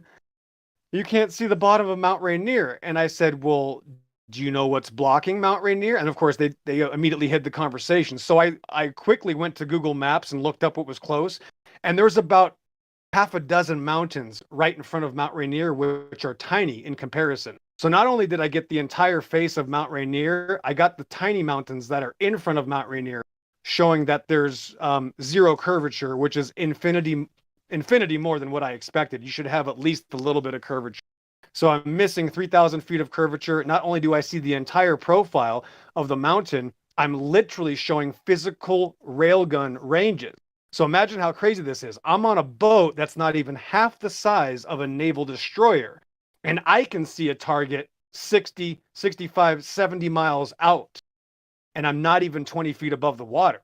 So once you then realize, wait a minute, a naval warship is 60, maybe 50 feet above the water, I can already see 70 miles out on a 20-foot tall dinghy, right? I'm on a little ferry. And that's what the big deal here is that we kind of think for a second, wait a minute, this Navy system can't be that far away, right? How could it be 100 miles? Well, it's actually what we see normally. So me just going out in public, going to Puget Sound, which is just obviously north of Seattle, I can look out 70 miles over land, because even though I'm in Puget Sound, only the first 10 or 15 miles is over water.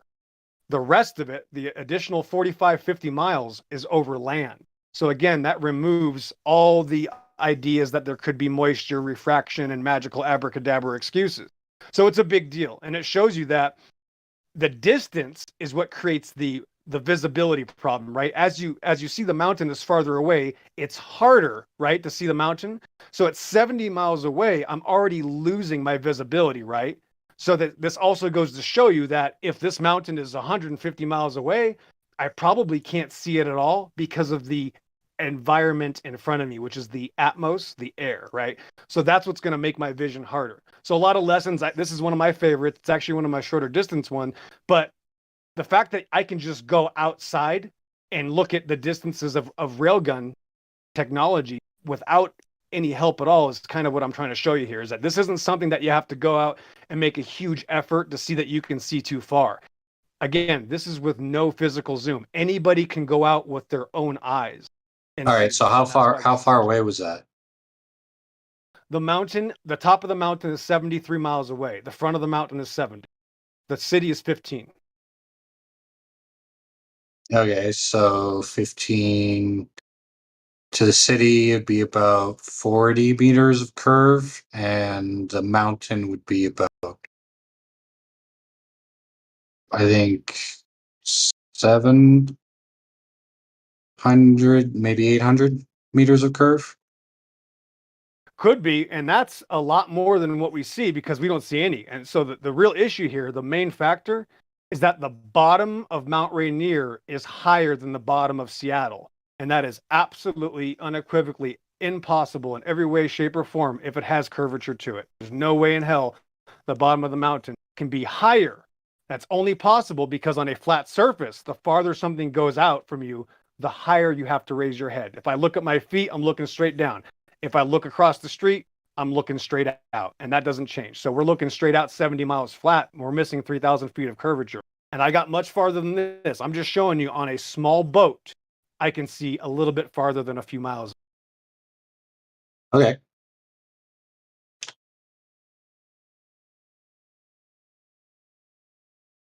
The actual distance would put the tip of the mountain at over a full degree of tilt as well. So there's so many other factors. Is that we should be experiencing an entire degree of tilt, and instead it's still straight up. That's why it's called a profile. Interestingly enough, if you look at mountains from great distances, their profile doesn't change. If there was any tilt at all, they would change. That's why it's a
So you can see 80 rows. Now, if I was a warship with a railgun, you could see how my claim makes sense, that I would just treat the target as it actually presents itself, right?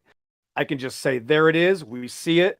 Let's make adjustments for the fall of the round, and we can fire upon the target. Of course, when they have these radar and laser systems, they can pinpoint that. But it just makes sense, the fact that I can actually see that far without the laser rangefinder, without the radar. And that's what's crazy about that, is that they thought, oh, no, the only way that you could do that is because the laser curves and this and that. No, you can just use your eyes. And that's why this is such a big deal, because you can see railgun target distances which much greater than actually the warship, because we're much lower. In this little ferry, I'm 1/3 or 1/4 the height of a an aircraft carrier or a frigate or something like that, right?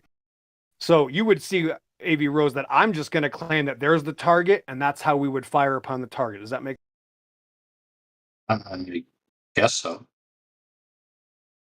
Right? Like if I see it, I can shoot it, right? And then somebody else would have to show me any time in history where the military said, no, that target's really not there.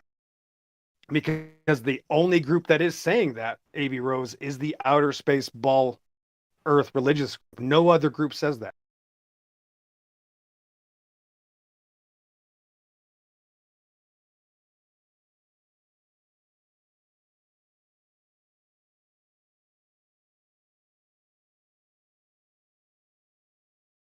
I don't understand what you're hoping to accomplish by showing me this stuff. Well, that's the point, is that if you don't understand this doesn't work in the outer space religion, that's kind of the point I want to show. Either you can accept that this doesn't work in the outer space religion, or you can make it even worse for the claim and go, oh, this can work, which is the point of insanity that we've been exposing for the past 7. So it's not up to me. I'm just showing you the facts that I see something, there it is. This atheistic ball earth religious group says it's not there. They've all told us now for the past 3 or 4 years that you can't trust your senses. We just had Matthew Learns here a couple hours ago tell us you can't trust anything you see past 3 miles. He says you can't trust your eyes. Okay. So again, because it's not intuitive, it means it must be true. No, Earth measures flat every time. He never said every that. time we measure, every time we Well, look. no, that's why I'm asking. Yeah, I'm not asserting. I'm asking. Straw men don't work here, dude. It's no problem. But you understand what I'm saying. So let me elaborate. You understand that I'm saying that this works because the Earth is flat. If the Earth was curving, this doesn't work. It's just very simple, basic logic. If the Earth is curving anywhere near even 6 inches per mile square, there's no way the whole profile of the mountain is going to be visible from 70 miles away, 15 feet off the water. So I'm just saying it's absolutely impossible. Go ahead, Elijah. so let's say it's not intuitive, because that's a possibility, right? So that being the case, since it's the case that geometrically you shouldn't be able to see things at certain distances. So something that isn't intuitive is the answer to why that is, right? Since it's the case that there's hundreds, if not thousands, of observations just like this, somewhere on Google, somebody should be explaining why the geometry of the Earth is broken on a very frequent basis. And you could then look into why they're saying what they're saying and the soundness of it, and that would be on you. We haven't heard anything sound like he just told you. Matthew said you can't trust your eyes. What does that mean? That means actually everything that's beyond the geometry, which when we're talking about the black swan and the horizon supposed to be 1.2 miles away, actually everything after that is a virtual image of something that actually isn't there where you're looking. So, I mean, again, either you, like he said, either you're going to accept, okay, they see this. What are the implications and how many ways can I think this through? And is there a valid answer? Or you'll say, I don't understand because possibly there's an answer. Well, are you going to go seek it? Because step one is, there's something funny here. So what do you do next? Because if you choose to do nothing, well, that's on you.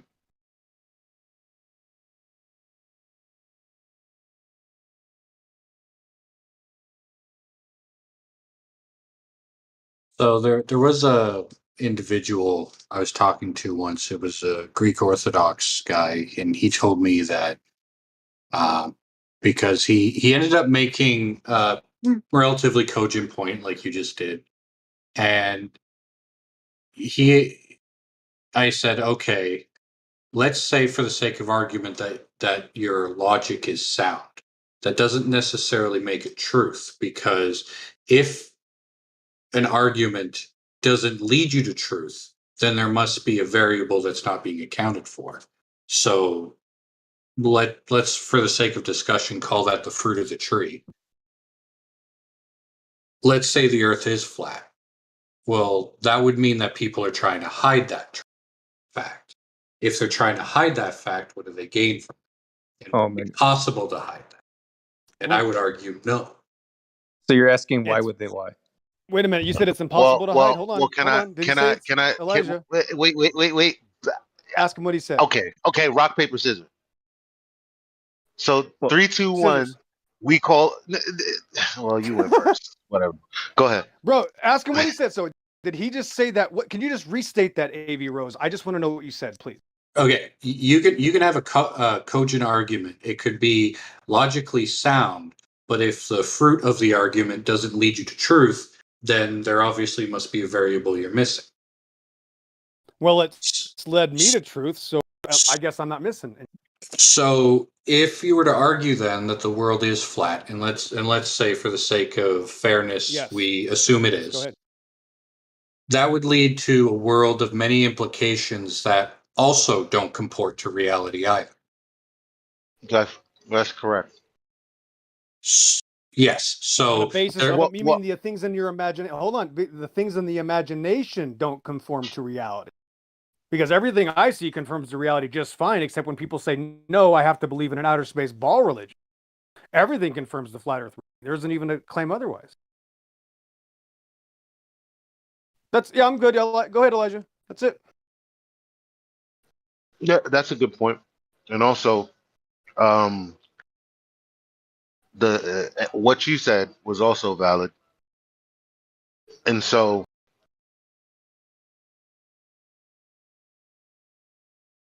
you can make a logically sound argument. We understand that that's what all the math and all of the all that's what all of that's for, right? You can propose logic that could be true, but it may not be true upon investigation. Okay. So the implication would be, well, then there's a major lie. Obviously, there's an entire structure going on. Well, like So why would they? I understood. I'm trying to answer the last thing you said. Oh, is it going to be quick? Because I understood everything you said. I'm trying to answer. Okay. No, go ahead.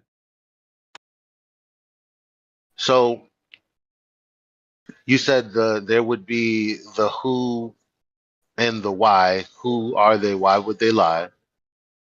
And that would be just such a great lie that it's impossible to contain. Well, the who is the Jesuits, like was mentioned before, the Roman Catholic Church, some of the people that you can see correspondence with 500 years ago with Copernicus and everybody who's tied to that. You can clearly see that if you do more research than Google, because Google is going to come up with, the surface level stuff that's not even true. But the bottom line is the who are the people in power that had a theology. That theology was with the Bible. And they decided to inform people that the earth was moving around the sun. Okay. Then there was pushback because people didn't understand why they were going with the cosmology separate from their theology. So that's what all of that Protestant Reformation stuff was about. All that weird stuff we kind of learned in school, but didn't really connect to all of this. So this calendar that we're under, the Gregorian calendar, that was influenced by their decision. That's how much power they have. We go to their schools. Everybody's under their idolatrous nature right now, specifically. Because there's really nothing different between the people then and the people we see now. So the bottom line is, why would someone who supposedly believed in biblical cosmology, why would they tell the people who could barely, if at all, read the scripture, because people couldn't read it in the language at the time, why would they tell them that they're moving around the sun? And what was the justification? Is there justification? I mean, that's a longer conversation. I don't want to like talk your head off, but it's not as hard as people would think. You've been taught this line of questioning, and that's logical. But now I'm giving you an answer, and if I had more time, it could be a lot more detailed.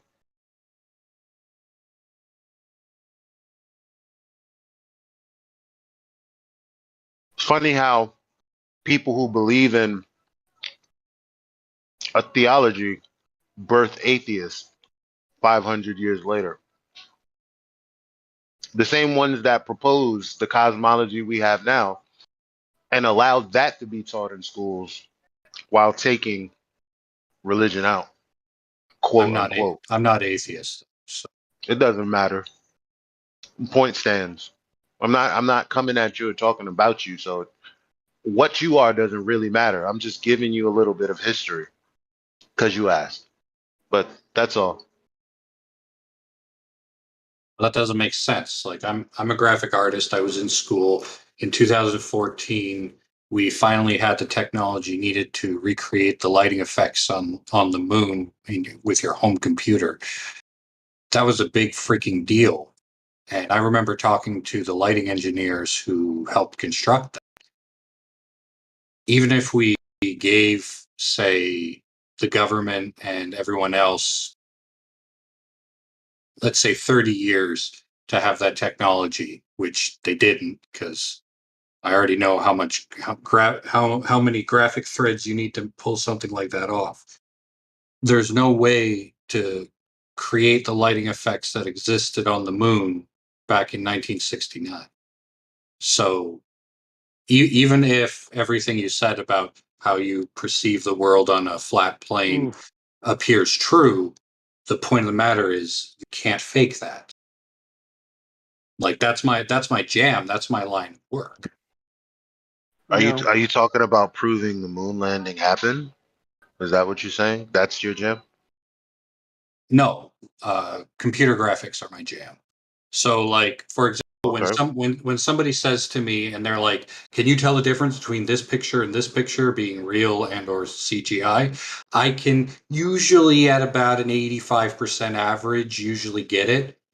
And the reason why is because I know the algorithm, like how the computer tries to code for certain things. And ironically, because the computer is so perfect, it ends up creating things symmetrical even when it doesn't want to. And you can usually spot the vertexes. Vertexes are like, let's say you took all the colorful graphics off a computer image, and you know that it almost looks like what was that toy from the 90s? You know, Kinects? I think I do. Yeah, where it's all where it's all like lines between brackets and whatnot. I think so. Yeah. So you can learn Yeah, you can learn to spot the vertexes and tell whether something is a graphic knowledge Or or not. you haven't watched the moon landing. Because if you had, you would. I watched the video. If you had watched the actual moon landings, like I have, as many times as I have, you'd find the same amount of holes in it as I did. So don't give me that crap that you don't see. Maybe not. Maybe he's never. Maybe. Wait, there's a robot. Yeah. If he's legitimately a graphic designer, then he'll know that it was easy to. Is that Daft No, Punk? no. But look. Yes. Maybe or maybe not. But what we're talking about is a view of something that may or may not have happened. Now, prior to knowing any of you guys, prior to looking at any of this at all, prior to seeing every Bravo say on Joe Rogan's that the moon landings were fake, I would have never thought about it. So if I had seen a video of it, I might have just filled in the blanks and completely thought it was legitimate. But so we can't say there's no way you didn't see, especially if somebody. I just don't know. I wouldn't make that argument. I'd like to say one small thing, real quick. He's talking about mimicking the lighting on the moon and stuff. There is absolutely no way that you guys could simulate the lighting situation on the moon via computer graphics, via anything. That moon is so bright. If you were standing on the moon, it would blind you. It is so bright during daylight. You can see that from here. There's no camera that would have worked, I don't think, on the moon.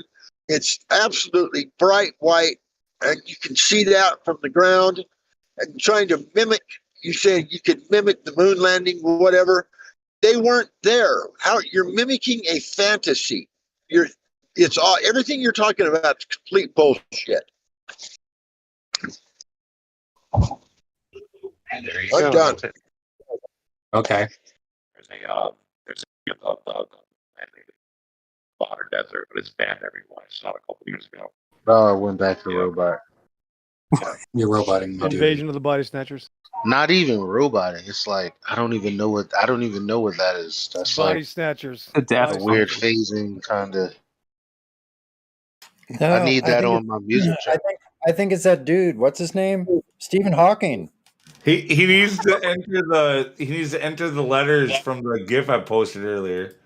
Let me see. I'll cheat for you. DE83JWE.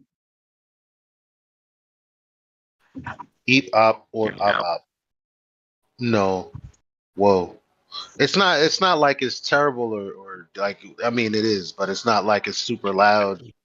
It's just like I can't even do the voice. No, it's like not laggy. It's like he's training in the underwater simulators at NASA. Yeah.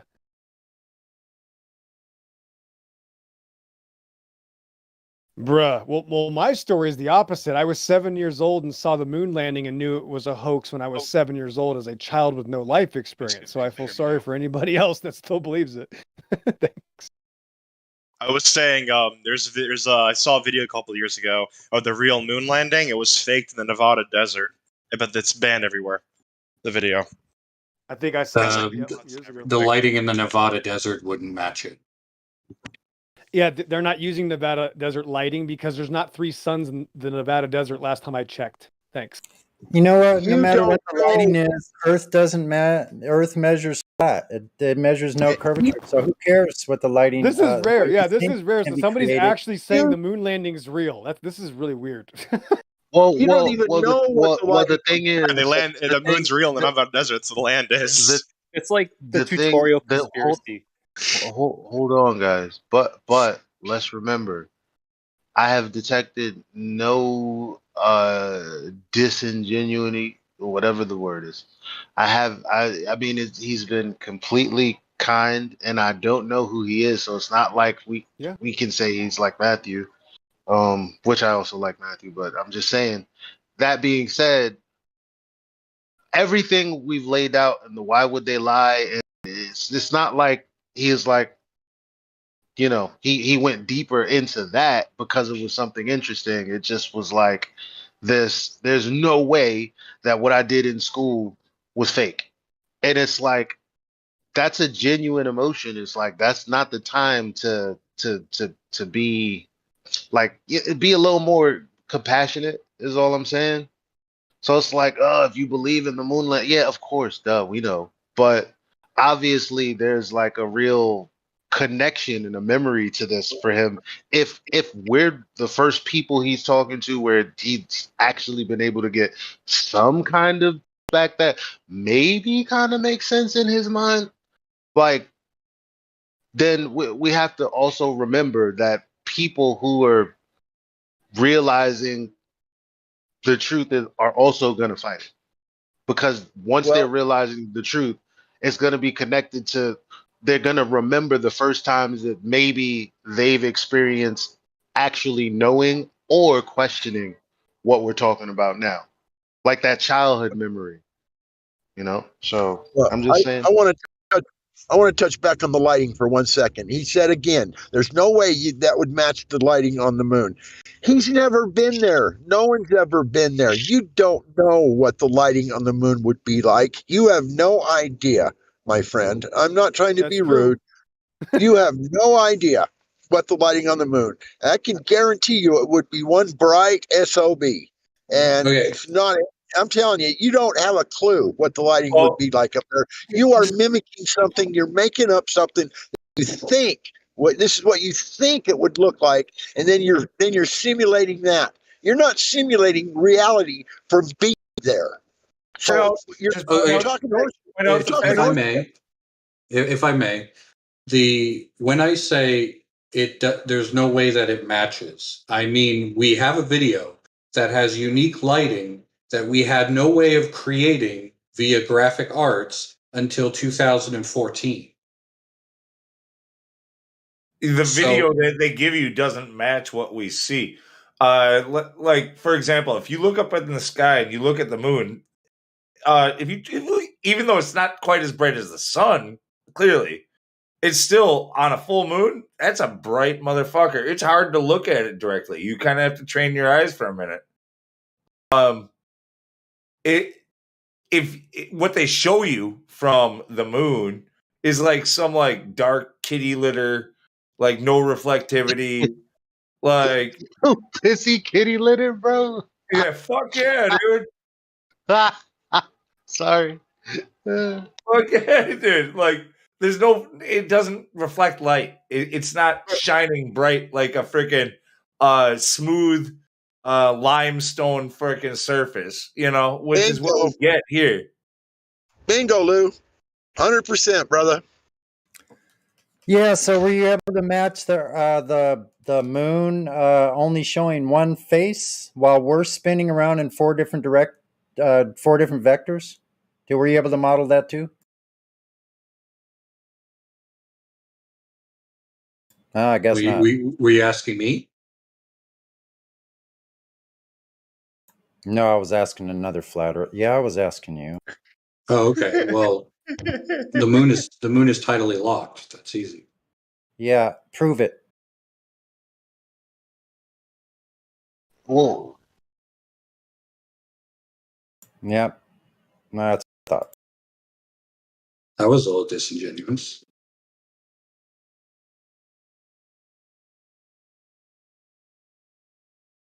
My point is that the video of the moon landing doesn't match the technology that we had at the time. There wasn't a way to replicate it with computers until the last 20 years or so. Yeah. So that How do you means know that what it was? You don't even know what it was to replicate. You're again, you've never been there. You're replicating somewhere you've never been. we're You talking can't. past each other. We have a video. Let's say you're right. Okay. We have a video where the environment was creating a light system that we could not replicate with computers until the last 20 years at best. Yeah, that's why they contract Stanley Kubrick. Okay. That's, As cool as Stanley Kubrick is, Stanley Kubrick can't break physics. oh. Lighting. You're just babbling. There's no claim here. This is just No. That is the claim. The point is the lighting that we see on the moon is not possible to create with Earth, either with special effects, studios, or computer graphics. You can't make that. But here, I'm sorry. I can make that claim. You can't make that claim. No, you've never done it. You haven't. Yes, done I have. No, you haven't done anything. No, related to how they did it. You can't make a claim, and you've never been to the moon. This is just psychobabble. Okay, I'm no. sorry to be mean. Let's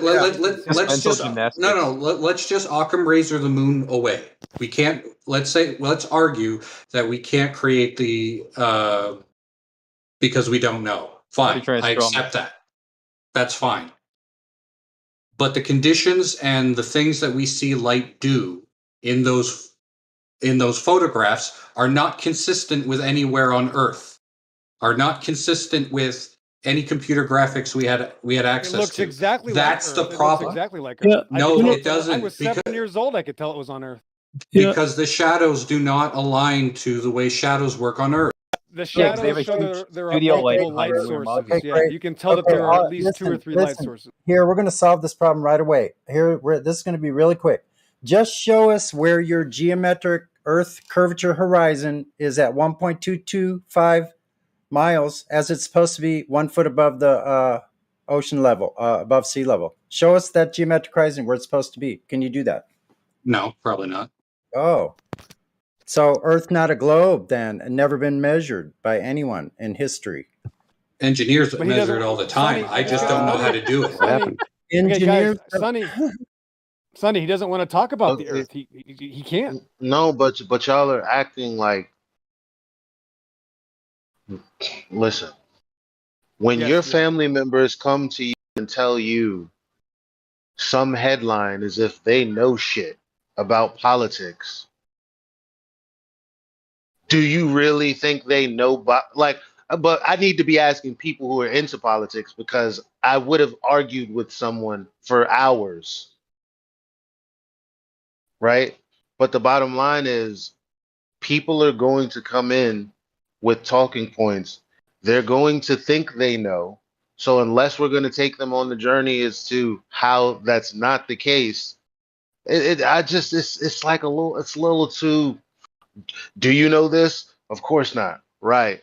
Instead of, oh, so you think that some engineers somewhere or some land surveyor somewhere has measured curvature.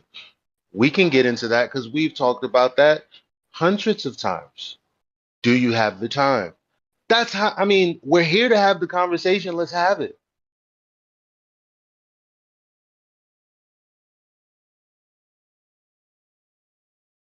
So what do you mean that it's Okay, been measured by? so that picture that's linked above is exactly what I mean by shadows that couldn't be recreated on Earth. When light passes through atmosphere, it diffuses. That's the whole reason why your shadow is not necessarily always sharp. It's kind of fuzzy because, light does funny things in the atmosphere.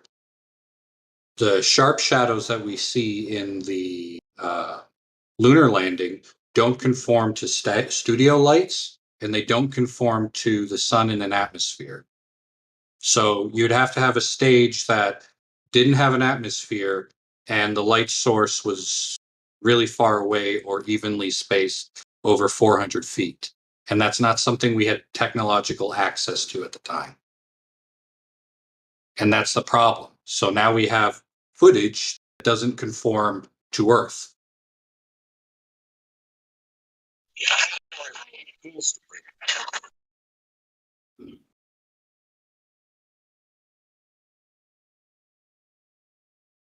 What do you mean?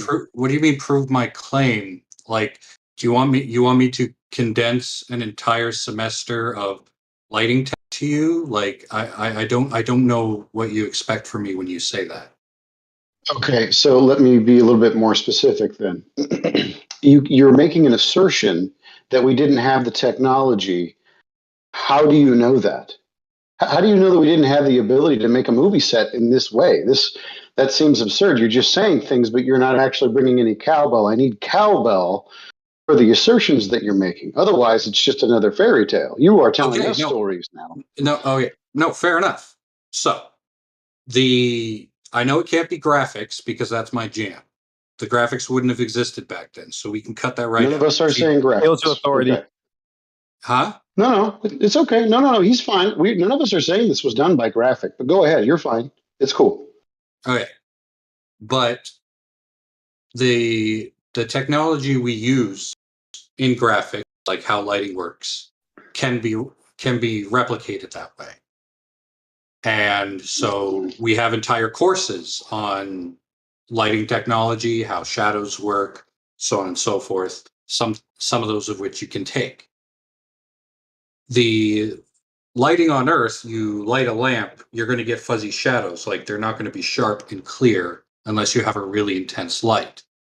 But if you have a really intense spotlight on a movie set, what ends up happening is the shadows wouldn't end up conforming to the local light, as opposed to like what would be more feasible to use a wall of lights. But the only way to make a wall of lights would be to use lasers. The only lasers we had access to back then are red. So while we only have black and white footage for some of the things on the moon, we do have color footage, which is not red. So now we have a new problem. Okay, so first of all, you're making a bunch of assumptions. I hope you realize this. Number one, you're assuming that if the moon landings were indeed fake, you actually know how they made the lighting in the set, which you have no idea. You have no idea what access they had technology to. You're making an assumption about that. So that's not a good argument. Number two, you do need to actually look at the photos that we got from the moon footage. We have shadows coming from several different directions, meaning several different light sources. Are you aware of this? No, that doesn't necessarily mean several different light sources. Okay, well, but then fair enough. We're going to have to talk about cowbell. But the last thing I want to talk about, probably the most important, is that you are assuming that the moon is a place that we can go. And there is no evidence for that at all. Why not? We have evidence that things have run into the moon just from here. Do we? Because we don't have a validation of the radius which you would need to send something into orbit, to send them to the moon, to know the distance to the moon, to know how all of that is predicated on the fact that the Earth is a globe with a radius of 3,959 miles. Like everything we've been talking with you about has been debunking that. So they couldn't have gone to the moon without that being the case. And we've definitely debunked the radius claim. The radius claim? Yeah, when we were talking about the horizon not being geometrically where it's supposed to be. Yeah, the number they use for all orbital mechanics, all rocket trajectory, distance to the sun, the moon, all those things. That number, without it, you can't get there. That number. Okay.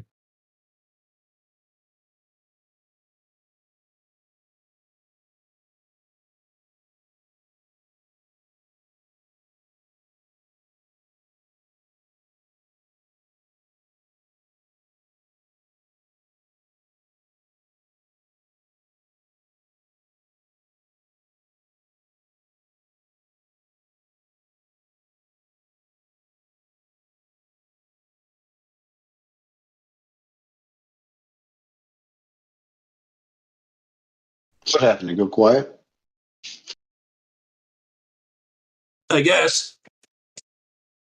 All right. Anyway, yeah. So the assumption that the moon is a place you can go has three major problems. Number one, the debunking of the radius is number one. Number two, the presupposition of an orbit. So we have to assume that the moon is moving, the Earth is spinning, all that motion, right? That's number two. But number three, it's the gas pressure without a container. I have no idea if these guys went through the 3 points with you, but if we live in an enclosed system, then we don't have to worry about whether or not you can get to the moon. We can't leave the Earth. So where the moon is, what the moon is up for debate to this day, because if we're in a closed system, then that whole thing is easily false. You know what I mean?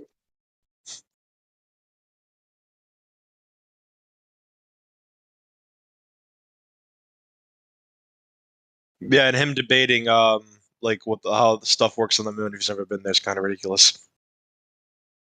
That's not what I was saying though. That's like me saying I know exactly what Hitler was thinking in World War II, and I was right next to him reading his thoughts or something.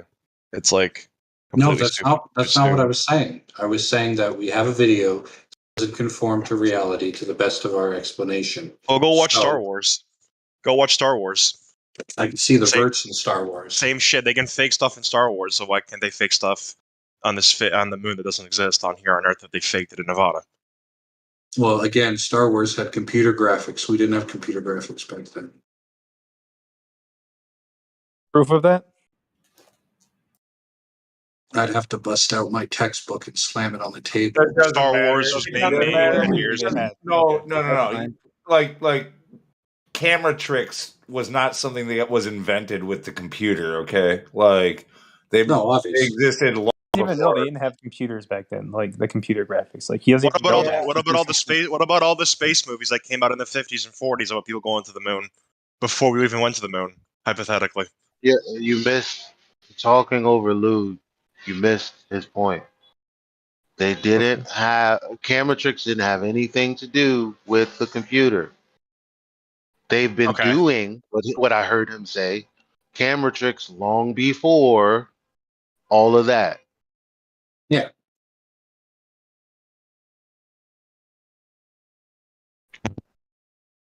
What I find fascinating is NASA applied photos debunk Apollo 11 landing.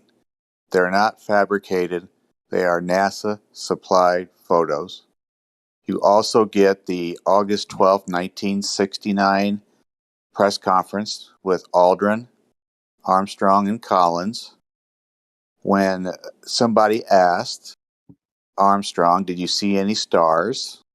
He said, no. And Collins leans in at the very end of that question and says, "I saw no stars either," even though that's all Collins would have seen as he, quote, orbited the moon. He would have seen nothing but stars, but he wrote a book later on in his life said, yes, there were stars. I guess he gets a little bit better as he got older.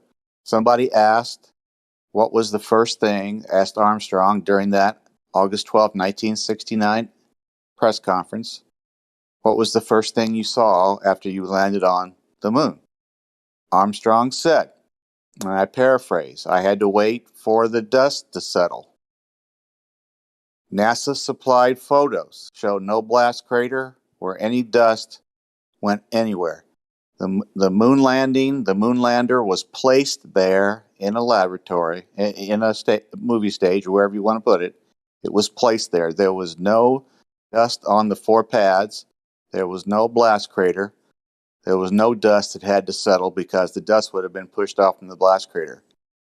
So we are again being told, as we were told by Matthew today, to not trust our eyes.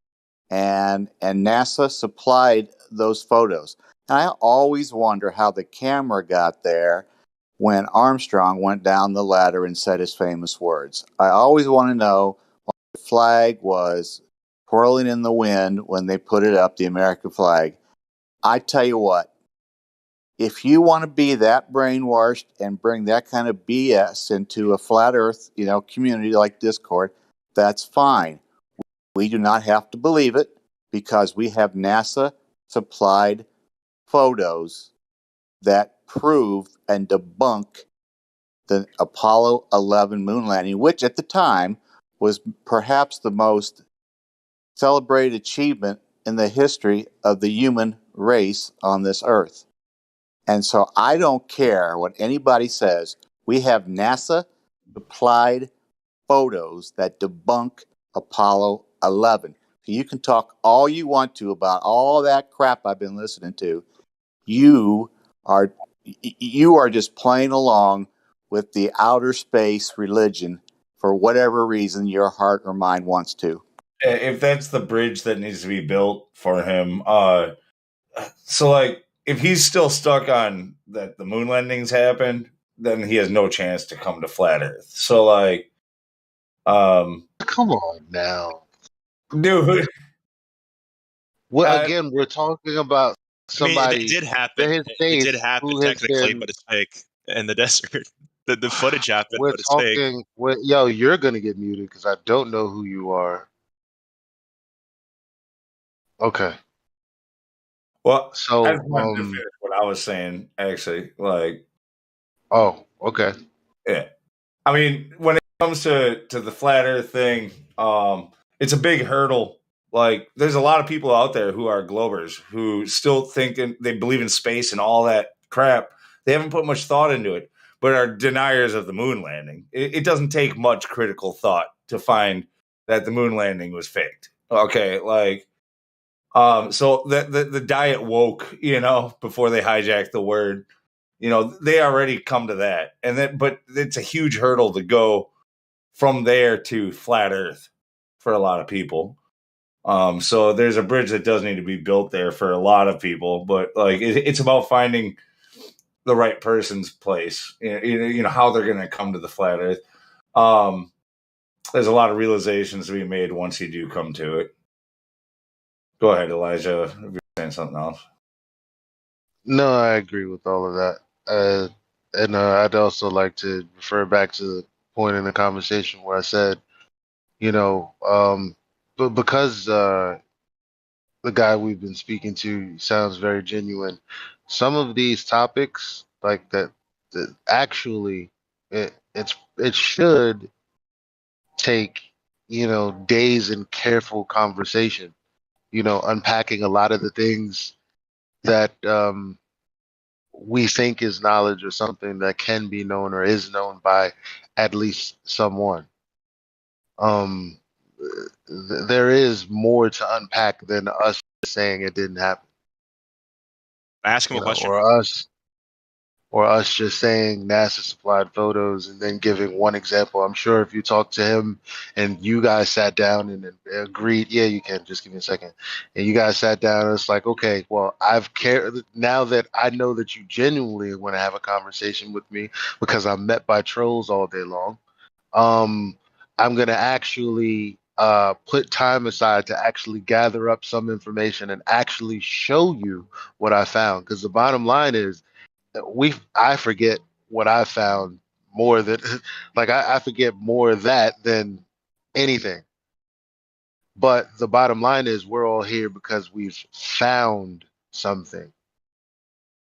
Not because we imagined something, but because we found a contradiction with what was being said. So that Fair takes enough. time, man. I supplied like 5 or 6 pictures. Has anybody? I know it. I know the flat Earth people have, the flat and stationary people have, but has anybody looked at the very top of that? The lunar lander, the silver part, and actually looked at the NASA supplied photos of what at the top of the lunar lander looks like? I mean, my goodness, people! I think if a high school student would have taken that into a classroom, uh, it's possible just for his imagination, he might have got an A on that project. But this is something that went supposedly in a capsule or in some rocket, got taken out and landed on the moon, and then blasted off and took them back to Apollo 11, and they came back home. I mean, my goodness, people, look at the construction of that thing, and come on. I mean, let's let's use our little common sense that we have between our ears that God gave us and say that could not have happened, and just say it. And if you're a believer in the moon landing, look at it. And if your pride and ego and reputation and cognitive dissonance is so large that you can't see that, then you need to go to Hollywood. You need to go to Universal Studios and go play on your toys. And because you're living in La La Land. I'm sorry. Thanks. I'm gonna ask him a question. Hey, dude, I want to ask you a question. Why is it that every single job in history, whether you're a race car driver, scuba diver, soldier, an F-16 pilot, why do all of them have a body cam and they show you point A from point B? You know, the fighter pilot getting inside the plane, or the scuba diver coming off the destroyer boat, going into the little dinghy boat, and then jumping in the water, showing you the sharks and the fish, doing a full 360. And why is it that an astronaut is the only job in history that they don't do a 360 and do point A from point B, then getting inside the rocket, and then the rocket leaving its atmosphere all in real time to the ISS, them opening up the hatch to the ISS and closing the hatch and taking off their spacesuit? Why don't they do that real time?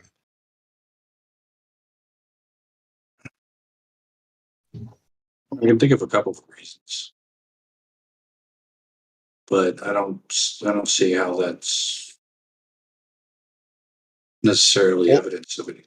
Well, to me, it's big evidence because every other job in history, like I just said, scuba divers and race car drivers, they all do that. Every job in history, you can see videos of them going point A from point B without any cuts.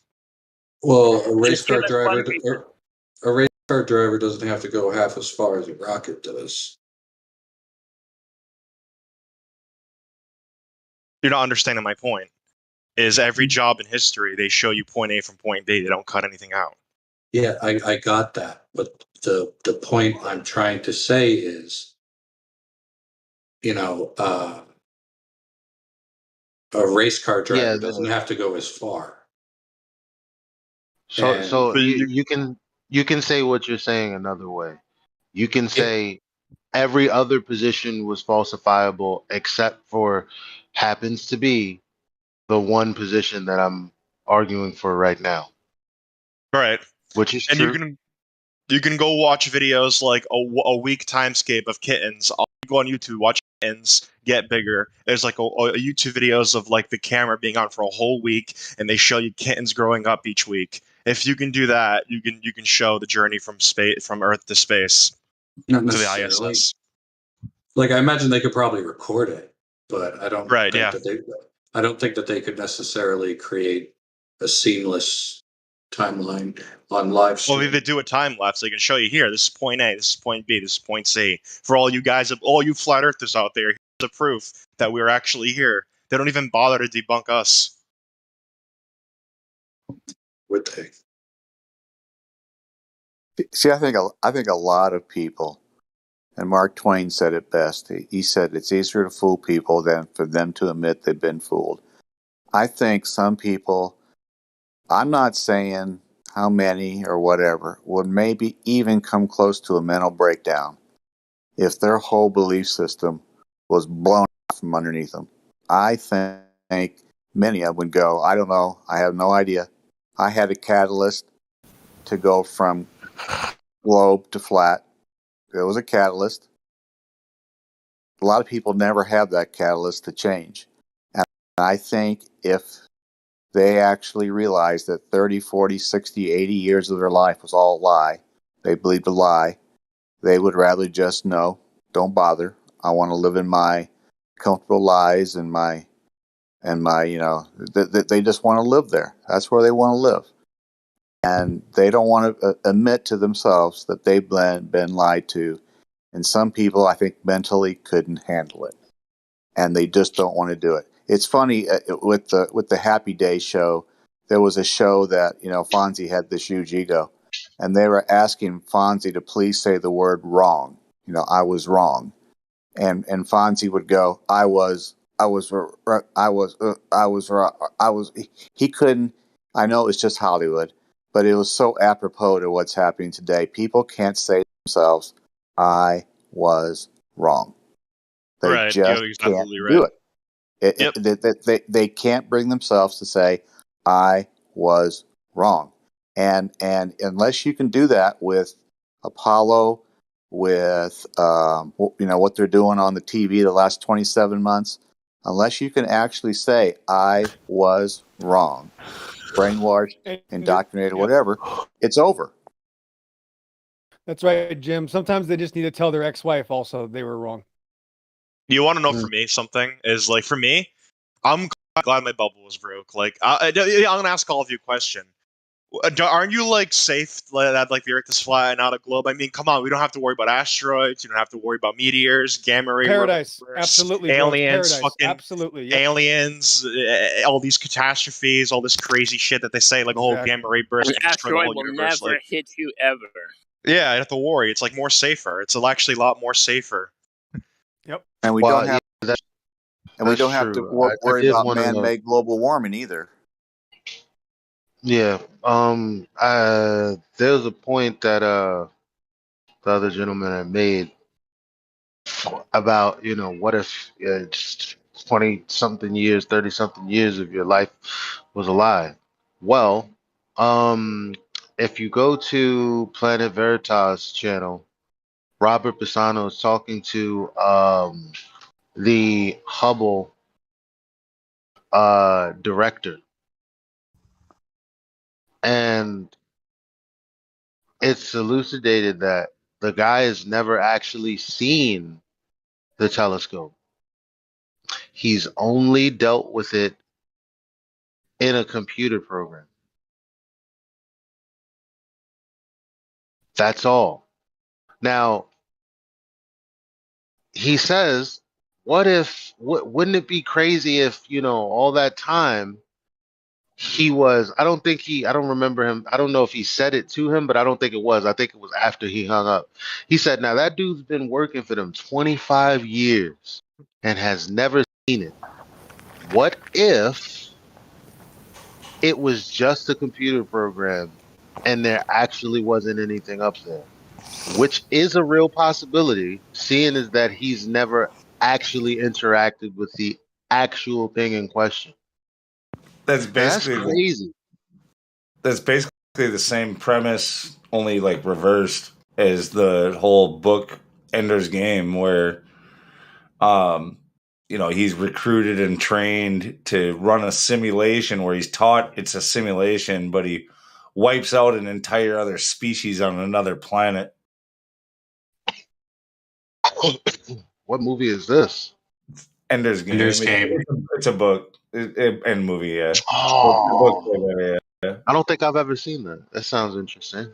Yeah, basically they raise a bunch of super intelligent children in order to be generals, but they don't tell them that, and they try to get them to strategically come up with a way for them to win a war, and then for their last test, They think it's a test, but they're actually commanding real troops. They just don't know. Wow. Is that Harrison Ford? I don't Yeah, know. yeah. He's in there. Yeah, he's It's been a while the since I've he's seen the it. general. I forget the general's name in there, but Oh, I'm watching that yeah. tonight, bro.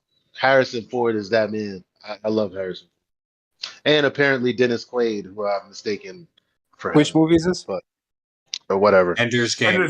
But by the way, the movie Oh, is yeah. terrible if you've ever read the books. Like, you got to read the books. They're like, it's like junior high shit, honestly. But like, it's But freaking. why would I read the book if it's gonna make the movie terrible, No, Lou? the book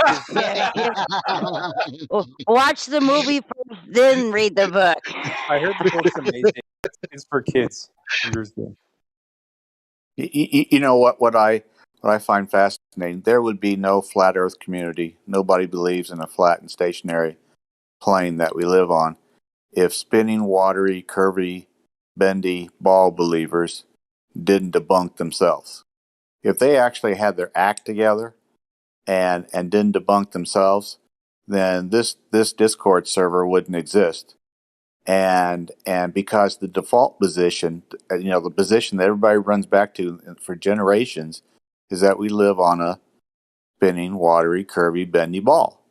And once flat Earth people could come out and poke holes in just 3 or 4 or 5 of those things, when the globe people should have it all wrapped up, because they have it wrapped up over the generations with science, then they should have it wrapped up. But flat Earth people come up and they go, hey, what about this, this, this, and this? And after a while, this, and this becomes like 30 things, 40 things, 50 things, 100 things. And pretty soon, it's the globe people that are defending their globe, and the flat Earth people are on the offensive because we have truth behind us.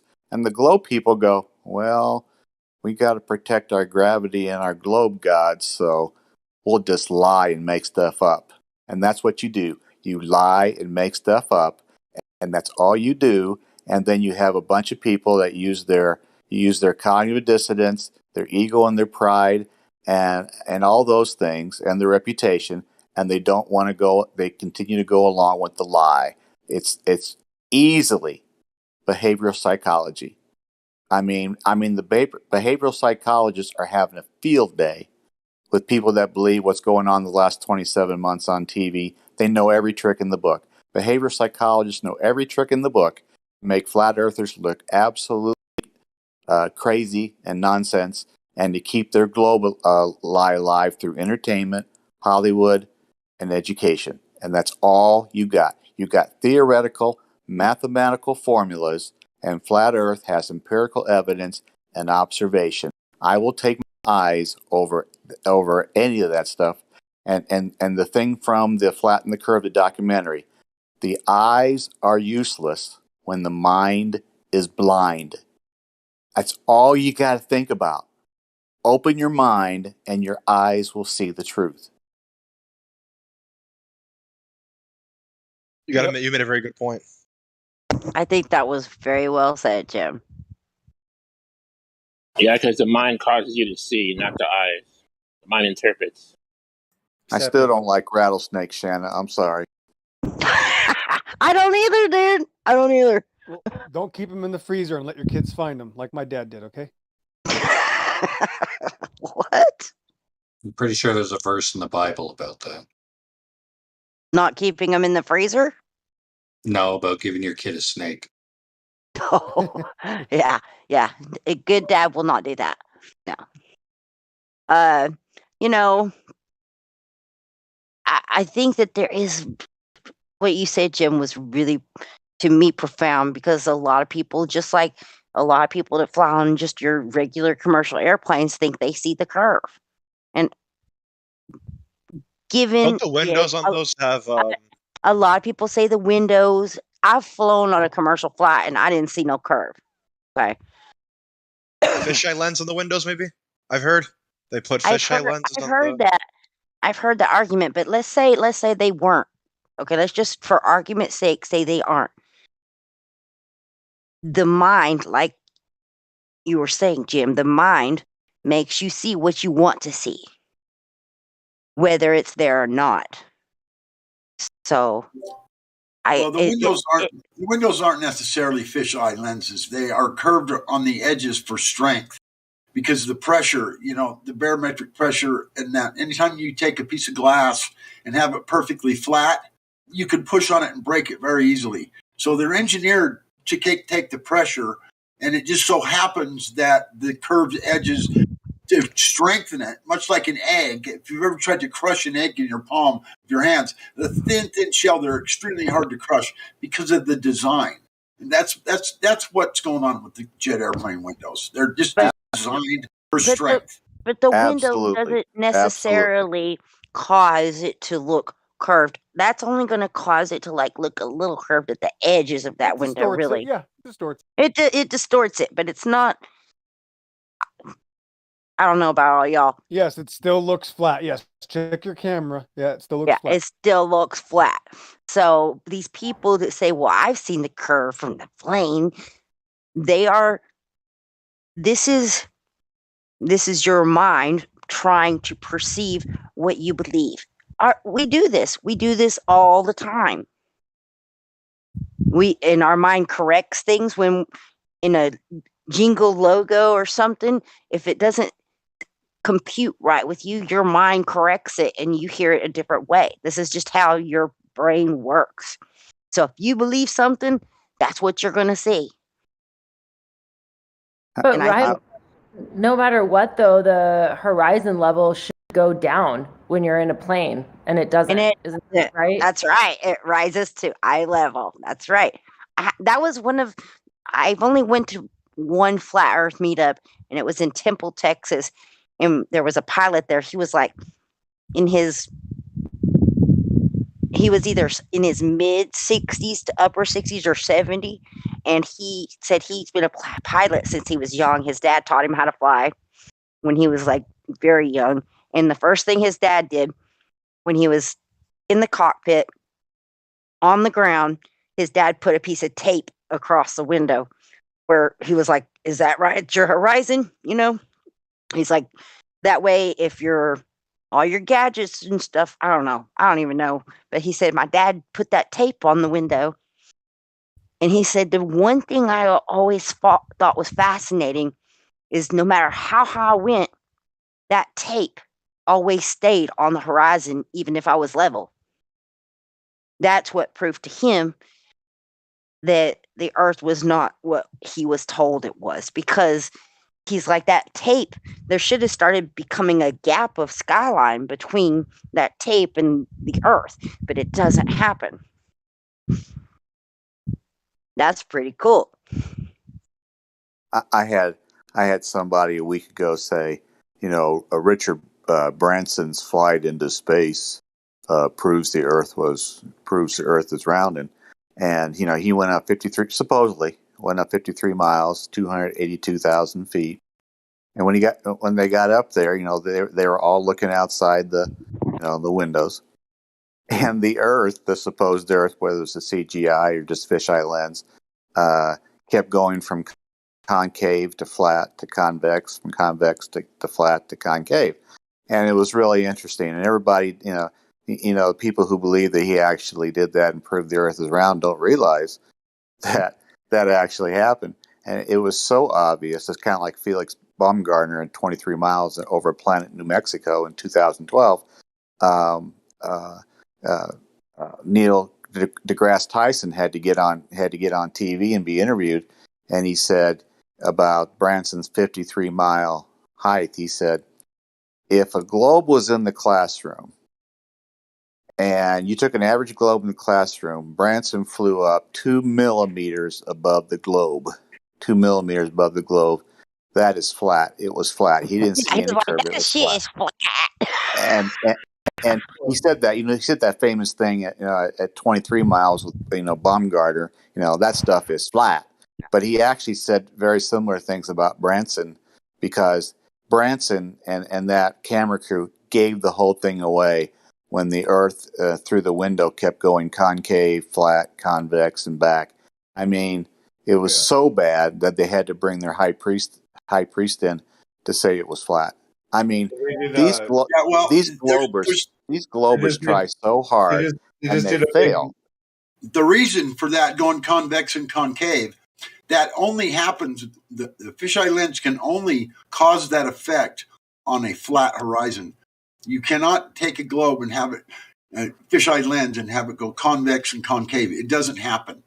That only happens on a flat line, a flat horizon. You know, when it's in the middle of the screen, it's perfectly adjusted. Like the horizon, when it hits the very middle of the screen, and it flattens out. If you can get it for like a split second, that's as perfect as you can get the camera right there. Right.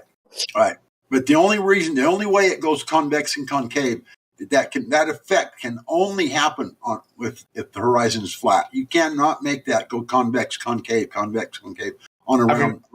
curved horizon. It doesn't happen. The lens does not create that effect.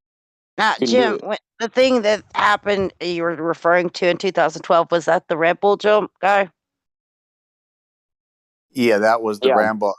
I just call it Bumgardner, Felix Bumgardner. I know it's the Red Bolt, but a lot of people kind of laugh because the Earth was so curved when he was up there. Even though when he opened up the door to jump out, the camera totally in the back, it was completely flat, and it was to the eye level too, which was interesting.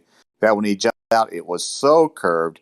People like to joke that it was actually Planet New Mexico, because it was so curved that New Mexico could have been a planet by itself. Yeah, check out worse than that. There's evidence to show that. Check out the meme I posted 2 minutes after the hour. Just think if he would have jumped over Texas. Texas is huge. That would have really been its own planet. There's another thing too, though. There's another thing. When he got out of that capsule to jump, and it showed the fisheye lens, there was a bar sticking out off to the side of it where he was standing. It was like 5 feet from him. It was curved as well. The lens caused this part of. Well, it was sponsored. There was GoPro stickers all over it. It was sponsored in part by Red Bull and GoPro. They were the two major sponsors. Right. But anyway, I'm just saying there was a little rod that stuck out off that capsule, and it was curved, and it was 5 feet from the lens, and it was massively curved. I mean, if that doesn't tell the story right. How many times we have seen footage supposedly from what I consider something floating from a hot air balloon of the ISS, and the solar panels. The solar panels, when they show the Earth, the solar panels are all curved too. They curve like with the Earth. That is another instance of the GoPro cam giving you that curve. Even if that is CGI. I don't know that it's all CGI. They may have something if they're floating on a hot air balloon. I don't know. I'm pretty sure, actually, in my opinion, I think that was mostly actually done in a studio, kind of like the moon landing bullshit. So why are they curving the solar panels on it? Why are they curving those? How do psychopaths think? How do psychopaths think? We have no idea how psychopaths think. That's true. I don't want to put my mind. You are a psychopath. I don't want to put my mind in the path of how to understand how a psychopath thinks. A psychopath is just someone who doesn't have empathy. The solar panels, my dear, that wasn't them curving them. That was an effect of the lens that they could not help. That's something they couldn't stop. Well, that's what I'm talking about. Because of the lensing, but right, they couldn't. It's not like they curved the panels on purpose. That's just what happened because of the lens. I'm talking about the lens. That's what I'm referring to. So is that something that is actually up there, and they have a camera looking at it with this messed up lens that's floating around on a balloon, or like who, I don't know who said it, that they're filming it with the GoPro in a water tank, or I don't even know how. I mean, I know they're not curving them on purpose. It's got to be from the, I would think it would be something like a green screen background or something. I don't know, but there certainly wasn't in outer space. That's for sure. See, what you have, Shanna, is you have CGIs, You have green screens, which every meteorologist, weather person uses, when they do the weather at night, on our TV. You have green screens. You have paintings, and you have fisheye lenses. That's how they get away with their deceptions and their lies. And I think a lot of flat Earth people have come up to the realization that we cannot comprehend the amount of evil there is in the world today. We just can't possibly comprehend it because we aren't evil. We have our flaws, we have our sins, but we aren't evil. Yeah, And absolutely, Jim. the people that run this world are evil, and they've hired people as their minions, as their employees, and they're just as evil. And we can't comprehend it, so it's hard for us to put ourselves in that mind frame. I don't believe anyone's evil. I will tell you, this is why I don't necessarily come in here that often and talk about these things, because, to be honest with you, I understand that all of these things we're talking about are evil, and I have already gone past, and I know that this channel has a place because there's still a lot of people waking up and don't know anything about flat Earth and that and this and that.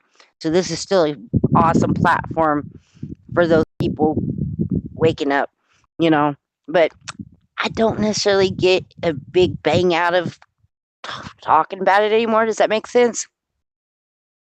You know what I mean? Like, yeah, there's always still something new to learn about the subject, but I prefer to talk about more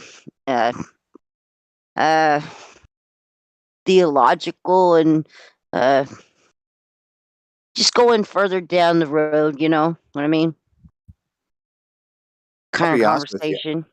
I'll be honest with you. I'd rather talk about the Dallas Cowboys and where I was 2.5, 3 years ago, with the Dallas Cowboys, because when my son-in-law and my oldest daughter came down, us four, my wife and those two, actually went to the very last Dallas Cowboy game against the Washington Redskins, December 29th, 2019, before the whole, what started, a few months later.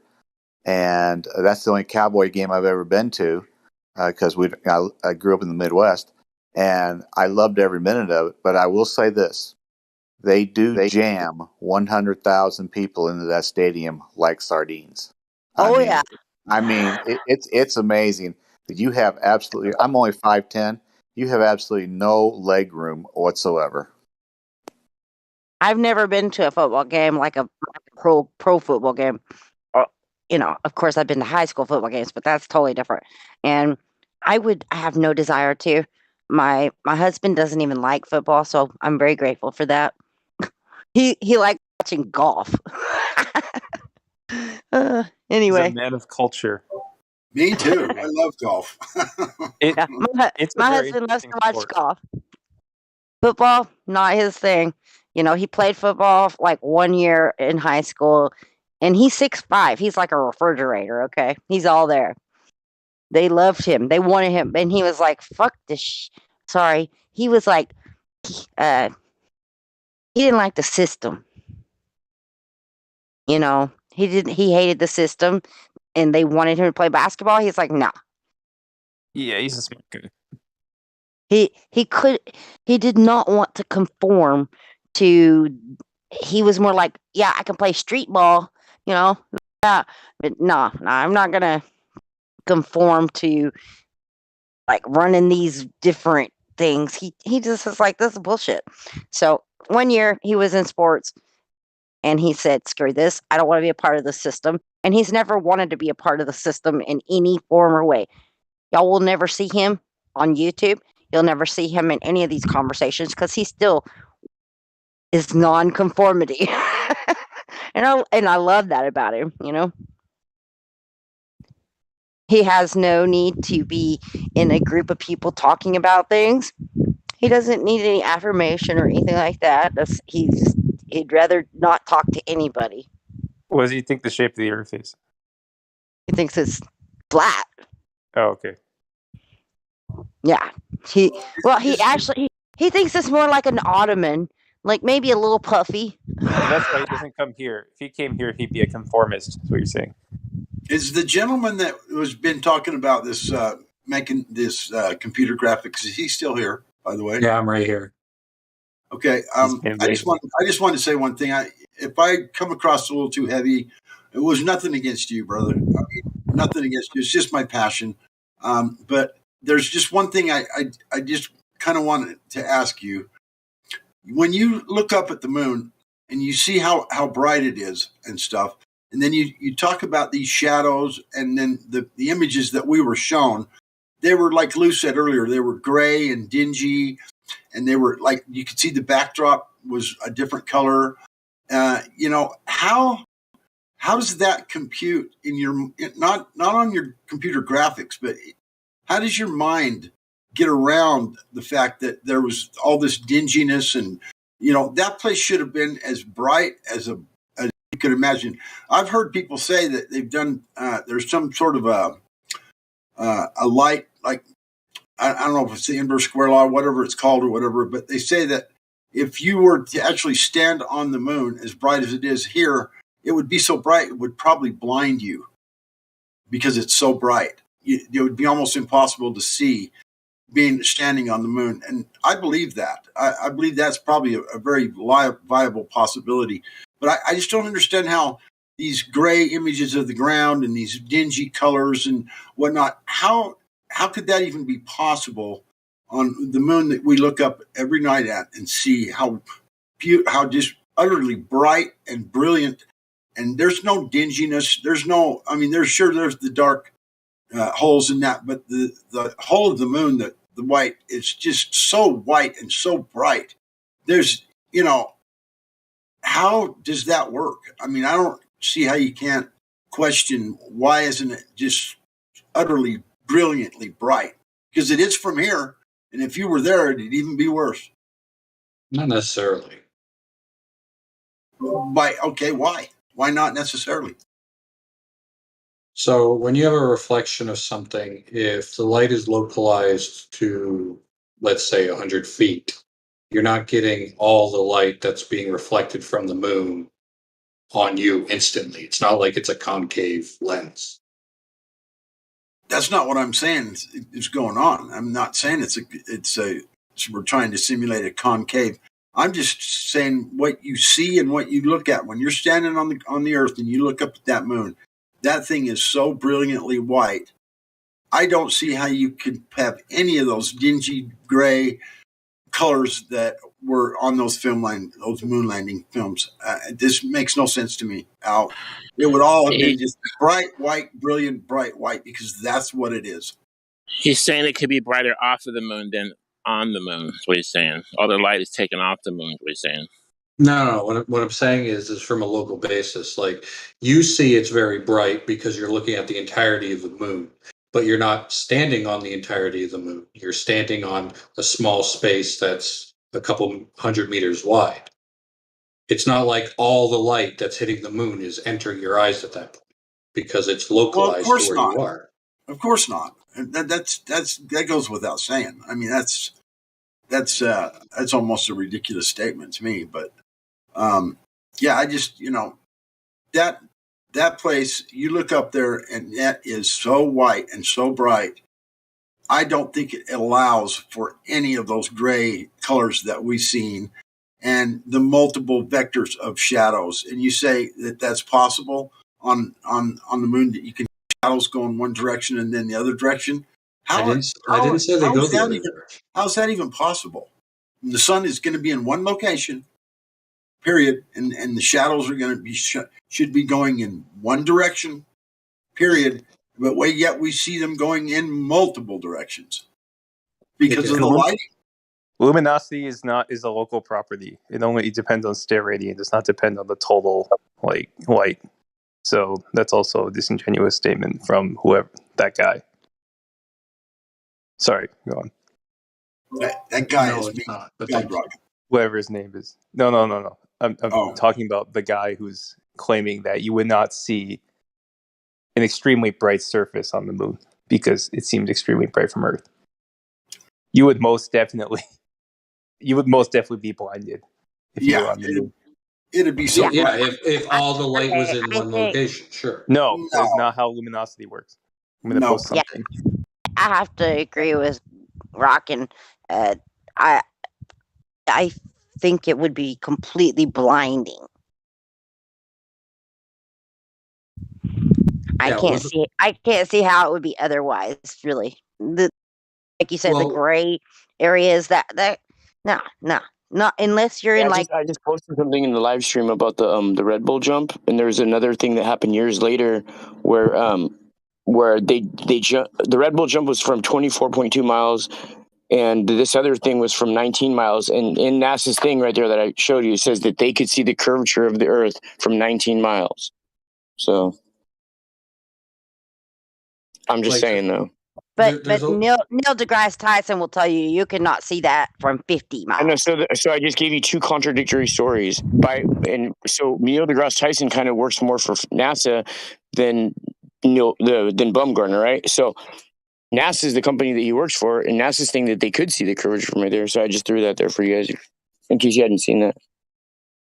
So with a lot of things in science, things that are not necessarily intuitive does not necessarily mean they're not true.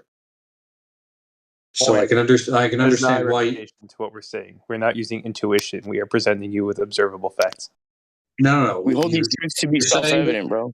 The conditions on the moon are X, but if I was to make that claim, you would tell me I've never been to the moon, so I wouldn't know. Why doesn't that apply the other way around? That's the point. We're not making the claim. So if you're making the claim, the burden of proof is on you. Those shadows don't work in any reality. It looks like it was filmed in somebody's garage. A ridiculous claim altogether. Maybe Rose, listen, if they prove the I will give that to Avaros. Ocean. I'll give that to Avaros. I will say, I haven't been there, so I can't say that it's bright as hell on the moon. So I'm going to give him that because y'all don't have to, but I'm going to because he's right. I've never been there, so I can't actually make that claim. Well, I can't either. I'll concede to that, but I'll also concede to only this, that as bright as it is from here, if you think getting closer is going to make it dimmer, I think that's very, very unlikely. Right. That's right. Let me just say, the closer I get to the sun, it's going to get dimmer, and totally. It does. In NASA pictures, it gets dimmer. All the pictures they have of that thing that went into the sun, it's not as bright. The NASA pictures, man. Those are jokes. Try to ask a question real quick, Shanna. So, A.V. Rose, if we measured the Earth, and I like to say oceans because it's more, we live in a water world more than Earth, but if we were to measure this plane of existence and it was flat, as we all experience, what would that say about the moon landing then? How would you measure that it was flat? See, that's the point, is that you can't even answer the hypothetical. The point is that it's because it's so hardened into your heart as a religious belief. All I got to do is ask you a hypothetical. If we measure the entire Earth flat, what does that say about your moon landing belief? And you can't answer. That's what I just want to make sure that you actually have a plan with an actual radars are already measured flat. Radar, we've used lasers. Right, radar reaches out 10,000 miles across the ocean, so all the oceans are already measured flat. The National Geographic admits this: 800 million cubic kilometers flat. So that's not my claim. It's already measured flat. So I'm saying, if you could understand that and know that the Earth is flat, what would that say about your moon landing belief? Not necessarily a heck of a lot, because, like I said, something that doesn't. Something that's. Hold on. Something that is not intuitive does not necessarily make it not true. I know, but that's the point. Baby Rose, that's the point, is that you don't have a claim. You're hiding from the entire premise because it's a religious book. You can't even talk about it. You have to, instead of just answering the question, obviously that would mean it's fake. You have to hide from that because it's in your heart. It's a religious, emotional response. No, I'm not an engineer, and I'm not the greatest at trigonometry. I can't answer that. I know. So I know. That's the point. Hold on, that's all me. That's what I'm saying. I said if it's measured flat, if we know we are on a flat plane of existence, if you knew that, what would that say about the other topic, the moon landing that you believe? I don't know because it. Yep. There's a lot of different moving parts that are very No, complicated. any honest no. You're still hiding from it. Any honest person knows Can I that would mean finish? the moon landing is fake. No, but that's the point. You're proving my point that this is a religious. You have this knee-jerk reaction. You can't even answer a basic question that a 7-year-old could answer. That's the point. Well, no, I just don't want to answer a question and act like it's in a void because everything is interconnected, right? Because if I end up granting that the moon landing was fake and I end up granting that the world is flat, there's a whole lot of other deeper implications that end up going along with it. Some of which that I can't answer. So the most intellectually honest thing for me to do is to back up from your question because. Just because I can't answer it does not necessarily mean that you're right or I'm wrong. That means that I can't answer it. Hold on. You're saying you don't want to accept Sleepy Joe, hold on. I'm gonna. Okay, sorry. Go on. Sorry. No, I just want to point this out. This is an honesty test. That would anybody with 2 brain cells knows that would mean that they lied to us. That's the honest answer. Is that if we know this is flat here, that means that they clearly lied. And if not everything, parts of that claim are completely fallacious and they are deceptive. Is the honest answer. Everybody knows that. So the point is, we're talking about things. Even if I could prove this one thing, it's not going to change his mind about the other. And now he admits, even if I prove the other, it's not going to change his mind about this. So it just proves that we're attacking red herrings. We've left the topic because we're trying to be nice, and we're allowing people to take us down these rabbit holes because they're scared to death of reality. So we have to go down these rabbit holes. And God Rockin' and me, say this, but if you haven't been there, you can't make the claim. And even when we give them the benefit of the doubt, okay, great. If that does this, then what? It's nothing. The answer is always nothing. There isn't, then it means this, then I could guarantee this or that. No, it means, we still have to figure out that because I'm not an expert. I can't think for myself. So therefore I can't make a claim still. Well, that's only what a Glober says. Only Globers are these people that say, I can't accept that. I can't make a claim. And Evros, just to clarify what you just said, and correct me if I'm wrong, it sounded like you said that if you accepted the moon landing was fake and you accepted the Earth was flat, you would sort of have to accept some other implications which you cannot bring yourself to accept, and therefore to keep yourself let me finish in 5 seconds. Therefore, to keep yourself intellectually honest, you have to avoid accepting those 2 facts in order to avoid confronting these other implications. So you're saying that's not what you said? No, what I'm saying is there's a lot of. That's what you said, dude. No, there's a lot of interlocking pieces. No. So even if I did accept those things as true, there's still more that I would have to dig into before I could definitively say something because that's what's intellectually honest. I mean, running from other implications is not intellectually honest. You cannot dismiss something because it would imply or it would open up other questions or it imply some other implications that you do not want to accept. Not dismiss, withhold judgment. Well, it sounds like blanket dismissal. It sounds like that, okay, there would be some other implications that I do not want to get into, so therefore I have to dismiss these 2 premises. Again, not dismiss, withhold judgment. Okay, whatever. So Sleepy Joe. Yes. Sleepy Joe. So what you need to do now is apply that to the positive and ask him, why can't we make that exact same premise or, set of circumstances? Why isn't globe religion held up to that same standard? And what we see in reality has to be scrutinized. Isn't that great? So we're scrutinizing what we are experiencing in reality, but we're not scrutinizing what we're being told by the people that tell us we can't trust reality. And I think that's the point here. What you have pointed out is that he will hold that scrutiny against what's obvious, but not what he's being told to believe. That's how crazy it is. Yeah. Yeah, it's definitely a double standard, which is not intellectually honest either. No, that's how I handle physics. That's how I handle mathematics. I have to do that. So you admit that you don't have a claim for the globe then because nothing works on the globe religion. You would have to admit that it's just a religious belief. No, I trust people to do their job. That's just like you're trusting a priest. Yeah, exactly. That's not logical.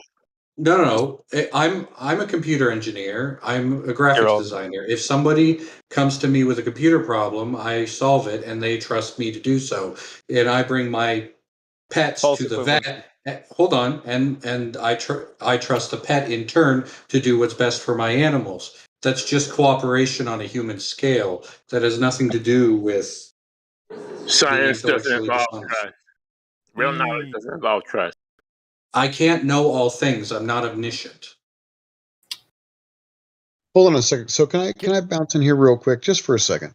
Rose, I think we're having a good conversation. I like the topic because we're talking about something different than whether or not the Earth is a globe. We're digging down to this layer of, is it possible for us to know things that we don't have to actually believe some priest as a mediator, right in the middle? Because that's what we're talking about here. If he wears a lab coat, if he's got this education, if he uses this word science in a very ambiguous and kind of vague way, and yet he tells me things. Do I believe him, or because I'm not allowed to actually know the truth about this world? No, you are allowed to know things about this world that you don't have to have an interpreter for you. Do you understand that? And if you don't feel empowered in this life to know things that other people don't have to interpret for you, I mean, that's really sad. You've given your authority over to somebody else, your intellectual authority, and you said, I know I'm a smart guy in my field. So that means that I have to trust other people for things outside of my scope. I can't know them. Only they can know them, and I trust them. That's a foolish way to live life. There's plenty of things that you are allowed to know. And the shape of the earth is one of the easiest ones to figure out. It's very simple. It's very plain. So you don't have to have an interpreter. Or do you feel empowered enough to believe that? No, I'm not saying that I don't bother to learn about those things. I'm just saying it's not practical for me to try to understand all fields at all times. Also, I'm not going to be interested in, for I'm not example, asking you to understand all fields. The shape of the Earth is a very basic fact that you can actually verify yourself with simple experiments, as we've been trying to tell you all night. okay, but I'm not proficient enough in those fields to know if Yes, those you are. experiments.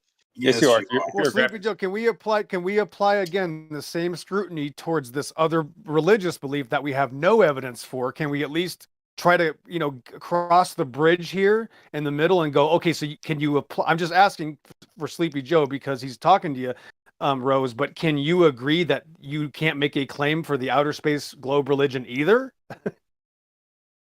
Well, I know what is and is not CGI graphics. No, that's not what we're talking about. You're saying you can't make any decisions. So I'm saying, can you apply the same honesty to the globe religion, and you won't do it? I got to point it out. Well, because I have done. Because I have.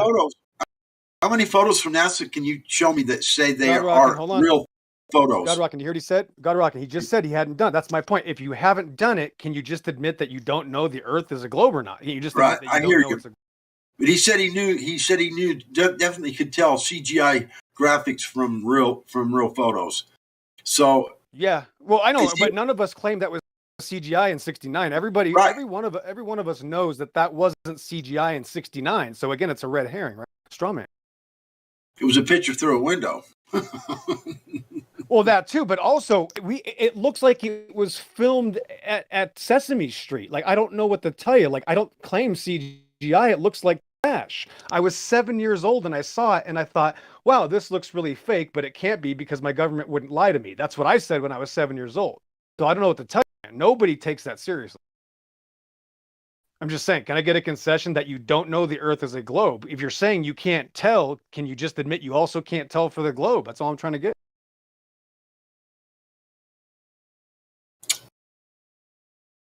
The answer is yes.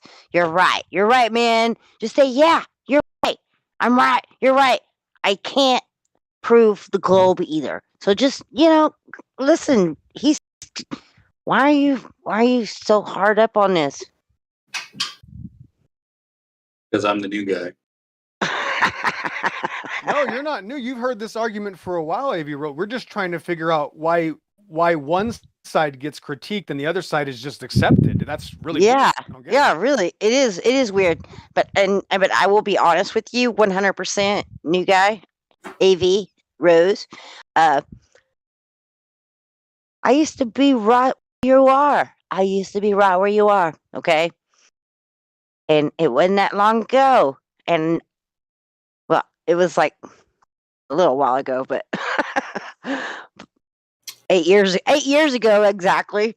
And I was right where you are, and I was like, my husband was looking into all this stuff, and I was literally thinking he's losing his mind. My husband is going crazy, but I still loved him. I was like, whatever, babe, cool, yeah, whatever, rock on, babe, I love you, and a year later, So Shannon, it was like, dude, yeah, So Shannon, you came to Flat Earth when you were 31. Is that right? 8 years ago. Yeah, I guess I was 31. Close, Jim. Good ESP there. No, That's no, right. no. I wasn't 31. Yes, I you was. are. You're 39 now. I know how old Jedi you mind are. trick. No, I'm 43. No. Yeah, I'm 43. No. So I was. Oh, he's hitting on you. This is a trick. Don't fall for Yeah. it. I Jim, am you so son much of a- older. I am so much older than she is, and I respect the fact that she's been married. What, 24 years now? 25. Coming up this month in a couple of days, I'll be married 25 years. Yeah. I've been married since '86. So do the math, huh? Congratulations, by the way. Damn, you got me beat. You got me beat. But I have two daughters, and one took the whatever, last September, and I still haven't gotten over it yet. So anyway, I'm sorry, bro. Yeah, I'm sorry every single day, and it just breaks my heart. I'm wondering if the gentleman here understands that a spinning water ball in a vacuum flying in about a half a dozen different vectors. Does he realize that how much that defies physics? The second law of thermodynamics. It defies natural law. It defies physics. It defies so many things. It's way out of the ballpark, bro. It is so far out of the ballpark that it's almost unbelievable that anybody would believe it. All right, so I'm taking physics right now, and if there's anything I ended up learning when talking to laymen about physics, is the moment you sit there and say this defies the second law of thermodynamics, they don't understand the second law of thermodynamics. All the second law of thermodynamics demonstrates is decay of energy in an area over I know time. exactly what entropy is, and it Okay, does. great. Yeah, we're not Okay, the movement of an object does not necessarily apply to entropy, okay? No, I didn't say that. But just let him finish. There's only one of him. Just let him finish. There's only one of him. Diaz said that it defies physics in many different ways. And I said, and the vectors, all these different vectors, that would defy, I'm not quite sure what it would defy, to be honest with you, but I know that there's no way that we could be flying in 5 different vectors at the same time. That's not even possible. You can't throw a baseball in the air and have it go 5 different directions at one time. But that's what they try to tell us. I can tell you it's going in 3 by throwing it in the air. I want to put something out there real quick. All of y'all know, most of you in this chat know me. I've been here for a long time, and I do want to apologize to y'all for not being super scientific about knowing all of the facts that a lot of y'all know. Y'all know a lot of shit. Y'all are really good about that. You're fine. But one of the biggest things that, for me, the vacuum of space, it blew my mind. Like, how is that even how is that even possible? It's not. You gotta use your imagination, Shannon. I want to listen. There's a couple moderators here. I'm not a moderator, but there are 2 other people in here that maybe would want to, you know, get into the conversation. But AV Rose, I want you to know, man, that actually we like you for the most part. I don't have a problem with you. I think you're by far the best Glober. Yeah, we actually really like you, man. We want you to stick around. We wish there was more like you. So God bless you and your efforts. But there I want to give you the same. I don't think I'm going to paint myself out of this corner now. You guys continue. All right. Goodbye. You can be the new Matt.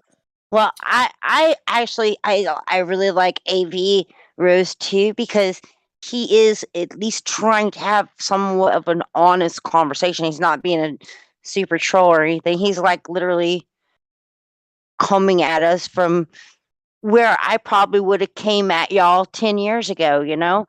So, you know, AV Rose, come at us, you know, like I promise you, if you try to prove that the earth is not flat, you're going to come out of it just like one of us, okay? That's how it works, okay? It's great. It's crazy. I know you think I'm talking crazy town, but you tried to prove the globe. Listen, most of us grew up just accepting what we were told throughout high school and education system, and just that's how it is. Then once I got older, like whatever, I can't remember who it was that said, I think it was Spectre, said I was 31. No, I was a little older than that. Spectre. But who was it? I don't know who it was. Anyway, I was a little older, but you know, as I got older, I was like, I started questioning things, you know, because they just didn't make sense. And as a Christian, I was a Christian back in the day, and as a Christian, I never could actually, you know, like marry a couple of things from science to my religious affiliation, and the older I got, the harder and harder that kind of stuff became. And then my husband said to me one day, "Babe, you should check this out." You know, after I had watched him, and I was like, "Whoa, he's going off the deep end." You know, I thought he was going crazy, literally. And then, boom, I was crazy right there with him. You know, according to the rest of my family. But I don't feel like I'm crazy. I feel like I feel more invigorated, awake, happy, super happy, more happy than I've been my entire life. And I'm 43. I feel younger, happier, everything better, way better. I can't explain it. It's just a new invigoration in my life. It's like I've been reborn. You've been liberated, Shanna. The truth will do that to you. That's what truth does to you. I mean, of course, a lot of y'all already know this.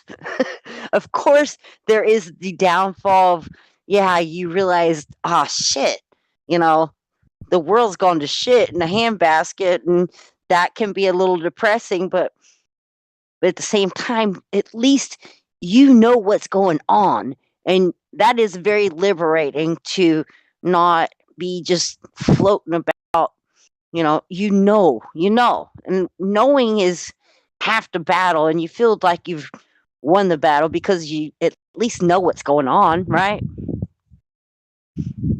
That's how I feel. Yeah. Anyway. I want to point out one thing for me, at least. For me, I became a flat earther kind of by accident. I was in the car with one of my friends because like I knew that I believed in like, you know, stuff like the Pizzagate, all that stuff. And he's like, "You don't think you're just flat, do you?" I'm like, "What?"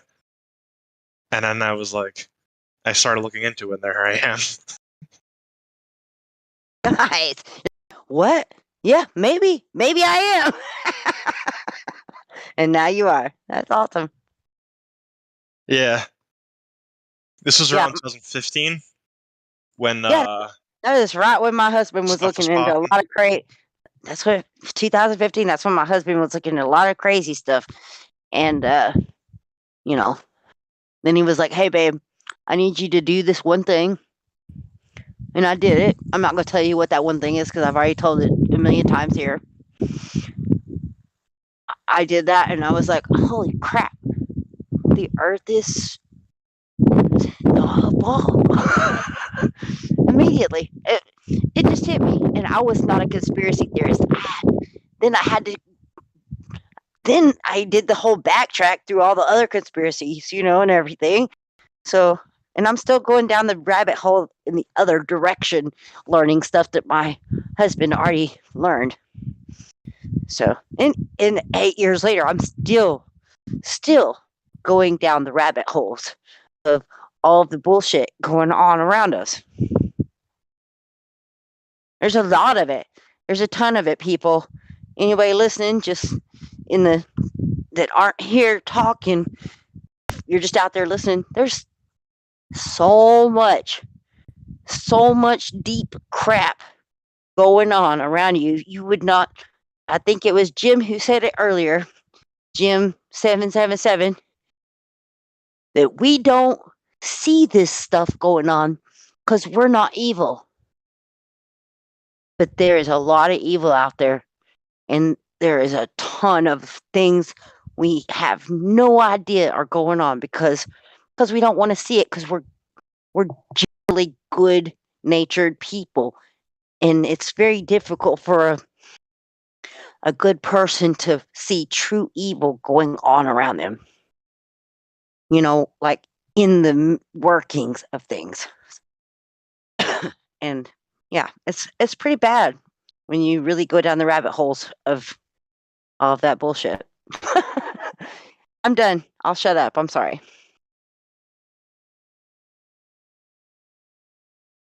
Somebody probably should have muted me. There are some other people in here. So yeah, Shannon, real quick. There are two other people in here. So there's Canalytic and Chamber are also here. I haven't talked to either one of those. So not to make AV Rose get back to Mike, but I just wanted to give them a chance as well, since the channel needs that opportunity. Doesn't get these opportunities off.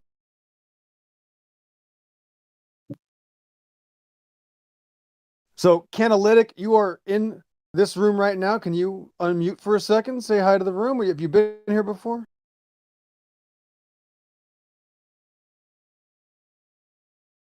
And Chamber just left, so I won't have to ask that person. That makes that easy. And AV Rose, I really like I really like AV Rose because he's at least coming at us with an honest heart and his honesty of what he knows, Oh, get out of the way, Shannon. Plus, trust me, the flat earthers are looking at him like he's a steak. Trust me, they love AV Rose. So it's going to come back around that AV Rose. You're going to be on the mic soon because Canalytic is not speaking, and that's good. So AV Rose, I'm going to get off the mic. I want you guys to continue, but we definitely want your participation because the server gets a little antsy when it doesn't talk to a Glober for a long period of time. So good thing you're here. I see an argument in chat. I hope that AV Rose is applying that same skepticism to the globe. So for, where's my guy? Platter, where are you at? No. Sleepy Joe, there you are. So Sleepy Joe, if you're going to have this conversation, guys in the chat, there's 3 versus 1, 4 versus 1. You guys got to keep it simple. If he's going to apply that criticism to what we see in reality, should he not apply that criticism to what we see on TV? Just keep it on there. You'll be right. And Catalytic just cut out here.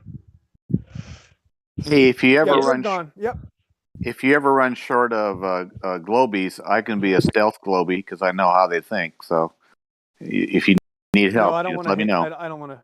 No, it's okay. We're not that desperate yet. I can totally play. Totally play Globie because I was a Globie for like 30-something years, Yeah, we can all play Globies. I know, just relax, just hold it, because AV Rose is not fake, and that's the most important thing about him is that he's real. I know. That's all I ask. Right.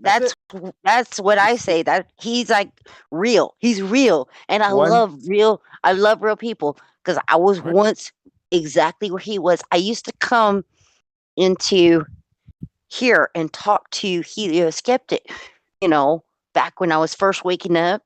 And I ask all the questions just like AV Rose. I was literally him back in the day. Okay. Yeah, a lot of us are. Yeah, And so yeah. I mean, I get it, and I you sh- love his honesty. And Avi Rose, if you're still listening, please come back and join the conversation. I apologize if my speech is a little broken. It was 105 here yesterday, and it's now like 54. And I'm sitting outside, and I'm like cold. No, I got a teeny tiny desk, and my keyboard is like right beside my mounted mic, which I can't really move. And I can either type or mute myself. Otherwise, you're just hearing. Well, I'm glad you're here. I see you're in the I'm dorm. No, I just have a shitty small desk. Oh, I want a nice corner one, I but can empathize. I used to be there. Yeah. well, AV Rose. Is that what you like to be called? What do you like to be called? Avros. Avros.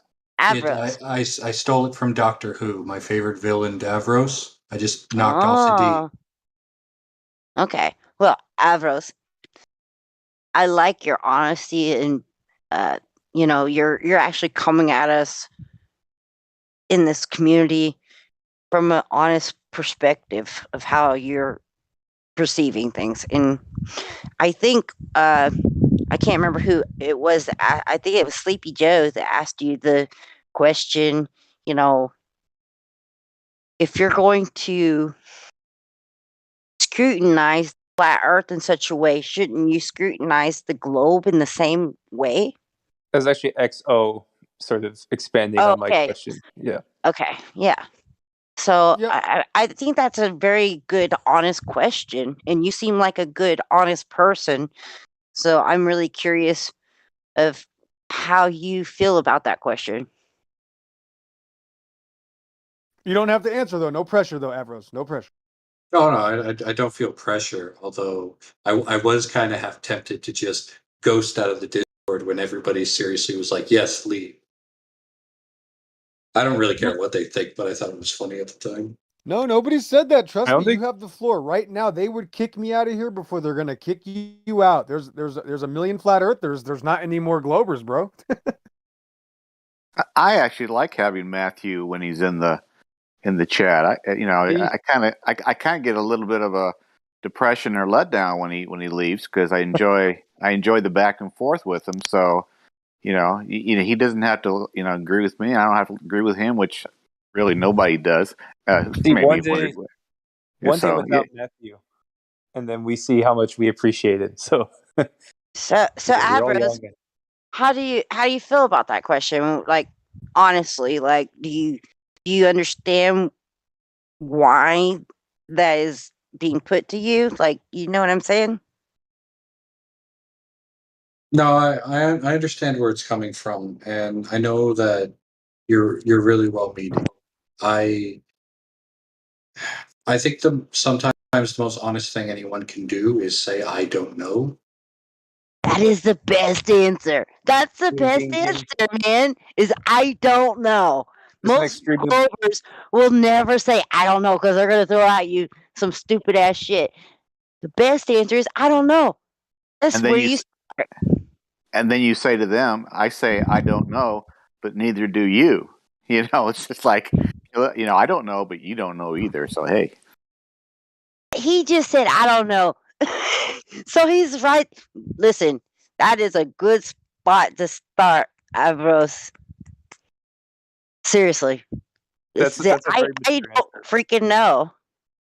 So being able to say that is a sign of maturity that very few people have these days. So, like, I mean, it's a very good skill to just be able to say that. Yeah, I think he's a cool guy. I don't have anything against you, dude, even though you're a Glober. Just like, I was the same way. Like, a lot of us are the same way. Like, even with everything else, outside of the New World Order and everything, every other, thing, we were all like, oh, it's bullshit. Oh, they could never do that. Why would our government do that? And it's like, it takes time. Like, they do a lot of research. You know what I mean? It just doesn't come to you overnight. Evros, we say I don't know. I mean, you don't have to also place like further limits on yourself. Like, doesn't mean that you will never know, right? It means, yeah, at the moment you don't know, but there's nothing preventing you from ameliorating that, right? Like you can do your own research, even if it's not in your immediate like field of expertise, right?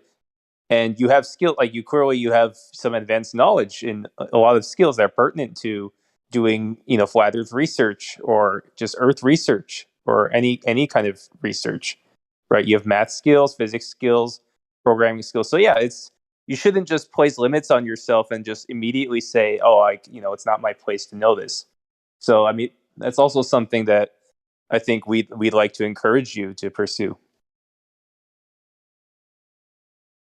Yeah, I'm not trying to promote a channel. Okay, you guys, I'm putting a disclaimer in right now. I'm not trying to promote a channel, but the term autodidactic means self-taught. You don't necessarily have to go to college to learn a certain skill. You can learn stuff yourself. There's a lot of people that do these things are self-taught. And yeah, it takes time. It takes years, but it takes years if you go to college too. So what if you have the ability with the internet at your fingertips and you can self-teach yourself how to weld or whatever? That is self-taught.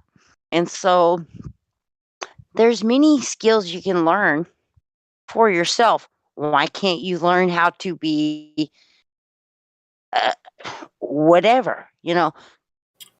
A lot of the things I know in my life, I have self-taught myself. I was homeschooled until 4th grade. I grew up on a peanut farm. There's a YouTube channel called Autodidactic, by the way. He's pretty good. Well, that's why I said disclaimer. I'm not trying to push any channel. I'm just saying there's one that's that name. He's actually pretty good. He's not bad. Yeah. Autodidactic. He's like John Levi or UAP. Very similar. Yep. No, it sounds like you're trying to push Skillshare.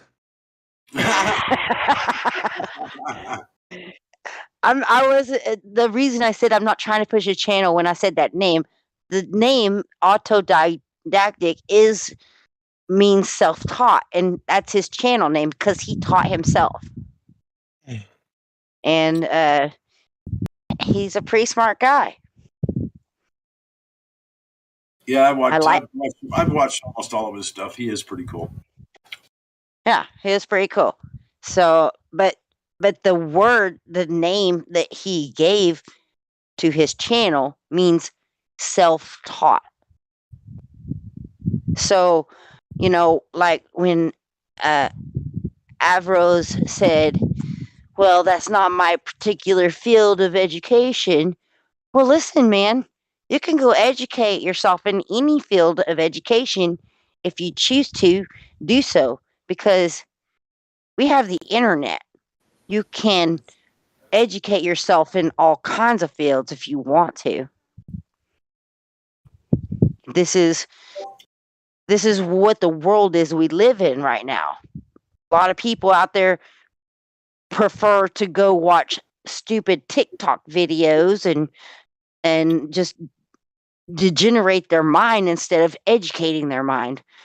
I can testify to that. Let me tell you, I've spent my whole life building, and I've taught myself. I'm a journeyman in like 7 different trades because of exactly what you just said. I taught myself. I dived into every aspect of construction, and I understand almost every bit of it completely. I mean, all of it, from the footings to the shingles and everything in between.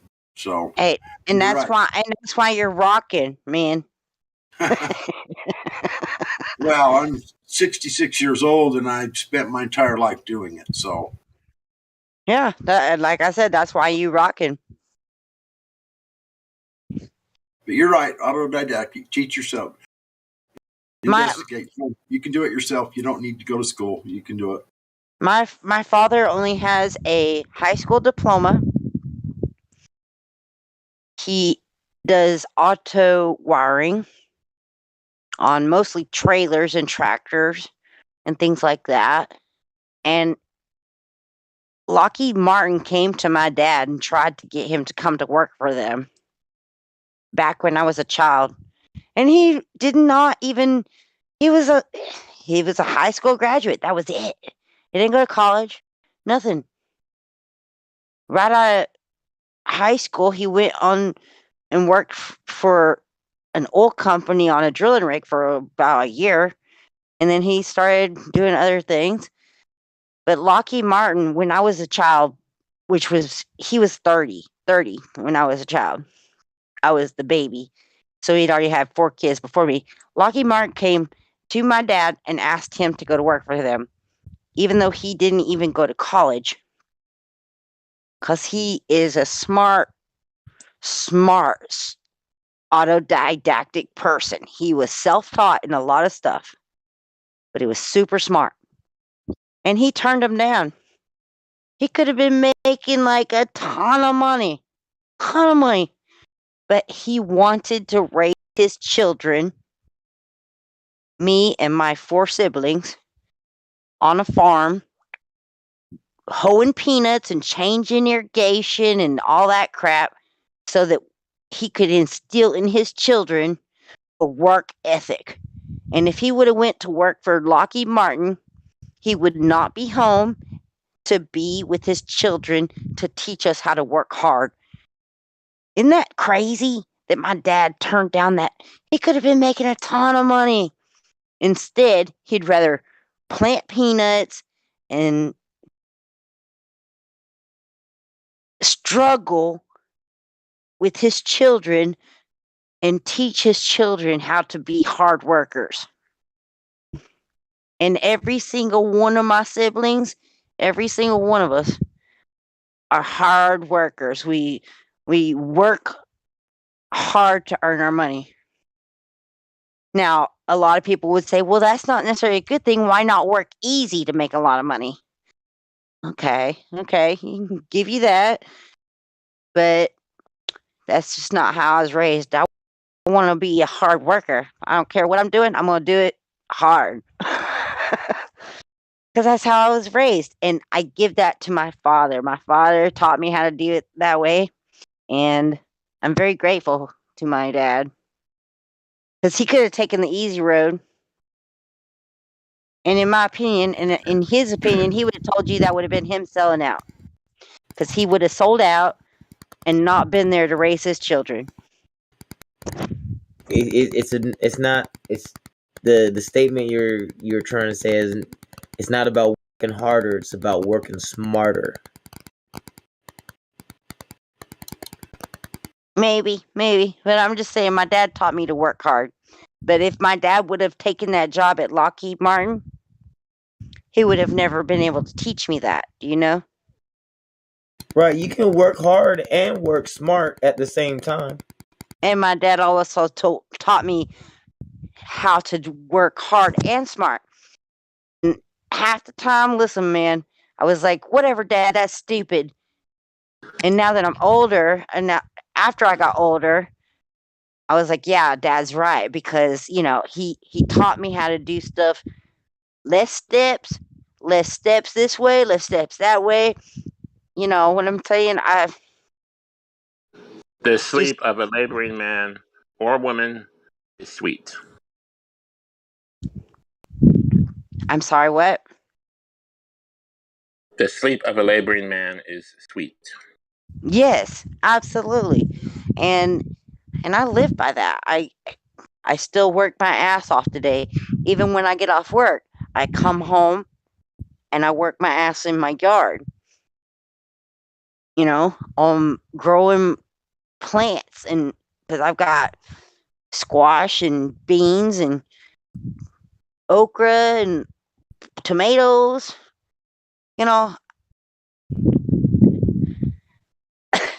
Work hard day, come home, you work hard more, cook supper. The work never stops. That's how I grew up. That's how I was taught. Work never stops. And I don't think that's a bad thing. Kids these days, they're like, well, I just want to play my video game or whatever, you know? There's no time for that. I actually have a YouTube channel, by the way, you guys. I actually have a YouTube channel. I've got like 1,500 subscribers. I haven't made a video in over probably 6 months because I've been too busy working my ass off, trying to get shit in order. And this is another thing a lot of people don't want to hear. You better get your household in order, because I know a lot of people don't want to talk about it, but shit is hitting the fan if you don't realize it or not. Everybody says, oh, we might be possibly going into, I don't think I can say that word, but the recession word, you know. We've been in that possibly for 3 months, and we are heading into a possible depression. I mean, seriously. Seriously. Your normal vegetable oil that used to be $1.50 is like $3 now. That's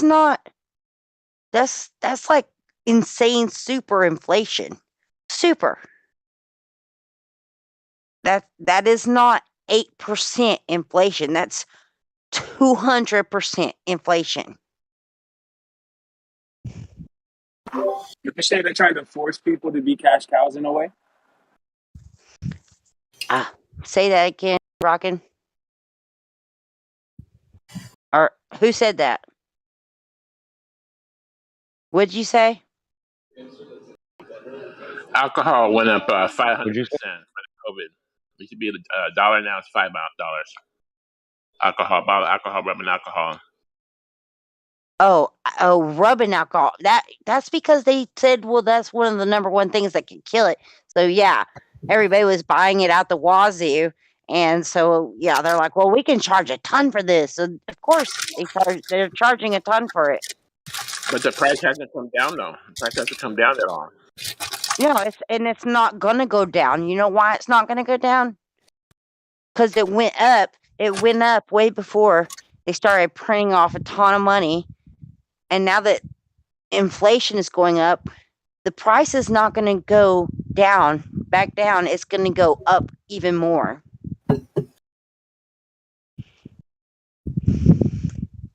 The price got jacked up because of demand, and the price is not ever going to go down because of inflation.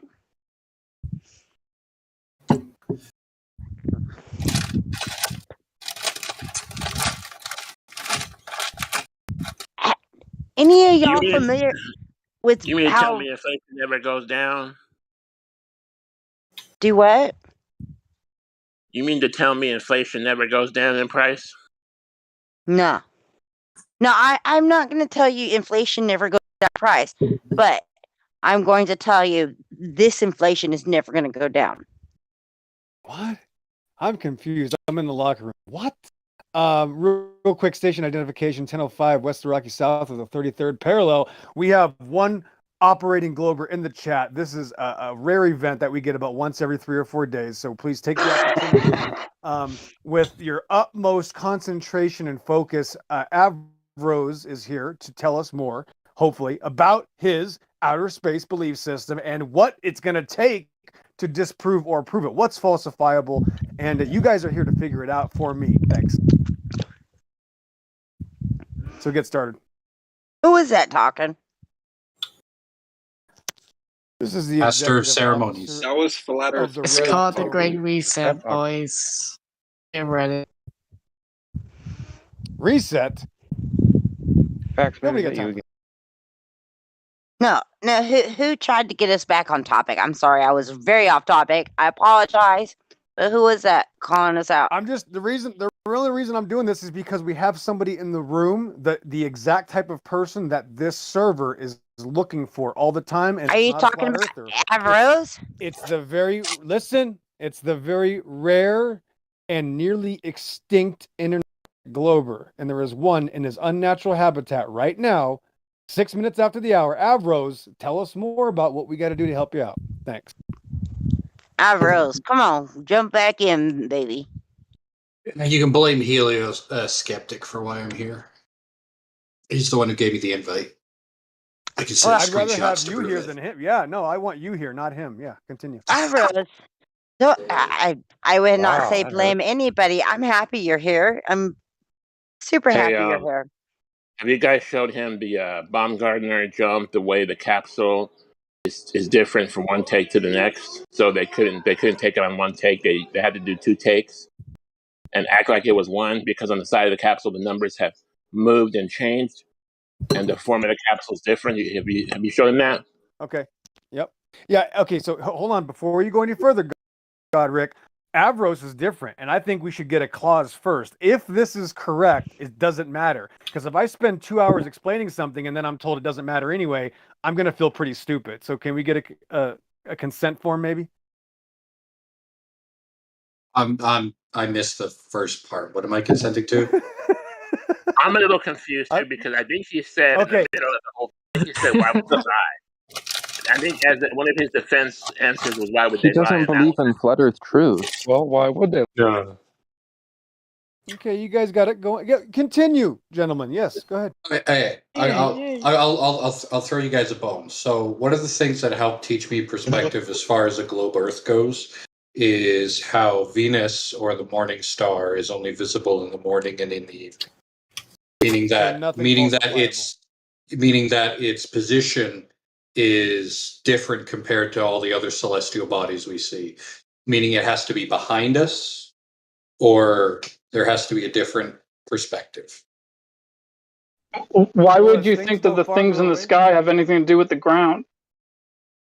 Because everything's a matter of perspective. That's an ongoing problem. No, that is an ongoing problem. We've been dealing with this issue for several hours, but I just want to point out that everything that goes farther away from me, that's above me, appears to go lower due to perspective, no matter what it is. So no matter what it is in the sky, you are right, Orion. It doesn't affect the fact that it already depends on a flat stationary plane of existence in the first place. So do you care to elaborate on your answer? You said something about perspective. Yeah. So if you look at the heliocentric model, Venus being explained how it loops through the sky, how it positions itself in the morning and the evening, is consistent with a heliocentric model, but there isn't really a way of explaining it on a flat Earth model, because if the perspective of the sky is, let's say, rotating around the North Pole in a center fashion, like I've seen in some flat Earth maps, that doesn't explain where it would position itself relative to the sun. You know, What it's do you mean by not flat consistent. Earth map? As opposed to a map that's not flat? Can you say Venus can't happen on a flat Earth? Is that what he said? It's not consistent with most flat Earth models I've seen, for instance. So let me get this straight. You're saying that things in the sky are doing a funny thing, and for some reason, somehow, some way, you feel that they can't do the funny things they're doing in the sky over a flat Earth. Is that what you're saying? Yes, because it's not consistent with the sky. But it's just your feelings. There's no logic or facts or demonstrable things behind it. Just your feelings. No, it's not about feelings. It's about perspective. I always find it fascinating that Globers say, "Well, your flat Earth map isn't used anywhere except among flat Earthers. It's you don't have a working map." Well, yes, I do. The United Nations uses it. A robot. Right. Well, I think it would be better. Let me just say one thing. I think it would be better to conversate. Everybody talk at once. No, hold on, Shannon, please. We're just gonna keep flowing. I just want to get this out here. So, Avros, if I prove that we're living on a stationary plane of existence, what would that do to your presupposed assumption about the planet you were just talking about in the sky, the wandering star?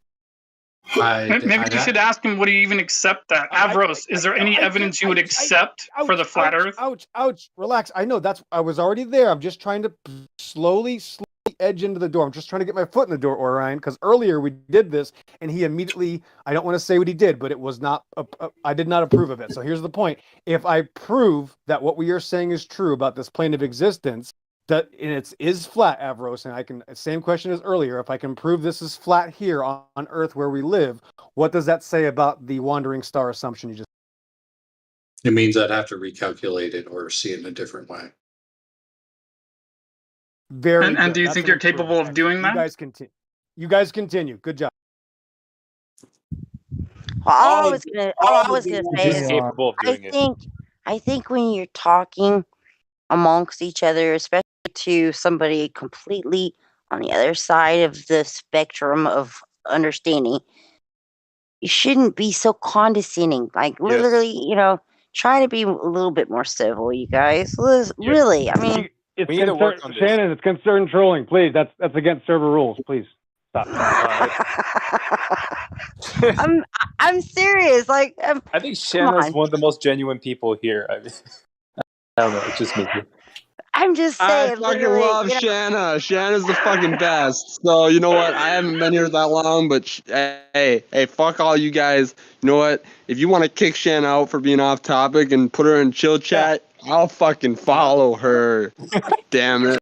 No, Shannon, listen, I'm looking out. I'm trying to prevent. Listen, I've just relaxed. I'm trying to prevent the flat Earth police coming in here and tackling her. So I'm trying to make sure that she doesn't get in trouble for breaking server rules. That's all. So I'm just trying to abide by the Give laws. us I the gotta keys, go by. Shanna. Yeah, Give us the keys. Don't get tackled. Yeah, give the keys to the car. Yeah. Listen, I'm just saying, I think that Avros is really coming in here, honestly talking to us, and I I think don't you think might be blocking. I don't think you need to be, harshing on him. Really, I'm the okay, Shannon. I'm the guy that's helping Avros stay here, and I'm complimenting him and telling him thanks for being here. I know.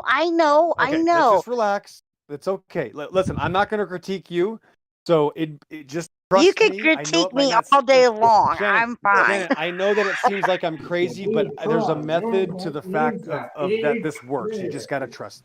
You'll I see my know, results. man. I know.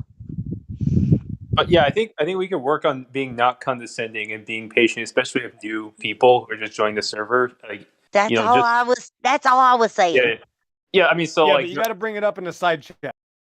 Yeah. It's always good to be patient with new people. Okay, so we got our point across. So now it's sort of, just to clarify this point, we should let him talk also, right? Yeah. So Averos, if the Earth was flat, would you want to know? Yes. All right. So would you say that measuring it, or at the very least observing it directly, is the best way to go about figuring that out for sure, one way or the other? I don't know. Well, I mean, come on. I mean, look, well, let me give you an example to maybe help you figure this out. If you were to try and measure how long and how wide your dining room table is, would you use a yardstick to do that, or would you use some other method? I mean, would you measure it directly or not? Well, I can perceive a whole of a dinner table on my own, but like when you guys say to me that how one would measure the Earth, I'm picturing a survey specialist out there with what do you call it? One of those eye-sighted protractors. What are they called? Like I don't know how to use the fucking thing. And the And Well, I know they can place a device in the ground and basically point it as best as they can straight up. Walk several kilometers, place another one, position it with some tech, and sit there and say, this is how many degrees are different between these two objects. I know they can do that. I don't know how to operate that, which is why I'm edging around the whole thing of I don't think I could measure it because I don't know how to use those tools. Yeah, I've heard Glover's and Gem Panda server describe a needlessly complicated alleged way of measuring or detecting curvature of the Earth that involves two of those things we were just speaking of. But ultimately speaking, much like measuring the potential curvature or lack thereof of curvature in your dining room table, the best way to do this with the Earth, or anything for that matter, would be constructing a straight line and then observing where the Earth is deviating from it. So that's not what those guys are doing. That's not what those things are for. They're for surveying, very important, but they don't actually involve constructing a straight line and measuring the deviation down the line. You could do this with a laser, you could do it with, hard construction materials, but ultimately speaking, anything that's not what I'm describing is completely and totally irrelevant, because anything that's not this sort of thing is not a direct measurement, and not a measurement of distance, not a measurement of deviation from the Earth down the line. So ultimately speaking, keep in mind, the burden of proof is on the other side. It's not actually my responsibility to prove to you that the Earth is flat or a ball. The responsibility is those who told you it's a ball originally, because as we observe it is flat. It's also their responsibility to prove to you it's spinning, because we feel it is stationary. And we do not observe gas pressure existing anywhere without a container. So the burden of proof is on them to demonstrate to you that gas pressure can exist due to gravity. But ultimately speaking, it's just a direct measurement would be the best way to know for sure. Or a direct observation that could potentially at least possibly validate the claim of the radius value, or debunk it, or render it falsify it. Yep, listen Which to we have with the Orion. Black Swan. Orion is really damn good at making these talking points. So listen to what he's saying. I mean, I'm not that good, but listen to this guy, because I've been around for enough to know that Orion, he really knows how to make a good point. So listen to that guy when he talks. Don't listen to me though. I'm not good at making a point. But I mean, I'm mostly here to listen. If every Glober went to Benton Harbor, Michigan, and was honest with themselves, honest is the big thing, and looked across 54 nautical miles to Chicago, and at 6 feet elevation height, could see Chicago fully, then if they were honest with themselves, become a flat earther overnight. That is for some reason, God gave us Benton Harbor, Michigan, looking across to Chicago, as a proof that Genesis 1 is true. So it's just really amazing. I know not everybody can go there, but that closes the subject right there, whether we live on a watery, spinning, curvy, bendy ball or a flat and stationary plane. Is that you, lumpy gas in a vacuum? I just see the avatar, so I'm just curious. I have a question. Okay. Hello. Where does religion fall into this? I don't know. I'm kind of standing between Christianity and I don't know. So if the Earth is flat, which I know the Earth is flat, then that means the Bible's true 100%, right? I think the thing is that there's lots of religious books that say that. I mean, this isn't a religious server, but it's not just the Bible; it's other religious books as well. But I mean, I'd just say ultimately half of the people in here are Christians, and then half of us are either other religions or just non-religious. One at a time. Could I make a point there, Orion? What he just said there? Honestly, it just kind of confirms the majority of religion's creation stories, because pretty much the majority of the religions, they kind of have the same layout of how the earth is formed, and what the general structure of it is.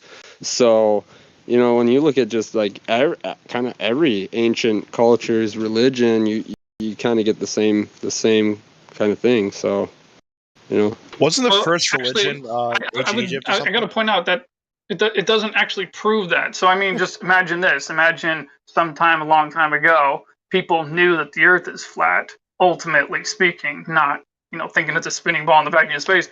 And of one group of people over here and one group of people over there. They start forming their own religions, their own language, their own culture, and they come up with their own creation story. And in their own creation story, God creates the earth in this way or that way, and it's flat and stationary and contained. What I'm saying is they could have just made up all the other parts of the story and just had that part be true. I'm not even saying that's the case necessarily. I'm just saying. Yeah, I feel like the ancients kind of went with logic. Like, I don't think anyone questioned their existence when they were here. They were like, okay, well, we look up, we see this and that, and we make the star maps, and we build our pyramids a certain way. Everyone, it was like logic, and now no one was like, oh, what if it's a universe or whatever? Like, even like a dog or a cat, it eats, shits, and sleeps, and it goes out and does what it does its thing. It doesn't really question its existence. I feel like that's how it was back then. Like, everybody knew what the Earth was; they didn't have to question it. As opposed to now with all this, with NASA trying to deceive us and make all these new religions. You know what understand what I'm trying to say? I think it's fascinating that we can prove flat and stationary plane either spiritually or either through the secular method. I think it's really interesting that we can look at it from both sides. And so if you want to be a secularist and not anything spiritual, that's okay. But if you can prove it from both sides, that kind of reaches both crowds. Yeah, man, that's an extremely good point. Because, I mean, like, I have a cousin, actually, that I mentioned at Easter. Oh, yeah, we'd never even been to space. And then he said, probably not, right? And the rest of the family just, like, kind of blowing me off, right? And he said, probably not. So I kind of got him alone a little bit, and I was like, what do you mean there when you said that, And he's like, well, I mean, he's read the Bible through and through, like, word for word. So he just, like, took the interpretation of the Bible just on its own and understood the fact that the Bible describes a flat earth. And he didn't mention Genesis or anything like that. He actually mentioned to me the scripture where it talks about clay on a seal or something like that, where it talks about Job that's 38. How Yep. That's what he told me. So I was like, man, like that's really, really like intellectual to be able to make that distinction, like, well, he believes in what the Bible says, so he reads the Bible and sees what it says, and he's like, well, wow, maybe they're not telling me the truth, and he came to that conclusion just by his faith, and that's awesome, just like what I'm pretty sure it's Lumpy Gas in a Vacuum that said that.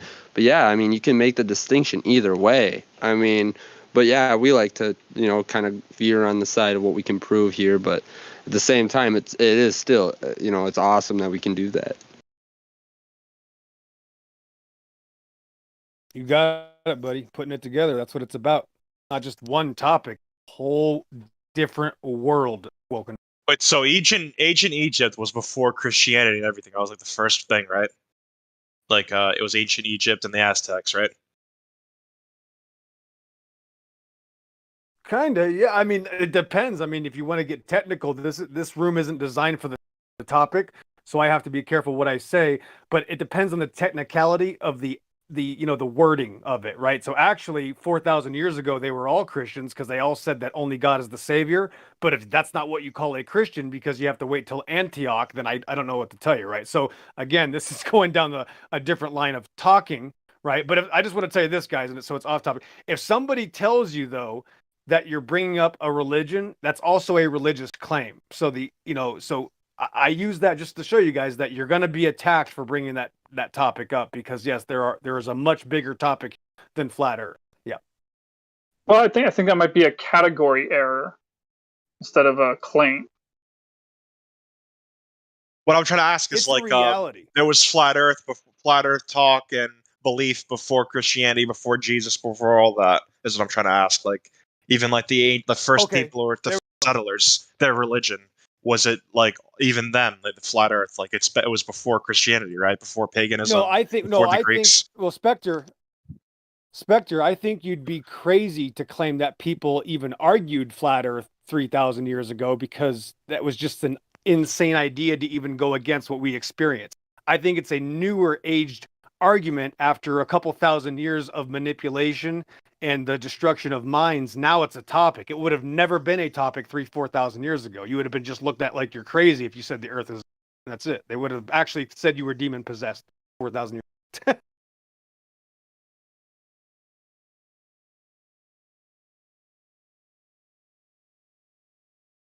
Yeah, people weren't talking about it back then. No, bro. No, everybody was a flat earther and they still did a bunch of terrible, horrible crimes. Yeah. And they were all flat earth. Yeah, yep. Am I allowed?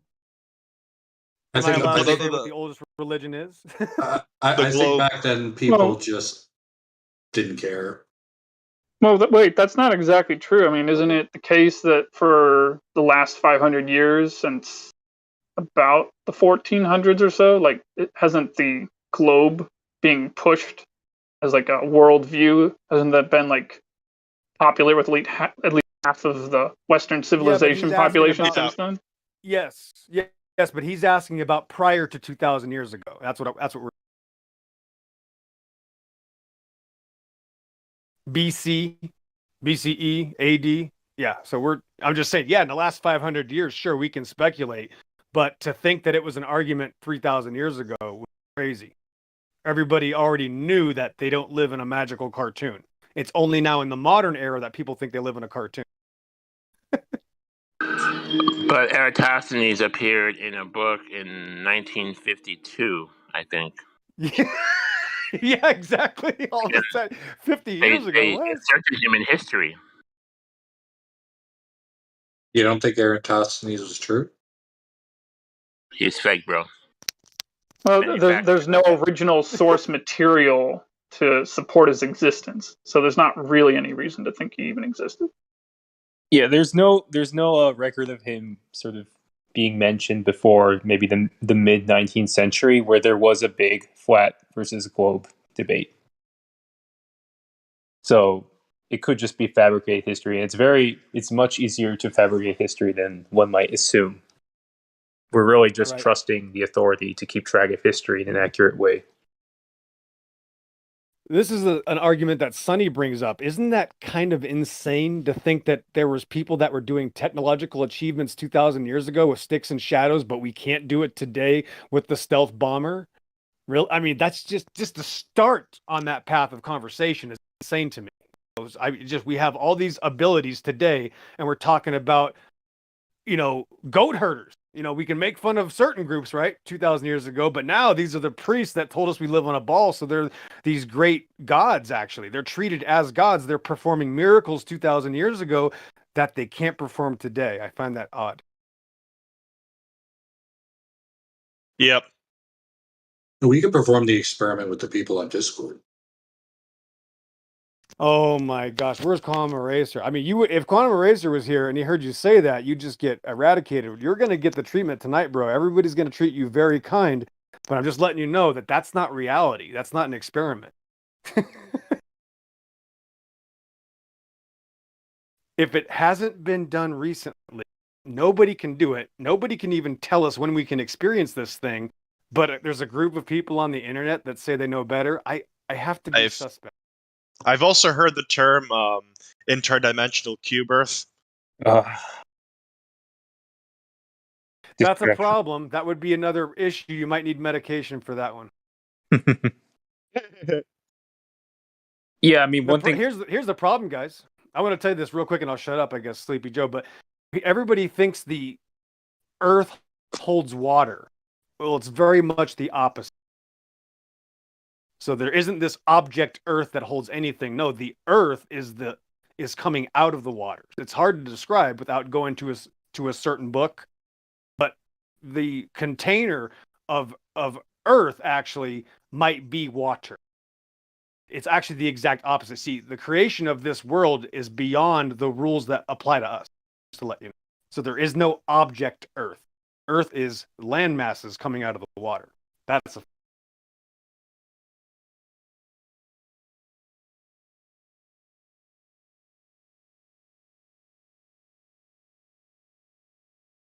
all I was going to say is to go back to this, experiments being done in the past I mean, one defining sort of trait of an experiment is that it's replicable, readily replicable, and also, furthermore, it will yield the same results, right? If it's a verified experiment. So yeah, so you can't really trust experiments that were done, I guess so long ago, but are also kind of so fantastical that one cannot replicate them, or are so vague. I mean, somehow there aren't enough details to even replicate them. I mean, so yeah, so I mean, right? I mean, so yeah, replicable experiments is really just one of the tenets of the scientific method. Right, Sleepy Joe. So if we're talking about guys and wells and holes in the grounds and sticks and shadows, and we're talking about a distance of several miles. From what I'm told, it's over. I don't know the distance, but several It's dozen 500 miles, maybe miles. over 100. We're talking about Right. So how would these two characters communicate back then?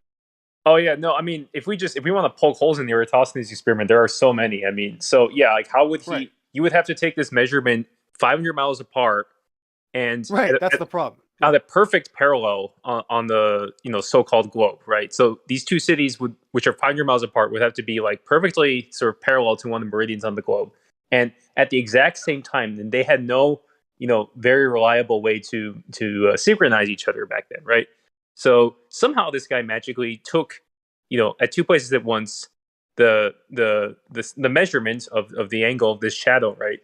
And that's sort of the entire crux of the experiment. If you don't get it instantaneous, then you're completely destroying it. So yeah, this experiment doesn't make any sense. Basically, it seems like it was just contrived to kind of prop up the globe point to make it seem like the globe was an accepted model much further back than it was.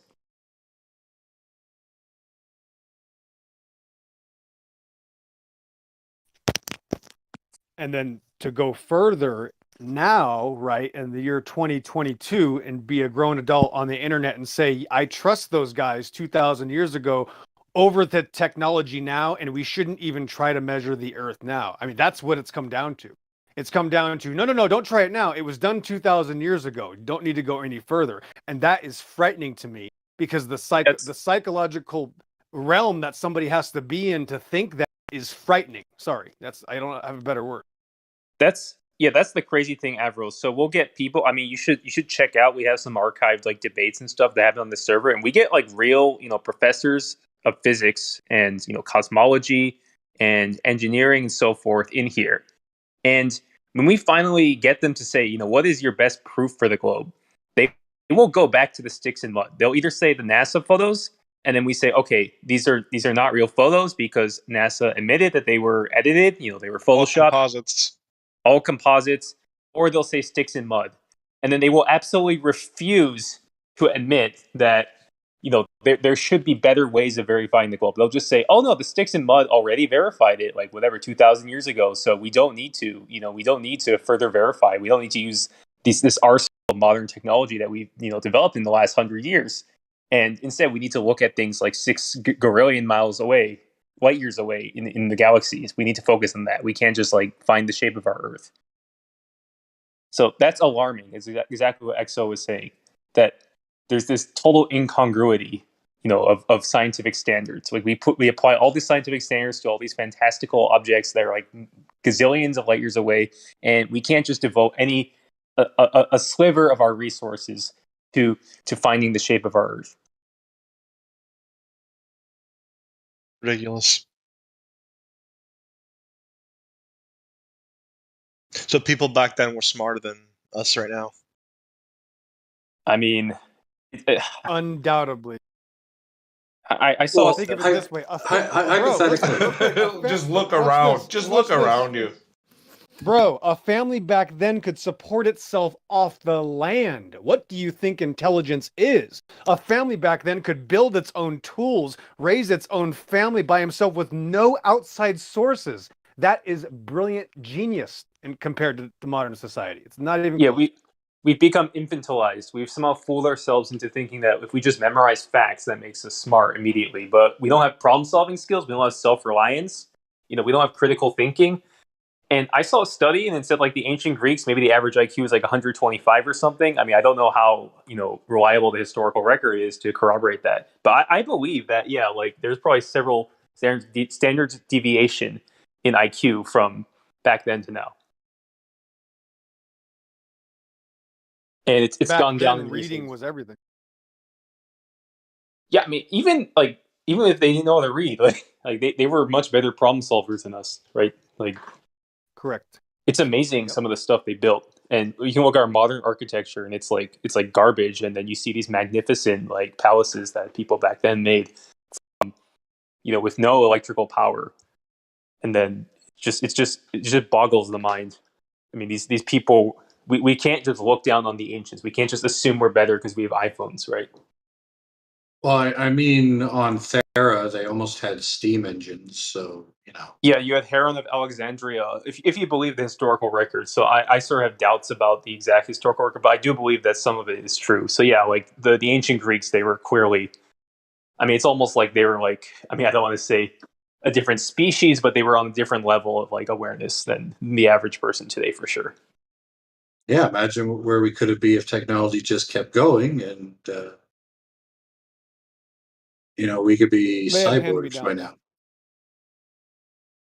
Well, that would be the evolutionary paradigm, Avros, which is, I guess, a segue I would attempt, but not. But the problem is that information's handed down, and it's opposite of evolution anyway.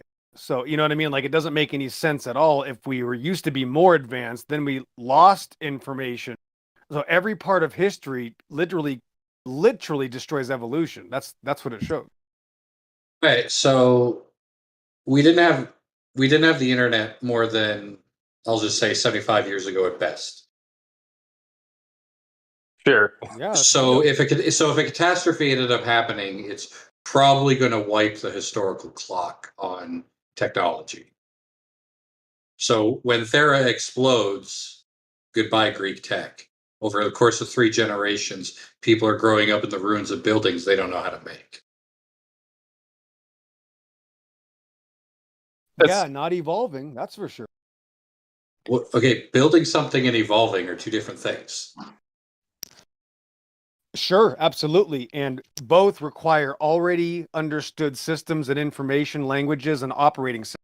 You already have to have the ability to learn and do things. Everything destroys evolution. Doesn't matter what it is. I really don't understand where you're coming from, because like a dog does not need to be self-aware to used to have been a wolf at one point. No, a dog is a wolf. They're the same kind. They bring forth. That's why they're called the same. No. I got that, but there clearly was a change. But the dog doesn't need to be aware of that for that change to happen. So I don't understand how you're coupling. Irrelevant. I don't Nobody understand said how you're anything about being aware of a change. What are you talking about? It's completely irrelevant. Well, that's what I'm trying to understand. Is what you were saying is humans losing knowledge does not disprove evolution. No, everything disproves evolution. Everything is dependent by the systems that are already in place. There's no room for any system to develop at all into something more. The human, the animal, the plant already has to have an operating system functioning in its environment fully. There's no room for error whatsoever. There's not even, hold on, I'm almost done. There's not even any room for adaptation. It also disproves adaptation. The biological genes are so strict, there's no room for anything other than what's called normal reproduction. So all systems already have to work from the beginning. There's no room at all for any other option. The law of life. I don't see that. I think let me try to paraphrase Exo, and feel free to just jump. I'm just completely misrepresenting you, but I think Exo is basically saying that systems cannot become more complex somehow on their own. Like they're built in, they arise already with some kind of complexity, and there's no way for it to somehow just on its own order of logic or whatever complexity kind of build itself up to be more complex. Right. So let's go to the real world. Let's go to the brass tacks, what we can observe in reality. Avros, can you give me one example of adaptation in creation? Yeah, sure. Biological, of course. Biological. Oh, okay. Lactose tolerance. Okay, so you'd have to show me that happening, and it already it has to come from a system that doesn't already exist. So lactose intolerance would be actually losing, not gaining an ability. So that's not adaptation. That's actually a problem. And it already has the ability to either survive with the problem or it dies. So both instances don't even have adaptation, let alone evolution. You want to try again? What do you mean try again? I barely even got It's into not it. adaptation. That's the point, is that if you believe in evolution, you can't understand the basic definitions of words. That's not adaptation. That's the point. You're losing an So, ability. no. Lactose intolerance Yes. does not. Hold on. Let me finish. That's not adaptation. Lactose intolerance does not mean you've lost the ability. It just means your gene line hasn't gained it yet.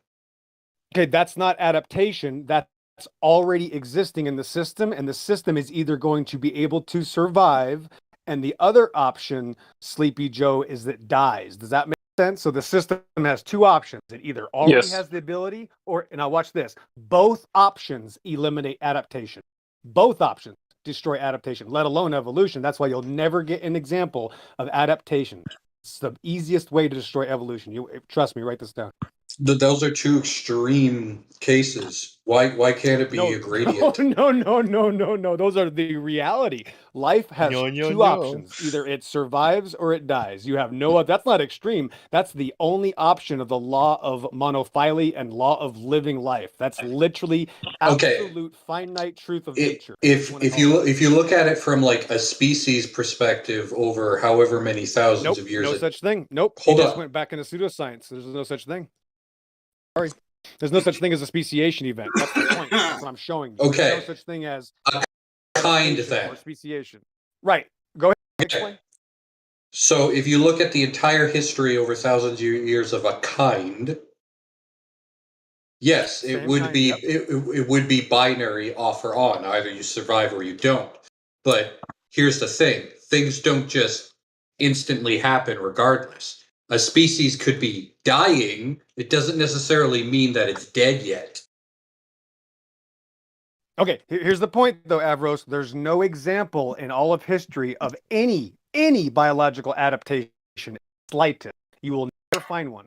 The law of nature, which I actually call the law of creation, nature does not allow for one instance of adaptation. If there's ever an event where a creature or moss or spore or mold or fungus or plant lives in an environment that doesn't already have the ability to survive in, the only other option is it dies. If it doesn't have the ability from the very beginning, it doesn't work. No options. It's too easy. So can it do better? No, it already has to have the ability or it doesn't. There's no other option in reality. There's nothing else. That's it. It either works or it doesn't. That's how life works. What if I'm granting you that, but I mean, like, let's say we take kind A and say that it's perfectly situated for where it is. And then let's say a volcano goes off and the global mean temperature drops, which we have marked to happen, and all of a sudden the environment shifts. They either survive or they don't. I'll give you that. Exactly. I have no problem with that. Exactly.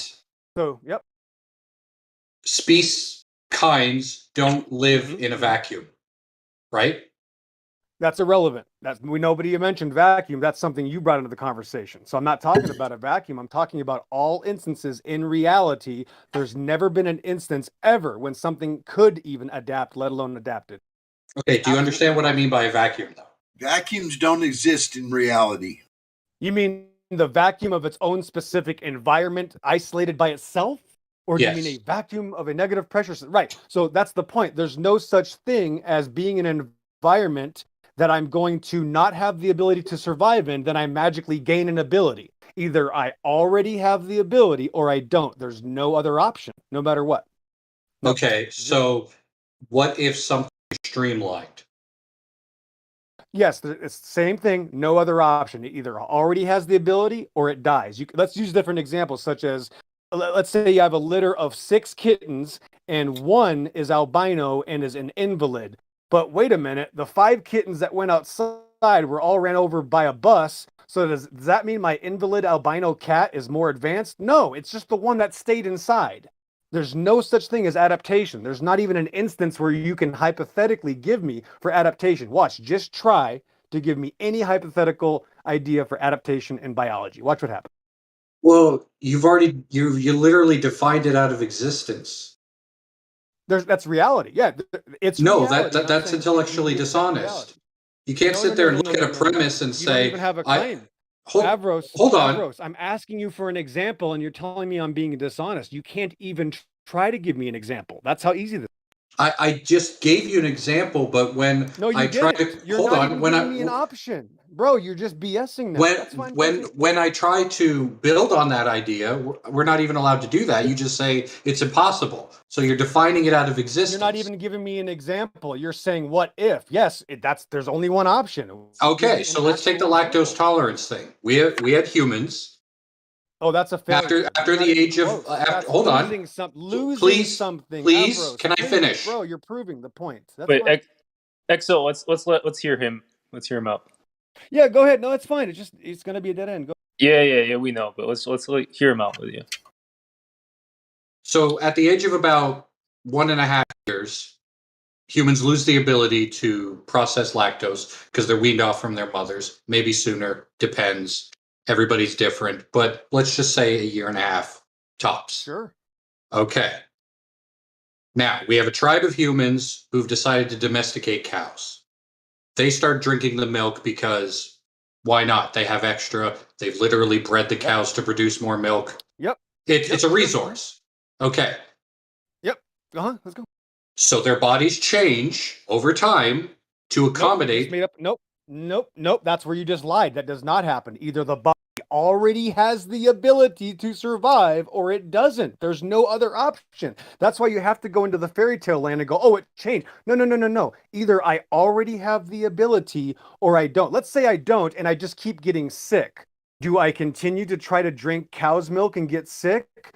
No, I would stop and say, this isn't working. I have to try to do something else. You know why? Because I already have the ability to change my mind, realize I made a mistake. I can't drink raw cow's milk anymore. And because I already have the ability, I can continue to survive.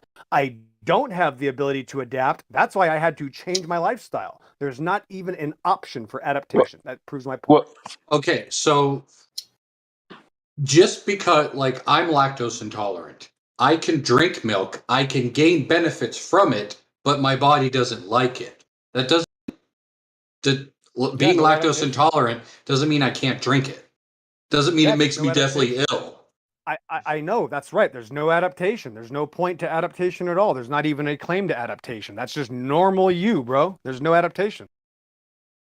Okay, but if the people who drank milk live longer and become stronger, you don't think that adds to a change? What does that have to do with No, fire? that means they hold on, wait. That means they already had the ability. There's not even a chance for adaptation. That means they already had the ability to consume this milk and let it adapt, let it use in their body. There is no adaptation. It's not even acclimation. They already have the ability. Either I already have the ability or I don't. There's no other. You're not even giving me any other option. That's it.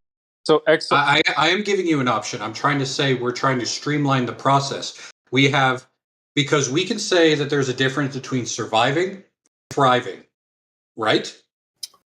Both eliminate adaptation. So I'm sorry. No. It's the same outcome. Both options. All options. Yes. All options. Mm-hmm. So Exo, I think the point that sort of most people who argue for adaptation will say is that, okay, it was a mutation, is that someone was somehow born. Yeah, no, I they know. Can't. I know. Right, but here's my point. Right. So I don't want to go off into the mutations yet, Sleepy Joe, because we don't even have an example that's hypothetical yet. We don't even have, somebody can't even form a sentence to say this would be adaptation.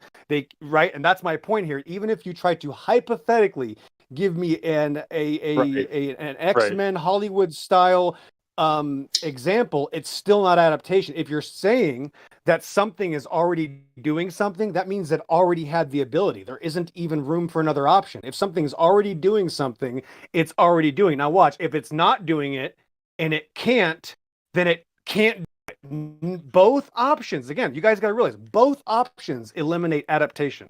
That's how easy this is. Well, so if I play devil's advocate, I'm just helping Avros out because I think I know where yes, this is. Please do. Please. So, okay, let's assume the Hollywood like X-Men mutation thing does happen. Yep. The thing is, it would have would have to arise in multiple members of the species or the tribe at once, right? It can't just be like one person because then they reproduce. There's it's not going to pass on, right? I mean, there's no reason just this random mutation would pass on. So it Not would have to be necessarily. Right. well. Right. So let's give it thermo environment. Let's say I have a wife and family, right? Let's say I have 100 kids, okay, just to make this obvious. And I move to a colder environment, okay? I move to a colder environment. I leave Phoenix, Arizona. I'm in southern Arizona. So we leave the desert of Arizona. We go live with Sasha in Romania, and let's say half my children and me die. So my 50 children and the exo die, my wife and 50 other children that are still alive, they get to still live. Guess what? The ones that already had the ability to survive in the environment died, and the ones that didn't died. So the ones that had the ability lived, right? The ones that didn't died. That's how it's 1 + 1 is 2. 2 + 2 is 4. There's no adaptation. Both options remove adaptation. The ones that lived. The ones that died. So the ones that already have the ability will continue to reproduce, removing any possibility of adaptation, let alone evolution. I know I'm going to be shooting myself in the foot by saying this, but math doesn't quite work that way. No, it doesn't matter. You don't even have a claim. We're talking about adaptation. I'm just telling you that the things that already survive, such as what's the other term? The bacteria that survive, that become immune to nihilase, already have the ability. The ones that aren't immune to nihilase die. Thus, the ones that survived already are immune. So the ones that are immune make babies. It's not that binary. Already had. It's that easy. It's just too easy. There isn't even an option for adaptation. They admit it. No, there is a difference between surviving and thriving. You could sit there and say that X tribe of people is surviving, but then Y tribe is thriving, and then they beat out X tribe because they're stronger. Yep, that's called normal reproduction. It eliminates adaptation in every single way. Yep, no adaptation. How does that eliminate adaptation? It already has the ability. If I already have an ability, how could I adapt into something I already have? It's very simple. You streamline. No, it's called common sense. It's called basic logic. The creature already had the ability. One second. I mean, even that premise right there, what he's trying to set up, like that wouldn't happen either, though. Like, unless, of course, the stronger tribe is like killing off the weaker tribe in competition, but more likely they would both exist later on. Or you would find that they bred together, and you would find both genetic markers, later on. Exactly. Now, Lou, the reason I give that argument, Lou, is because even if I give him that, it doesn't help adaptation. Even if I allow that, it still proves no adaptation. And that's why I'll allow any argument, anything. It's not going to help adaptation. Shooting dead fish in a barrel. I mean, it is the easiest way to annihilate evolution without even having to say evolution. There's not because you're defining it out of existence. About it. No, you don't even have a claim, bro. I'm still waiting for an example. You don't even. I did try to provide an example, but you defined it out of existence. And it would be you don't if I could put what you're doing to me into perspective from what I know to be true, it'd be like if you walked into the store and said all hard drives mount in computer X way, and I said, yeah, but they also mount over here on the motherboard nowadays, and you said no, they all mount here. It even shows in this diagram, and I'm like, no, they do mount to the motherboard too, and you're like, no, they don't. That's all you're doing to me. Making stuff up. You don't even have a claim, bro. You're just talking about. No, my claim was lactose. My claim was lactose intolerance. That's the opposite. Yes, losing an ability is not adapting. That's the opposite. Who said losing an ability? Yes, that's the point. Is that you think lactose intolerance is gaining an ability? This evolution religion destroys the brain. That's the point. You don't even know what words mean.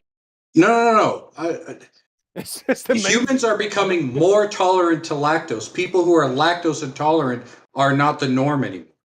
Oh, wow. You're just making stuff up now, bro. Sorry. Humans are dying off and losing abilities at an all-time high, bro. I'm sorry. They're just dying. I don't believe that by a long shot. Humans, well, you don't even have an example. Yeah, the rise in Parkinson's and autism is evolution at work. Alzheimer's, yep.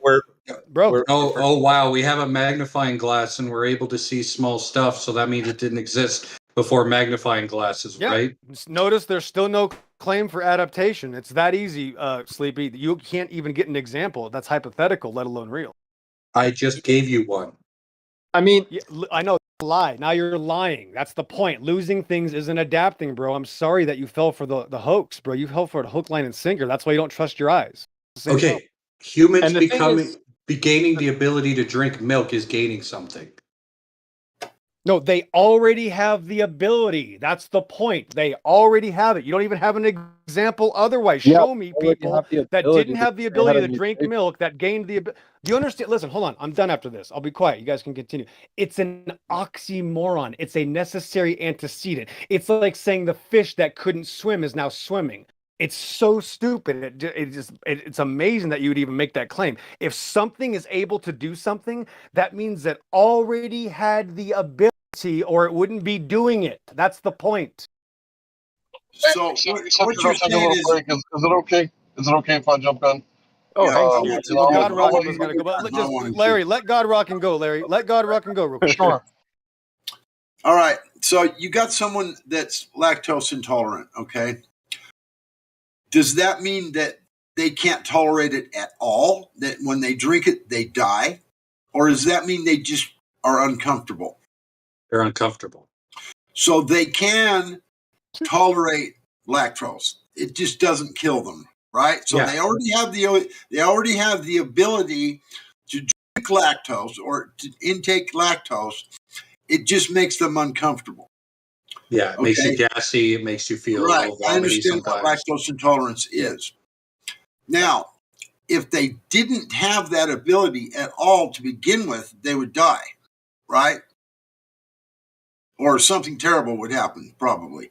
Right, But something else, right? God Rock, if you something else. already have the ability to drink lactose, regardless of whether it makes you, uncomfortable or whatever, now you can probably not change that throughout one human being's life. He's going to be lactose intolerant his entire life, but his siblings might have a lesser amount of lactose intolerance, and they could continue to procreate, and maybe some of the children aren't lactose intolerant because their parent had the ability to drink lactose with, regardless of whether they were lactose intolerant or not. They're lactose now. They're not as intolerant. Maybe, I don't know, but that's not like a Adaptation. an adaptation. That's just That's literally the definition of an adaptation. how No, it's not. how are they Adaptation is new adapting to features. something they can already do? Yep. It shows a change in their body. It doesn't take That's away not from their adaptation ability. either. Yeah, I've changed greatly over the past 40 years. When I was 1 year old, I looked very different. No adaptation took place. It's called normal reproduction. No, you're talking about aging. I'm talking about like over the course of a species. Nope. I'm talking about everything. Everything depends on no adaptation being a possibility. Everything. That's why you don't even have an example otherwise. There's no such thing as a species anyway. It's a made up, fictitious, man made term. So there's no speciation event. If there was one speciation event, one event of microevolution or adaptation, evolution would have been proved a long time ago. But there isn't. Well, to quote my god Thor, all words are made up. Yeah, that's not like a speciation change, because you can all of a sudden drink lactose and not be sick from it, because you already had the ability to drink it. It's just, that's right. that makes no sense. You're not making any kind of a speciation change or like evolution. That's not evolution at all. That's But you notice, God Rock, and you notice when you say it, there's nowhere else to go. If it already had the ability, it's over. Like you can't. Right. Even, what are you going to do? It's over. There's no You conversation. streamline. You become This is called better at it. biology. I know, Avros, I know you don't like biology, but this is reality. I know you can't trust your eyes or biology, but this is what we do here, bro. This is What do you mean reality. streamline? Is this something they're choosing to do, or I don't get it? What do you mean by streamline? All right, so let's say we take tribe X. and their hunters can run 40 meters without getting tired. Their next generation, because they could run so far and they could get their food and they could become stronger, their next generation can now run 40.5 and then so on and so forth till it gets to the point that they're literally outrunning all other humans around them, hypothetically. That's not evolution. That's the exact definition of it. Yep, they already had the ability. Yeah, wow. Yeah, that's like saying that Arnold Schwarzenegger couldn't lift 100 pounds over his head, and now he adapted or adaptation and allowed him to lift his weight 200 pounds over his head.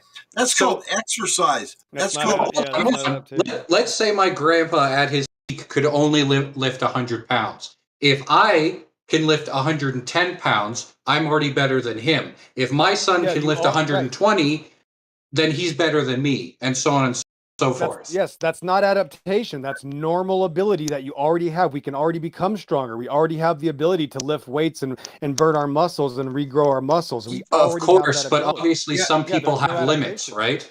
Yes, there's no adaptation. Yes, hold on, God. Yes, limit or not, you're removing all possibilities of adaptation. You don't even have an example of adaptation. No matter what the criteria is, the criteria will not go outside of the criteria. It's called a gene pool because the genes don't go outside of the gene pool. There's no way you can even have an example of adaptation. It's too easy. Can I get in now? Yes. Please. Great, cool. Right. So Darwin, he didn't know about this thing called epigenetics or genetic expression, but it turns out that like several different foods that we eat, it all comes from the same plant, right? So it's like broccoli, cauliflower, cabbage, Brussels sprouts, like all this comes from the same plant, but when it was bred through different genetic expression, it could breed into different vegetables. Well, we call them vegetables, right? So the thing about this is that we're not causing the plant to change or evolve or anything, right? The plant already had this capability, right? We just unlocked it through, specific types of breeding, right? Just like we do with dogs. So a Chihuahua isn't like a, super mutated dog where we bred out all of its, ferocious ability and we mutated it into a cute little fluffy, You ever trained a ear-rated. Chihuahua? I have a deaf Chihuahua. You ever trained one? Yeah, you ever trained a deaf Chihuahua? But anyway, that's off topic. My point is that genetic expression, right, is like the thing about it is that we already have all these different capabilities, right? And all we have to do is unlock them, the code that's already there, right? So if you're taking a look at the monks, who live on the Himalayas, they didn't evolve the ability to live up there. They expressed their cardiovascular system that they needed to live up there. The code was already there. So the way I heard the geneticists talk about it, they said that basically you have two genetic codes. One is written in pen, meaning permanent, and the other one is like written in pencil, where you could like turn one thing off and turn other things on. So, for example, if you're born and you live like a couch potato, right, you're not going to express very much, right? You probably be a little overweight and cardiovascular system not be in very good shape.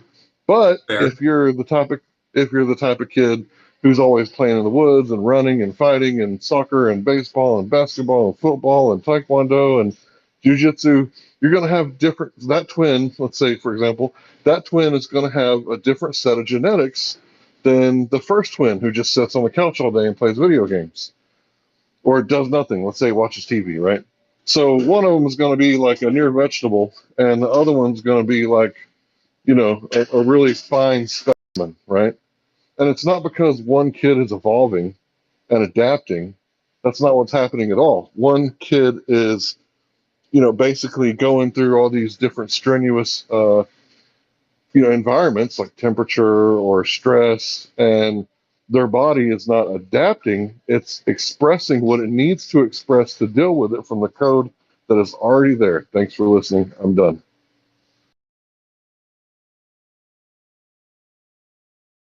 That was very well said. Thank you.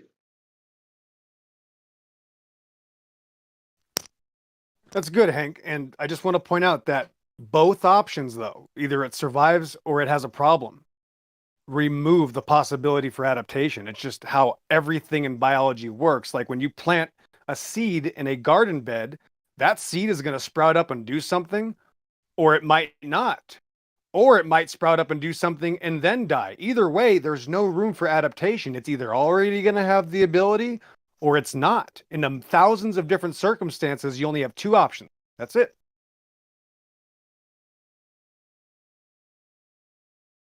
I don't accept that. It's just the reality of life. That's the thing, is that there's a group here of, you call them flat earthers, we trust our eyes, we trust biology, we accept reality. And then there's a group that doesn't. So we don't expect people to, I don't expect people to agree with me, that's for sure. And I'm not here to try to change your mind, Avros, but I am here to show other people, hey, watch what happens when I present this argument, because I'm trying to show people it's a lot easier than they think. And I'm actually trying to help out a lot of people that don't believe in evolution because they're still fooled by these other words. I'm sure Hank has witnessed this, but a lot of people are still fooled by these other secular terms that are used to promote evolution. And unknowingly, people don't realize they're still promoting evolution by thinking they're promoting creation when they're not. So the deception continues. Very big. Why would Yeah, you one of think the that biggest evolution problems is that a comes from this. deception? Yeah, sorry, just real fast. One of the biggest problems that comes from this is perceived race, right? So if I look at an Asian man, right, I might say that, well, he might be like this, and I bet he doesn't wear his shoes in his house, and I bet he eats rice all day, right? But it's perceived race that causes a lot of conflict, right? If I were to look at every man as just a man, right, instead of labeling him, like a psychiatrist or a shrink, or maybe he's a schizophrenic, or maybe he's bipolar, right? Or maybe he's not my race, right? Maybe he's not a white Caucasian, so obviously he's a sub-Saharan African or some sort of, Mongoloid or something.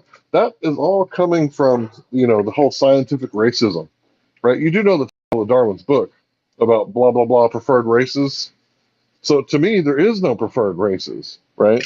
There's only mankind, right? We the people. Do That's you it. think that I believe we should segregate to race or anything to that equivalent? I didn't say anything like that. I'm just saying that this whole scientific racism that comes about from the whole idea of evolution, right, and the fact that some people think that some people are superior, that's ridiculous to me. Like no one race is superior than the other. That's a completely ridiculous thought to have. And in my opinion, only low-brow, low IQ type of people are the racist type.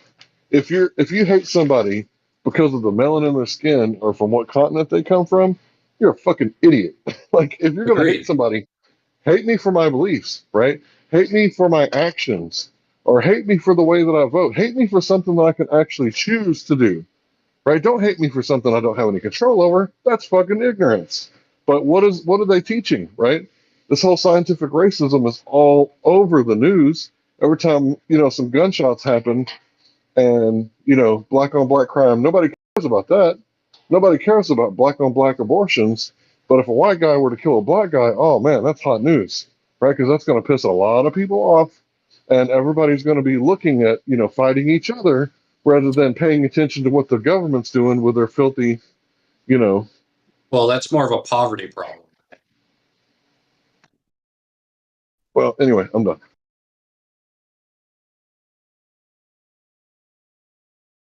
Has there ever been an example where one species has evolved to a different species? Or I don't even know if species is a real word. I mean, has there ever been an example? No, there hasn't. If I was to be charitable, species is just an easy way of differentiating one street from another. Technically, if you look at a road, how it's constructed in a city, it's all technically one road because you can evenly go from one point to another. But you're still in a different place, and we need a way to differentiate that. So when somebody puts down a flag and says this is a species, they're just trying to differentiate where that road is at that time. But it's all connected. You can't sit there and definitively say. Okay. No, I see what that might be true. That might be the attempt, Avros, but it's still incorrect because there is no such thing. If something brings forth, it can't be a different species. So if a dog has puppies, no matter what, they're still the same as the parents. There isn't an option otherwise. Hey, I evolved from a globe species to a much advanced flat Earth species. Ah, that's what I was. I needed to laugh. Shit. So I know that I know species can change because I'm a living evidence of it. So Boy, thanks, XO. Thanks, everybody. That's definitely an advancement.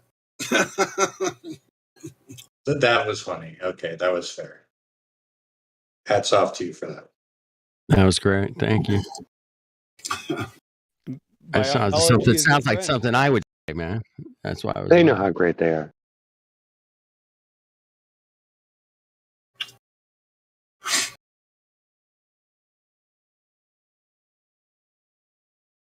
It's the damn government and the scientific racism, divide and conquering us. The Gooberment. Social Darwinism. That's what it is. They really see us like we're. So I'm going to give another example. Okay, so let's give a real life example. I'm in the care provider industry for disabled people, right? And there's some people that have an additional chromosome added to their genome of an additional copy of an already existing chromosome, right? And sometimes they're labeled as trisomy 12. You know, people call them Down syndrome, and they actually lose the ability to reproduce. Is this also an example of mutation, Avros? Hey, you're in line. Example of mutation. I wouldn't say it's an adaptation. Right, exactly. But the problem is now when this happens in the animal kingdom and a breed loses the ability to reproduce, they call that a speciation event. When it happens in the human gene pool, they say it's something else. So again, evolution has no rules. There are no rules to pseudoscience. So when you need it to be in your favor, you'll ask it to be. And then when you don't want it to be in your favor, you'll say, no, I'm not racist. Of course, we wouldn't say that humans are a different species. But so there are no rules to this religion. It's just whatever you want to believe. Okay, do you think I'm racist? No, it's not about being racist. It's not about being racist. No, you're very selfish, but not racist. But it's a selfish religious belief. Yeah. How is it selfish? Because you're saying that the way that you imagine it is how it is, and the way everybody else experiences it isn't. That's pretty selfish. Okay, even if I was to grant you that, I would just say that as someone being deluded, not selfish. But this entire evolution paradigm is designed for self-preservation. It was designed by people that wanted to be God, that wanted to be racist, that wanted to justify enslaving people that were lesser evolved. That's their claim, not mine. So it's not just that it has these negative problems today and the fact that it brainwashes millions of children with pseudoscience lies and destroys their minds. Its entire history is a perverted line of criminals. So it's not just now, it's the whole thing. You know, yeah, bro. Nobody here is saying you're racist. Oh, real fast. Nobody here is saying you're racist, right? No, but that's why they want to teach. Yeah, they want to teach like the critical race theory in school, and what does that tell people? That black